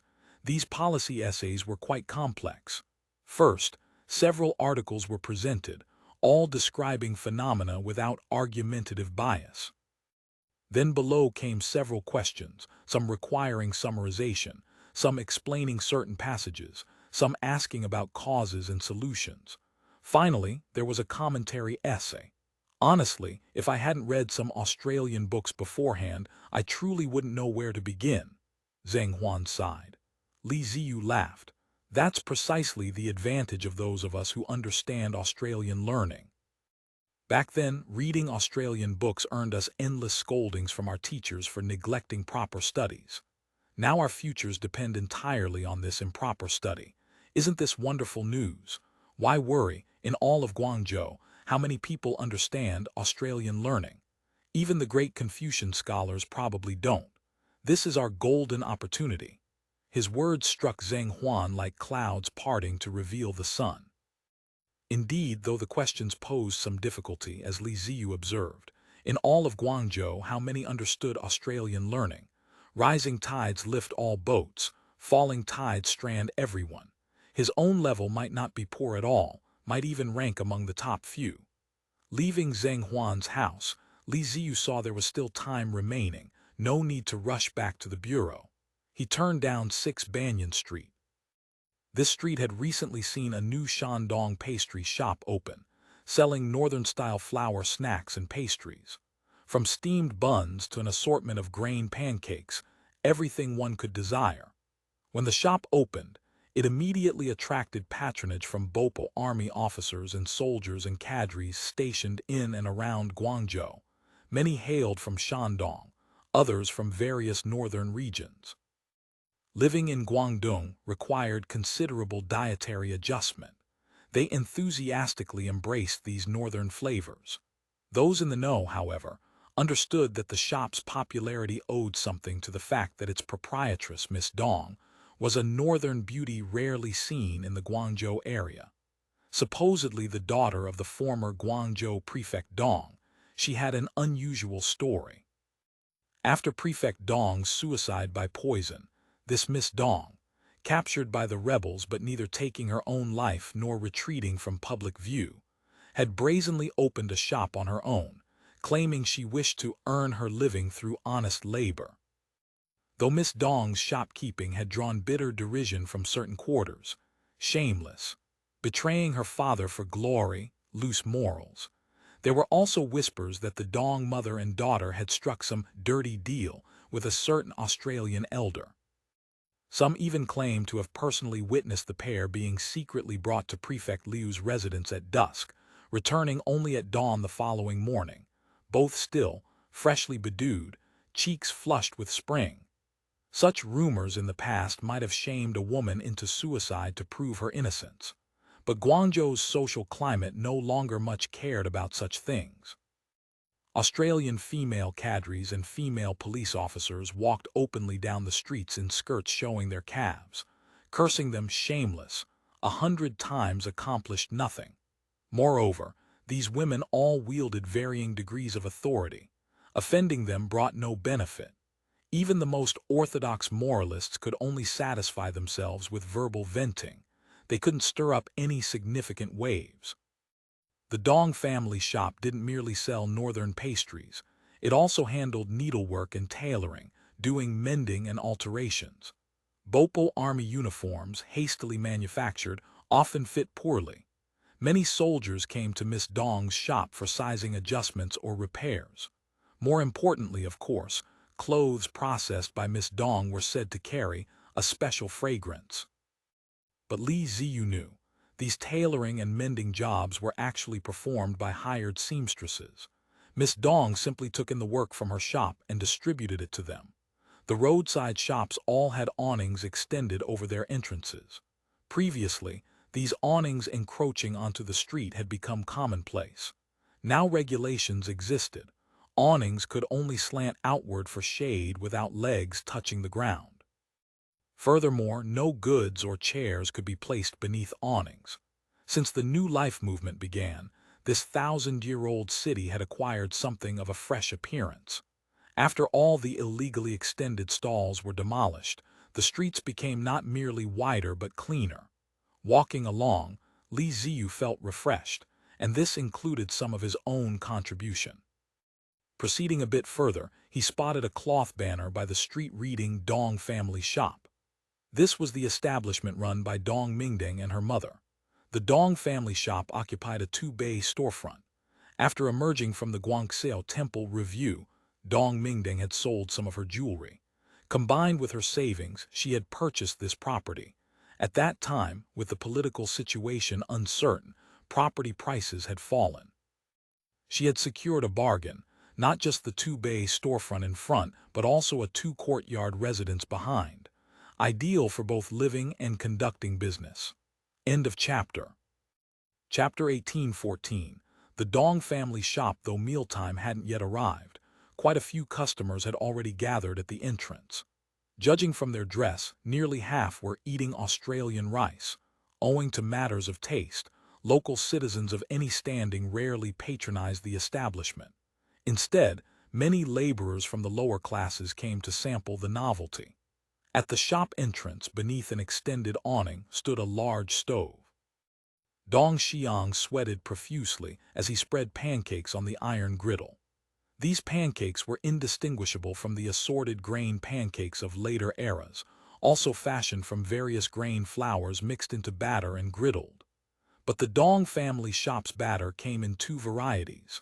One was pure mixed grains, the other included wheat flour, costing somewhat more.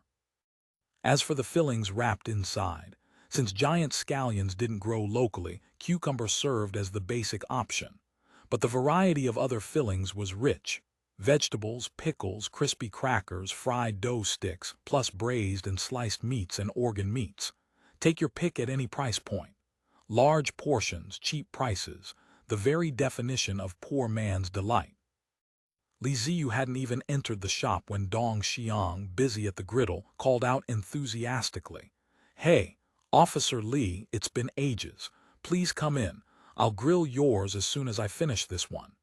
The shop's back door opened onto Nanjianzi Alley, which fell within Li Ziyu's patrol territory. The Dong mother and daughter were also on the Political Security Bureau's special register, so they had received Li Ziyu's attention from the start. As a patrol officer, Li Ziyu spent over 10 hours daily on the street. When hungry, buying a pancake cost little yet proved filling.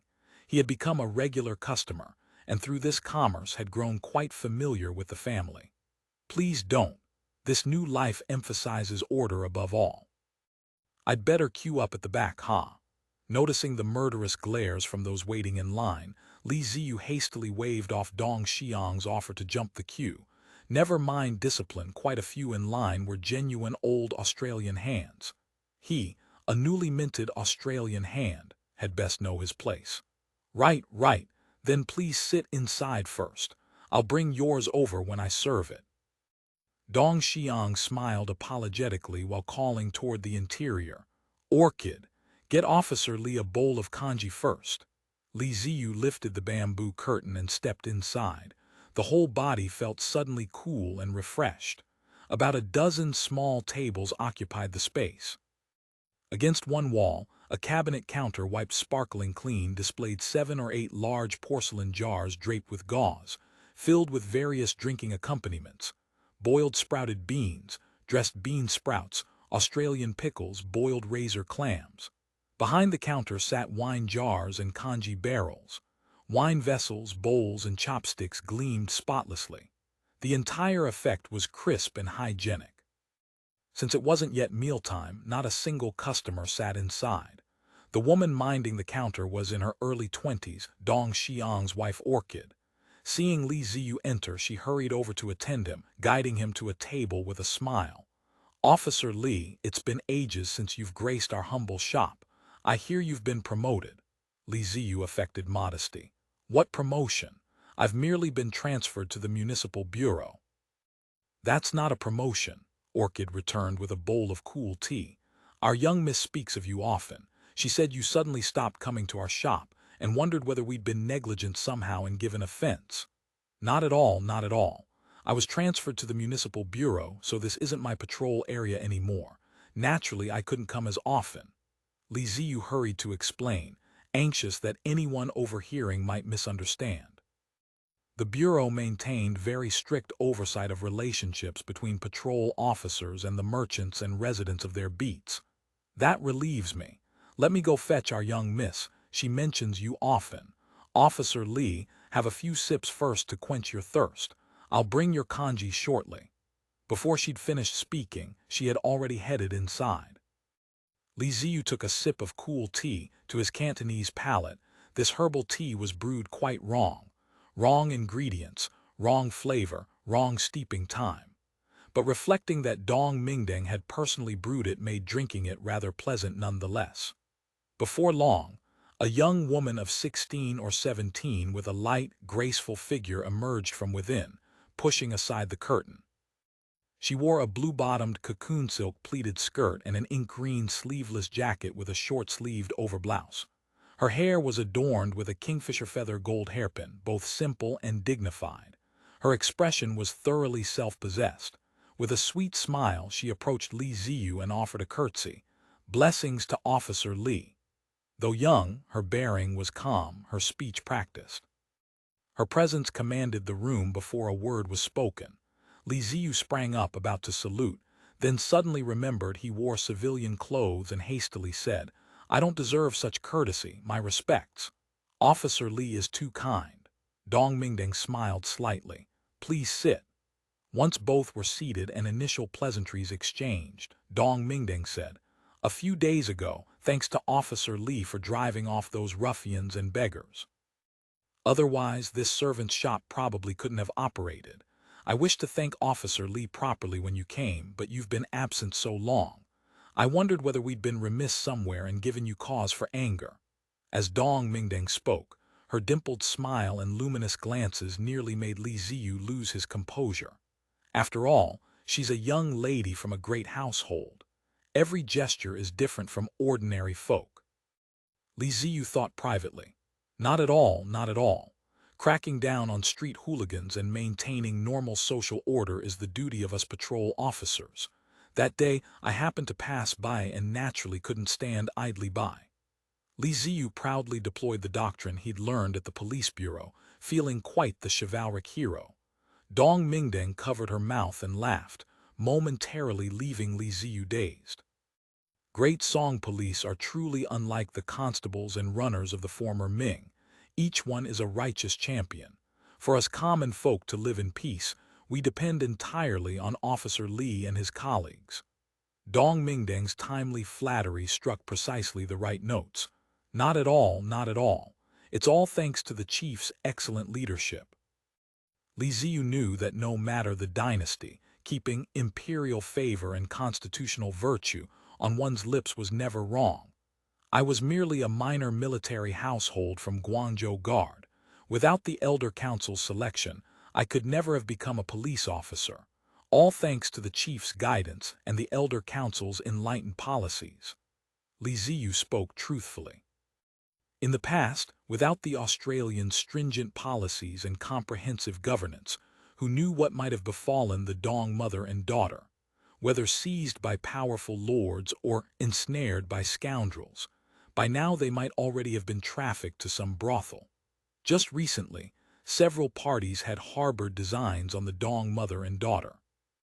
Only now, with the Australians' strict laws and universal intervention, did no one dare act rashly. That the Dong mother and daughter enjoyed their current circumstances, they truly owed gratitude to the Elder Council. Officer Li, this servant also recognizes that Great Song's governance is good.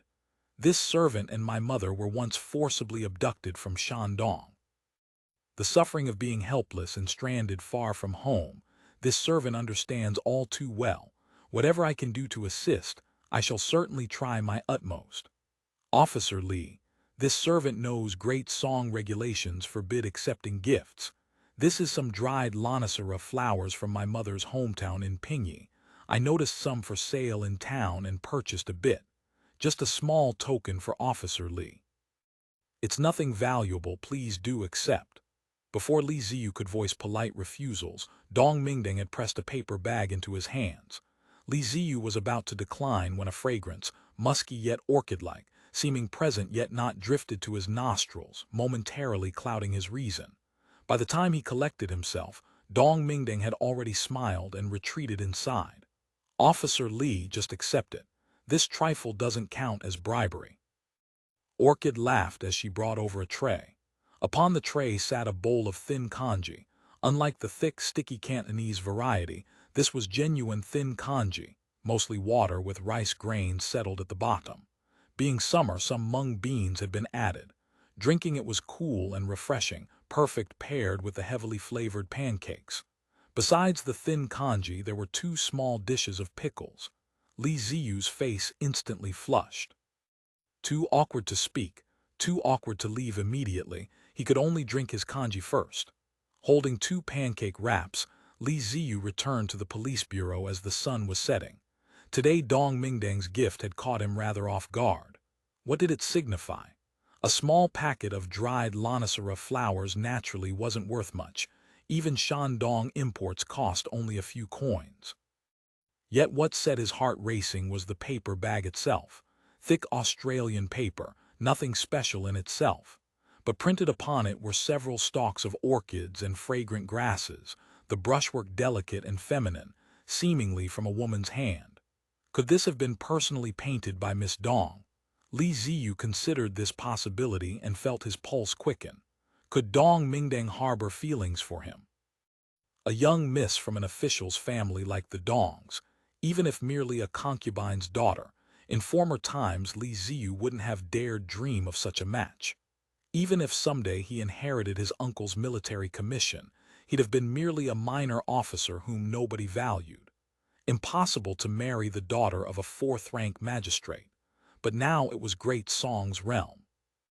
Her father had long since cut himself off from the Elder Council and the people.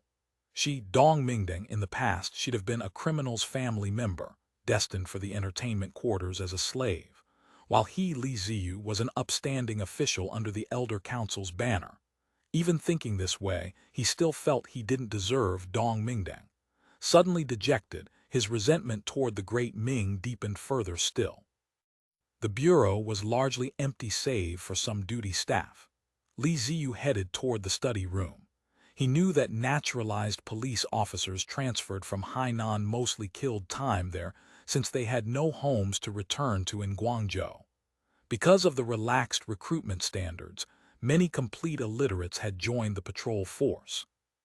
Chief Pan had established the study room, essentially a simple library, stocking newspapers, books, plus blackboards and other teaching equipment, enabling officers to study professional knowledge and acquaint themselves with Elder Council policies and directives during off hours. When the study room first opened, hardly anyone came to study. But after a policy linking exam performance to evaluations was implemented, the study room became popular, especially in the days before monthly exams. Without arriving early to claim a spot, there was absolutely no space. Since this month's exam had just concluded, not many people occupied the study room. Those buried in books were mostly officers needing retakes. While hesitating, a small figure in the corner caught Li Ziyu's attention. That Lingao transferred female household registration officer sat there quietly reading. End of chapter. Chapter 1815, Civil Service Consultation. Since she's from Lingao, she must be quite familiar with the chief's affairs. But a mere woman probably doesn't know much about Great Song's official positions either. Might as well ask. At worst, she still knows more than those who need retakes. Though he thought this, actually approaching her gave him pause. Naturalized police officers transferred from Lingao held ranks of at least police third-grade superintendent, equivalent to second lieutenant. Nearly all occupied leadership or technical specialist positions.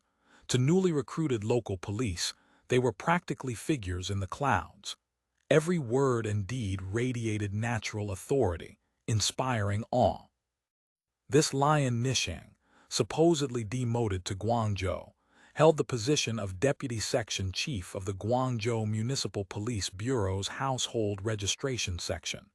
To Li Ziyu, that constituted a genuine, high official. Though Australians always preached equality between officers and soldiers, and superiors rarely put on airs, including elders who were unfailingly approachable, still, casually striking up conversation with a superior remained somewhat daunting for Li Ziyu, raised in the rigidly hierarchical Ming. He hesitated for quite a while before finally steeling himself to step forward and greet her. "Officer. I'm Li Ziyu from the Public Security Section. I have something I'd like your guidance on." Li Ziyu stood respectfully across from Lion Nishang, using Cantonese-accented official Australian to introduce himself. Before he'd finished, he suddenly noticed that this young female officer's hair was streaked with considerable gray. His heart seized. Lion Nishang looked up and smiled in response. "Comrade Li, hello. No need to be so formal. Please sit." Li Ziyu quickly took a seat. Observing Lion Nishang up close, he noticed that despite her youth, fine wrinkles had appeared around her eyes. She looked very tired. Li Ziyu wondered whether Officer Lion carried some hidden troubles. Catching her puzzled expression, he hurried to say, "Senior officer just transferred from Lingao. Just call me comrade." "Yes, I've only been here about a month." "Oh, are you settling in here in Guangzhou? Conditions must be considerably worse than Lingao." "It's all right, nothing unusual. When I was wandering in years past, sleeping rough, starving and freezing, I endured that too. Besides Guangzhou, I once stayed in its charity hall for several months." "Then you've returned in triumph." "Triumph is too grand a word, merely following work assignments." Lion Nishang's face shadowed with loneliness as she spoke. Li Ziyu heard this and knew the rumors about demotion to Guangzhou were probably accurate. He quickly changed subjects. "Officer Lion, you don't have to take our professional exams. Why are you still here reading? The chiefs say knowledge is power. Our great song can defeat the false Ming each time precisely because the chiefs are omniscient. As subjects of great song, we should study more as well." Li Ziyu thought, "You're a woman, what more do you need to learn?" But he asked curiously, "Officer Lion, what book are you reading?" "Oh, just some great song cases. Some are murder cases, some merely domestic matters. They're written as short stories. Reading them passes time as entertainment while also broadening experience." As the saying goes, even upright officials find household matters hard to judge. Yet the chief seemed rather fond of managing such domestic trifles. Thinking of his own daily street duties dealing with trivial matters, Li Ziyu couldn't help but silently groan. "I'm supposed to be a man destined to reach life's pinnacle alongside the Australians. You don't appreciate this properly. In police work, trivial matters can prove tremendously important. In Hainan's public security work, domestic matters account for a considerable proportion. If small matters aren't promptly and properly addressed, they accumulate into major ones. For example, this case. It originated precisely from domestic violence. A husband chronically abusing his child bride origin wife. Because the local station didn't intervene in time, Eventually the wife poisoned and killed her husband's entire family. Ah, how vicious, utterly against morality. Li Ziyu was genuinely indignant. Such an outrage against human relations, even death by 1,000 cuts would be appropriate. Lion Nisheng gave him a somewhat displeased look. The court's verdict stated that while her murder was certainly criminal, the husband's family had abused her for years. Neighbors and relatives all testified, and the hospital provided verified injury evidence, indicating mitigating circumstances. So she was sentenced to lifetime exile in Guangzhou. That's really far too lenient. Setting aside the several lives lost, just this transgression against human bonds, this crime of murdering husband and elders, granting her a quick death would already constitute great mercy. Yet they spared her life. That's simply inconceivable. Li Ziyu's astonishment intensified. She didn't even receive the death penalty. How is that reasonable? Lion Nisheng gave a cold smile.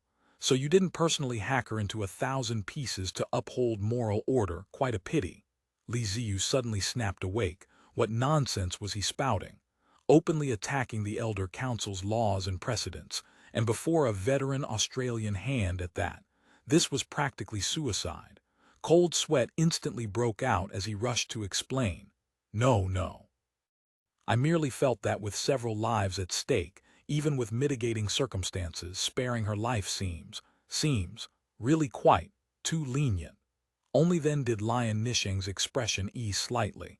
You're new, so it's understandable. Let the pedants prattle about moral order. Speaking strictly of facts, if the police had intervened in time to stop the husband's chronic abuse, perhaps none of this would have occurred afterward. So domestic trifles, once accumulated, can also kill people. But can the police really interfere when a wife is beaten by her husband? Li Ziyu was still puzzled. How can they not? In Lingao, there are cases of women beaten by their men taking complaints to the Dongmen Citizens Court. There are also women crying to the police station. Beyond domestic violence, every year we handle a considerable number of civil disputes classified as household matters. Women beaten by husbands take it to court.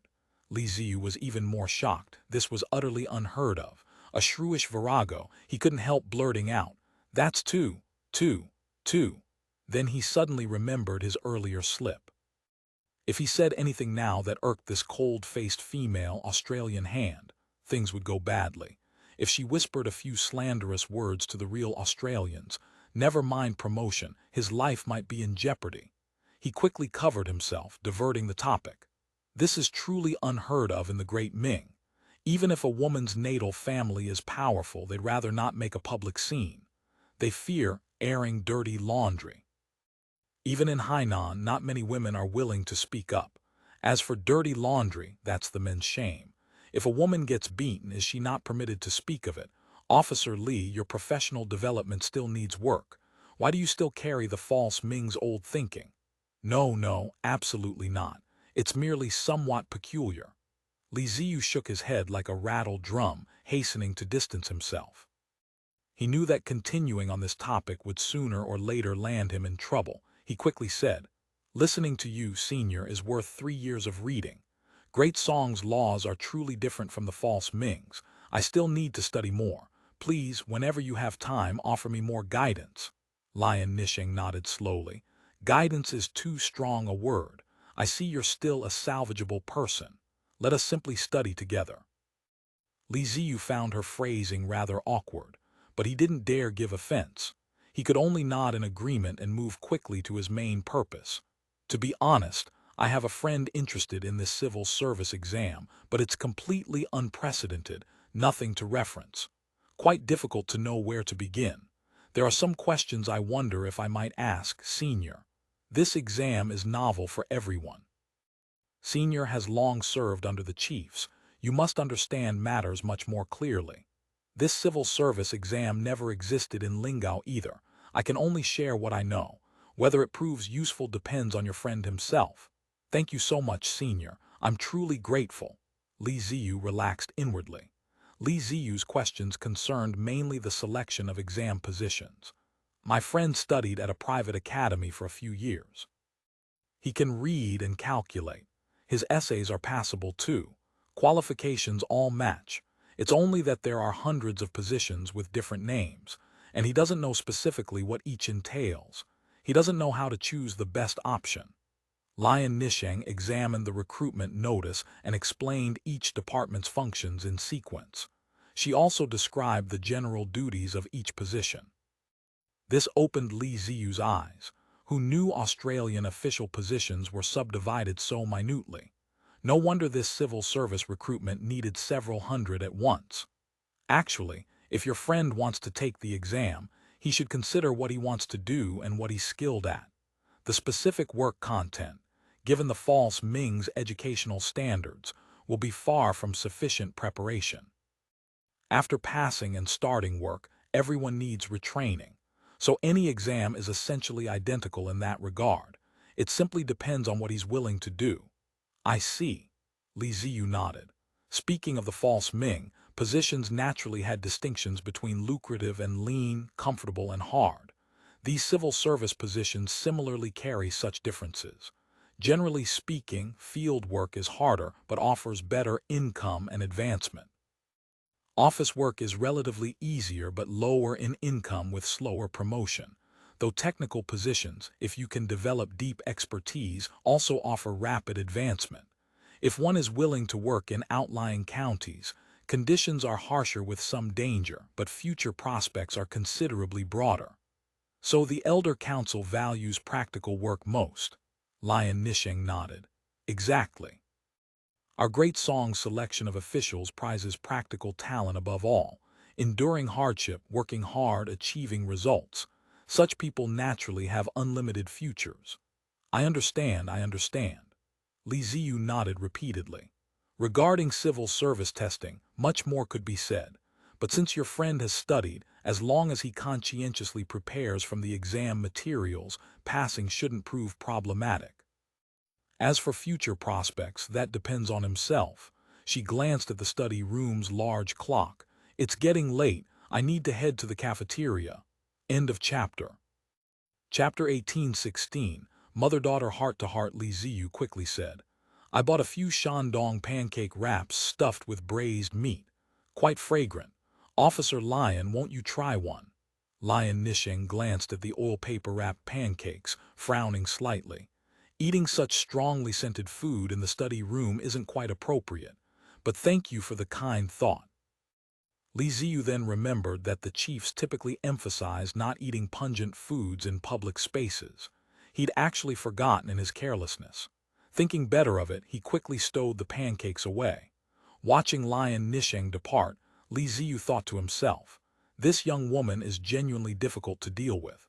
On 6 Banyan Street, the bustling Dong family shop took down its banner. Dong Xiang latched the wooden boards over the entrance. Orchid wiped the tables and chairs clean. Both retreated to sleep. In the shop, only Dong Mingding remained at the accounts desk, working the abacus to settle the day's books. Her abacus skills weren't exactly polished, frequently punctuated by pauses. The clicking and clacking of beads echoed through the empty shop hall, rendering the late hour all the more quiet and lonely. Auntie Jiang trimmed the candle wick. Feeling sorry for her daughter, she said, it's late, why not sleep? These accounts can wait until early morning. Early morning there'll be people delivering washed laundry for collection. I'll have to record it, issue tokens. So many things to manage. Where's the time for calculations? Dong Mingding rubbed her eyes. Besides, our small business, settling accounts doesn't take long. Tomorrow I still need to help Orchid wash vegetables. Everyone says Mother's pickles are delicious. Auntie Jiang settled onto the table edge with a sigh. Truly it's fate. In the past, you and I in the master's household, though we never had much standing, you were still pampered and carefree, wanting for nothing. Now running our own business, exposing ourselves to public view is bad enough. And still having to perform such hard labor, Mother grieves for you, but it's no use. Mother, I actually find these days rather comfortable. What's so good about being someone's concubine? You served our master your entire life. Besides suffering, you suffered. Did even Father's principal wife, your senior, ever truly value you? Back then we were confined to 3 side rooms and hardly dared step out the door. Never mind seeing the master or the main house. Even slightly senior maids and servants required us to bow and scrape. We swallowed who knows how much humiliation. When the master visited your room, the kitchen provided something decent. But skip him for 10 days or half a month and they'd send us leftovers to make do. All those New Year's new clothes, we received the fewest. I'm not his flesh and blood anyway, nothing to argue about. But you served him over a dozen years, even bore him children. Though none survived, they still shouldn't have treated you like this. That master Zhu, how are you so certain he would treat you better than our master? As I see it, men are all cut from the same cloth. Auntie Jiang sighed again. Silent for a moment, she said, Dang dang, I know your strong spirit. You want to make something of yourself, but you're a girl after all. And from a scholarly family too. Running this kind of business, firstly, it ruins your marriage prospects. What respectable family would seek your hand? Mother doesn't matter, I'm in my mid-30s now. Wherever I mix, I'm just muddling along. Even suffering and groveling in service, I've grown too old to care. At least I could establish you in comfort. In a few years, marry you into a respectable household. Then mother would have nothing more to fret about. Now running this small business, firstly, it damages your marriage prospects. Secondly, if some mishap causes it to fail, how would we even survive? Dong Mingding laughed. Mother, you worry too much. The dozen-plus years we've lived have been spent dependent on others. Setting aside resentment, this Master Zhu you mention, can you guarantee he'll keep you for your entire life? When we were at the Dong household, weren't you perpetually terrified? Every time the master didn't visit for a month or two, you feared he'd grown tired and would sweep us out the door. Watching others' expressions, treading on eggshells, none of that matters. And it's not as though I can't swallow my pride. But even if you study their faces and tread carefully, it might not end well. Better to support ourselves with our own hands, at least there's some certainty. As for this business, I still maintain, Guangzhou has money everywhere. It's simply a matter of whether we can gather it up. The Australians have arrived. The times are peaceful. Business flows more easily too. Auntie Jiang wanted to say more but thought better of it. Mother is useless. You have vision and opinions. Have it your way then. Just remember your own status. Conducting business means showing your face, that's unavoidable, but maintain proper limits. Dong Mingding gave an I understand. Auntie Jiang said primly. It was wrong of you to personally hand those Lonicera flowers to that Li constable today. Should have had Orchid or Dong Xiang do it. And those painted flowers on the paper bag, you drew them. Though business requires cultivating officials, this goes too far. What if that Li constable gets ideas? If he sends a matchmaker, how do we respond? Say yes, it demeans you. Mother would grieve. He's merely a petty clerk after all. Say no, and he might hold a grudge. These constables and runners, any of them decent people, harming folk like us with neither roots nor connections, just a flick of the wrist. Dong Mingding said softly, Mother, you're right. Your daughter was thoughtless. But in your daughter's view, Australian police aren't the same as Ming constables and runners. That officer Li, judging by his past words and conduct, though somewhat dandyish like a young master, he's an upright person. It won't come to that. Even if the worst occurred, Prefect Liu's chambermaid has some friendship with your daughter. In an emergency, we could seek her help. After leaving Guangzhou Temple, Dong Mingding had prepared a gift of Guangzhou specialties and called upon Guozir, precisely to cultivate connections. Guozir knew no one in Guangzhou. Beyond work, it was entirely work. Naturally, she found this boring. Dong Mingding's visit suited her perfectly. Sharp-witted and seasoned by great household politics, Dong Mingding read people and knew what to say instinctively. Guozir possessed no such guile. A few exchanges and they became close friends, often visiting back and forth. This also served as an important pillar of Dong Mingding's confidence in opening the shop. Auntie Jiang said, just maintain proper limits. Depending on others is never as reliable as depending on yourself. Dong Mingding thought, now you say depend on yourself. She suppressed a laugh and lowered her head. As you say, Mother. Auntie Jiang rose. I won't keep you from your work. When you're finished, go to bed soon. Her gaze was tender yet worried. "Don't wear yourself out. I know, Mother, I'll sleep shortly. And your foot bindings, wrap them tightly before bed. I've noticed these past days they've grown loose. Your bound feet, I spent so much effort to shape them. If they loosen, all that work goes to waste." Dong Mingding had been secretly loosening her bindings for quite some time. She hadn't realized her mother's eyes remained so sharp. She could only answer, "Yes, your daughter understands." The Great Song Guangzhou Special Municipal Police Bureau's Public Security Section was perpetually bustling. All the individuals arrested by patrol officers and National Army soldiers flowed in constantly. The converted Yamen hall serving as office space was often packed to bursting, voices clamoring in chaos. Though both the National Army and Bopo Army, two powerful armed forces, were stationed in Guangzhou to maintain order, in this era where Ming legal authority had crumbled yet elder council prestige had not yet fully illuminated the land, plenty still sought to fish in troubled waters. During the first month, serious cases had proliferated. After several months of severe crackdowns, murderers and robbers had declined dramatically. Replacing them were floods of petty offenses: fraud, theft, pickpocketing, extortion, brawling, property damage, sanitary violations. These weren't sudden explosions of new criminality in Guangzhou, but rather consequences of changed enforcement. Under Ming law, some hadn't qualified as offenses. Others were things citizens had accepted as normal but now counted as minor public order cases. Naturally, the numbers surged. Li Ziyu's principal duty in public security was processing the individuals patrol officers delivered. Some had urinated or defecated in the streets. Some had fought. Some were neighborhood disputes. Certain suspects who in former times might have received deterrent beatings could now police bureau regulations for bad caning. Someone else handled that aspect. "Ah Gui, take these two to the back and hang them up. Let them cool off first, then transfer them to the public order court." Li Ziyu handed two youths who'd beaten a vegetable farmer outside the city and robbed his produce to Ah Gui. In the holding cells at the rear, a horizontal bar was mounted to the wall. Those being hung were single handcuffed to the bar, bodies not suspended, toes touching the ground. After half a day or a full day, some even lost bladder control. He was just about to fetch a drink of water when Zheng Huan appeared in the office, weeping. "Brother you have to help me." His sudden entrance and cry drew every eye in the room. Li Ziyu was startled too.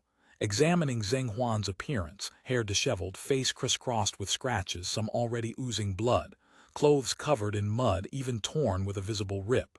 Li Ziyu quickly approached. "Zheng Huan, what happened? Did you get into a fight?" He gestured at Ah Gui. "Bring paper and pen, take notes." Mingnu is gone, woo-woo-woo. It must be that damned woman who sold her off, woo-woo-woo. End of chapter. Chapter 1817, filing a report. "What? That can't be right. Whatever else, Mingnu is still your brother-in-law's own flesh and blood. His family isn't destitute, why would they sell her? Did you search for her first?" Li Ziyu was taken aback. He had visited Zheng Huan's brother-in-law's tea house before, mooching meals with their group. "It's all because of my brother-in-law's damned second wife." Zheng Huan's face went white with fury as he spoke of her. "That woman has been going on about how Mingnu is a money-losing commodity and wanted to sell her off as a servant girl. She'd been scheming about this for quite some time. I never imagined she'd actually go through with such a vicious act." As he spoke, he broke into wrenching sobs. Zheng Huan hadn't originally harbored much affection for this niece. But after his sister passed away, the child became the sole living memento of her in this world. The girl's place in his heart had grown entirely different. Hey, real men don't cry easily. Don't weep." Li Ziyu hurried to comfort him. "Come, tell me exactly what happened."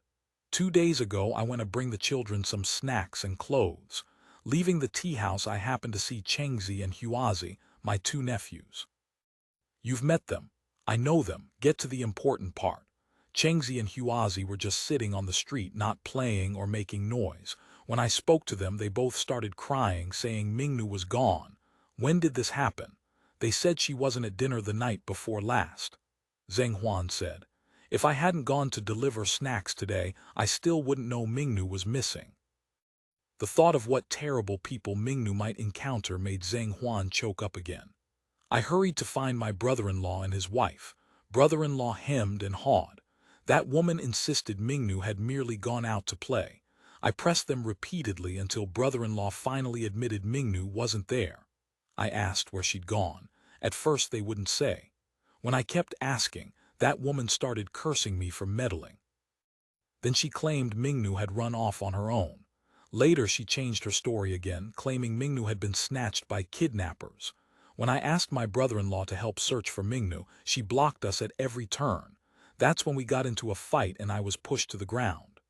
After finishing his furious account, Zhang Huan wept and pleaded with Li Ziyu. Brother you have to help me. When a child goes missing, the authorities never bothered with it before. How is our family supposed to find her now? Woo woo woo. Don't worry, Brother Zhang. Child disappearances are classified as major cases in Great Song. Just sit tight. I'll have Gui take your statement for the report and I'll immediately inform my superiors. Brother Zhang Huan, swear I'll repay your kindness as an ox and horse for the rest of my life. Li Ziyu had no time for courtesies. He recalled from the anti-trafficking training at Guangzhou Palace that the instructor had specifically emphasized the time sensitivity of abduction cases. If reported and handled within the first 24 hours, the chances of recovery were substantially higher. The more time elapsed, the lower the probability of solving the case. He hurried to the criminal investigation section to report the case to the detective on duty. The detective on duty was Gao Changjiu. The criminal investigation section already had plenty of work. He was managing over a dozen cases of various sizes. However, child trafficking cases were classified as major cases in Great Song's police system. He didn't dare treat it lightly. He quickly instructed them to first take Zhang Huan's statement, then transfer it over when complete. Name: she only has a nickname Mingnu. Age: 10 years old this year. Gender: female. Home address: mine or Mingnu's, the child's naturally. 141-6 Banyan Street, Wanqinglu Tea House. How long has she been missing? She wasn't seen at dinner the night before last, Zhang Huan said. If I hadn't gone to deliver snacks today, I still wouldn't know Mingnu was missing. Thinking about what bad people Mingnu might encounter made Zhang Huan choke up again. Zhang Huan gave his statement to Gui. At this stage, the case hadn't risen to the level of a trafficking investigation. By procedure, it could only be classified as a missing persons case. Gao Changjiu reviewed the statement. Noticing that Li Ziyu had personally accompanied the reporter, he understood the complainant must have some connection to this officer Li. He couldn't afford indifference. He needed to appear cordial. Among the first cohort from Guangzhou Palace, this Li Ziyu was performing best, clearly favored by the chiefs. By the old rules, the Yamen wouldn't have touched such cases at all. In Guangzhou City, the number of women and children who went missing each year numbered in the hundreds if not thousands. Under the former Ming's government, such cases were definitively ignored. Gao Changjiu had cracked a few kidnapper cases during his constable days, but most had been solved by accidentally stumbling upon clues, then investigating deeply until finally breaking them. Very few were solved after official reports. Constables generally didn't bother with such matters. Only occasionally would wealthy families specifically request searches. Though the constable's custom of eating black, accepting bribes, was standard practice, they typically refused offerings from kidnappers. This trade not only separated flesh and blood families, but those in the business operated in strange and sinister ways. Even government servants feared being tainted by such association. It would injure one's hidden virtue. However, though no collusion existed, that didn't mean government servants were ignorant of their activities. Constables in particular maintained extensive networks of low-level informants and scouts. With genuine effort, finding a person wasn't terribly difficult. So Gao Changju first offered a few comforting words to Zheng Huan before inquiring about the case's specific details. But after reading the statement and asking a few questions, Gao Changju said, "Looks like your brother-in-law sold the child himself." Zheng Huan said urgently, "That's precisely right, officer, but he refuses to admit it. His damned wife is even more vicious and slippery." "That's why I came to the police station to report," Gao Changju said. "Since you're Ah Yu's friend, I won't mince words. If he sold her himself, our police station really can't do anything about it." "How can that be?" Zheng Huan blurted out, then realized his tone wasn't respectful enough. He was here asking for help. Li Ziyu also said, "Ninth Master, please help us out. His sister left behind only this drop of blood." "We can't let her be ruined," Gao Changju said. "Ah Yu, you're too polite. It's not that I refuse to help, but the way this report is filed. Forget whether it can even be accepted as a case. Even if accepted, it's useless. Though anti-trafficking is now treated as a major case, Great Song law doesn't say selling your own children is illegal. If we investigate and your brother-in-law simply produces the body sale contract, this case ceases to be a missing persons matter, and the police can do nothing to him." Gao Changju was an old hand at government affairs. Though he'd only been a Great Song police officer for a few days, he'd already read the several laws and regulations issued by the Council of Elders relevant to daily casework multiple times. Yamen constables and runners, though they committed all manner of misdeeds themselves, possessed much stronger legal consciousness than ordinary citizens. When bamboozling common folk, they could cite laws and regulations off the top of their heads, leaving people dumbfounded. These few sentences flowed effortlessly, rendering Li Ziyu and Zheng Huan speechless. Furthermore, according to Great Song criminal law, reporting a missing persons case where the missing person is a child requires the guardian, meaning the parents by regulation. Ah Huan is only the uncle, not a guardian. If he files this report, the Bureau can simply refuse to accept the case. Then, what do we do? Zheng Huan was so anxious he wanted to tear out his hair. Li Ziyu hurried to calm him, then said, "Ninth Master, is there another way?" Gao Changju judged the timing was right. He lowered his voice. "There is a way, but your friend needs to present it like this." How to present it? Reporting a missing person directly wouldn't work because Zheng Huan wasn't Mingnu's guardian. His report wouldn't be accepted. Just say his two nephews Chengzi and Huazi saw Mingnu talking to an old woman, then Mingnu followed her away. They called after her from behind, but she didn't hear. Li Ziyu let out an ah, realizing this meant fabricating testimony. He couldn't help feeling nervous. He whispered, "Wouldn't this constitute filing a false report?" Gao Changju said. "If you want this case worked, it has to be presented this way. This way there's suspected kidnapping involvement, and it can be filed as a child abduction case. Once filed, I'll take some brothers to that tea house, apply some methods, a few misleading words, a few calculated frights, and we'll extract the girl's whereabouts.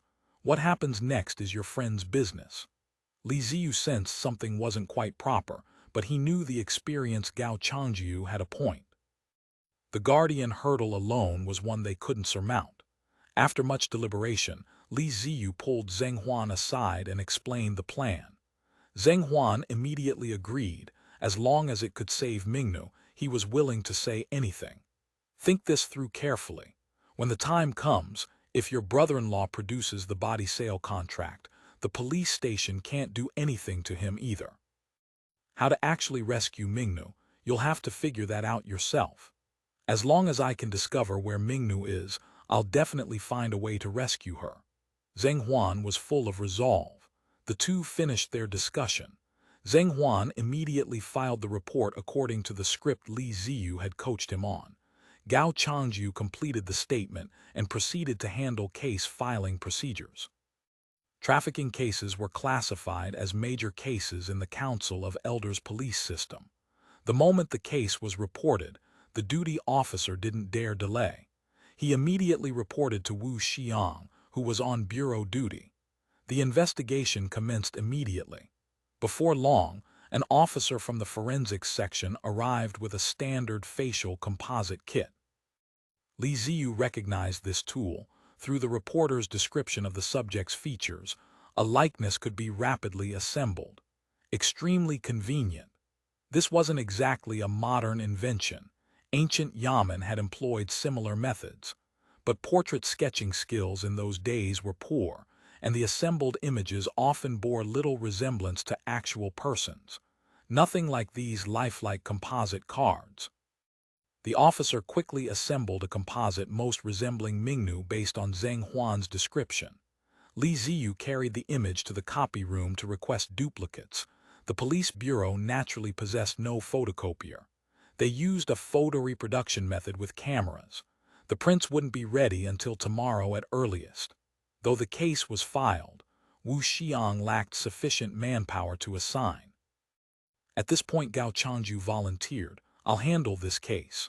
You already have over a dozen cases on your plate." "No matter. This kind of trafficking case is primarily about gathering intelligence. I know everyone in Guangzhou City. A day or two of asking around and I'll definitely have leads. If not, it'll probably prove difficult to crack." Wu Xiang grasped his meaning.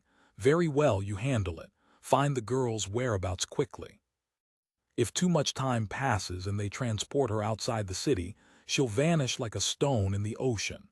End of chapter. Chapter 18:18, Interrogation. Gao Changju said, "Ziyu from the public security section used to patrol that area. He knows the territory well and is familiar with the parties involved. Let him assist me with this." Wu Xiang nodded. "Fine, but he'll be needed elsewhere soon. 2 days with you at most." 2 days is sufficient." Gao Changju seemed thoroughly confident. Wu Xiang summoned Ziyu. "Ziyu Li, since you're familiar with the parties involved, I'm assigning you to work with old Gao on this." Gao Changju emerged and handed the case receipt to Zhang Huan. "You're in luck. They've accepted your case. Let's head out to investigate immediately." Zhang Huan dropped to his knees with a heavy thud, weeping. "Thank you, officers, for your great kindness and virtue. My sister's spirit in heaven will surely bless you all with longevity." Gao Changju found this rather unsettling. He quickly motioned for Ziyu to help him up. "Rise quickly. Great song." Doesn't go for this sort of thing.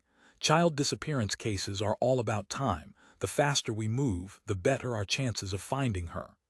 Departing the police bureau, Gao Changju didn't proceed directly to Zhang Huan's brother-in-law's tea house. Instead, he first visited a tea house diagonally across from the municipal government building and murmured a few words to a waiter. Tea houses near the prefectural and county Yamen had always served as gathering places for government servants conducting business. Though the prefectural Yamen had become the municipal government, Gao Changju's old connections still operated here. A single word from him, and news would return before long. Leaving the tea house, Gao Changju told Ziyu, "By tomorrow evening there should be word. Tell your younger brother to rest easy." Ziyu felt a surge of warmth. He hadn't had much contact with Gao Changju and never imagined him to be such a warm-hearted person. He hastened to offer flattery, promising to treat him to tea when he had free time. Gao Changju was deliberately cultivating him, so he exchanged several more courtesies. The group arrived at Wanqinglu Tea House.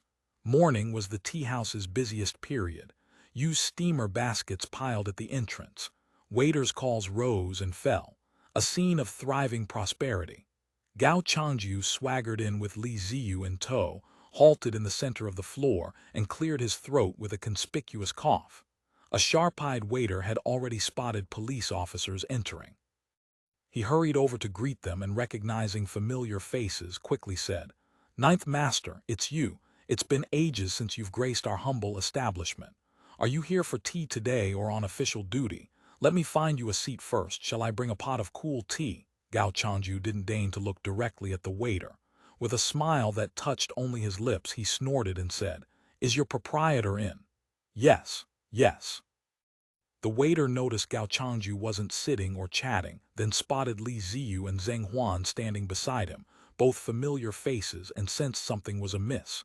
He hurried to say, "I'll fetch him immediately. Please sit over here, Your Honor." "No need," Gao Changju said. I'm here on official business today. A case. Have your proprietor and his wife both come out. I'll ask a few questions and then be on my way." That said, he remained standing in the center of the hall. His presence there was no trivial matter. Tea-house customers generally disliked having law enforcement nearby, let alone law enforcement not there to drink tea. Immediately, those wanting to enter from outside stopped coming in, and those who'd been planning to linger for a few more rounds hastily settled their bills and departed. The proprietor and his wife, who hurried out in alarm, inwardly groaned. Zheng Huan's brother-in-law was surnamed Cao. Gao Changyu knew him. This sort of official constable spent his days roaming the city and knew everyone. And tea-house operators had to deal with all manner of people. Operating normally required being accommodating to constables and runners. In proprietor Cao's recollection, though he had no special relationship with Gao Changyu, he hadn't offended him either. They maintained surface cordiality. Spotting Zheng Huan beside Gao Changyu, his face immediately lengthened, that little bastard. Proprietor Cao silently cursed. Then seeing Li Ziyu as well, he cursed his ill fortune even more fervently. He knew this Li Ziyu. Back when he used to run around with his former brother-in-law's group, they'd often come to the tea-house to cadge meals. Who could have imagined he'd become a government officer now? No need to spell it out. These two Australian constables had been instigated by that little bastard Zheng Huan to cause him trouble.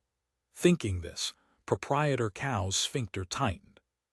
He hastened to plaster on an ingratiating smile and approach. "Oh my, ninth master, what an honor to have you here. Please, please sit here. Wife, quickly bring fine tea for the two officers." Gao Changyu unceremoniously declined. "No need, you're the proprietor. Your honor truly forgets us humble folk." "Cut the nonsense, I'm here on duty," Gao Changyu glared. "Working a case." "Yes, yes," proprietor Cao groaned inwardly. "This humble one is indeed the proprietor. What's your name?" "Cao Zhuguang." "And your wife?" Coming directly, proprietor Cao nodded and bowed. Zheng Huan's former brother-in-law's wife, Madame Huang, brought over 2 bowls of tea. She held them high, enthusiastically calling out, "Oh my, officers, please have some tea. It's so hot out and you're working so hard on official business." Zheng Huan observed this vile woman's fawning manner and ground his teeth with hatred, wanting nothing more than to step forward and kick her in the chest. But seeing this dog couple reduced to helpless groveling brought him secret satisfaction, and his determination to pass the civil service exam intensified. Gao Changyu didn't accept the teacup. Hands clasped behind his back, he said deliberately, "We are the people's police. We don't touch a single needle or thread belonging to the common folk. No need for tea, just answer our questions honestly." "Yes, yes." Madame Huang was somewhat embarrassed. She could only set down the raised tray. "So you're proprietor Cao's wife?" "Yes, yes, this servant is." Though Madame Huang was vicious and fierce, government officers still intimidated her. "What's your name?" "Cao Ne Huang." "How many children do you have?" "3." "Ah no, 2, 3. Madame Huang was so flustered she misspoke. "Which is it? Deceiving the council of elders is a crime, you understand," proprietor Cao hurried to say. "Reporting to ninth master, 3, it's 3. "Are they all at home?" The couple's expressions immediately tensed. Gao Changyu knew his judgment was correct. Seeing they hadn't responded, he pressed, "Are they there or not?" "Yes, yes, yes." Proprietor Cao could only say through clenched teeth, "Bring them all out to see." "Well, proprietor Cao's face showed difficulty. He couldn't help glancing at his wife. Madame Cao Ne Huang pushed forward. "Officer, what's there to see about a few little mud monkeys? How old are they? What law could they possibly break?" Gao Changyu said. "Since they can't break any laws, what's the harm in letting us see them? We're simply following orders. Please don't make things difficult for us." Proprietor Cao now understood these police had come specifically about Mingnu. Endless evasion probably wouldn't fool them. He hurried to say, "The 2 younger ones are at home. I'll have someone bring them out for the officers to view immediately.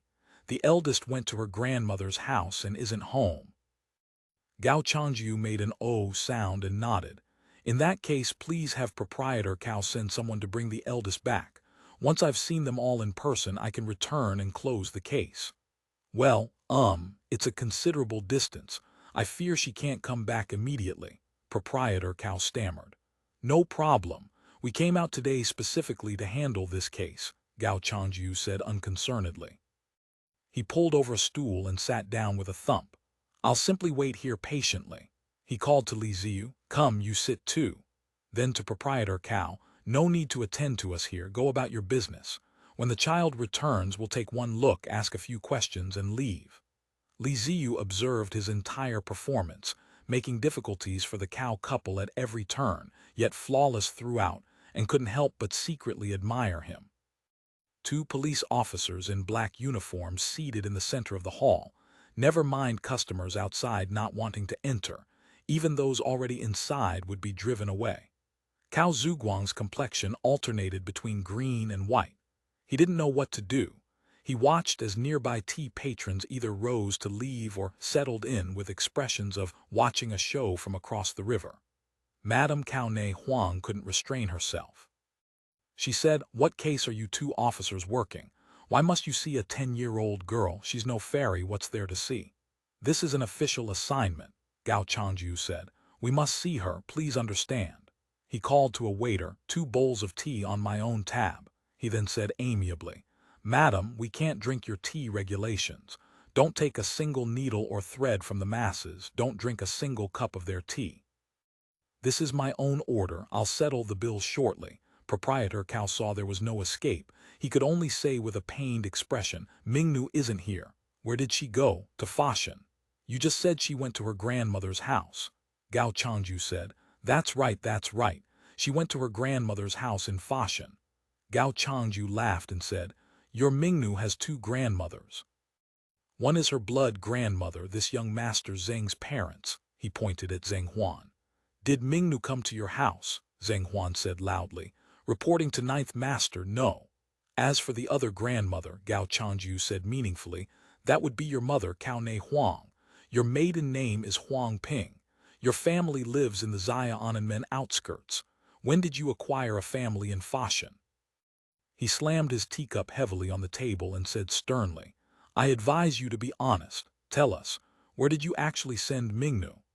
These words from Gao Changyu not only exposed Madame Cao Huang's lies to her face, but the final sentence struck at the dark secret in their hearts like a thunderbolt. Proprietor Cao's complexion instantly went pale. His body swayed as if he could barely stand. Though Madame Cao Huang was inwardly terrified, she still attempted to argue. Mingnu has hands and feet. How can I keep track of her? Perhaps she ran off somewhere to play. So she really is missing then. At this point, Madame Cao Huang could no longer deny it. She could only admit that was indeed the case. When did she go missing?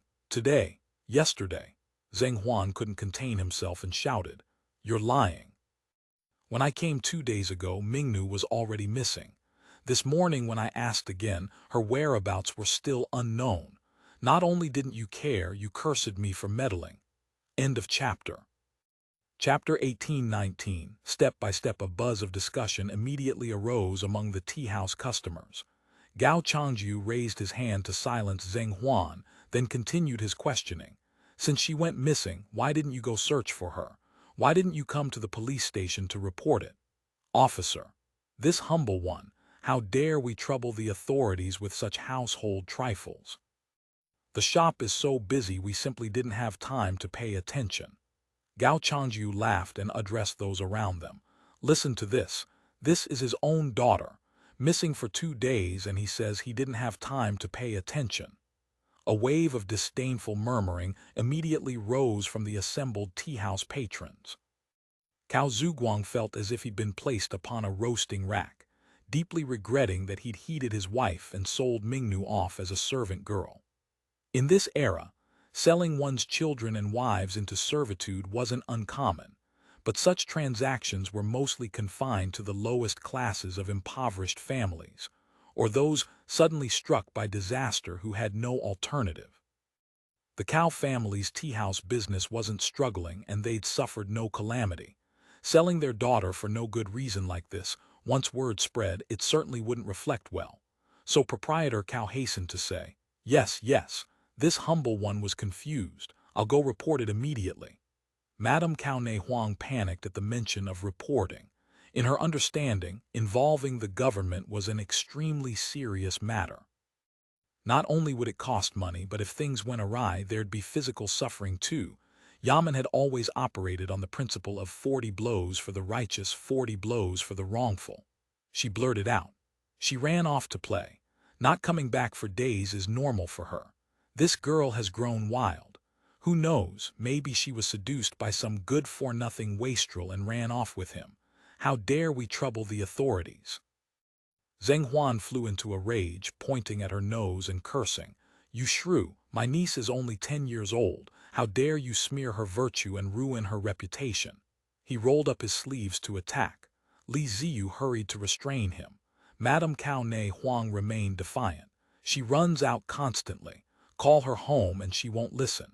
If that's not a man on the side, what else could it be? Some tea patrons acquainted with the Cao family's situation shook their heads. One interjected, Proprietress, you should speak with some conscience.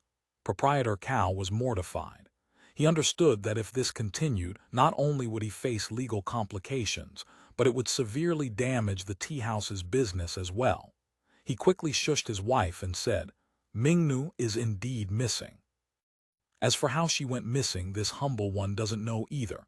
Perhaps she was snatched by kidnappers. I'll go report it to the authorities straight away. So you're confirming what you told Zheng Huan this morning, that she might have been taken by kidnappers, is accurate, Gao Changju said. Yes, it's accurate. Proprietor Cao nodded frantically. Then there's no need to report. Young Master Zheng has already filed a report today. Look at you two. The parents care less than the uncle. Yes. Zheng Huan's brother-in-law could only nod and bow repeatedly. Madame Huang glared at Zheng Huan several times but unwillingly lowered her head. Several idle busybody patrons cheered. Well said, Ninth Master. Huan is a fine uncle indeed. Gao Changju judged the conversation had progressed far enough. He added a few instructions. Hurry and search for her. Don't just focus on doing business all day, and keep a close watch on the other two children. Before leading Li Ziyu and Zheng Huan outside. Once they were on the street, Gao Changju fished a pack of cigarettes from his pocket, extracted one, and Li Ziyu promptly struck a match to light it for him. Ninth Master, what's your assessment? Gao Changju took a drag. No doubt whatsoever the couple sold the child themselves, but they won't admit it now and we lack evidence. We can only stop here for today. Zheng Huan grew anxious. What do we do? That woman is a vicious shrew. Without making her suffer, she probably won't tell the truth. If we arrest them both and give them a thorough beating, we'll definitely extract the whereabouts. Li Ziyu shook his head quickly.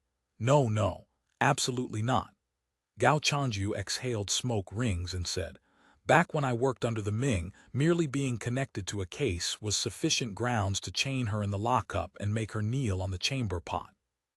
She'd have no choice but to tell the truth. But now it's Great Song's realm. We can't do that. Li Ziyu explained. Extracting confessions through torture is not how Great Song handles cases. Doing so violates regulations. Then what do we do? Zheng Huan had assumed that once the police visited the tea house, discovering Mingnu's whereabouts would be a simple matter. Even without Ming methods, if we genuinely wanted to force him to produce the body sale contract and reveal Mingnu's whereabouts today, it wouldn't be difficult, Gao Changju said leisurely. But Huan, what if he didn't sell Mingnu as a servant girl? In Guangzhou City, besides wealthy families purchasing servant girls, two other types of buyers existed. One was the contract mothers, similar to Yangzhu's practice of raising thin horses. This was essentially a business of cultivating concubines to marry off to wealthy men. Contract mothers were typically aging concubines whose beauty had faded, or concubines expelled by the principal wife after their master's death. Some had also transitioned from careers as brothel madams or procuresses. The process differed little from training high-class courtesans, finding girls from impoverished families while young, purchasing them cheaply, then serving as adoptive mother, agent, and trainer all in one, raising them according to standards for concubines in wealthy households. They were taught arts, etiquette, speech, and deportment, usually attended by servant girls. Compared to typical high-class courtesans, they were equally accomplished in beauty, voice, and skill, yet remained of clean background, satisfying the moral sensibilities of some scholarly families. The other type was being purchased by a brothel for training under the Procuress as a peepa girl. In Gao Changju's assessment, if she'd been sold as a servant girl or purchased by a contract mother, that was manageable. What he feared most was that she'd been bought by a brothel. Zheng Huan said in shock, They couldn't have sold Mingnu to a brothel. Whatever else, my brother-in-law is still her biological father. Difficult to say. Gao Changju spoke slowly. If she really was sold as a servant girl, why would your brother-in-law behave this way? I can tell he's not merely concealing something. He's concealing something significant. If she really was sold to a brothel, what do we do? Zheng Huan was suddenly at a loss. Though he'd never dealt with brothels personally, he'd heard such places were dens of filth. Madams and pimps were ruthless. Even young masters from wealthy families seeking to redeem a courtesan would be extorted for enormous sums. Recovering the person won't be difficult. But if we force it out of him today before all those witnesses, your brother-in-law's tea house probably won't survive. You and he will have torn all pretense of civility. Never mind anything else. Are you prepared to take those 3 children home to raise? Gao Changju's cigarette glowed and dimmed. Besides, if Mingnu spent time in a pleasure quarter, that wouldn't sound favorable either. I advise you to leave some room for maneuver. This is for the sake of all 3 children. Zheng Huan recognized the wisdom in this, but not knowing Mingnu's whereabouts still left him dejected. Li Ziyu observed his downcast expression and offered consolation. Ninth Master is right. Whatever else, Proprietor Cao is still the biological father of your 3 nieces and nephews. If you truly ruin him completely, how would they manage? Gao Changju said, Just rest easy. Your niece was definitely sold. Since it's not an abduction case, there's nothing urgent to worry about. Whether she was purchased by a wealthy household as a servant girl or by a contract mother, a broker must have served as middleman. One inquiry and we'll know. If the worst has occurred and she was bought by a brothel, the pleasure houses in Guangzhou City all have their connections. I already dispatched someone to make inquiries this morning. There'll be news soon. Then I'm deeply in your debt, Ninth Master and Brother Yu. Zheng Huan understood he'd already incurred enormous debts of gratitude to Gao Changju and Li Ziyu today. With his status as a small candle shop proprietor's son, he naturally couldn't repay them. Perhaps only by passing the civil service exam could he return the favor later if circumstances arose. The pressure on his shoulders grew heavier still. Still, today wasn't entirely fruitless. Gao Changju chuckled, then turned to ask Li Ziyu. You probably already understands. Li Ziyu was momentarily bewildered, then immediately grasped the point. They had filed the case as an abduction case based solely on Zheng Huan's retelling of Madame Cao Ne Huang's words. Serious scrutiny wouldn't hold up. This was precisely what he'd been anxious about throughout. The Australians were extraordinarily strict about regulations. If he received discipline for this, or worse, lost his position, what then? But today's exchange with the Cao couple at the tea house had induced them to publicly admit that Mingnu's disappearance might be connected to kidnappers. Coming from the guardians' own mouths, this was far more valuable than Zheng Huan's second-hand account. Li Ziyu's greatest concern about fabricating testimony no longer existed. This Gao Changju truly was methodical, establishing firm footing at every step. Li Ziyu thought, inwardly impressed. Since it's still early, let's ask around the shops on this street to see if anyone spotted Mingnu.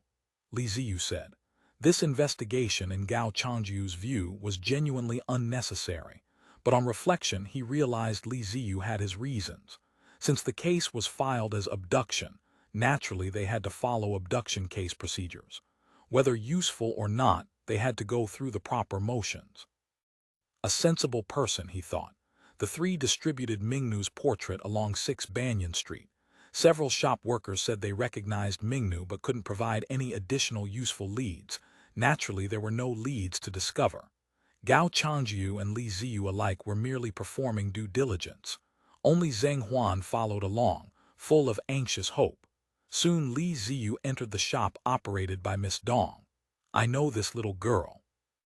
She often stood in front of my shop staring at the food and drooling, but her parents were terribly stingy with her. They never bought her anything. I felt sorry for her and secretly gave her pastries several times. Dong Mingding accepted the portrait and studied it before speaking.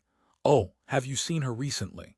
Now that you mention it, I haven't seen her for several days. Is Officer Li searching for her? She's missing now. We suspect she was kidnapped. If you see her, please contact us immediately. My mother and I were once forcibly abducted from Shandong. The suffering of being helpless and stranded far from home, this servant understands all too well. Whatever I can do to assist, I shall certainly try my utmost. After completing their rounds, Gao Changjiu instructed Zheng Huan to return home and await news. He and Li Ziyu still needed to return to the bureau. There was paperwork to process. End of chapter. Chapter 1820, Inexplicable Riot. There may be more than one corpse, Gao Changjiu said. Damn it, the moment I set foot in here, I knew something was wrong with the smell. A faint stench underneath. No wonder they're drying stinking fish and rotting shrimp outside. Li Ziyu heard there were additional bodies. He was about to respond when suddenly a commotion erupted outside. Vague shouts and clamor approached rapidly. One of Gao Changjiu's brothers came running over, expression tense. Ninth Master, there's trouble outside. They're saying there are corpse harvesters in here. The crowd wants to break in and beat the criminals to death. Such occurrences weren't uncommon in this era. Criminals whose offenses were notorious and who aroused extreme public fury were often beaten to death by the populace in outbursts of righteous rage, during interrogation or while being transported to the Yamen. But Gao Changjiu recognized immediately that this spelled disaster. From the moment they'd entered to investigate until now, barely half an hour had elapsed, by Australian reckoning, not even a full hour. The sword-drawing squad soldiers didn't speak the local language and couldn't have leaked case information. As for the brothers he'd brought, they all understood the rules. They would never speak carelessly to outsiders. The only possibility was that Gao Tianqi's people had stirred this up. Only he knew what ghosts were concealed within this Malfamily inn. He's desperate to silence witnesses, Gao Changjiu thought. This sworn brother was not merely implicated, he was deeply enmeshed. Thinking this, he hurried to command, everyone get the prisoners into the front office. The front office was not only the largest room but also the sturdiest.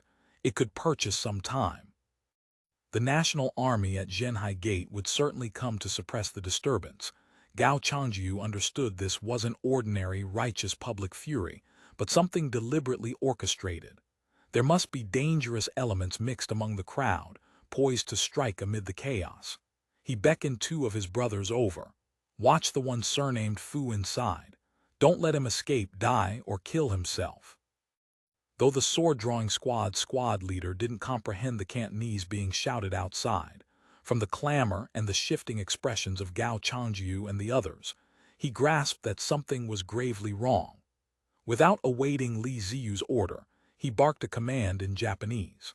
The soldiers drew their bayonets and fixed them, forming a semicircular formation between the main gate and the front office. Bayonets pointed outward, percussion caps cocked. Li Ziyu could speak halting Mandarin. He rushed over to inform the squad leader that rioters outside were attempting to break in and kill the witnesses. He needed them to protect the prisoners and secure the scene. Li Ziyu's Mandarin and the Japanese soldiers' proficiency were about equally deficient. The two gestured and pantomimed for quite a while before achieving mutual understanding. You understand? I understand, the squad leader nodded. Don't kill too many people. Sweat beaded on Li Ziyu's forehead. There, all masses who don't know the truth, meaning they don't comprehend what's happening, Gao Changjiu said. You stop waving your hands around. If fighting actually breaks out, there'll be corpses everywhere. Tell him to follow your commands. Whoever you order him to strike, he strikes. No shooting without explicit permission. Before he finished speaking, dozens of people had already surged through the main gate. They looked like local commoners, all in ragged clothes, wielding weapons ranging from firewood sticks and carrying poles to boat oars and bamboo shafts. They swarmed in with aggressive shouts. Gao Changyu observed that most were ordinary people who'd been incited. He groaned inwardly. Corpse harvesting aroused extreme public revulsion. Such an intense reaction from the populace was entirely natural. In former times, the authorities wouldn't have interfered with such matters. So the people felt they were eliminating evil for the community and had nothing to fear. But now circumstances had changed. He wasn't motivated by thoughts of merit for cracking a major case. The key was that the Australians never muddled through anything. They demanded clarity on everything. If the principal culprit actually got beaten to death, there'd be no favorable outcome for himself. With just these 10 Japanese soldiers plus the few brothers he'd brought, there was no way to stop this many people. The 10 Japanese soldiers wouldn't hesitate to kill, but slaughtering innocent commoners was indefensible both morally and practically, and would make the Australians lose face. While pondering countermeasures, another wall suddenly began to shake. Voices screamed from outside. "There are kidnappers in here. Storm in and butcher them. Kill the kidnappers." The inn's perimeter wall was merely bamboo fencing plastered with mud. How could it withstand such assault? In moments, a section collapsed with a crash and numerous commoners instantly poured through. Observing the sword-drawing squad waiting in formation, the crowd hesitated briefly. In that instant, another voice rang out. "These are Australian officials. They kill bad people. Don't be afraid, everyone." Gao Changyu shouted at the top of his lungs. "Fellow citizens, the kidnappers have been captured. Please don't take the law into your own hands. We will escort them to the Yamen for official trial, then execution by slicing. The officers want to let them go, beat them to death and be done with it." The officers accepted bribes from the criminals. "They're all in collusion." Indistinct voices echoed from the crowd, fanning the already boiling public rage to a roaring inferno. More and more people surged in, aggressive, menacing. Ziyu felt his body trembling uncontrollably. Seeing the situation turning perilous, the squad leader barked an order. The soldiers released their hammers, shouldered their muskets, and prepared to fire. Ziyu knew if this volley went off, 7 or 8 would surely fall. Trapped between advancing and retreating, sweat poured from his forehead. The crowd pressed forward. The squad leader kept casting sideways glances at him. In his dilemma, Gao Changyu said, "Have them fire one blank volley over their heads. After firing, we retreat into the building and hold out. Zhenhai Gate is close. Once shots ring out, reinforcements will definitely arrive." Ziyu nodded repeatedly. He hastened to gesture again with the squad leader. The squad leader muttered something to his soldiers. They raised their muskets in unison and fired a volley over the heads of the mob. The muffled gunfire echoed through the air. Bullets shrieked above people's heads. The courtyard was instantly shrouded in smoke. The crowd that had charged in let out terrified screams, stumbling and shoving against each other as they fled toward what they believed was the gate. The wave that had seemed unstoppable moments before shattered instantly into countless panicked individuals. They crashed into one another, screaming, scattering in all directions. Though Gao Changyu's expression remained unchanged, the volley's effect still left him shaken, not merely the nearly overwhelming visual and auditory impact, but the deterrent effect on the crowd's collective will. In the old days, once a riot erupted, government officers absolutely wouldn't dare confront the mob directly. Neither whips nor sabers proved useful against a crowd seeing red. Even amid the chaos and clamor, he could still hear the Japanese officers' calm if awkwardly accented Mandarin. "Clear chambers. Load." The smoke gradually dispersed. The crowd that had nearly filled half the courtyard had vanished entirely. Only a dozen or so unfortunate souls who'd been knocked down and trampled in the pandemonium remained, groaning. The ground was littered with discarded carrying poles, firewood sticks, wooden clubs, and other weapons, plus numerous tattered straw sandals. Ziyu, still in shock, felt his legs trembling. His hands were so weak he could barely grip his baton. If not for the lanyard on his arm, he probably would have dropped it long ago. Glancing at Gao Changjiu, his face was also quite grim. But those 10 Japanese soldiers, though their expressions were grave, remained calm and composed, muskets held at the ready, already reloaded, waiting in formation. The clamor that had filled the street outside vanished completely. The sound of river currents washing against the bank became suddenly clear and distinct. Ziyu's nerves were stretched to the breaking point. Then abruptly, the street erupted with the shrill sound of police whistles. He felt his entire body go limp, nearly collapsing to the ground. Wu Xiang studied Ziyu with conflicting emotions. He couldn't help wondering whether certain people existed who were simply born to be police officers. He remembered when he was learning investigation from Mu Min, his teacher had related some fascinating stories of reasoning and detection. The one that left the deepest impression concerned a detective surnamed Qi. Wherever he went, murders occurred, and he brought the killers to justice every time. This unassuming patrol officer had been on the job barely a few months. He'd already risen from beat cop to the municipal bureau's public security section. Now, pursuing a human trafficking case, he'd stumbled into yet another major investigation. His luck was simply extraordinary. A corpse harvesting case was a major serious case even under the Ming. That someone had incited the public to attack the prisoners demonstrated clear intent to silence witnesses, meaning the case ran deep. Combined with the Headless corpse case Ziyu had initially discovered, still unsolved, with shadowy figures lurking behind the scenes. From the clues already uncovered, this gang wasn't merely conducting simple kidnapping and harvesting. Wu Xiang had learned during training, and heard from Wang Yamen and other veterans, that harvesting cases often involved elements of sorcery and black magic. He observed the detectives searching through the dilapidated riverside inn. A groundless notion suddenly flashed through his mind. Could there be some connection here? The scene had been cordoned off by National Army troops who'd arrived at the sound of gunfire. Police hastily transferred from the city were searching the premises.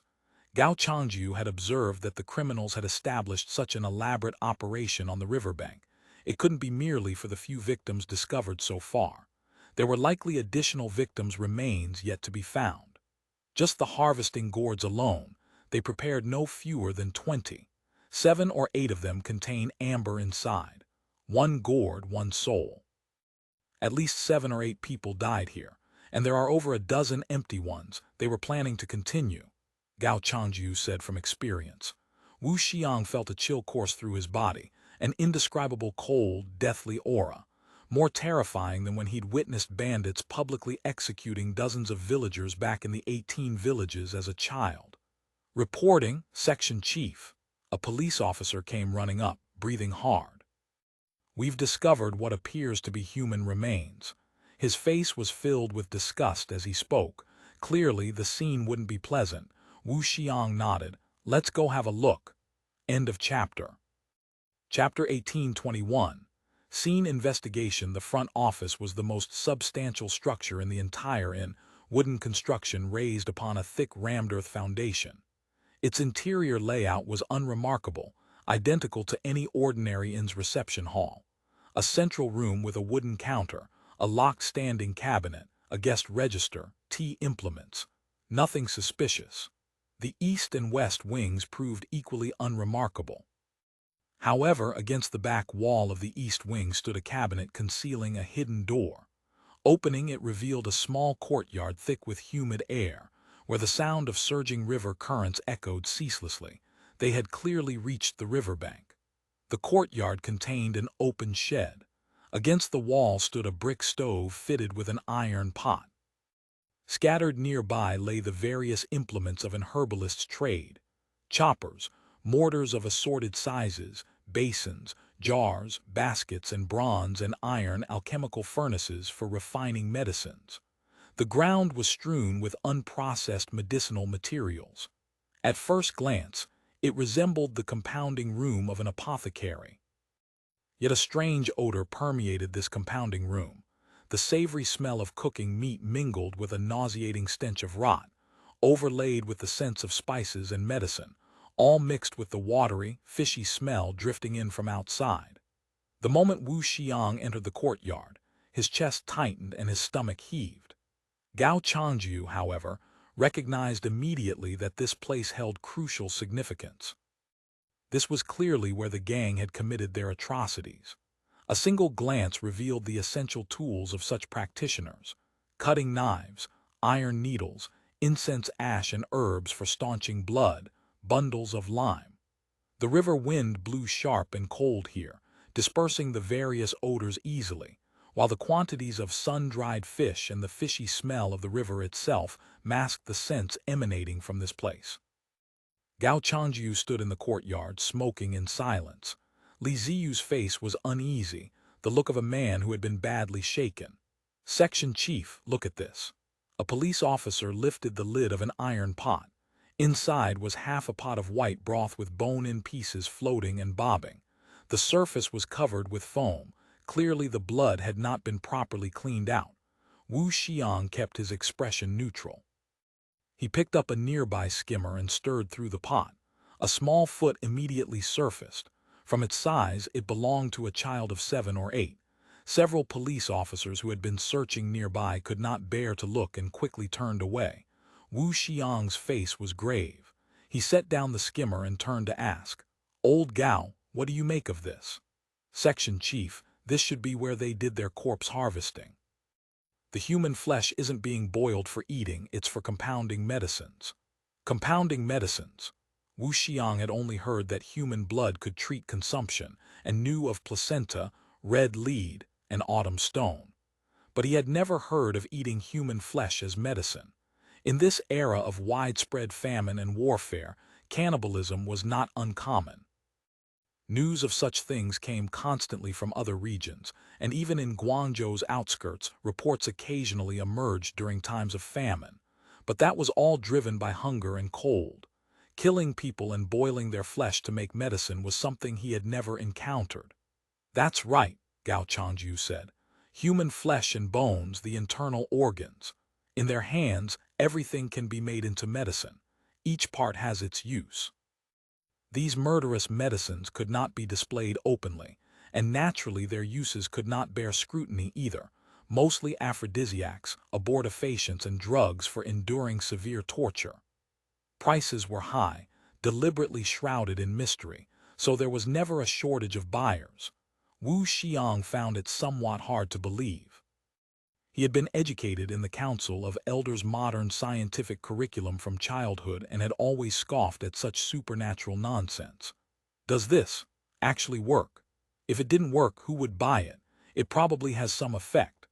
Underworld secret medicines constituted a vast category with countless varieties and tricks. The public security section had arrested some secret medicine sellers. Most products were made from various Chinese medicinal herbs. Though mixed with all manner of bizarre, unimaginable ingredients, most still possessed some medicinal properties. But these secret medicines, made from human flesh and bones, what medicinal effects could they possibly have? Wu Xiang was full of doubt, but his long experience as a police officer had taught him that the dark side of human nature could sometimes be unfathomably deep. Effective or not, the very existence of such practices proved the demand was robust. The police conducted a further search of the courtyard, and increasingly horrifying scenes appeared before their eyes. One iron pot was filled with charred children's bones. Wooden trays held organs that had been roasted dry. A police officer opened a small wooden box to find little boys' genitals that had been desiccated with lime, stored as carefully as precious treasures. Evidence of corpse disposal became increasingly abundant. The stove's firebox still contained unburned scraps of clothing. The mud of the drainage ditch leading directly to the river was mixed with bone fragments and strands of hair. This nightmarish scene proved too much even for the relatively seasoned police officers. Some could not endure it any longer and ran outside to vomit violently. Though Li Ziyu had not yet started vomiting, his face had turned deathly pale and he could barely stand. Though Gao Changyu remained relatively calm, he was privately puzzled. What was this gang's background? Since ancient times, corpse harvesting had been something that could not be done openly. Practitioners mostly worked as itinerants, rarely operating repeatedly in one place. Setting up shop on this scale, there had to be some other reason. Wu Xiang smoked as he watched the coroners from the forensics section, personnel retained from the old system, clean up the human remains. When they had cleared most of it, he asked, "How many people do we have here approximately?" The lead coroner replied, "This humble one hasn't counted and reconstructed yet, but at a rough glance there are bones from at least 4 or 5 people." "That's too many," Wu Xiang thought. Yet Gao Chang, you had already concluded the victims numbered even more. However many soul-capturing gourds had been filled, that was how many dead there were. "The ground is suspicious. The soil is mixed with lime. There may be buried corpses underneath." Gao Changyu pointed to the back courtyard floor, which was covered with a thick layer of wood ash and sand. The sand had a white tint. Wu Xiang squatted down and rubbed some between his fingers, immediately seeing the white lime mixed in. Wu Xiang nodded. "Dig." Under Gao Changyu's direction, the coroners began excavating. The first spot they dug was near the drainage outlet. Gao Changyu believed this was the most likely location for body disposal. A table-sized flat river stone lay there, its surface relatively level. When the coroners had been cleaning the drainage ditch, they had found black residue in the stone's crevices. Scraped out with bamboo picks, it proved to be blood. They began digging in front of the stone. After removing the thick covering layer, they exposed the damp earth beneath. The police immediately noticed one area where the soil color was darker than its surroundings, a patch fully 3 to 4 kai square. Gao Changyu took one look and knew this was bad. Not only were there bodies below, but quite a few. "Dig along the edges, don't push too hard." After a coroner had dug several shovelfuls, he suddenly stopped. "What is it?" Wu Xiang asked. The coroner did not answer. He looked extremely nervous. In the excavated soil were fragments of blackened reed mat. This only confirmed their judgment. Below was definitely a burial site. Gao Changyu had the coroners continue digging. The cover layer was not thick, just over a kai. After removing it, fragments of mostly decomposed reed mat appeared, now turned black. But at the edges, traces of lime were still visible. Several coroners continued digging downward. Feet kept slipping on the shovel heads. More mat fragments were turned up. When another shovelful of soil came up, a coroner suddenly lurched backward with a cry, dropped his shovel as if burned by hot coals, and fled the scene. Police who had been searching the premises came rushing over. "What's all this chaos?"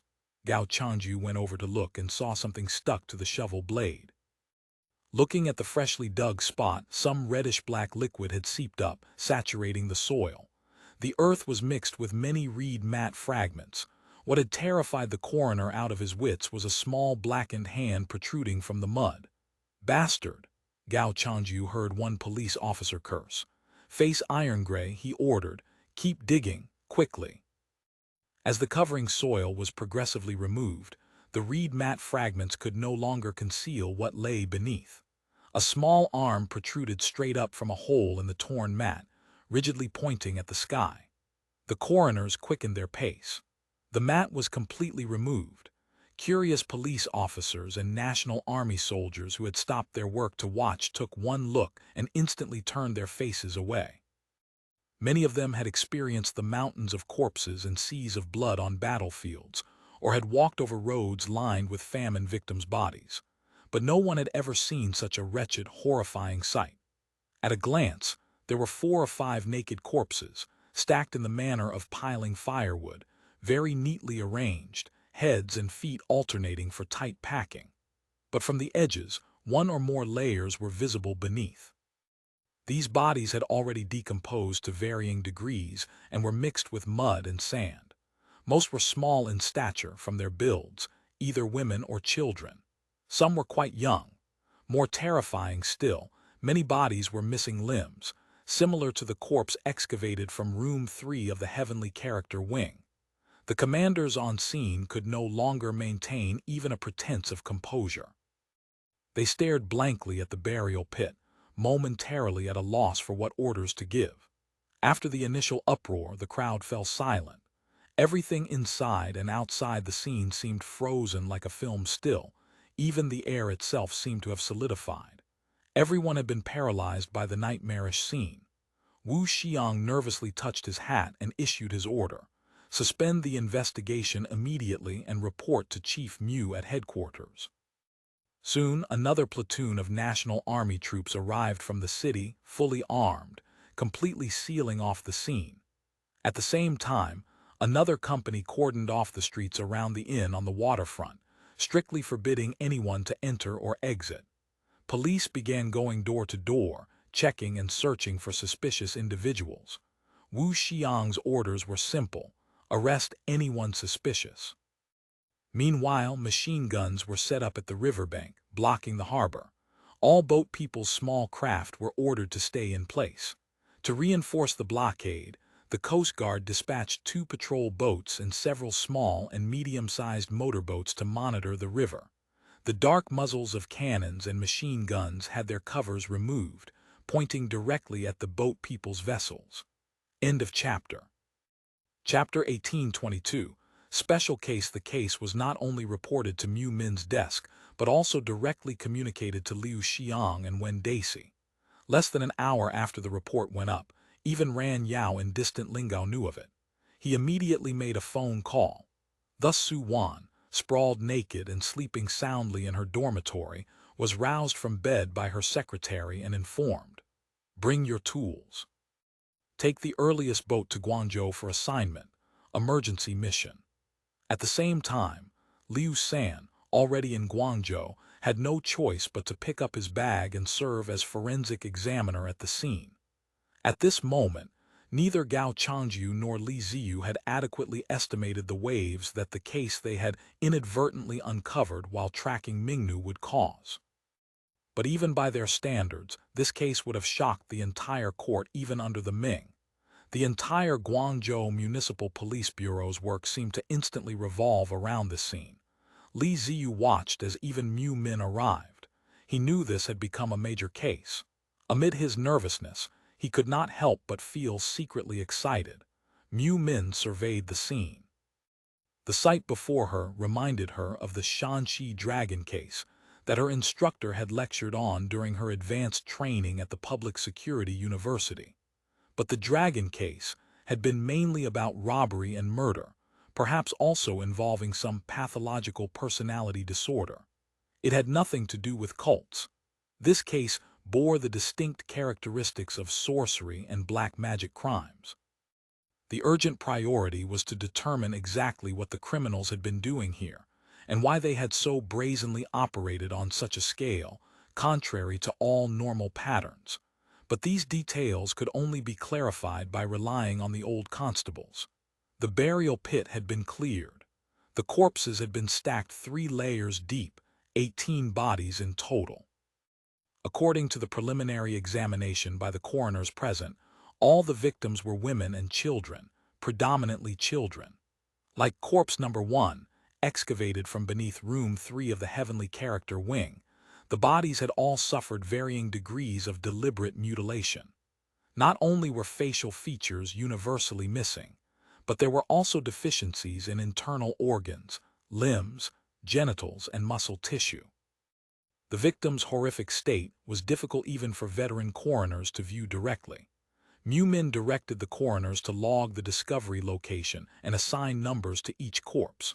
The coroners sprayed the bodies with alcohol, placed them in straw bags serving as body bags, and removed them one by one from the scene. Incense was lit, and the police present could finally remove their masks and catch their breath. Though the number of murder cases discovered in Guangzhou, nameless corpses found on the streets or fished from the water, would exceed this figure within 2 or 3 days. For a murder case occurring in such a small area, this already qualified as an extraordinarily major case. Mu Min ordered an expanded search. National Army soldiers lined up across the entire inn, thrusting long spears into the ground to probe for other burial sites. Soon the soldiers discovered pit number 2 beneath the front office. Pit number 2 was located beneath the west wing of the front office, similar in shape to pit number 1 and oriented north-south. 2 remains were excavated, neatly arranged, a boy and girl pair around 4 or 5 years old. Unlike pit number 1, the bodies were completely intact and clothed. Next, pit number 3 was discovered in the east wing, yielding another 9 bodies. Their condition was essentially the same as those in pit number 1. Even as the investigation proceeded, news spread like wildfire through the populous, shaking Guangzhou city like an earthquake. People surged toward the area outside Zhenhai Gate in a tide. Though the National Army and Coast Guard had already sealed off the surrounding area from both water and land, and strictly forbade residents outside Zhenhai Gate from leaving their homes, the walls of Zhenhai Gate and the rooftops of buildings were still packed with curious onlookers. Some simply hired boats to watch from the river. Outside the Coast Guard's cordon line, vessels of all sizes crowded densely together. The clamor of voices was audible even to the police at the scene. Ziyu remained extremely tense throughout the entire excavation. Each time a body was brought out, he disregarded the stench and his fear, insisting on looking closely to see if the victim was Mingnu. However, most bodies had decomposed too severely to identify their faces. Gao Changyu consoled him. These have all been buried for some time. Mingnu's only been missing a few days. Don't worry, Ziyu nodded. He knew Gao Changyu was right, but there was no guarantee that somewhere in this inn lay freshly buried bodies. What if Mingnu had also fallen victim to them? How could he face Zhang Huan? The scene-clearing work continued until nightfall. No new bodies were discovered. Mu Min ordered the scene sealed and the clearing suspended. She set off to return to the municipal bureau and ordered a special task force to be formed, designated the June 5th Mao family in mass murder case. The investigation would begin that night. The task force would naturally be led by her personally, with Wu Xiang as deputy leader. Besides the detectives from Lingao, several old hands were drafted from the retained constable personnel, Gao Changyu naturally among them. All suspects in the special case are to be sent to the former Guangzhou prefectural Yamen prison. All other prisoners in the prison are to be cleared out. Prisoners are to be held in solitary confinement, shackled and gagged. Strictly prevent suicide. Starting tomorrow, all leave is cancelled. All available mobile police forces will assemble at Zhenhai Gate tomorrow morning.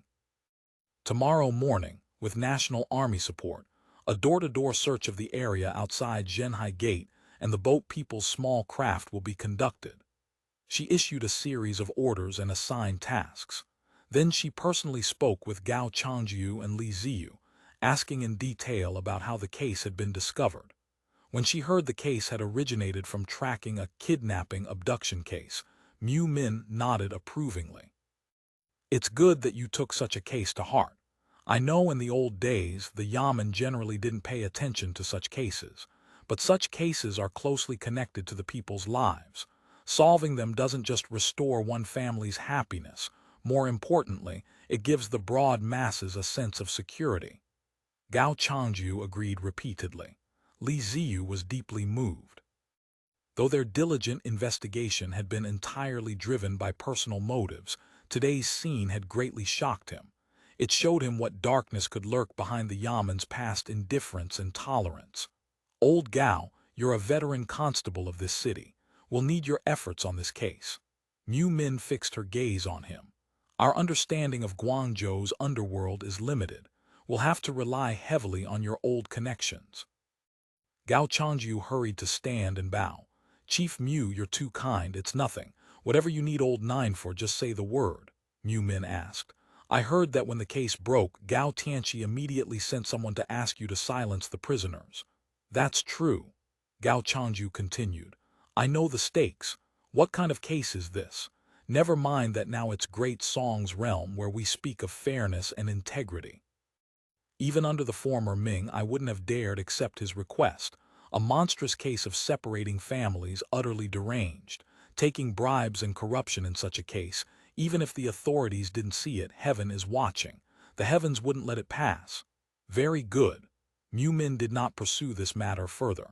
You're a veteran constable of Guangzhou Prefecture. You've seen much. We'll need your efforts.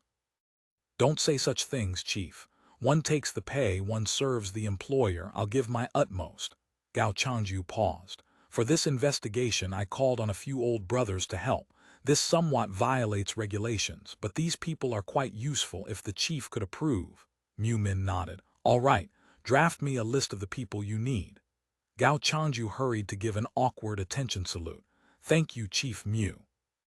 Just as they were speaking, someone came to report. Elder Liu had returned from Xuangshan Temple. Guangzhou's police bureau did not yet have a dedicated morgue.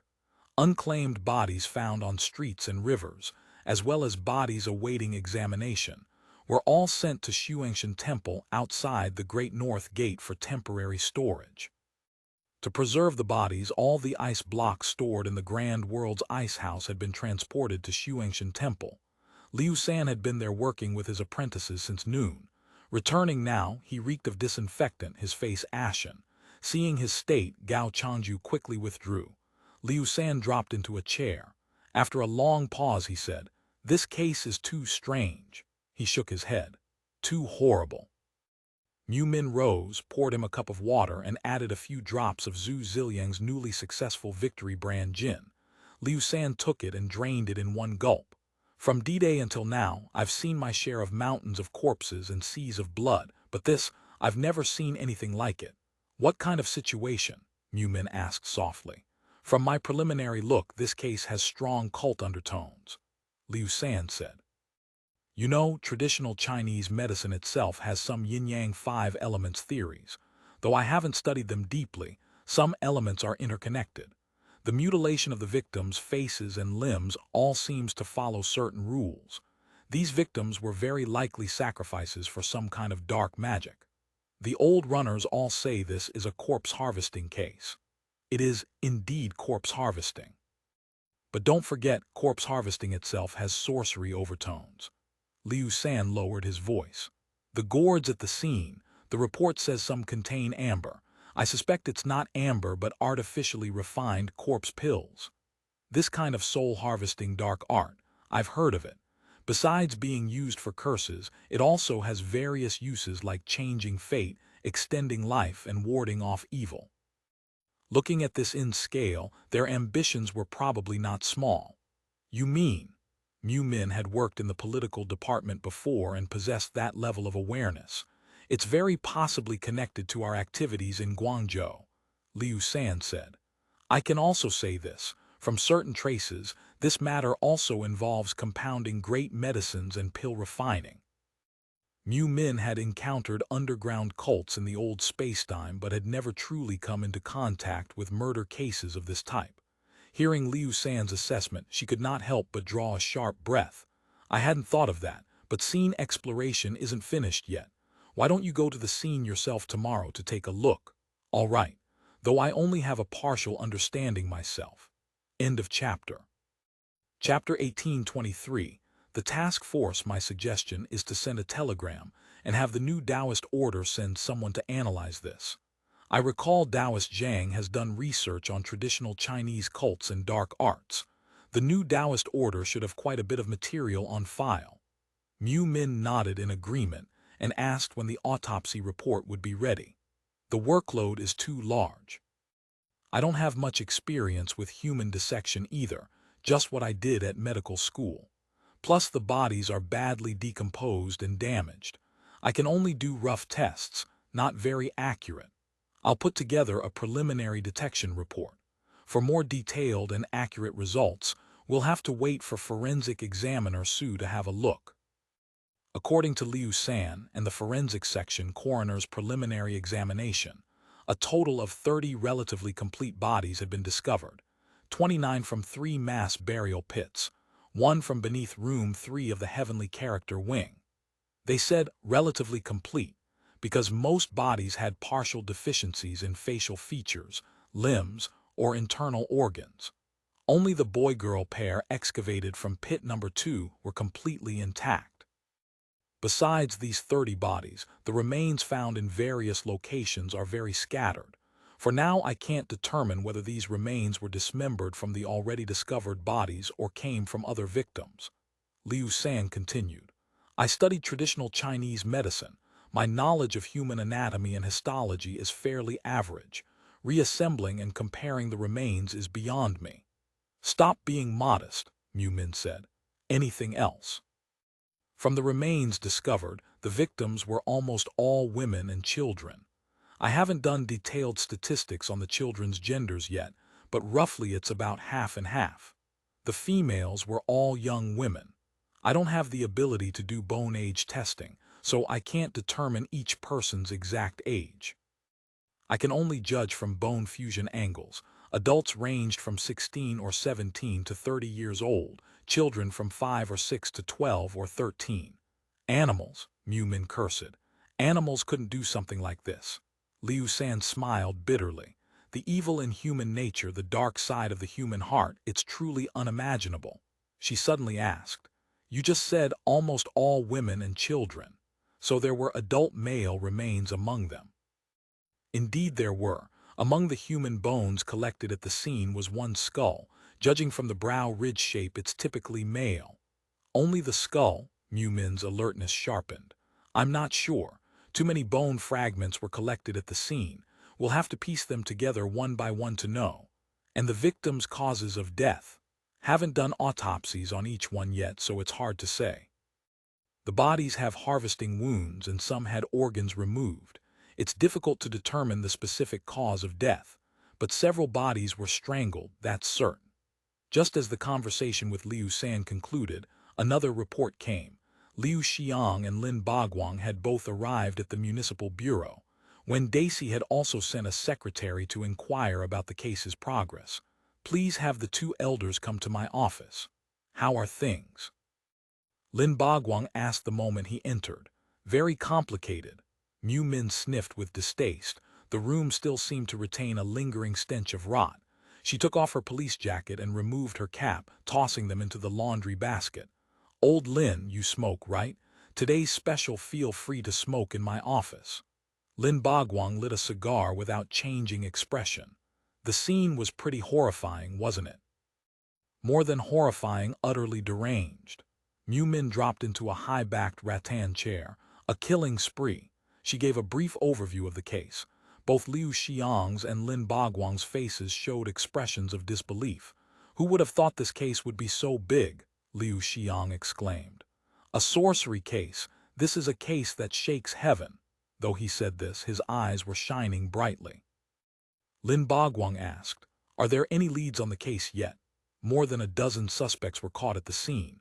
There should be results very soon, Yunmi said. But honestly, I still have some doubts about the case. For a case this big, those in the foreground are just small fry. They may not know the real mastermind behind it all. The masterminds behind it, heh. They can't escape being certain local wealthy families and powerful clans. Otherwise, how would they dare be so brazen? Liu Xiang jumped to his feet, lit a cigar, and seemed somewhat excited. Yunmi was puzzled for 30 seconds, then immediately understood Mayor Liu's meaning. Another chill ran down her back. Mayor Liu had conceived the idea of using this opportunity to launch a great purge. Throughout history, this had always been the proven method for subduing local magnates. Whether the empty seal case of early Ming or the tax clearance case of early Qing, all were executed this way. But Liu Xiang was not entirely wrong. Without the protection of local magnates, such things would be impossible. Temple head Gao Tianqi of the Guangdi Temple coming forward to intervene proved that Mao family not only had an umbrella, but that the umbrella's power was considerable. There was probably more than just one Gao Tianqi. Based on the clues we currently have, the Guangdi Temple forces are definitely implicated. That much is certain. We just don't know yet how deep the involvement goes. Yunmi said, I think the Guandi Temple's temple head probably doesn't really have the nerve to be fully mixed up in this. Even under the Ming, this was a capital offense with the principal sliced to death and accomplices beheaded. How deep he's involved isn't that up to us to decide, Liu Xiang said. I think this case deserves to be written up extensively. The propaganda department should do follow-up reporting to fully demonstrate the darkness of the old society, to fully embody our spirit of governing for the people. At the same time, it will give a stern warning to the demons and monsters inside and outside Guangzhou City. Mu Min nodded slowly. That may be so, but I still hope to catch the real culprits. Only then can we console the departed souls, give the people an accounting and ourselves an accounting too. We can't be rulers here for nothing. She hesitated. As for follow-up reporting, I have no objections, but not too many details. Don't alert the prey. Good. I'll have the propaganda section send you a draft before each report goes out, truly shrouded in mystery. After seeing off the elders, Mu Min fell into deep thought. Undoubtedly, this case involved sorcery and dark magic.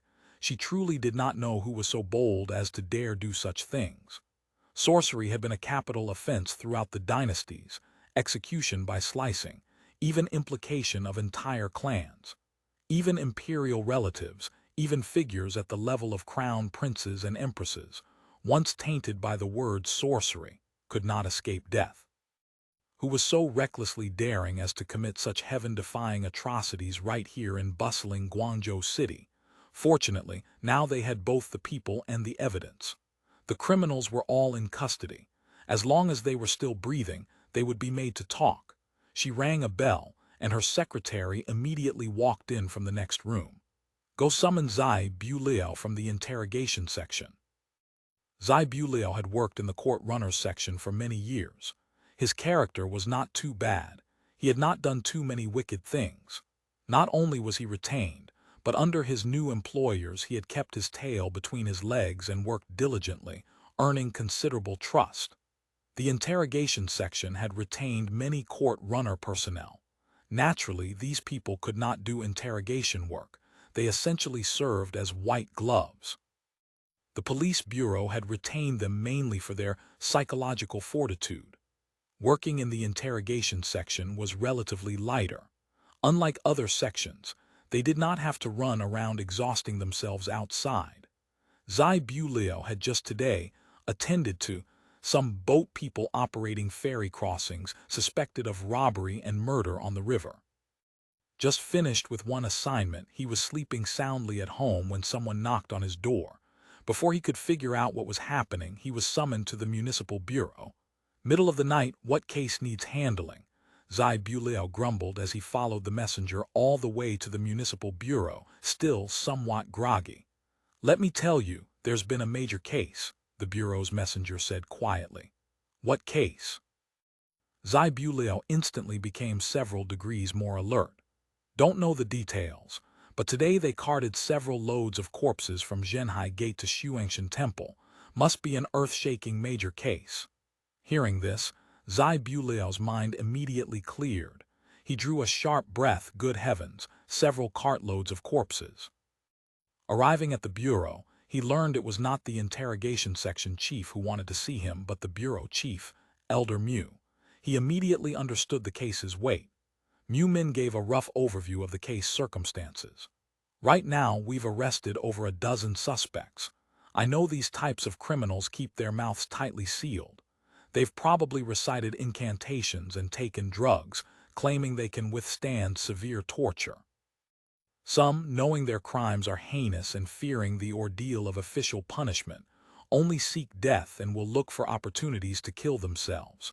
So I need their confessions to clear the names of the wrongfully killed common folk, but I also need them kept alive for proper public execution. Do you understand? Ziyu Liao stiffened to attention.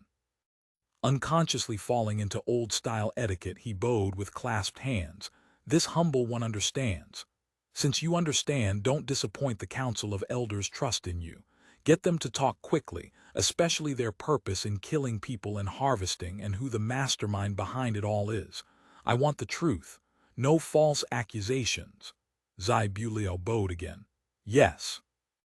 He mulled over Mu Min's words several times, then ventured, "Chief, this is a case of evil magic and murder.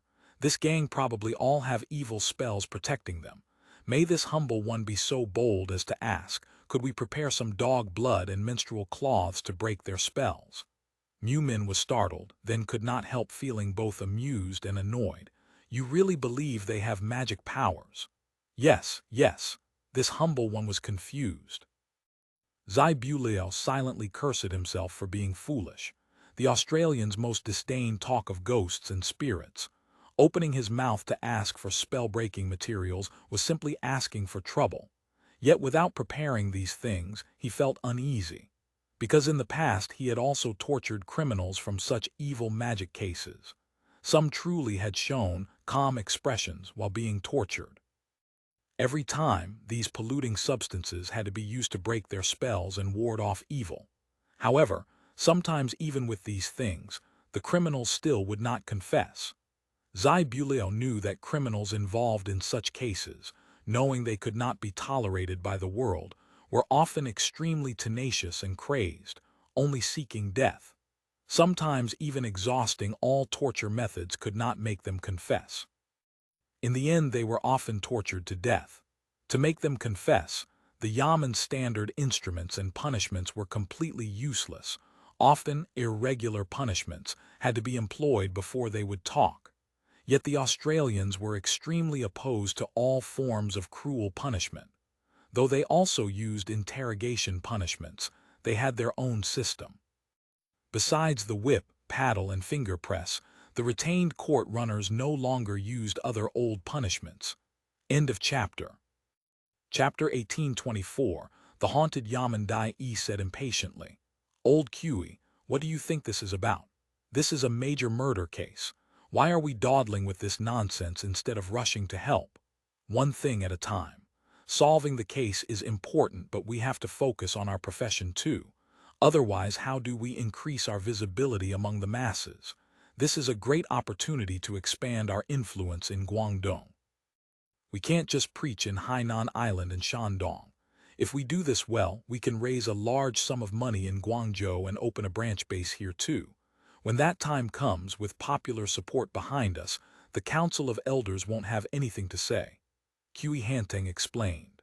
"I need to make a circuit around Guangzhou and see which Taoist temples are suitable. Claim one first. Everyone's running around staking claims. We can't fall behind." The everyone Qi Hanteng vaguely mentioned actually referred to the Lingao church people. A few days earlier, Father Balthazar had quietly gone to Guangzhou to see where they could claim land to build Guangzhou's first great cathedral. The Jesuits had already promised that if they were permitted to build a cathedral in Guangzhou, they would fully fund the construction and recruit additional craftsmen and artists from Europe. "Do as you please with that, I've no objection." Taoist Dai was not particularly interested in opening branch bases and gathering believers, but Qi Hanteng's words made sense. They had to consider both overall interests and their department's interests. "But let me say this up front. Guangzhou is Liu Xiang's territory now, when Zhang is there too. Nearly 20 elders crammed into that small area. Whatever you do, be measured. Don't get caught by the pigtail." So Qi Hanteng set off. He and Su Wan both took the Dabo Shipping Steamsail Hybrid T-1200 passenger cargo liner. Speed, 8 knots. Apart from the office's special dispatch boats, this was the fastest transport available. Though Su Wan lived in the first-class cabin right next to his, and Elder Su herself was quite attractive, Taoist Qi still kept her at a respectful distance. After years of cultivating the Tao, he had become somewhat mystical in viewing people. He always felt this female forensic examiner radiated a cold aura from head to toe. The journey passed uneventfully. Aside from slight seasickness, the two elders arrived smoothly in Guangzhou City and were greeted at the docks by Lin Bagwang. 2 sedan chairs were already prepared at the docks, along with over a dozen guards and servants to handle luggage. Qi Hanteng did not know Lin Bagwang, but he knew the man before him was a legendary figure of the Council of Elders. Now he was also someone at the level of Guangzhou's executive deputy mayor. The two merely shook hands and exchanged brief pleasantries. "We've been eagerly awaiting you," Lin Wang said. "Just a few clowns playing with sorcery," Kui Hanteng said dismissively. "The situation has changed again," Lin Wang said somewhat apologetically. "By rights, you should be allowed a full day's rest before anything else, but now there have been new developments in the case. I'm afraid I must ask for your understanding." "Fine, fine," Kui Hanteng nodded repeatedly. "It's all in service of the Council of Elders. The matter is rather strange. You don't object to me sharing a sedan with you? There's a stretch of road, a good opportunity to brief you on the basic situation." Kui Hanteng thought this case, though large, should not make Lin Wang this anxious. There was probably some hidden issue. Though he was not keen on squeezing into a sedan chair with someone, business came first. He could only nod. Fortunately, the sedan Lin Wang had prepared for their squeezing was the former Guangdong Provincial Administration Commissioner's 8-bearer grand sedan. Inside it was quite spacious. Lin Wang waited until the sedan was lifted before beginning his low-voiced account. It turned out that the day after the June 5th mass murder case occurred, Liu Xiang had specifically gone to the Municipal Police Bureau, held a briefing meeting with Mu Min, and then gone to the task force to give a speech and boost morale. Everything had been normal. However, that night things had suddenly taken a turn. That evening, Mayor Liu had coupled with Gu Zier. By rights, the satiated drowsiness after such activities should have brought deep sleep. But that night Liu Xiang slept very restlessly. The window kept banging and rattling through the night as if something was trying to break through and get inside. At first it was only occasional knocks. After a while they became very dense, then suddenly stopped, but after a while they started again. The sounds varied in intensity, sometimes loud, sometimes soft. They disturbed Liu Xiang so much he could not sleep. His residence was in the rear quarters of the original Guangzhou Prefectural Yamen's main courtyard, where former Prefect Dong and his family had once lived, and where they later killed themselves. On the day Guangzhou was liberated, over a dozen corpses had been carried out from the rear quarters, some poisoned, some hanged. By all accounts it was a genuine cursed ground. But for one thing, official Yamen often had histories spanning over a century, having experienced many vicissitudes, births and deaths. There had not been that many taboos. For another, the Council of Elders did not speak of ghosts and spirits. Liu Xiang had moved in and lived there for several months without any abnormalities. Everyone, including Liu Xiang himself, had long forgotten this history. Yet in the deep stillness of night, the continuous eerie sounds suddenly triggered his fear. In an instant, the corpses covered with white cloths that he had seen upon entering the rear quarters that first day surged into his mind. One corpse's disheveled black hair had fallen outside the covering cloth. The scene was as vivid as if he had seen it just yesterday. Liu Xiang felt a wave of cold. He struggled not to think too much. He turned on the kerosene lamp and the sounds finally subsided somewhat. He hesitated briefly, then decided to look for himself, to clear away his suspicions. He put on his clothes, donned his ever-present stab-proof vest, and took out his pistol from under his pillow, chambering around. The click of the pistol's slide settling somewhat calmed his heart. Supposedly firearms and blades had effects in warding off evil. Liu Xiang comforted himself this way. Steeling his courage, he walked to the window and suddenly flung it open. Nothing in the courtyard. The windows of the side rooms and wing rooms were all dark holes. Gu Zier and the servants and guards should all be sound asleep. A pair of wind lanterns emitted dim yellow light at the courtyard gate. Looking up, he saw moonlight like water. The deep blue sky had a textured quality like fine brocade, with a few wisps of white cloud drifting across. In the courtyard, never mind cats, dogs, or birds, there was not even a breath of wind. The osmanthus tree in the courtyard had not stirred even a single branch. Hiss, could there really be? Liu Xiang drew a sharp breath, forcibly suppressing the notion that would overturn his world view. On further thought, this courtyard housed over a dozen people.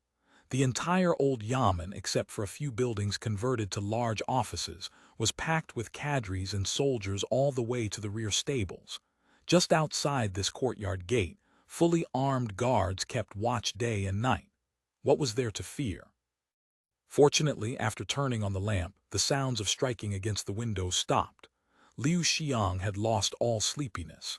He simply dressed properly, sat at the table, brewed a pot of Limu Mountain oolong tea, and started reading documents. After waiting a long while with no abnormalities, he finally felt reassured enough to turn off the lamp and lie down again. But the gun in his hand he did not put down. Yet soon the banging sounds resumed on the window.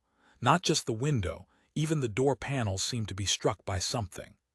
Early the next morning, Liu Xiang stormed off with a large group of guards, riding a sedan straight to the police bureau.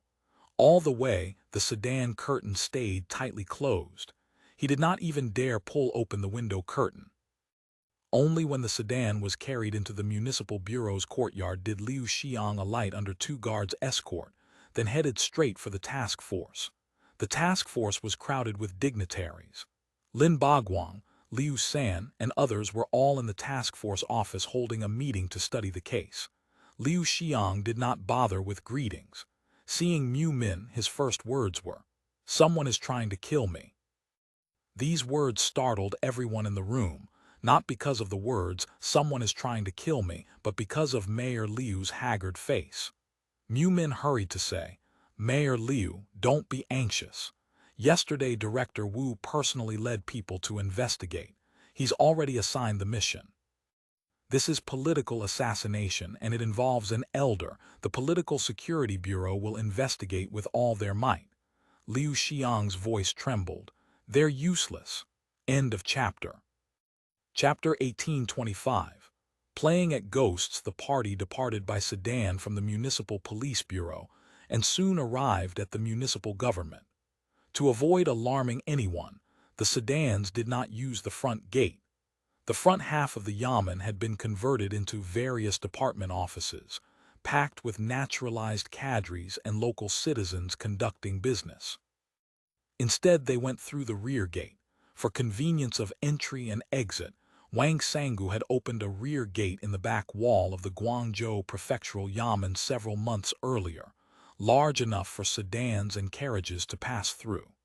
Though the area outside the rear gate was deserted, once inside the security was airtight. This was the outer perimeter guard, entirely replaced with National Army sword-drawing squad and White Horse Squad soldiers. Mu Min and the others alighted from their sedans here. Qi Hanteng surveyed the surrounding wall, over 2 zhang high. At this height, a person could not climb over without equipment. Wu Mu, director of the Guangzhou branch of the Political Security Bureau, was already waiting for them in the courtyard.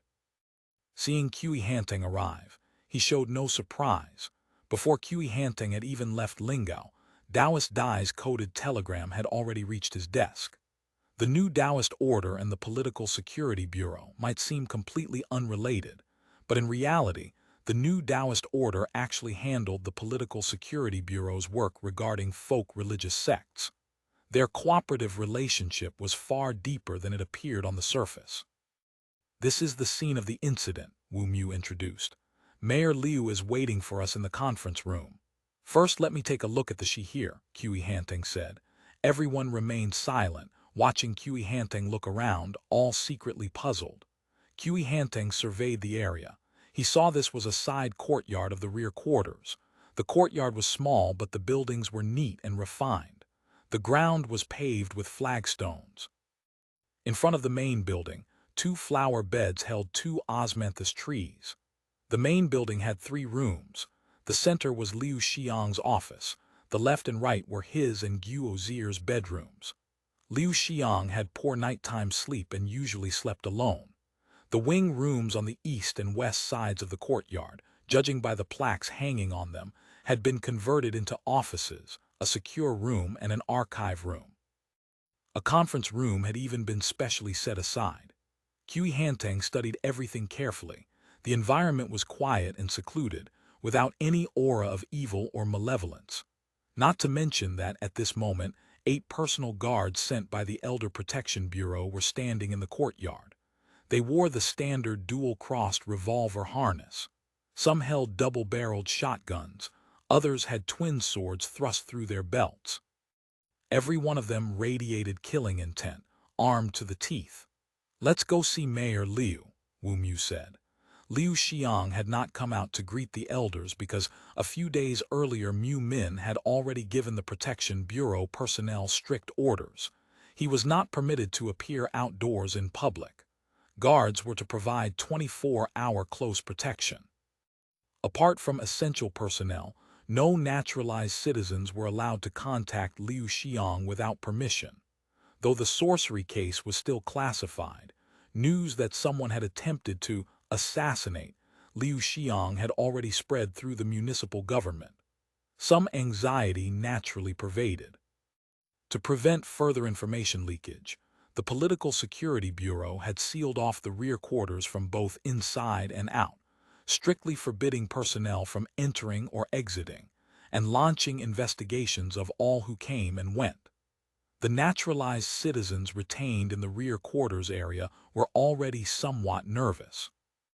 Now seeing so many elders gathered in this small courtyard, these trusted naturalized staff were secretly astonished. This case really is quite significant. Liu Xiang was currently resting with eyes closed in the conference room. He had hyperthyroidism issues, and his nighttime sleep had always been poor. After this incident, he had barely closed his eyes at night. The slightest drowsiness brought nightmares or sleep paralysis. After several nights of this torment, his spirit was utterly exhausted and his appearance haggard. Wu Mu would not let him meet with people or hold meetings. With so many matters outside, he could only read documents and write directives to manage work. This made him appear even more worn. Guo, feeling sorry for her man, had the newly transferred General Affairs Section Deputy Chief Han Yue. Wang Sangu had been promoted to full section chief, temporarily stopped sending documents over.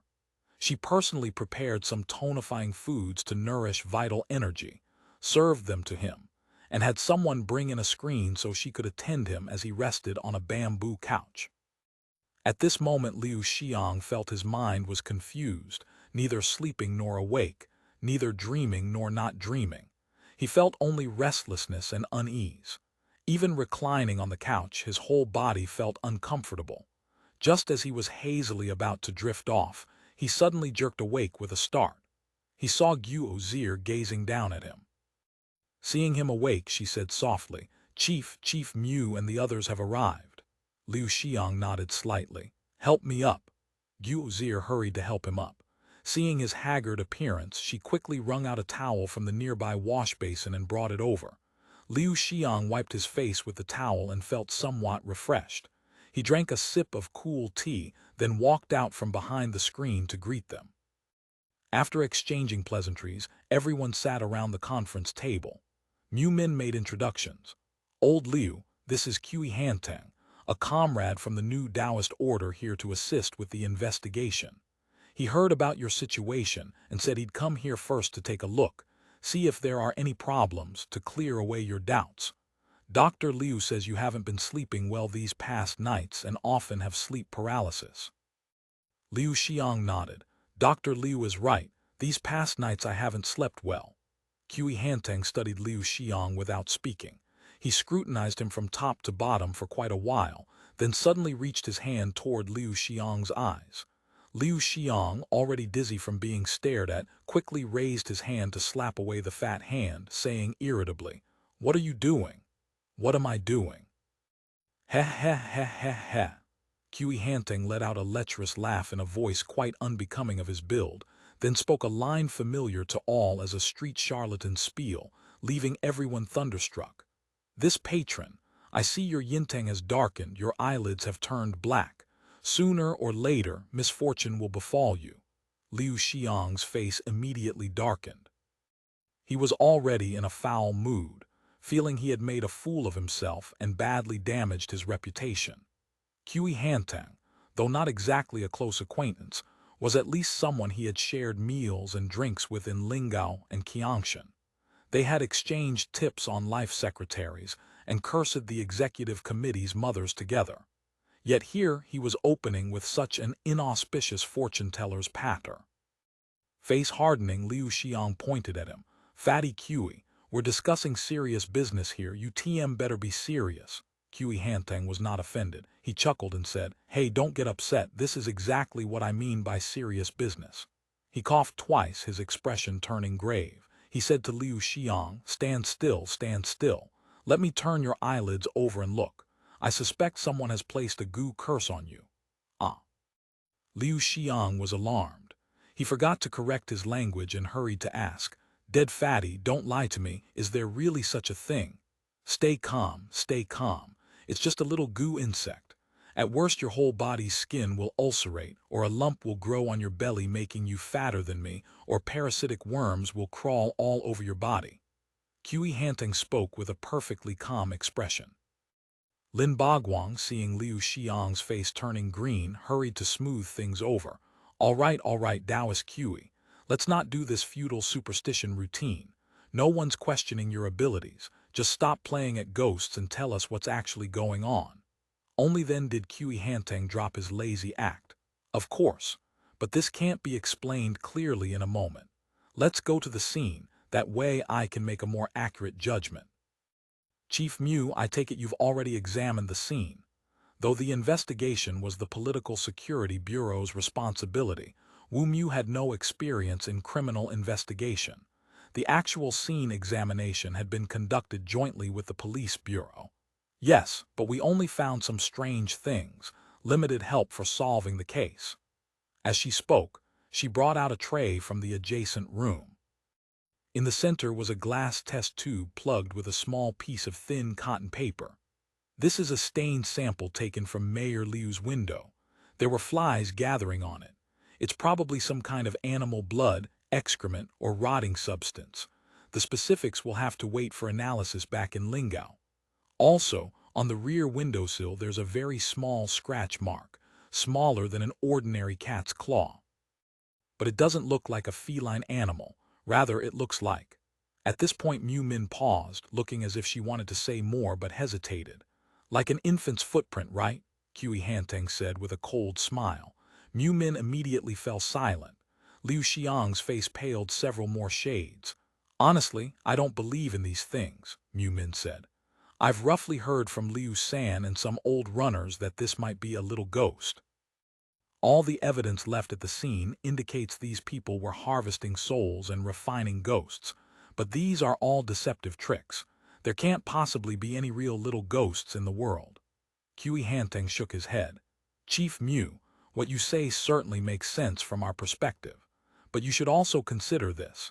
The origins of soul-harvesting sorcery supposedly date back to the Han Dynasty. And Han Dynasty sorcery may have been transmitted from the western regions or the Mongolian steppes. For these dark arts to have been passed down for 1,000 years, all the way to the 21st, to the present day with practitioners still carrying on, can they really be pure charlatanism with no efficacy whatsoever?" "You mean?" Mu Min pondered his meaning. "There really are little ghosts?" "Indeed there are." Qi Hantang nodded emphatically. "Not only are there, but Mayor Liu has very likely been afflicted with goo poison." All the elders present except Liu Xiang looked at him as if seeing a lunatic. It was Lin Bagwang who remained composed enough to ask, "You mean?" "Let's go to the scene. That way I can judge more accurately." The scene was right in Liu Xiang's bedroom in the courtyard, just a few steps from the conference room in the east wing. Liu Xiang's bedroom was the east room of the main building, a very common local architectural style. There was an open veranda in front with rolled-up bamboo blinds hanging from the veranda eaves. The paper on the windows had been replaced with glass and curtains hung inside. Mu Min pointed at the window and door. "The stains were found there. You can see some residue still remaining." Qi Hantang looked up and saw glass panes fitted in both door and windows. There were some stains on them. He sauntered over, carefully dabbed a bit with his finger and brought it to his nose to sniff. He let out a cold chuckle. "Petty tricks." Then he asked, "Where's that claw mark?" End of chapter. Chapter 1826, Playing at Ghosts, continued. A police officer on duty in the courtyard hurried over. "Chief, it's on the rear window. This humble one will show you." Kui Hantang walked to the rear window. This type of courtyard house originally had no rear windows. They had only been added for ventilation and light. Nothing particularly unusual. Because there was no veranda at the back, the building stood on its foundation, making the window quite high. Even at 1.8 meters tall, Kui Hantang could not see into the window even on tiptoes. Mu Min had someone bring a ladder. Kui Hantang climbed the ladder shakily, the wooden rungs groaning under his weight. Reaching the top and looking carefully, he indeed saw a blurry small footprint on the windowsill, only about an inch long with 5 toes. It really did look like a child's footprint, yet was much smaller, with longer joints than a human's. Kui Hantang thought for a moment, pulled out a magnifying glass from his pocket, and carefully examined the surroundings. Sure enough, he made a new discovery. On the glass about 10 centimeters from the windowsill were 3 faint scratch marks. The traces were extremely light. If not for some blood stains, they would have been invisible entirely. "We've already taken a plaster cast of this footprint," Mu Min said. "I'll show it to you shortly. The details are clearer." Kui Hantang shook his head. "No need, I already know." He thought briefly and came down from the ladder, his expression somewhat grim. He said to Liu Xiang, "So it's ghost-rearing sorcery. This is somewhat troublesome." As he said this, he stared intently at Liu Xiang's eyes. Seeing Liu Xiang's face change dramatically at these words, his legs buckle, swaying as if about to collapse, Kui Hantang quickly caught him, drew a sharp breath, and his tongue released a thunderbolt as he shouted, "Be calm." This shout came with Kui Hantang's full force. He was large of build and naturally loud-voiced, plus he had been a teacher for many years and had trained his voice. Not only was Liu Xiang shocked stiff on the spot, but everyone present was startled. "How is it?" Kui Hantang asked. Liu Xiang slowly exhaled, his voice trembling slightly. "I don't know what just happened. It was like I fell asleep and was having a nightmare." "How did I suddenly fall asleep?" At this moment his heart still pounded with lingering fear. His sensation just now was like walking barefoot through a shallow lake full of water plants, suddenly sinking into a deep pool, cold water flooding his throat, water weeds tangling around his ankles, dragging him toward the dark depths. "How is there an incense burner here?" Kui Hantang suddenly asked. Indeed, in the narrow passageway between the main building's rear wall and the courtyard wall against the corner sat an incense burner. The burner was not unusual, just the cheapest ceramic type. At this moment, smoke slowly emerged from the perforated patterns. A faint smell of sulfur mixed with herbs, the scent was pungent. Liu San explained, "I had that placed there. The Yamen buildings are all old structures. Shaded areas often have snakes and insects. The local house snakes are quite large. Though they're all non-venomous, they've startled quite a few people. So in the damp, shaded corners of the buildings, we put incense burners with snake-repelling incense." Kui Hantang walked over, lifted the incense burner lid to look, his expression grave. He whispered a few words to Mu Min, then requested to see Liu Xiang's bedroom. Liu Xiang's bedroom was simply furnished. Besides the oversized stepped bed, there was only minimal furniture: table, chairs, wardrobe. The furniture was all left over from the prefectural Yamen, already quite old. The room was an old building. If not for the window opened in the back wall with the paper replaced by glass, one could easily imagine how dim the room would have been. Kui Hantang made several circuits of the room. He suddenly asked, "Who originally lived in this room? I mean before we came to Guangzhou." Everyone looked at each other. No one had thought to ask. It was Wu Mu who knew clearly. It was where 3 of former Prefect Dong's concubines lived. This courtyard's location makes it easier to station guards, so it was selected as Liu Xiang's office and residence. And these people. Most of Prefect Dong's family killed themselves, and these were no exception, Wu Mu said. One concubine and her daughter survived. They're now living in Guangzhou City. He looked at Kui Hantang and asked, "Should we summon them?" "No need," Kui Hantang said. "Did they all kill themselves here?" "Probably." Wu Mu nodded. I don't suppose they gathered together before killing themselves. I've read the scene report. The situation was very chaotic at the time. Even several servant girls killed themselves. Kui Hantang's face showed an expression of as I expected. Looking at the writing desk, he noticed a refined small bronze incense burner with quite a bit of accumulated ash. He asked curiously, "What's this? Old Liu, you burn incense and worship gods." "Not at all," Liu Xiang said with a bitter smile, waving his hand. "I have hyperthyroidism. When it flares up, I get especially agitated and can't sleep at night, so I had Liu San compound some calming incense to burn. It feels much more settling." Kui Hantang did not ask more. He waved everyone back to the conference room. Once everyone was seated, Guo Zier busied herself serving tea. Kui Hantang did not waste words. The situation is clear. Someone hired a Maotian sorcerer to use dark magic to assassinate Liu Xiang and create big news. Looks like what you've been doing in Guangzhou has offended some powerful bigwig. Lin Baguang said, "We came to Guangzhou as rebels. We've already offended even Emperor Changzhen. What other bigwig is there to speak of?" Mu Min said, "I think this is 9 times out of 10 local gentry and magnates secretly stirring up trouble, resisting reform." Kui Hantang shook his head. The emperor wouldn't engage in sorcery. As for local gentry and magnates, they don't have the ability. Lin Baguang finally could not hold back. "Stop with the useless talk. First tell us how to cure Liu Xiang's poison." "Poison?" Kui Hantang looked puzzled. "Mayor Liu has been poisoned. I didn't notice." Liu San finally could not take it anymore and said with a darkened expression, "Didn't you just say when you walked in that Mayor Liu had been hexed with goo poison?" "Oh, a misunderstanding, my mistake for not being clear. Mayor Liu hasn't been poisoned, he's just afflicted with goo poison. To be precise, it's similar to, black magic manipulation," Kui Hantang said. Seeing everyone with alarmed expressions, Kui Hantang quickly waved his hands. "Don't be tense.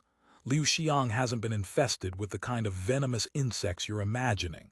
He won't rot all over or turn into an alien or anything. He's just been afflicted with someone else's mind curse." "Mind curse? What kind of sorcery is that? Is it serious?" Guo Zier anxiously asked from the side. It was quite impolite for a life secretary to interject while the elders were speaking. Fortunately, Kui Hantang did not mind. "This mind curse, well, serious and not serious. Not serious, but if handled badly it can still kill people," Kui Hantang said gravely. What do we do?" Guo Zier's face went white at these words, looking ready to faint. Liu San finally lost patience, grabbing Kui Hantang's arm. "You brat. If you've got something to say, say it. Stop with the cryptic, ghost-playing nonsense. Look how you frightened her." Kui Hantang patted Liu San's hand to signal him to let go. He pushed aside the tea Guo Zier had served and dipped his finger in the tea to draw symbols on the table. "I'm not deliberately being roundabout. It's just that explaining these sorcery matters to you materialists is rather laborious. I'll explain in a bit. First, let me break his curse." As he spoke, he stood solemnly. Mu Min asked, "Should we step out?"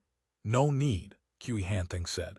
"Just please don't make any noise while I'm breaking the curse and don't interfere." Kui Hantang employed the hypnosis techniques he had recently learned. He gazed into Liu Xiang's eyes, his hands firmly pressing Liu Xiang's shoulders to prevent any violent movements. His voice was authoritative yet low as he slowly intoned, "You are an elder of the Council of Elders. You are the mayor of Guangzhou. You are a chosen son of heaven who crossed time and space. You are the protagonist chosen by destiny. No one can harm you. No one can threaten you. You have the help of 500 elders. You command tens of thousands of armed forces. You are safe. With the protection of our heavenly Tao great teaching, you are steady as Mount Tai. Now follow me in reciting the Golden Light Incantation. Recite this mantra daily and it will protect your peace." Kui Hantang's voice was distant and deep. His eyes seemed to hold an invisible attraction, firmly guiding Liu Xiang's gaze. Liu Xiang felt only that Kui Hantang was so tall, so mighty. His whole body seemed to radiate golden light. He was his protective guardian deity. With him present, It truly did feel extremely safe. Liu Xiang involuntarily followed Kui Hanteng in slowly reciting. The mysterious source of heaven and earth, the root of all vital energies, extensively cultivating through countless kalpas, attesting to my divine powers within and beyond the three realms. Only the Tao is supreme. My body has golden light reflecting upon my form, invisible to sight, inaudible to hearing, encompassing heaven and earth, nurturing all beings, reciting 10,000 times. The body has radiance.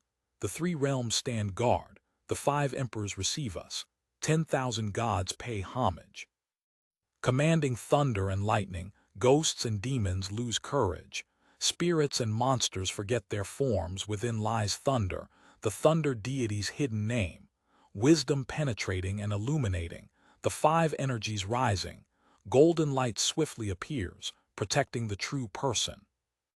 Strangely enough, as the incantation was recited, Liu Xiang gradually calmed down. Kui Hanteng guided him to half-close his eyes and sit cross-legged on the ground.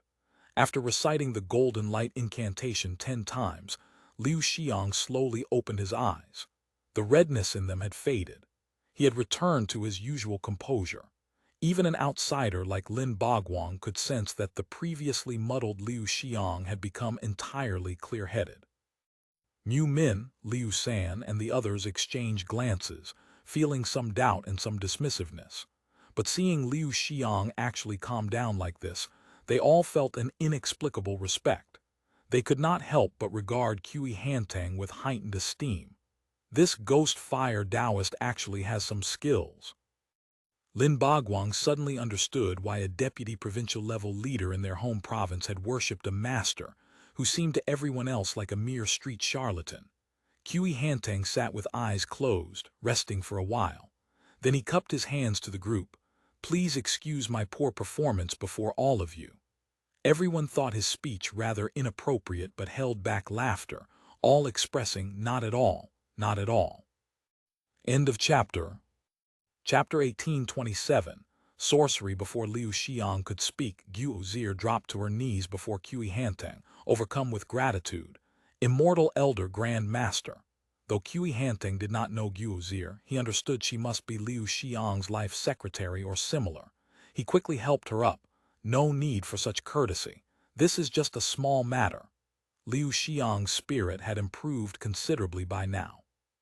Still feeling many doubts about the matter, he asked, "Taoist Kui, you've seen my living quarters. What exactly is going on here? Be patient. This matter is somewhat complicated. As I said, unless I explain the cause and effect clearly, you materialists will definitely think I'm crazy." Kui Hanteng slowly sat down. "Let me explain from the beginning." He glanced at Guozir, who was clearly eager to stay and listen. Liu Xiang quickly said, "Zir, please step out first." Guozir answered and reluctantly left. Lin Bagwang said, "All right then, let's hear it. I'll start with the mind curse that Mayor Liu fell victim to." Kui Hanteng took another sip of tea and cleared his throat, then began explaining sorcery's mind curse at a leisurely pace. Of course, the concept of black magic manipulation as such only exists in Southeast Asia and the old space-time. But that doesn't mean this space-time's China doesn't have similar things. The mind curse, also called spiritual manipulation. A spiritual manipulation master can use their willpower to make victims experience hallucinations, lose consciousness, or do bizarre things. This type of manipulation must be performed with extensive use of talismanic magic. Like the talisman immortals we speak of, their talisman techniques work similarly. The effects are extremely rapid, capable of instantly controlling a person's will and making them do things they originally would not do. Manipulation masters who use spiritual manipulation are usually the most powerful among such practitioners. Whoever cast the spell on Mayor Liu is just such an expert. This isn't scientific. What mental control?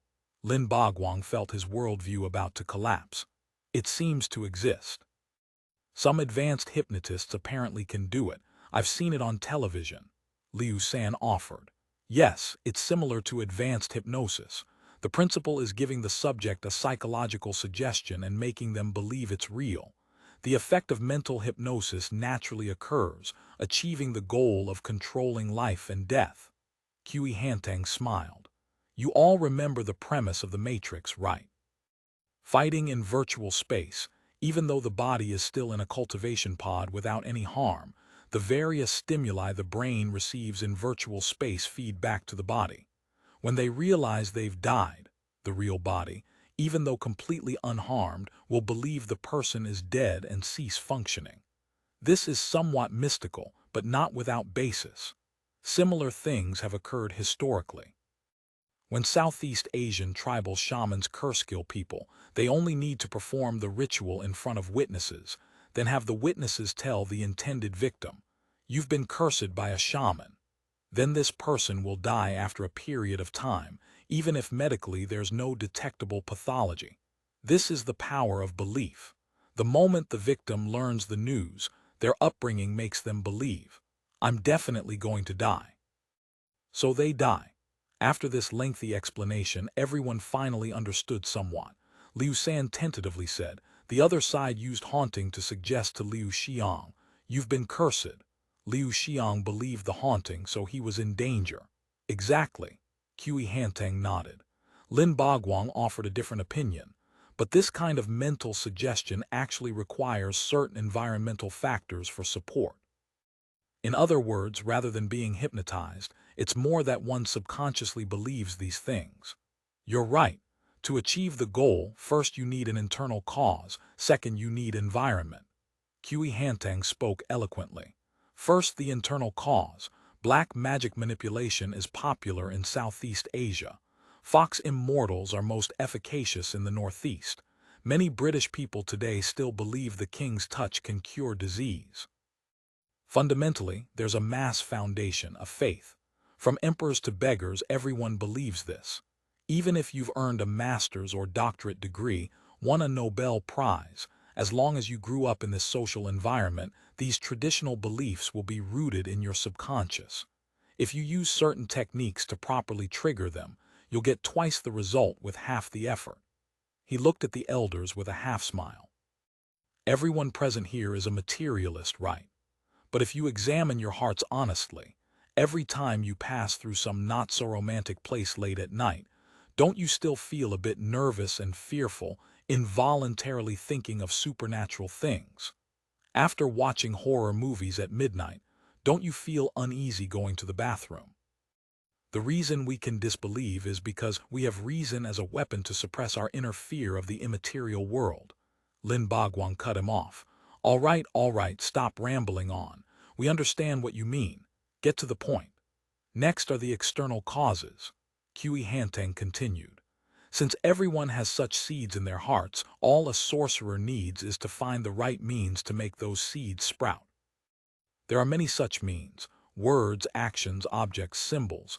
All can be used to trigger, finally making people believe it's real, ultimately becoming possessed and dying. That's serious. Then why do you say Mayor Liu is fine? Mu Min asked. Because he's a modern person who fundamentally doesn't believe in sorcery. The internal cause is insufficient. Even now, he's only half believing. The spark of materialism in his heart is supporting him so he won't be scared to death. If it were an ancient person, that would be harder to say. Qi Hantang stroked his chin. So I'm fine now. Liu Xiang incredulously touched his forehead. But I really don't know what methods they used. I've met quite a lot of people. If I hadn't come to expose it, you really would have had problems and would have needed treatment. According to scientific research, as long as the curse victim takes large amounts of vitamin B2 complex to strengthen their brain cell activity, they can naturally break free from the caster's mental suggestion. In other words, vitamin B2 complex is the specific cure for spiritual manipulation. In the old space-time, you could easily buy it at any street pharmacy. Qi Hantang laughed. Vitamin B2 complex. Who would bring that when crossing over? Even if there was some, it would be expired by now, Liu San said. Once exposed, that's really all there is to it. Take your time with psychological counseling for Liu Xiang, for instance, reciting the golden light incantation will work. Liu San nodded. What you're doing is actually also a form of psychological suggestion, right? Kui Hanteng nodded somewhat reluctantly. Sort of. He stood and paced. People with hyperthyroidism sleep poorly and easily develop nervous exhaustion. Since Mayor Liu entered the city, he's been working heart and soul every day. He looks full of energy, but actually he's strong on the outside and weak on the inside. When mentally weak, it's easy to fall for this kind of trick. Mu Min interjected. I don't understand something. How was this suggestion implanted? Liu Xiang's security here was already quite thorough. He doesn't eat food from outside. As for people he meets, they're either naturalized citizens or natives with considerable connections to us. Kui Hanteng nodded. Speaking of suggestions, this place is already full of them. Take the most obvious one. Prefect Dong's several concubines, children, and servant girls killed themselves in this very courtyard, didn't they? Everyone nodded.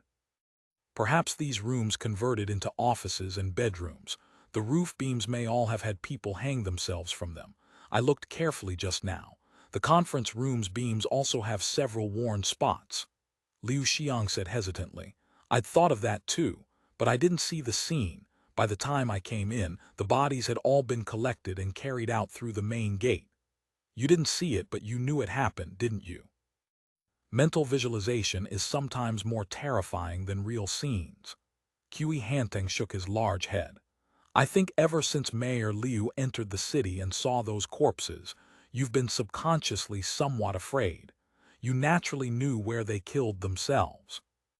But to maintain elder dignity, and unwilling to arrange clean living quarters for yourself when everything was just starting and you had mountains of work, you essentially forced yourself to live in the old Yamen. Actually, in your heart you were still quite concerned.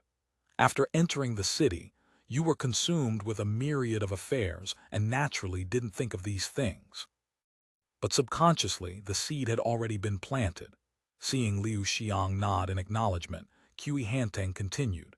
This evil practitioner also exploited this point. He set up several mechanisms to strengthen the suggestion on you, then used a small spell as a trigger to induce the fear in your heart, thereby throwing you into panic. Then the real killing blow would follow in succession. The opponent has made 3 moves in total. Wait, Mu Min interrupted. Could you be more specific? For instance, the details of the spells, the arrangement of the killing blow, and so on. This would help with solving the case. All right, I'll tell all I know. Kui Hanteng nodded. The first move is actually very simple. The doors and windows making noise was because someone applied eel blood serum to the doors and windows. At night, surrounding bats would swoop over to lick it, crashing against the doors and windows. This woke Mayor Liu, who was already a light sleeper. When the lights came on, the bats naturally flew away. We actually thought of this, Mu Min said. We roughly guessed similar methods were used, but there were only stains on the windows, no bloodstains. If it were bloodstains, that would be too obvious, Kui Hanteng said. This trick is known by many people. Guangzhou is a major city with many Taoist temples. There should be many Taoist masters. To prevent someone from exposing his methods, the evil practitioner used an upgraded version, applying blood serum. Liu San nodded. Right, blood serum is colorless. When applied, at most there are just stains. So the evil practitioner also understands hematology. Mu Min found it somewhat hard to believe. End of chapter. Chapter 1828, Startle, Flash, Peak, and Wind. Kui Hanteng's face showed displeasure like someone whose TV show had been spoiled. Rather unwillingly, he said, That's right. Mu Min perked up at hearing this might help with the case. Tell us properly, what exactly is going on? Kui Hanteng cleared his throat and took another sip of tea before saying mysteriously, Speaking of ghost rearing, it's actually similar to raising goo insects. Both are secret arts of sorcerers that aren't passed on. As the saying goes, true transmission is 1 sentence, false transmission fills 10,000 books. You may hear sorcerers speak mysteriously, but when you actually use these things, it's really just a few moves back and forth. Speaking of which, it's quite a long story. Everyone looked at him. Is this going to be a storytelling performance? Liu San hurried to say, Get to the point, get to the point. Kui Hanteng glanced at him. The point lies in 4 words. Startle, flash, peak, and wind. This startle, some places also call it raw theater. Generally, it uses physical or chemical methods unknown to the public to treat props, performing effects that leave people astonished and uncertain, creating psychological awe, reverence, and trust toward the practitioner. Additionally, things like drawing talismans, reciting incantations, invoking spirits, and performing rituals are all part of startle. Raw in Jianghu jargon means fake. That's quite apt, Mu Min observed. Kui Hanteng nodded. Now for flash. Chief Mu, since you know Jianghu's secret language, you know magicians are called flash artists. As the name implies, a sorcerer's flash is magic tricks, like this. As he spoke, he quickly withdrew his right hand into his sleeve. When it emerged again, he shouted, "Fire!" He snapped his fingers, and a pale blue flame appeared on his index finger. Before everyone could be startled, his left hand flipped over, revealing a blank yellow talisman paper. He quickly and quietly chanted a few incomprehensible syllables, then suddenly intoned, "Heaven and earth without limit, borrowing power from the cosmos." His right hand flame touched the talisman. An incredible sight occurred. A mung bean-sized fireball appeared on the talisman. This fireball then rapidly traversed the paper. Wherever it passed, mysterious talisman script appeared on the paper's surface. In an instant, the fireball burned out and a complete talisman paper appeared before everyone's eyes. Everyone was startled. Though they knew it was essentially a magic trick, seeing it up close was still quite impressive. Naturally, my finger and the talisman paper were both treated with chemicals. Kui Hanteng extinguished the flame. This flash relies on hand movements, requires much practice until faster than the eye can react. Basically a magician's technique. Of course, this is the simplest version. Simple as it is, this stuff could still earn money in the 21st century. Flash also includes larger-scale versions like stage magic. When Taoist Fu dueled arts with various sects in Shandong, these sects all used such techniques.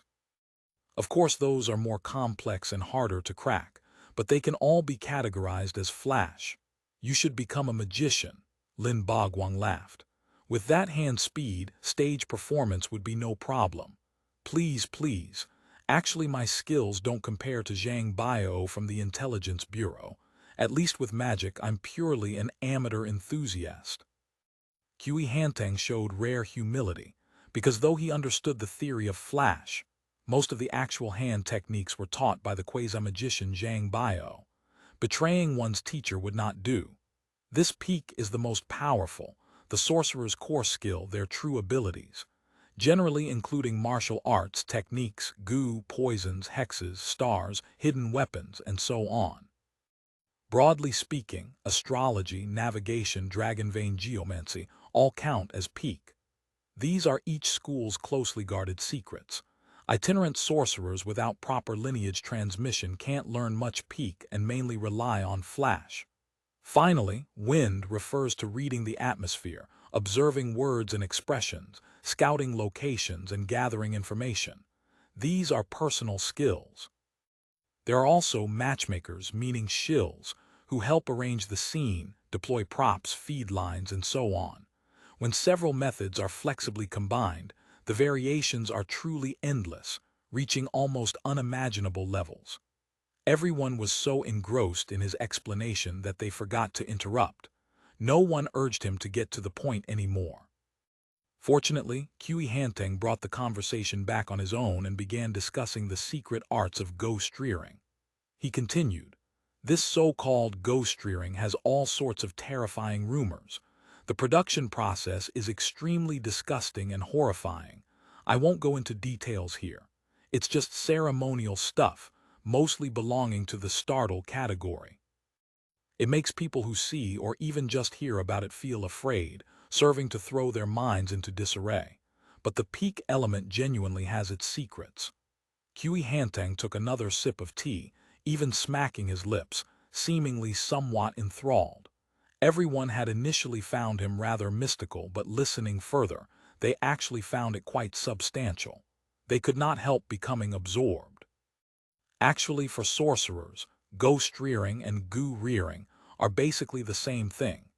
Both involve finding venomous insects, poisonous plants, and strange beasts in nature to domesticate, selectively breed and crossbreed to make them fiercer and more toxic, then using them to harm people, using extracted venoms or live bites to kill. Like snake venom, if the snake species is unknown, the right antivenom can't be found, making detoxification impossible. Some specialize in cultivating various human parasites, using eggs to parasitize and kill. Some supreme masters can even cultivate deadly pathogens like rabies virus, tetanus, flesh-eating bacteria, and such, killing without trace. It's essentially ancient bioweapons. Min said, "Now that you mention it, I recall. Before, when I accompanied Social Investigation Department elders on field research in Li and Miao areas, I heard that in some villages goo keeping was prevalent. There was 5 poisons goo, gold and silkworm goo, and such. At the time I found it quite exotic, so the novels really do have basis in reality," Headless said. "Novels don't come from nowhere." Though the principle of 5 poisons goo may not actually be 5 venomous creatures devouring each other, the prevalence of goo casting in the southwest must have some actual efficacy, probably using some kind of poison. Now specifically tell us about this little ghost. Min was most concerned with the case. This second type should be a small primate-type animal. Very small. Now it was Lin Bagwang's turn to shake his head. How small can a monkey be? Running around on the roof with all these sentries inside and out, are they all blind? I've heard of finger monkeys, these super tiny monkeys, but they're Amazon rainforest creatures. Getting one to China would be quite difficult. Liu San knew something about the animal kingdom. Ultra-small monkeys don't only exist in the Amazon. I won't even mention Madagascar's eye. Let's just say Fujian's Wuyi Mountains produce ink monkeys. These can live in a brush holder. Do you think sentries could spot it? This monkey's palm really does look like a small child's hand. Sorcerers who raise this kind of monkey use special methods to make their teeth and claws carry multiple pathogenic bacteria or toxins. Being scratched or bitten not only causes poisoning but also bacterial infection. At minimum, you'd get sepsis, similar to Komodo dragons, but the opponent didn't count on Mayor Liu's room having glass windows. Headless chuckled a few times before continuing. This monkey's body is very small. Normally, it uses its claws to scratch through window paper and enter the room to kill the sleeping victim. But your windows are glass. Close the window and it simply can't scratch through. That's how you escaped another disaster. Liu Xiang smiled bitterly. Thank goodness we're time travelers. That's why the advancement of productive forces isn't for nothing. Headless laughed. As for the third step, it involves using those horrifying scenes at Mao Family Inn to release the signal of intending to curse kill you. Though the exposure of Mao Family Inn was accidental, I have no doubt that even without those 2 bumbling police officers, the inn's secrets would still have been discovered. It's just that by then the people would have already fled. I imagine these past few days there's been talk on the streets that the evil practitioners at the inn were secretly performing rituals to curse Mayor Liu to death. That's the mind curse you fell victim to. As for why Mayor Liu was so susceptible, the nervous exhaustion from hyperthyroidism is one issue, but there's another issue. Author's note: the details and descriptions of Taoist arts in these chapters and several subsequent chapters are entirely from fellow author Headless. Special thanks. End of chapter. Chapter 1829, Whereabouts. The position of regent can also be hereditary. If Cao Pai hadn't usurped the Han, there would have been nothing wrong with the Cao family passing it down through generations, the Taoist said. So there is this second rumor. The Song Emperor is merely a figurehead like Emperor Xian of Han, while Australia has always been ruled by Prime Minister Wen's descendants in the name of the Prime Minister, exercising imperial power by proxy. I heard that the bandit leader, named Wen Daisy, is a descendant of Duke Wen Xin.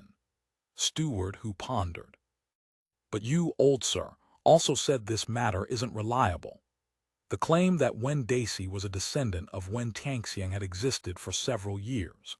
This Taoist before him had been commissioned by his master at that time to secretly inspect various graves related to Wen Tianxiang to see if there were any changes in the Wen family's feng shui. After Wen Tianxiang was martyred in Beijing, his remains were buried beside the road 5 li outside the little south gate of Beijing. Additionally, his fellow townsman Zhang Qianzai buried Wen Tianxiang's hair and fingernails in their hometown of Wenjia village, Fushan, Jiangxi, where the Wen descendants lived and multiplied. The Taoist had inspected both these grave sites. He had even traveled thousands of miles to Guangzhou to visit the grave of Wen Tianxiang's mother in Sihui County. Mother Wen had set out from Guangdong to Beijing hoping to see Duke Wen one last time, but received news of his martyrdom en route and died of illness in Sihui. He also visited the 2 daughters' tomb in Lianping County, Guangdong, where his 2 daughters were said to have died of illness while fleeing to join him. In none of these places did he discover any strange phenomena. Furthermore, Duke Wen's descendants are clearly recorded in history books, the Taoist continued. He had only 2 sons, Fasheng and Daisheng, both of whom died of illness in the army. Although one daughter, Liunyang, survived until his martyrdom, she cannot be counted as carrying on the Wen family line. When it came to these historical questions, Steward, who naturally only had the role of listening. After Duke Wen was sent to Dadu, his second brother Tianbai and sister Yisun came to see him one last time to arrange his affairs. At that time, they planned to adopt Tianbai's son into Duke Wen's line. Duke Wen mentioned this in a letter to his brother. With a son to continue the lineage, what regrets do I have in death? This clearly shows that Prime Minister Wen and his family considered his sons all dead and could only adopt his brother's son to continue the incense. How can there be talk of a son fleeing overseas to establish a great song? So Taoist master means. I think the last rumor is the most likely. These bandits are not descendants of the song at all, but merely unruly people who fled overseas, learned some strange arts from somewhere, dressed up like monkeys to play human, and established a state abroad. Now seeing the Central Plains in turmoil, they falsely borrowed the name of Great Song to bewitch people's hearts and plot for the world. The Taoist slammed his fist on the table, making the oil lamp jump. I've read countless bandit documents collected by your master. Their writing never avoids the taboo names of song emperors. Many documents bluntly write Zhao Gu, Zhao Quanjian, Northern Song, Southern Song.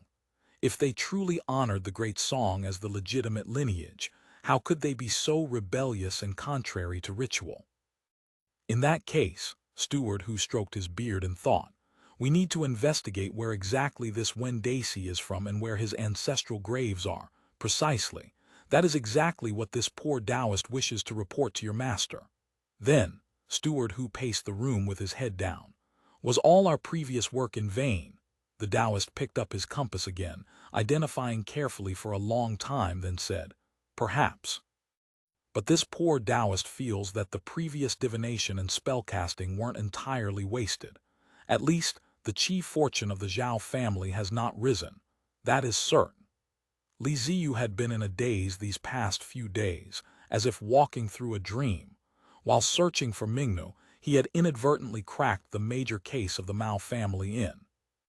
Everyone from top to bottom said his luck was exploding, that smoke was rising from his ancestral graves. Although he was not transferred to the task force, everyone knew Li Ziyu's promotion and transfer were a done deal.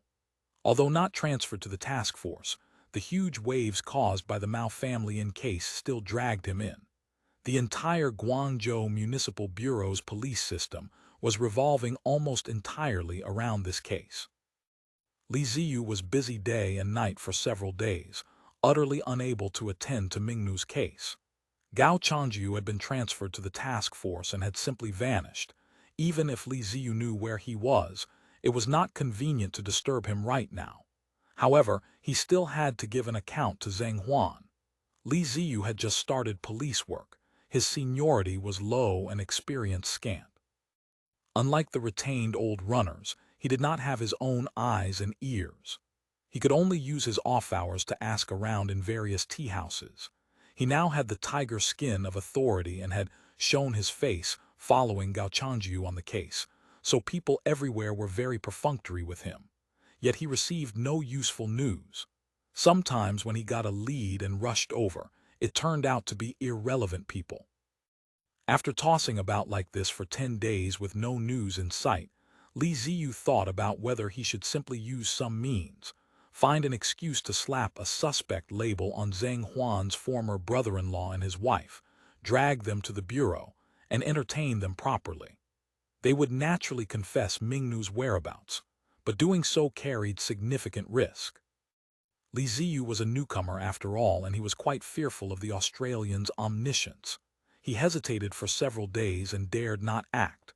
One day, while Ziyu was writing a report, he saw Gao Changjiu walk in hurriedly. You stop writing." Gao Changjiu did not stand on ceremony and whispered, "There's news about Mingnu." Ziyu stood up abruptly. "Where? Is she still in Guangzhou?" He had to be anxious. If Mingnu had been sold to another place, even a place like Dongyuan where clan powers were deeply entrenched, Gao Changjiu would be powerless. Gao Changjiu did not speak but signaled him to go to a quiet place. Ziyu was momentarily confused, then recalled the large number of children's skeletal remains found in the Mao family in case. Could they have found Mingnu's remains? At this thought, his legs went soft and his face changed color. "You can rest assured on that the person is still alive." Seeing his face suddenly turn pale, Gao Changjiu knew what he was thinking. He quickly gave him a reassurance. "Come with me." The two went to a secluded corner in the courtyard outside the office before Gao Changjiu started talking business. He had been working in the task force these days and naturally had no energy to run errands for Ziyu's affairs. However, since the Mao family in case involved a large number of missing persons cases, he could legitimately deploy police forces to investigate various missing persons and trafficking cases in Guangzhou City. Moreover, with the special homicide case hat in hand, anyone would have to weigh things carefully before keeping secrets for others. Thus, he quickly obtained reliable news. "She's still in Guangzhou City," Gao Changjiu said. "I found a private broker. 10 days ago he handled the sale of a girl whose physical characteristics are very similar to Mingnu. I asked him, and he said this girl was sold from a Wang family via the Little South Gate settlement." "Wang family? That's not right. Zhang Huan's brother-in-law is named Cao. The wife he married now is surnamed Huang," Gao Changjiu reminded him. Ziyu remembered now. When they went to Zhang Huan's brother-in-law's tea house, the woman was called Cao Huangxi, and Gao Changjiu had said her maiden home was in the Little South Gate settlement. "So, correct," Gao Changjiu nodded slightly. "Mingnu was taken by Cao Huangxi to her maiden home and sold." "That vicious woman." Ziyu gritted his teeth and slapped the wall hard. He hurriedly added, "Thank you, Master 9. Do you know where Mingnu is now?" According to the broker, Cao Huangxi originally said she wanted to sell her to a wealthy family as a maidservant, but hearing it required a guarantor and the money was less, she said it was better to sell her to a brothel as a pipa zai. She is now in the Fangchen court. With precise news, Ziyu was overjoyed and thanked him repeatedly. Gao Changjiu whispered, "You and I are on the same side. This was just a small favor. You need not be polite. Only I cannot show my face in this matter. You must handle it yourself. And remember, though this is a private matter, when you act, it must stand on public grounds." Ziyu nodded vigorously, gratefully saying, "Thank you for the guidance, Master 9. After seeing off Gao Changjiu, Ziyu returned to his desk. He already had an idea of how to turn private into public. One of the public security section's main current tasks was the rectification of the vice industry. Patrolling and inspecting brothels to see if they were implementing the management regulations was daily work for the public security section. The focus was investigating acts of buying or forcing women into prostitution.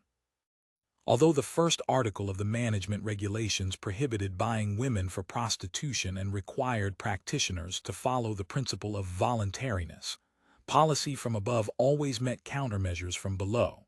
Some bold people, lured by shining silver, still took risks. Where there was a market, there were traffickers. Some people still conducted such trade through private brokers. Just a few days ago, 2 brothels were reported for privately buying women. So going to Fangshan court under the pretext of strengthened inspection was a legitimate justification. Li Ziyu first processed the relevant paperwork and set off with Zhao Gui, the only other member of his team. Because the recent major case was related to human trafficking, patrols investigating potential trafficking venues had to be additionally equipped with National Army personnel. So several National Army soldiers accompanied them. Entering Lefeng Street, Li Ziyu knew the way well and went straight to the temple of Guangzhou. Routine inspections like this required the